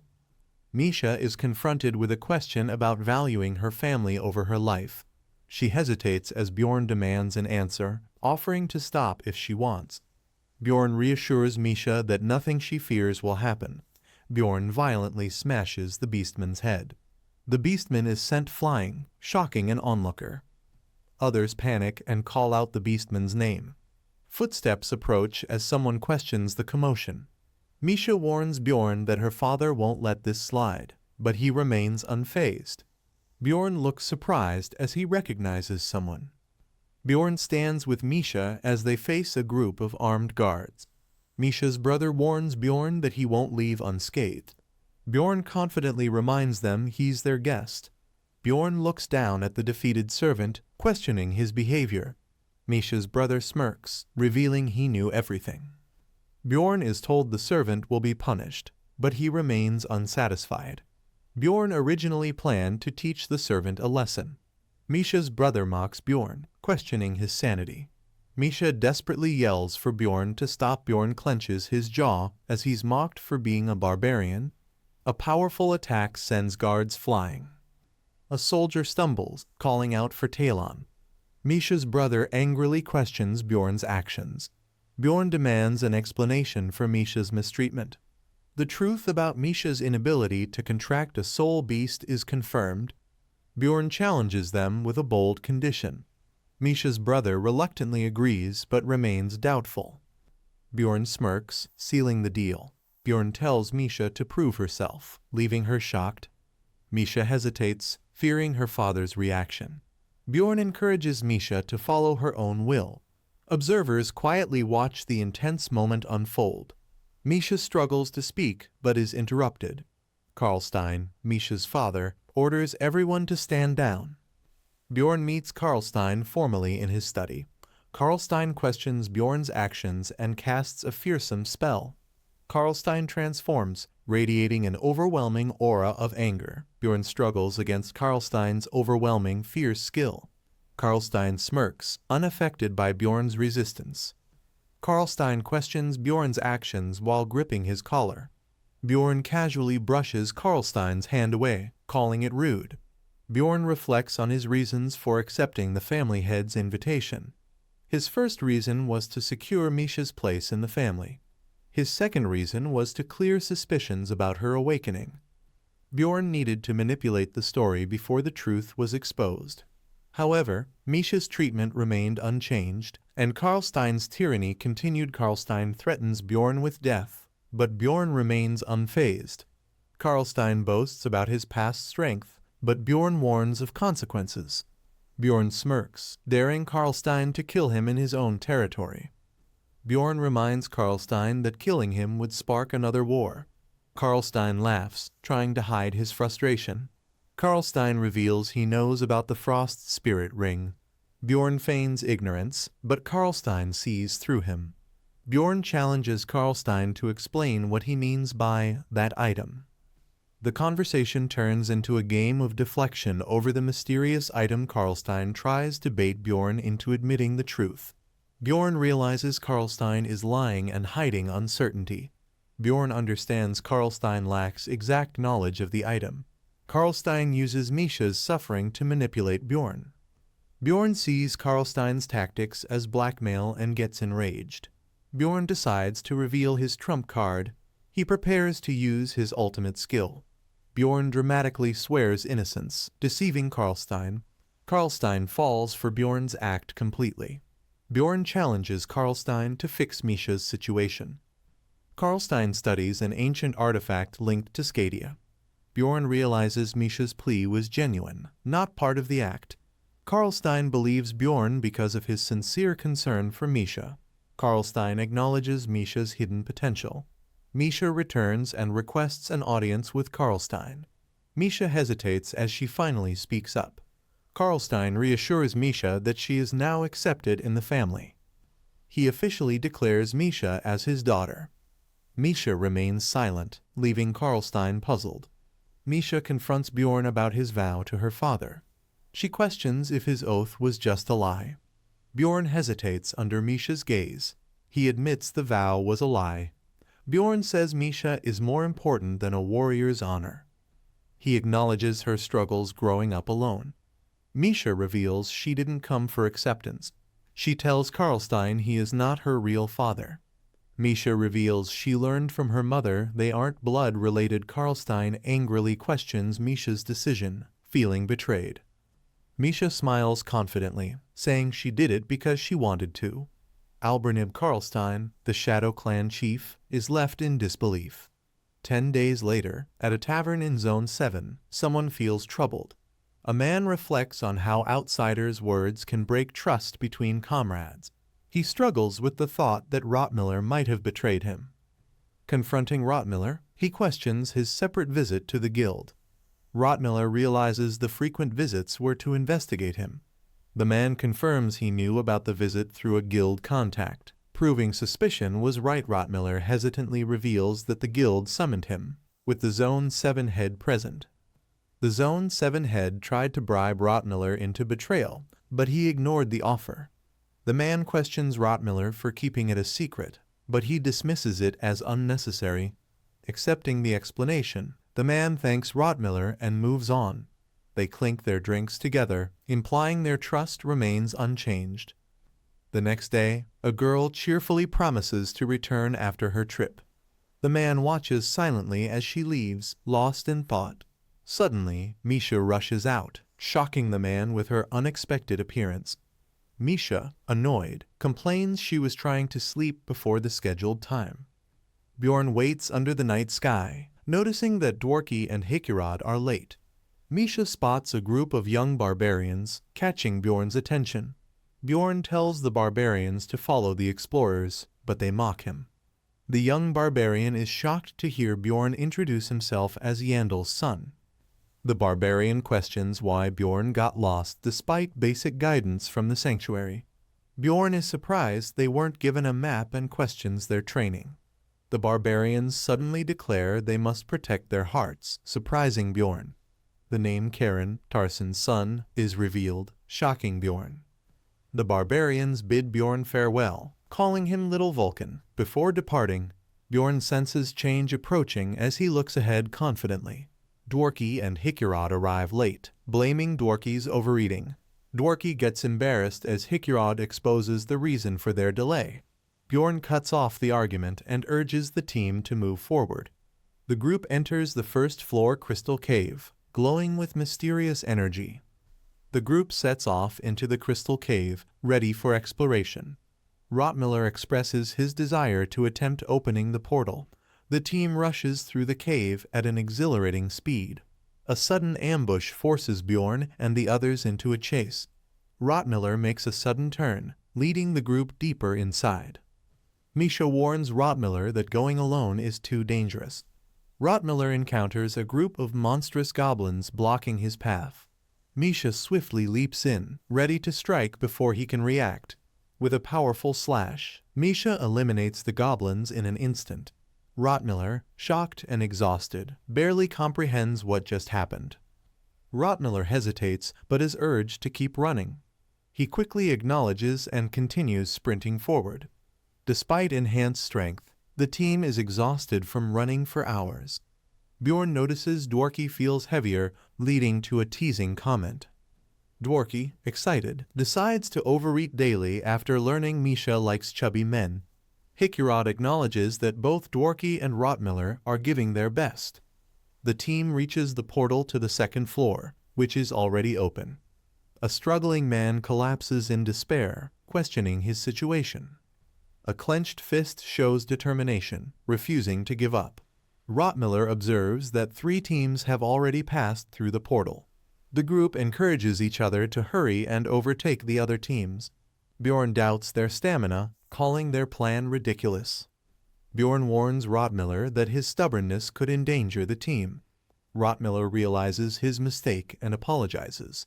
The team advances through the second and third floors, resuming their journey. A hidden observer monitors Rottmiller, suspecting something is wrong. The group admires the stunning landscape, realizing it's more beautiful when shared. Misha teases Dworki for his cheesy words, leaving him flustered. Hikirod remains silent, staring at the beautiful landscape. The Sky Tower follows a stage-based system with 3 different paths. The paths available are Courage, Wisdom, Endurance, and Fate. Courage allows safe progression, but has a 4-hour cooldown. Wisdom is filled with traps, but lets climbers skip 5 floors instantly. Endurance forces climbers to relive their worst memories, making it unpopular. Completing the endurance trial offers rewards, but the loot can be disappointing. Bjorn unexpectedly reveals he plans to leave the team after the expedition. Bjorn questions if the situation is because of him. While he reflects on the possibility, the man sitting on the ground claims that he is the real reason behind the situation. The man smirks, revealing that he was tempted by an offer from a major clan. A lone figure walks away, realizing it's time to leave the team despite the emotional burden. Watching talented individuals rise, he recalls years of being left behind when he couldn't keep up. He remembers surviving as an explorer by either getting expelled or leaving before things got worse. Bjorn sits injured, admitting that this time, leaving isn't as easy. Bjorn confesses that he finds it hard to leave because he cares about his teammates. Leaning against the wall, the man acknowledges that everything eventually comes to an end. A glowing clock appears, signaling an important moment. Bjorn is told it's time for everyone to wake up and prepare. Bjorn decides to discuss things after returning to the city since he and Misha are leaving. A powerful slash marks the completion of the trial. Strange, ghostly monsters appear, reminding them that the labyrinth is unforgiving. The group is shocked by an unexpected sight they have never seen before. A mysterious, rare phenomenon occurs with a low appearance rate, making it unpredictable. Misha wonders if they can enter any of the doors, recalling her previous experience with monsters. The group realizes Misha was lucky, as trials are usually random and include courage, wisdom, or endurance. There is a 20% chance of facing an entirely different type of trial. The game contains 32 trials, some of which are extremely difficult. The group considers entering, believing they can earn valuable rewards. Bjorn confidently decides they should go in without hesitation. Beyond the doors lie 3 different hidden fields. The area appears empty, with no immediate enemies in sight. The group enters an unknown place with no available information. The maze will close in 4 days, making waiting a risky option. Bjorn suggests checking their conditions before proceeding further. Misha feels her body becoming lighter, wondering if it's her imagination. The man confirms it's real, feeling stronger with an increased mana pool. The field effect equalizes all entrant stats, redistributing their strength. Bjorn struggles to move, realizing he has lost his physical strength. They suspect that their stats have been swapped among them. Bjorn is asked about the next plan after the unexpected changes. They believe the unknown place must hold valuable rewards. A party member recalls a hidden piece known as Gabrielius arrangement. They discuss the significance of the 3 stairs of fate appearing. Misha senses something is about to appear but finds the silence unsettling. A knight promises to protect Misha, but she insists she's the one protecting him. Bjorn internally scolds himself to stay focused during the expedition. A powerful rank 6 beast, Bakundus, suddenly appears. The beast readies its attack, its glowing eyes filled with menace. Bjorn urgently warns the group as the beast charges toward them. The monstrous creature lunges forward with incredible force. Bjorn blocks the attack but is overwhelmed by its strength. Struggling, Bjorn realizes the stat sharing weakened him against the beast. Real Warb Dwalaki casts powerful rank 8 support and attack spells. Bjorn is warned to be careful as danger approaches. Bjorn is caught off guard as a sudden icy attack erupts. A massive ice explosion shatters the battlefield. The group stares in shock at the unexpected magic. One of them realizes their mana has significantly increased. Dwalaki, overwhelmed, questions if this newfound power is really his. Bjorn smirks, realizing the impossible battle might be winnable.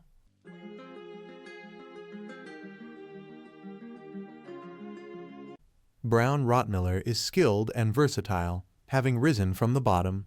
He studies the map carefully. He requests the map to update it, surprising others with his mapping ability. Brown can create precise maps just by walking and counting steps. With improved stats, he prepares to join the battle. A warrior detects 4 enemies approaching. A mage uses enhanced ice, spear X double casting to attack. The trajectory of the attack seems unusual. An 8th tier support spell, Orbit Adjustment, is cast to alter the attack's path. A mysterious 2-headed beast appears. A powerful magic attack is unleashed. Dwalaki is using double casting along with support magic, making others wonder about his hidden potential. 2 enemies remain. The group plans to eliminate one quickly. One warrior feels ashamed, realizing he never truly tried to understand his teammates. Dwalaki confidently reassures everyone that he can handle anything that appears. The Guardian of Balance field effect activates, favoring mages. Mages gain a mana boost, but there might be limits to this power.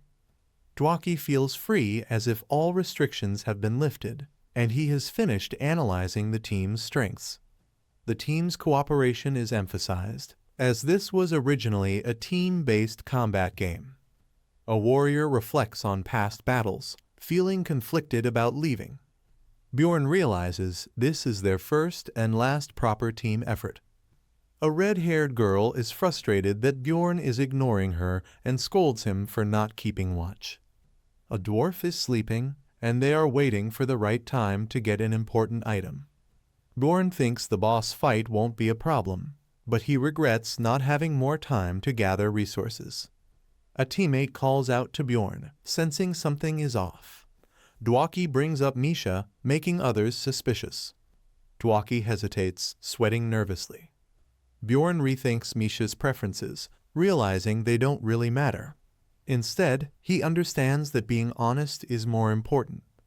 Bjorn realizes that Dwalaki is about to confess his secret love for Misha. Dwalaki panics, assuming Bjorn also has feelings for Misha. Bjorn dismisses the misunderstanding, saying it doesn't change anything. Dwaki declares that he will confess his feelings once they return to the city, unknowingly triggering a death flag. The team reaches a dead end, preparing for a fight against one of the 4 mid-bosses. A hidden space must be opened, but something feels off. A teammate detects something strange, possibly using an observation skill. A secret mechanism is activated, revealing a hidden door. The door opens ominously, making the group cautious about what lies ahead. The knight takes the lead, ready to explore the hidden room. They enter a sinister room with a blood-stained magic circle and a goat's head. The eerie atmosphere makes them uneasy. The goat's skull looks disturbing, increasing their suspicion. Despite the unsettling room, they believe finding the boss room will be easy. Something is wrong, and they need to summon something without drawing attention. They discuss the need for a blood sacrifice, but doing it openly would be risky. Suddenly, dark energy surges, and the knight is shocked. The entire team feels a strange power boost, making their armor lighter and mana surge. Rotmiller is overwhelmed by a surge of incredible power. He feels stronger than ever, surpassing his previous abilities. Another explorer has entered the maze, adding uncertainty to the situation. The intruders could be up to 5 people, making the situation unpredictable. Rotmiller is determined whether they are allies or enemies. Mysterious figures appear, seemingly hostile. A cloaked man enters Larkaz's maze, looking pleased. An old man prays, questioning why such power is given to an evil being. The cloaked man threatens the old man, but he remains unfazed. The cloaked man threatens to cut out the old man's grandson's tongue, laughing cruelly. An injured explorer curses his enemies while kneeling in pain. He has lost an arm, and his suffering is mocked. The sacrifice of his arm opens the way, a ritual required by the evil god. The old man questions the betrayal, but the cloaked man admits he only used his comrade for convenience. They hurry to proceed, despite the wounded man's immense pain.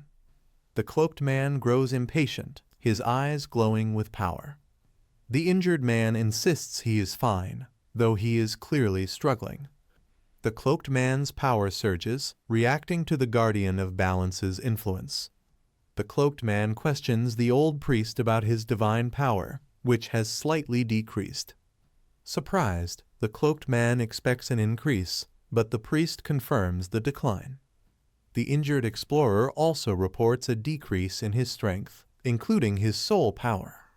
The cloaked man finds this strange, suspecting that intruders have interfered.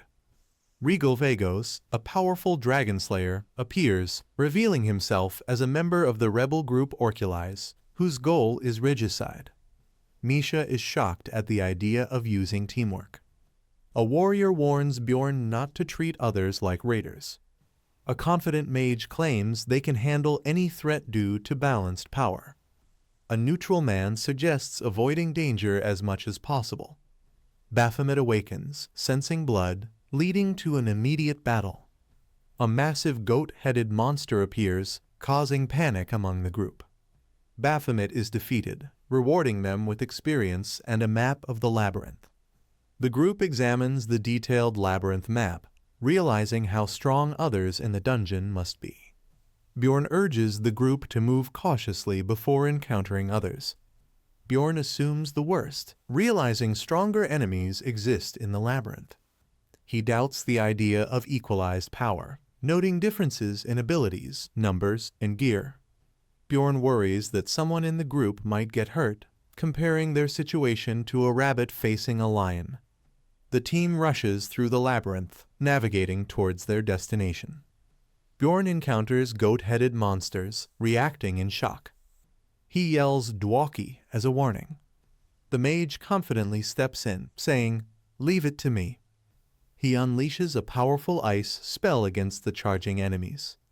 The Frost Storm spell covers a wide area, freezing multiple enemies. The Frost Storm spell, meant for small mobs, unexpectedly freezes a 6th grade enemy completely. However, the effect will wear off soon, making the situation critical. The team escapes while the enemies are frozen, leaving shattered ice behind. After running for a while, they decide to take a short break. Hikirad reassures the team that he's fine, just slightly out of breath. He even finds running easier now, which surprises Bjorn. Bjorn responds sharply when called, still on edge. The dwarf reminds him that they've been running for over 6 hours. Bjorn still feels uneasy, similar to when they faced a floor lord before. Bjorn asks for a favor, looking tense and serious. The mage reassures the group, saying they've moved far enough to be safe from raiders. Misha asks if they should continue, and Bjorn firmly agrees. Someone tries to speak to Bjorn, but he remains focused. Misha urges Bjorn to keep moving, looking nervous. The dwarf and mage joke about enduring one more day, making Bjorn frustrated. The team resumes moving, following Bjorn's lead. Time passes as they keep advancing, but danger looms ahead. An enemy goat-headed monster is struck by magic, indicating a new battle has begun. A powerful attack strikes a goat-headed monster, dealing a critical hit. The group arrives at their destination, standing before a massive, ominous gate. The labyrinth's master senses their presence, preparing for a challenger. Bjorn orders everyone to prepare for battle, as the challenge is confirmed. Larkaz, the Minotaur, the dungeon boss, emerges with a terrifying aura. Bjorn realizes it's not a 4th grade monster, but a 4.5 grade high-rank mutant. He confidently blocks an attack, deciding that gigantification won't be needed. Larkaz activates Burning Hide, covering itself in flames, revealing Ifrit's ability. The group warns Bjorn to be careful, as the battle intensifies. Bjorn gets hit by Larkaz's fire attack, suffering continuous burn damage. He remains calm, relying on his stage 3 fire resistance, but knows he needs magic. Dwaki casts Cold Blood, greatly boosting fire resistance before Bjorn even asks. With resistance increased, Misha rushes in, feeling no heat at all. Hikirad unleashes Lightning Strike, while Dwaki weakens the enemy with curses. Misha casts Poison Infusion, enhancing her attacks with deadly venom. The Minotaur gets slashed, taking serious damage from the poison effect. Bjorn is surprised by how well the team coordinates, feeling like it's an auto battle. Larkaz the Minotaur is finally defeated, granting the group experience and rewards. The group defeats the high-rank mutant in under 10 minutes, impressing Bjorn. Their balanced formation makes Bjorn believe they can reach the top floor together. However, there's no essence or portal, leaving their main problems unsolved. The scout suggests checking a stone door, believing something important is behind it. Inside, they find a powerful gem, which Bjorn decides to keep for emergencies. The scout pinpoints the location of a newly opened portal on the map.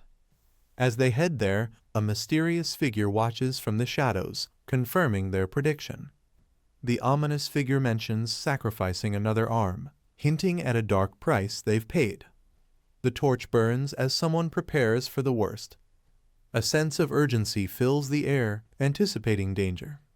Bjorn realizes time is critical, every second matters.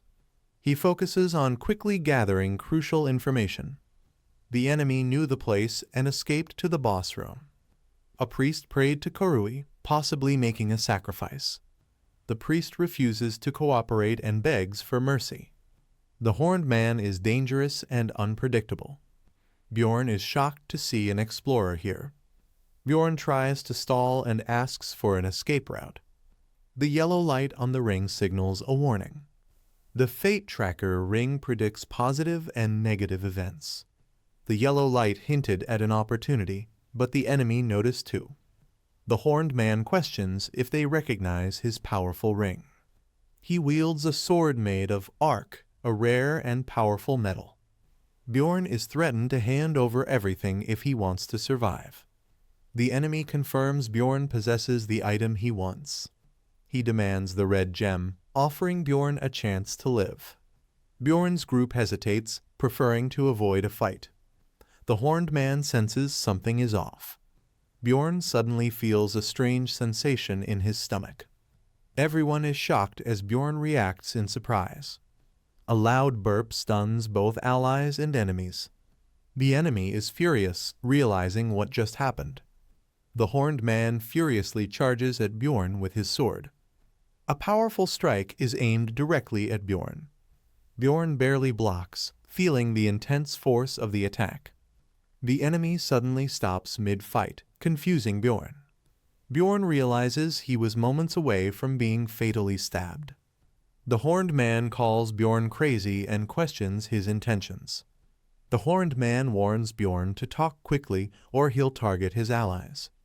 Bjorn begs for one more day to prove himself. The horned man is surprised that Bjorn isn't asking for mercy. He has heard countless pleas before and finds them meaningless. The horned man respects warriors who don't beg for their lives. Bjorn swears on his honor, trying to earn the enemy's trust. The horned man mocks Bjorn, doubting his chances of winning. Bjorn refuses to give up, despite the odds against him. Bjorn's group sprints away in a desperate retreat. One of his allies panics, realizing something is wrong. The team stops, exhausted, checking the time left. Bjorn wonders if the enemy will keep his promise, but remains unsure. The horned man grants Bjorn 12 hours, but warns him not to try the same trick again. Bjorn regrets the cursed ring's interference, realizing he might have had more time. Bjorn, feeling frustrated, sighs as he realizes that nothing ever goes as planned. He resolves to strengthen his will to survive. He clears his mind, focusing on a single goal. Bjorn determines to survive and protect everyone with him. The group discusses their next move while checking a map and preparing for potential danger. One of them expresses concern, reminding Bjorn that their previous fight left his shield easily cut through. Bjorn asks his team to trust him one last time and follow his lead. A dwarf acknowledges Bjorn's past help and agrees to trust him. Another companion hesitantly places his faith in Bjorn's heroic destiny. A member of the group praises Bjorn's courage, recalling how he was the only one who took action when fear paralyzed everyone else. While following Bjorn's lead, one of them remembers something important and decides to share it. He deduces that a certain man they encountered is a dragon slayer, based on his weapon and burn scars. The group reacts with shock, realizing he might be a member of Orquelles, a dragonkin cursed by the dragon.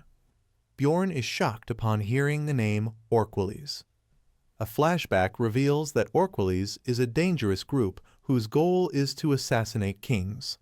Despite a royal bounty, only 7 members have been eliminated over decades, proving their immense strength. Bjorn realizes the situation is more complicated than expected and asks for more information on the Dragon Slayer. The Dragon Slayer, Regal Bagos, is revealed as a dragonkin who killed his clan leader and was cursed. Due to the dragon's curse, his most dangerous ability, Dragon Speech, has been sealed. His primary weapon is an arc longsword, known as the Dragon Slayer's Sword. Regal Bagos possesses 6 essence cores, making him a nearly flawless swordsman. Bjorn acknowledges the passage of 10 years, but doubts that Regal could have erased his essence cores. Bjorn realizes the enemy came here to compensate for his weakness and decides to retrieve something important. The group rushes towards a specific location as Bjorn orders Rotmiller to open it. Bjorn acknowledges that Regal Bagos is a far greater threat than they had anticipated. He reflects on how the Guardian of Balance saved him, realizing he wouldn't have survived otherwise. As he thinks more, he begins to understand something crucial. The demon of the labyrinth, Argos, senses blood, making escape a risky option.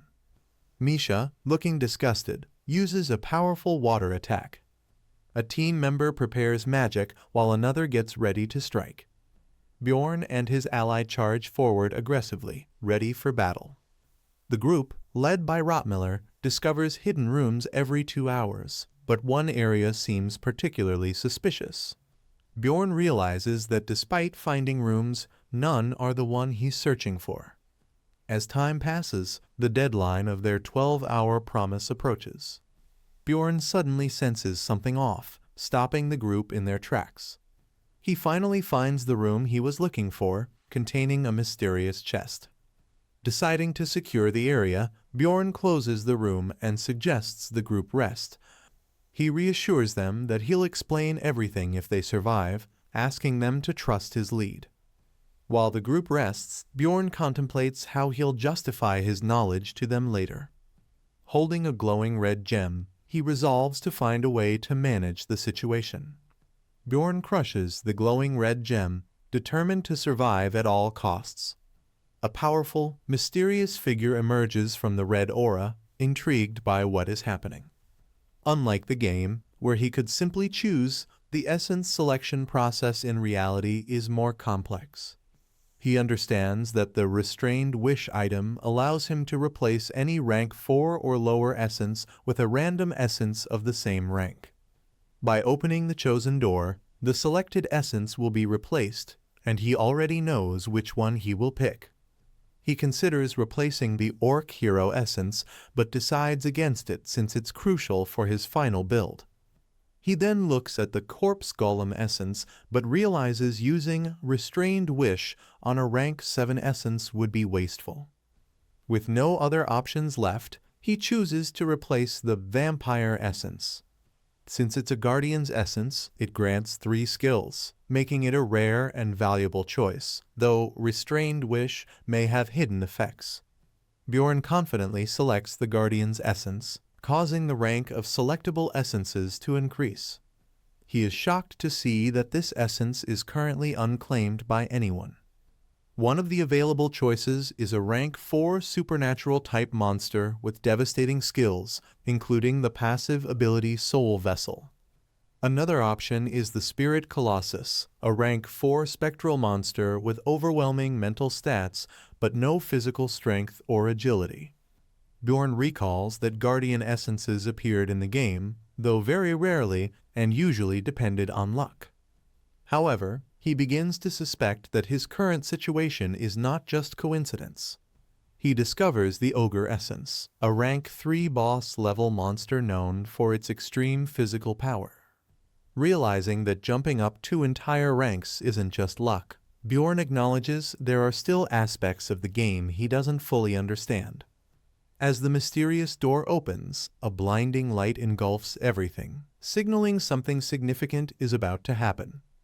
4 hours later, Bjorn reflects on the Ogre Essence he obtained. Although the Ogre has incredible stats and skills ideal for a tank, it wasn't part of his original plan. In the game, capturing an Ogre was already difficult, and its essence drop rate was notoriously low.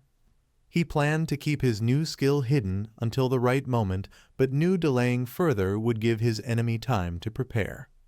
Deciding to act, Bjorn finally uses his first real offensive skill. With immense force, he swings his weapon, unleashing a devastating attack.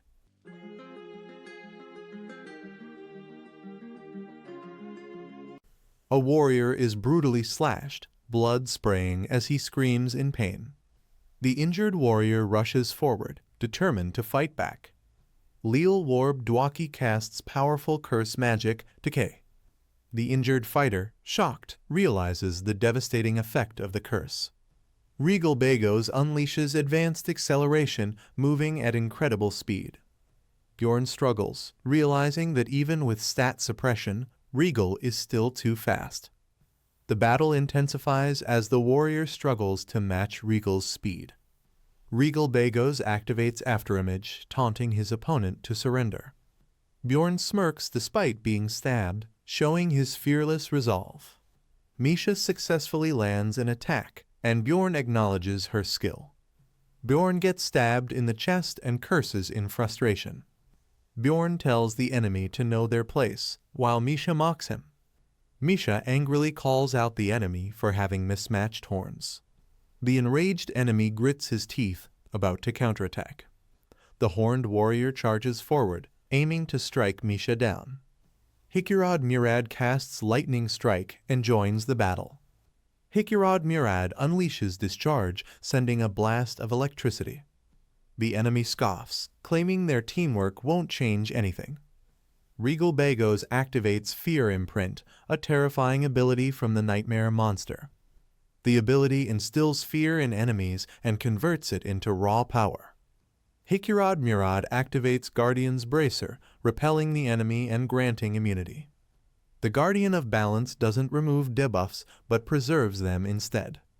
Bjorn decides to rely on Iron Hide, since his shield is useless against an arc longsword. Bjorn unleashes Savage Eruption, tripling his threat level and boosting his strength. Regal Bagos warns them they won't escape and activates Holy Blade. Regal Bagos releases a massive Holy Blade attack, aiming to finish them. The Holy Blade strikes the battlefield with immense force, causing destruction. Misha worries, but reassures Bjorn that she's fine. The Horned Warrior charges forward, confident after taking someone down. Bjorn dodges the attack as the enemy gets frustrated. Bjorn grabs his weapon, ready to strike as his ally praises Rotmiller. Bjorn and the enemy stare each other down, both exhausted. The enemy lacks regeneration abilities, but Bjorn also can't heal his wounds. Rotmiller tosses Bjorn a potion to help him recover.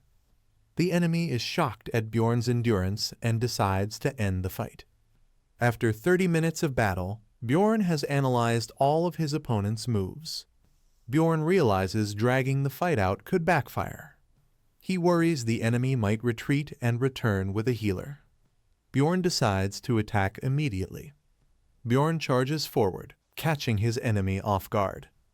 The traffic light ring turns red, signaling something critical.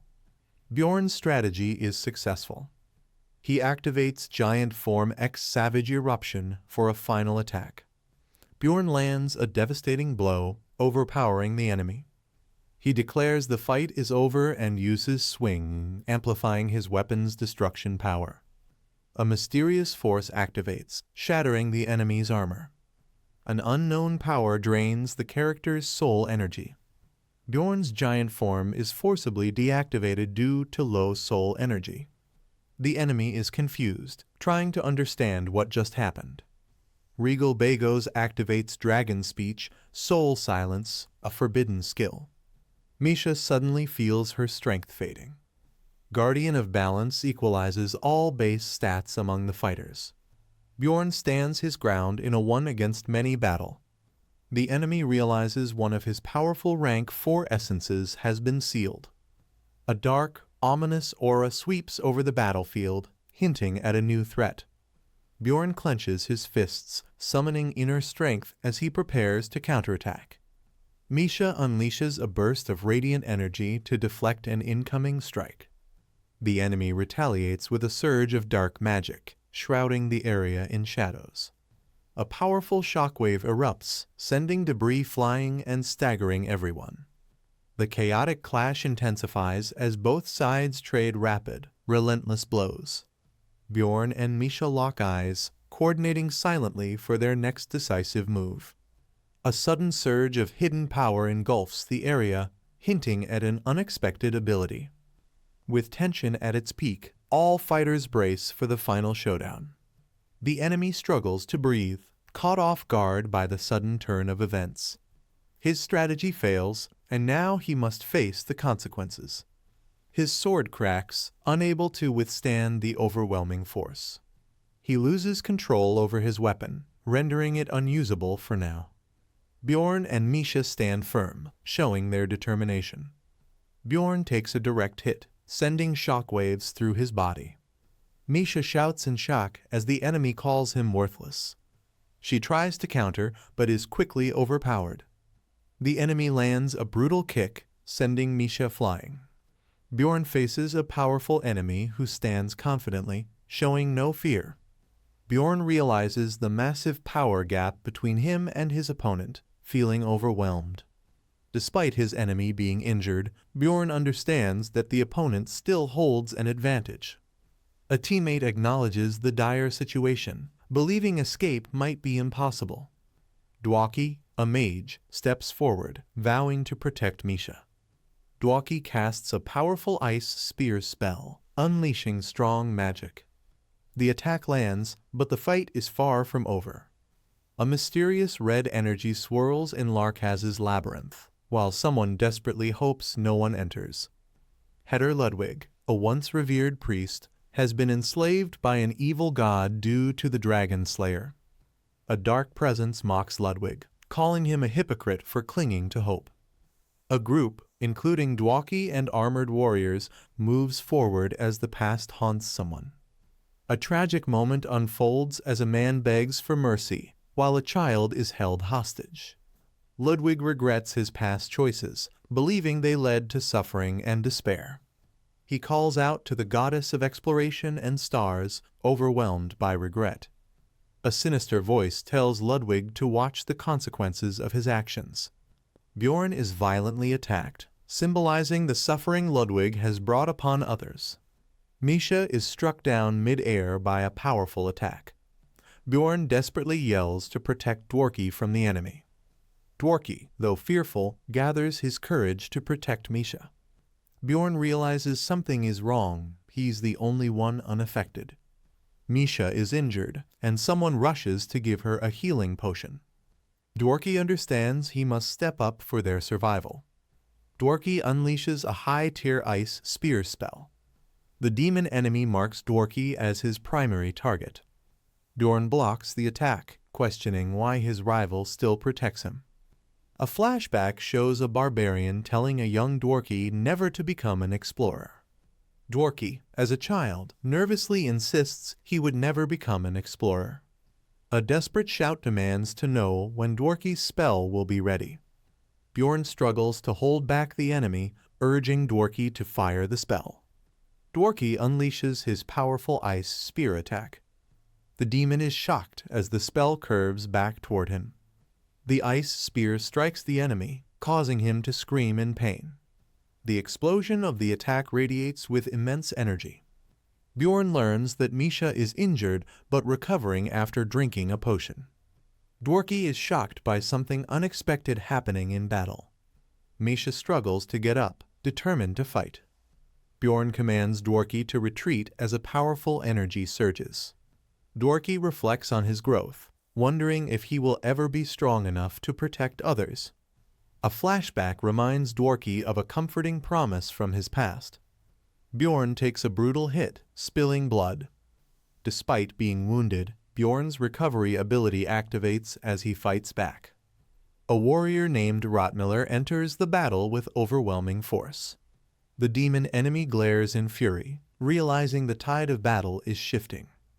Rotmiller claims back the stolen treasure, storing it in subspace. Dworki casts Mana Vision, a powerful spell, hoping to prove himself.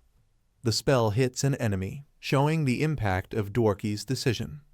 Misha rushes in to stop the enemy, but is intercepted. Misha realizes she couldn't reach Dworki in time. Misha is struck down mid-battle, taking a critical hit. Bjorn charges in to strike the demon enemy. The enemy reacts to Bjorn's overwhelming force. Bjorn prepares for another fight, but the demon mocks him. Dworki struggles as the enemy mocks him and calls him trash. A flashback shows Dworki facing scorn from fellow mages. A powerful mage rejects Dworki, telling him he isn't worthy of the title. The enemy holds a glowing dagger, believing Dworki has already given up.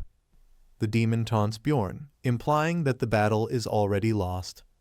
Bjorn, sweating, listens but remains silent. A teammate laughs, saying their team is full of fools, but that it's comforting. Dworki and his allies bond, vowing to work hard together as a team. Dworki reflects on his life, feeling that his journey led him to these people. Bjorn struggles against the enemy, but earns his respect for his resilience. Despite the battle's intensity, Bjorn's comrades are still fighting. Dworki grips his staff, determined to protect everyone, even alone. A flashback shows Dworki discussing his comrades and his newfound joy in magic. Dworki learns of a way to defeat a troll, but is warned about the cost. A mysterious figure warns Dworki never to use a dangerous technique. Dworki activates powerful spells, pushing his limits to the very end. His body surges with energy, enhancing his mental and sensory abilities. A massive force looms, and someone questions its true power. Bjorn reveals that his technique has no official name, only passed down by word of mouth. Bjorn debates what to call his move, rejecting sacrifice as too grandiose. A powerful magic surge from mana vision engulfs the battlefield. Dworki reaches his awakening, unlocking his full potential. The enemy struggles against the attack, cursing the mage. The intense battle continues with overwhelming magic strikes. The armored fighter stands, pierced by multiple ice spikes, yet unyielding.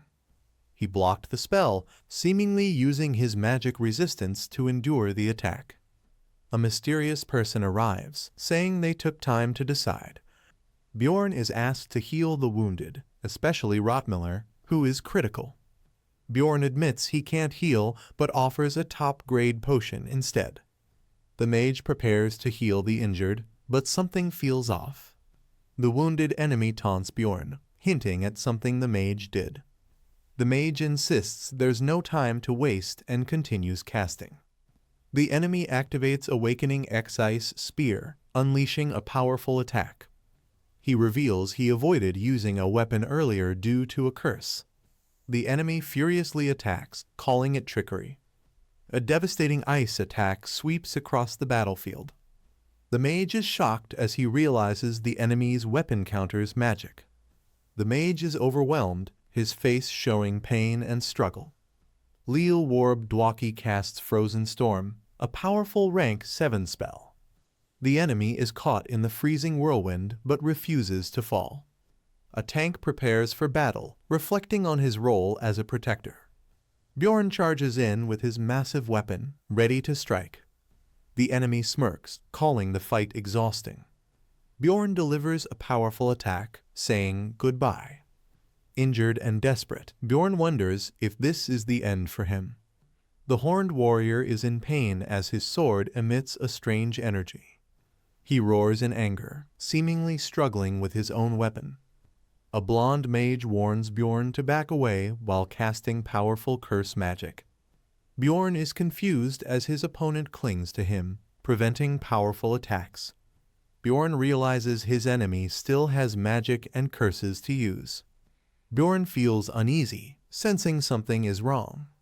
A mysterious character is aware they are running out of time. Dwaki's magic time is limited, and someone commands him to use Frozen Storm. Bjorn yells, demanding the spell to be cast, despite the danger. The battlefield is engulfed in freezing magic as Bjorn struggles against the cold. The fight must end immediately as the ice storm intensifies. Bjorn and Dwaki clash in a fierce battle. A powerful slash strikes Dwaki across the face.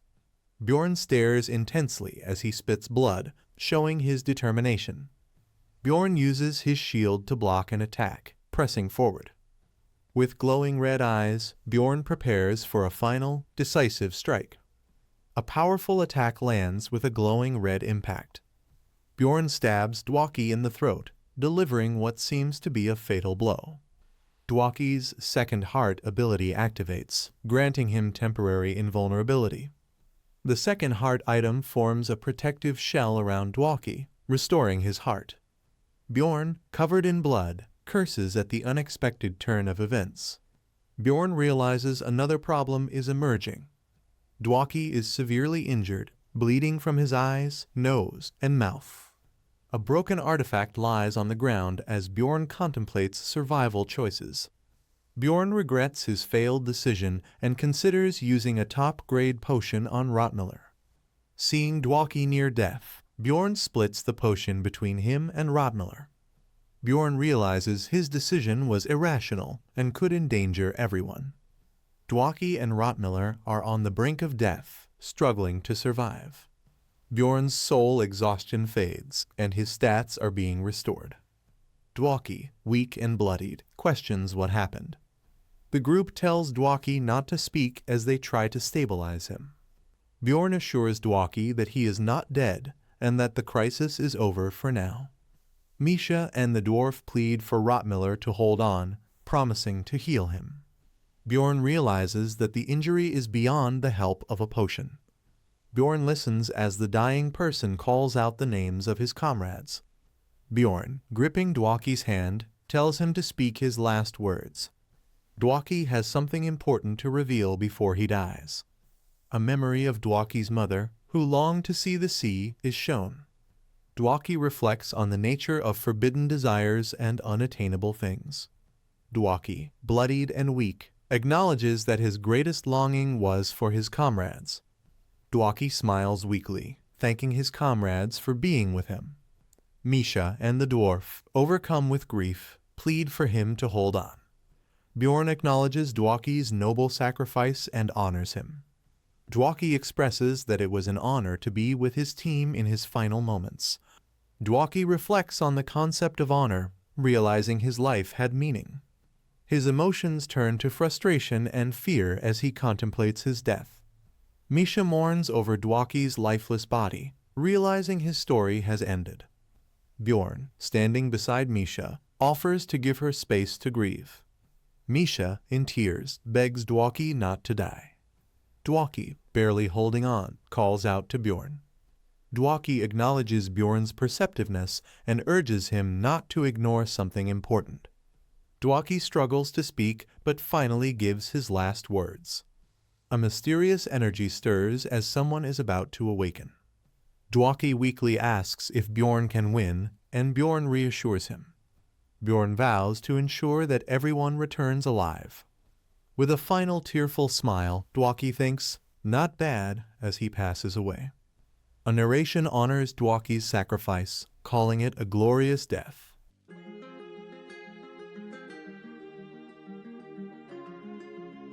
Even with closed eyes and ears, he can still feel the chaos around him.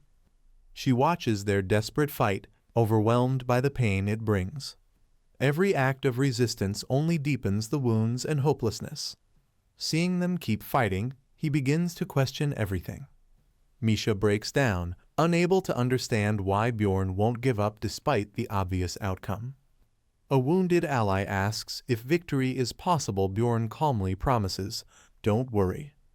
Despite everything, Bjorn vows to get everyone out alive, leaving others speechless.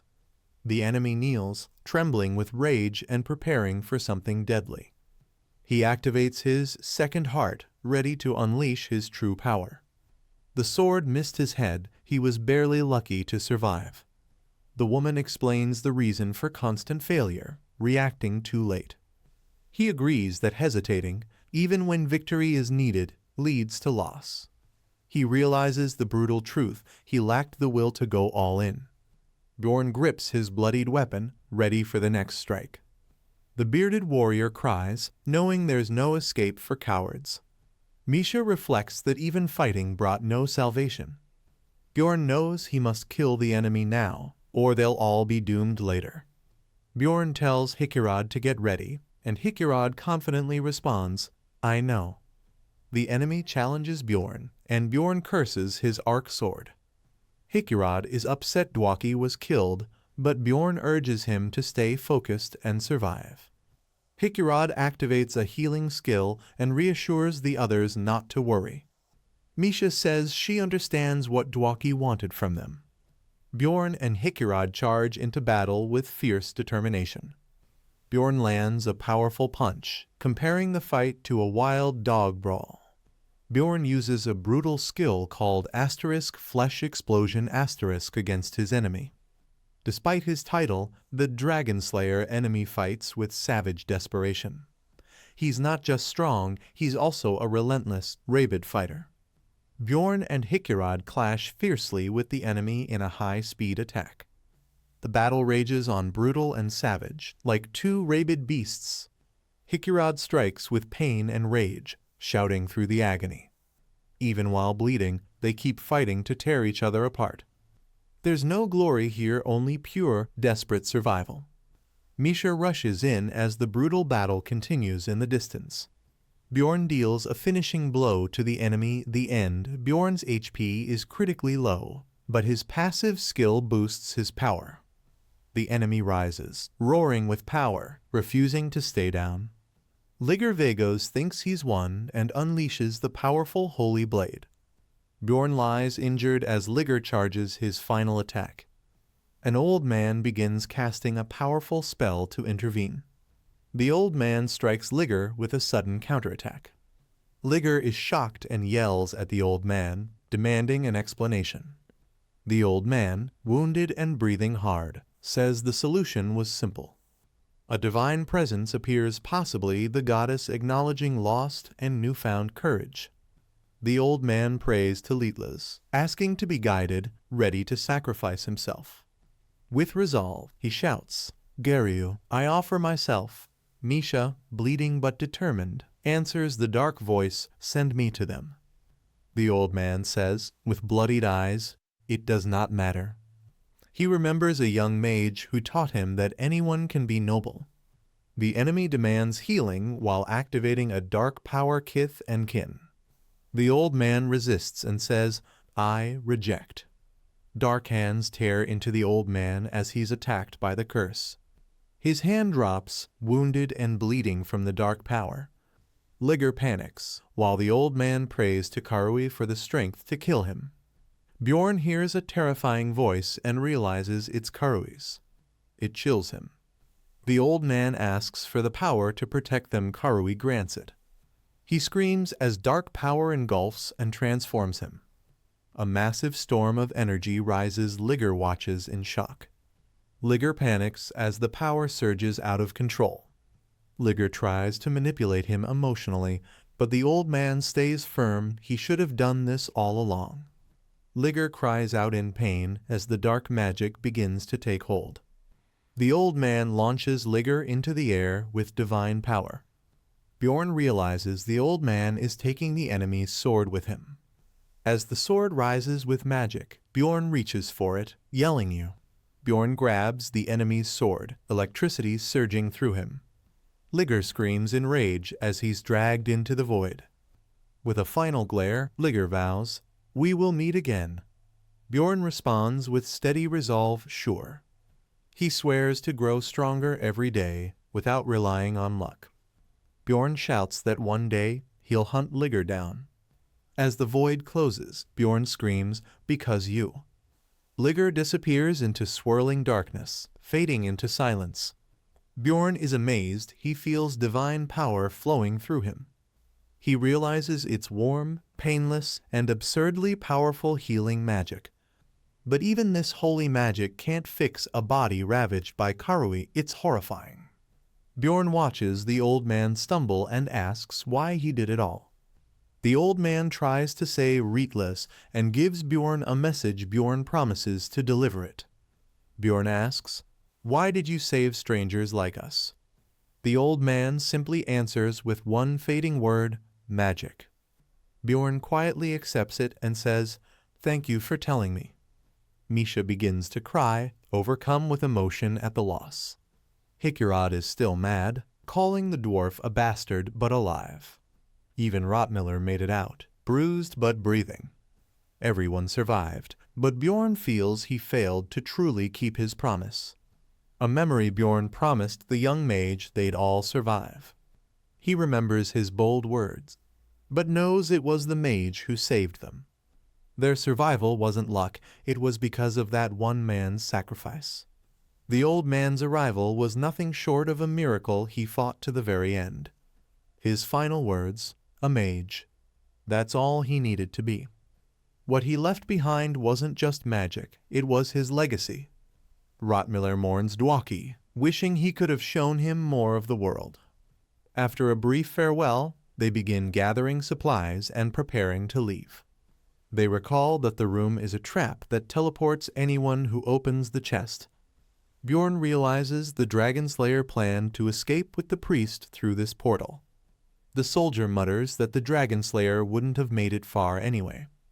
Another warrior agrees, noting how difficult escaping would have been. Back at the Sky Tower, Misha silently sits beside Dwaki while others rest. Misha asks Bjorn if they can take Dwaki to the city, but he says there's no way. They explain that corpses in the labyrinth are considered objects and can't be removed without distortion magic. The barbarian's heart is the only item that can leave the labyrinth without magic. Despite his sacrifice, the fallen hero can't even be given a proper funeral. Misha refuses to leave Dwaki's side, saying he'll feel lonely once they're gone. Bjorn reads a letter about an old man's kidnapped grandson taken to Nork. Bjorn realizes the underground city of Nork lies beneath the sewers, connected to Orculus. A mysterious woman confronts Bjorn, suspecting he knows too much. Maybe she's part of Orculus too. Shocked, they discover there's a hidden portal underground as well. Bjorn uncovers the secret organization Orculus he never knew existed in the original game. Another faction, Nork, and the symbol of Karui enter the scene, complicating everything. He clears his mind and tells himself it's time to rest. For now, the dungeon feels safer than the city, though danger still awaits. Something feels off, despite the moment of calm. After 2 days of brutal combat, the exhaustion starts to settle in. Even after everything, Bjorn finds himself unable to fall asleep. Misha sits silently by the fire, lost in thought. They finally return to Lufdonia, ready for the next step. Their first task is to exchange the collected mana stones. Then, they head to the guild to report Dwaki's death, a rank 8 mage. Dwaki's death report is filed in just 3 minutes, reducing a life to paperwork. Bjorn reflects on how common death must be in this world, as the guild acknowledges Dwaki's brave comrades. With heavy hearts, they leave the guild and their grief behind. They arrive at the grand temple lobby of Rietla's church. A knight asks if they have proof of coming on behalf of the missing high priest Ludwig. The knight insists on evidence, saying the matter is sensitive for the church. Due to a massive bounty, the city has seen many troubling incidents. The knight hesitates when asked about the exact bounty amount, just as he recognizes Bjorn. Everyone's shocked by Bjorn's bold question, and he quickly apologizes.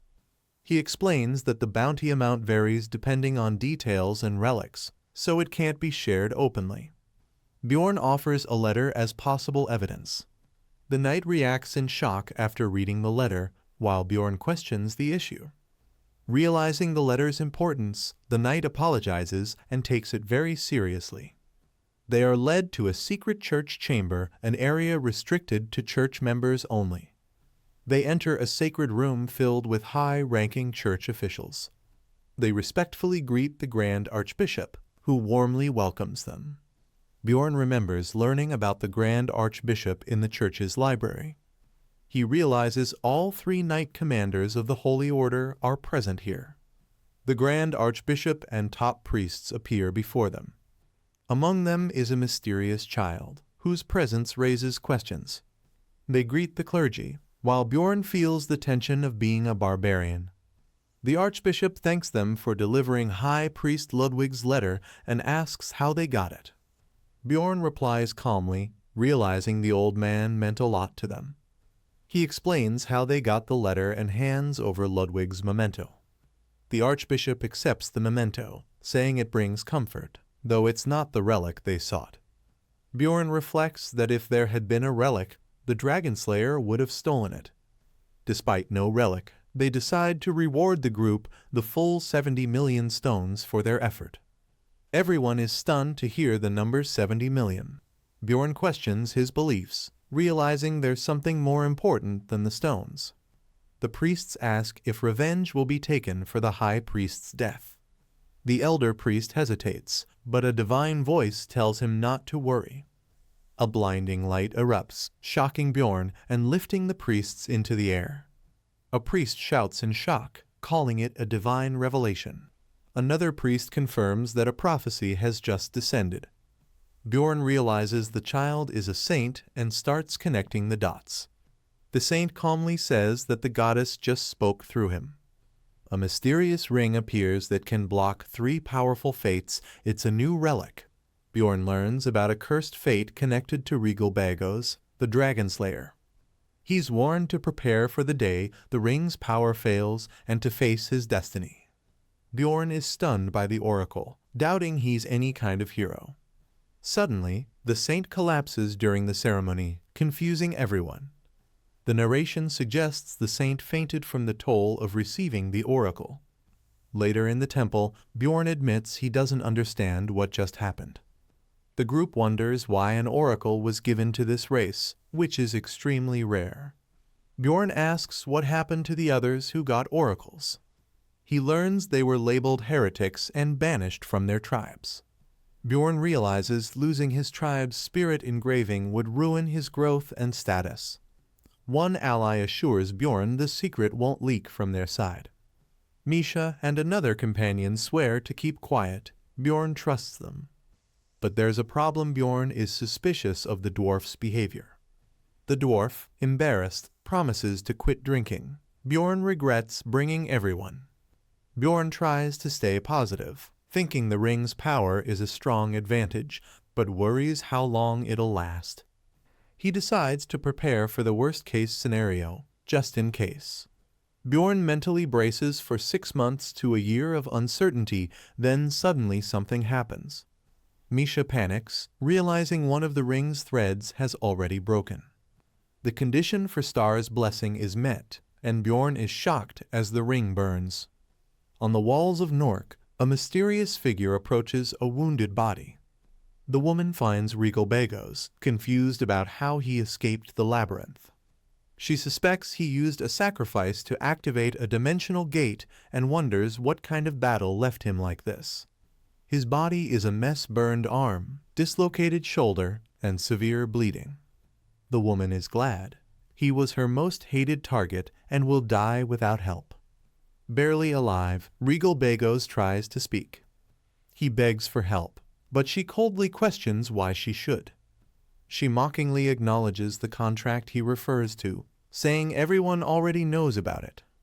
She once made a pact with Nork's lord she can't kill anyone inside the city. She justifies letting Regal Bagos die by taking his ring and valuables, saying not saving isn't the same as killing. She decides to stay and watch him die, worried he might be dangerous if he lives. Suddenly, she notices someone is approaching. It's a patrol, arriving unexpectedly. She tells the dying dragon slayer he's lucky, he won't be able to escape now. She taunts him, saying he'll remember this and report it before stepping on him. To be sure, she uses Leith's blessing, a memory-erasing magic to wipe the past week. As the drug takes effect, Regal Bagos struggles and groans in pain. She finishes erasing Regal Bagos's memory, confident he'll believe it all happened in the labyrinth. A mysterious man reacts silently, likely realizing something important. Bjorn reflects that what matters most is when the final thread breaks, he tries not to panic. A cheerful elf girl asks Bjorn if she can come in. She joins him in his room, but only talks endlessly about the labyrinth. Bjorn, tired and uninterested, asks her to leave. She reluctantly agrees. The next day at the Explorers Guild, after their troll battle, something important happens. The group receives a guild summons and learns they've all been named as Dwaki's heirs. Dwaki had updated his will in secret. He was already preparing for the worst. A cheerful man is remembered fondly because he was happy and full of hope. The group leaves the guild feeling guilty, wondering how to repay Dwaki's kindness. After collecting the reward, Bjorn is the only one who chooses to stay behind. Bjorn asks the knight to keep his words secret, and the knight agrees under divine terms. Bjorn reveals a powerful weapon, the Dragon Slayer's sword. Bjorn asks if the sword's rejection is from a curse, but the knight begins to reveal the truth. The sword's true name is Dragonblade, a weapon only Dragonkin can wield. It's called Dragon Slayer only because Regal Bagos killed a primordial dragon and stole it. The dragon's curse made Regal Bagos a false dragonkin, burning off his scales and changing his heart. He betrayed his own people for the sword, but couldn't even use it properly. Bjorn realizes the curse was actually on the man, not the sword. Bjorn thanks the knight, who tells him he's always welcome for help. Bjorn jokes about getting free blessings, making the knight laugh awkwardly. Bjorn recalls a warning from the Star of Dusk about not misinterpreting divine will. Bjorn suspects the warning was aimed at him, hinting not to expect more rewards. Everyone silently grieves Dwaki, unable to accept his death. Bjorn joins the others in mourning Dwaki with a quiet drink. The group stumbles out under gloomy skies, heavy with emotion. Misha, drunk, asks Bjorn to catch her as she leans on him. Bjorn and Misha stand silently in a peaceful, golden moment. Misha tries to leave awkwardly after a tense moment. Bjorn reaches out and stops Misha from walking away. Misha finally asks Bjorn if he likes her as a man. Bjorn and Misha stand silently, unsure of how to respond. Bjorn gently admits that he likes Misha as a man. Misha blushes and smiles, asking if he always knew. Erwin feels her heart suddenly start racing while talking to her friend. Her friend suspects something happened with the barbarian, but Erwin denies it, worried for his health. Erwin insists nothing happened, though her reaction says otherwise. Her friend offers to look into it, and Erwin is touched by the gesture. She places a red fruit in Erwin's mouth, telling her to calm down. A quiet scene shows a bench as Misha's words echo, wondering if he always knew. Bjorn admits he was never sure and used that doubt as an excuse to avoid facing it. He reflects that if Misha had confessed, he would have had no choice but to respond. Bjorn starts to speak, but deep down, he already knew the answer. He tells Misha that he sees her as a valuable teammate. Misha looks down, hurt, asking if that means she's not good enough. Misha explains that she's still young, and right now, survival matters most to her. Bjorn agrees, saying emotions make logical decisions difficult, so he wants to stay teammates. Misha shouts "no" with a burst of emotion, surprising Bjorn. She punches him with ice magic, yelling, "Why should I, Nyan?" Misha, furious and heartbroken, hits Bjorn while calling him a fraud and a liar for making her confess. She yells that she knows she's not good enough, but still feels hurt by his rejection. Misha breaks down and confesses she didn't even want much, just something small. Crying, she says she was already happy with what they had and begs him not to ruin even that. While walking away, Misha coldly tells him she won't be cooking tomorrow. Bjorn is shocked to find a pot of food already prepared despite her words. Misha watches with a huff as Bjorn eats the meal, calling it a cat's revenge. Feeling guilty, Bjorn eats it all without even pausing, knowing he was too harsh. Stuffed and regretful, Bjorn wonders what to do next as Misha silently sits nearby.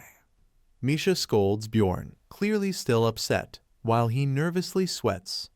Bjorn sighs, admitting that their current relationship isn't so bad. Misha cuts him off and says she's doing what she wants, so he shouldn't overthink it. Bjorn realizes Misha must have thought deeply and decided to act maturely. She warns him not to bring it up again, and he awkwardly agrees. The group sets out with Rotmiller and Hikirad to travel to Camelby. They arrive at the Central Administrative Agency for official business. Hikirad shares that it's always been his dream to own a home, and now he can. He decides to buy the house left behind by Dwaki, valued at 24 million stones. After factoring in auction prices, the team agrees each of them will take 5 million stones. Rotmiller taps the table and gets ready to speak. Smiling, he suggests they celebrate with a drink. At the 7th District, someone brings up the topic of the team's future. Bjorn was planning to leave the team with Misha, but Rotmiller interrupts with his own news. Rotmiller announces he's quitting being an explorer. When asked what's next, he says he plans to open a smithy. That's why he bought the house.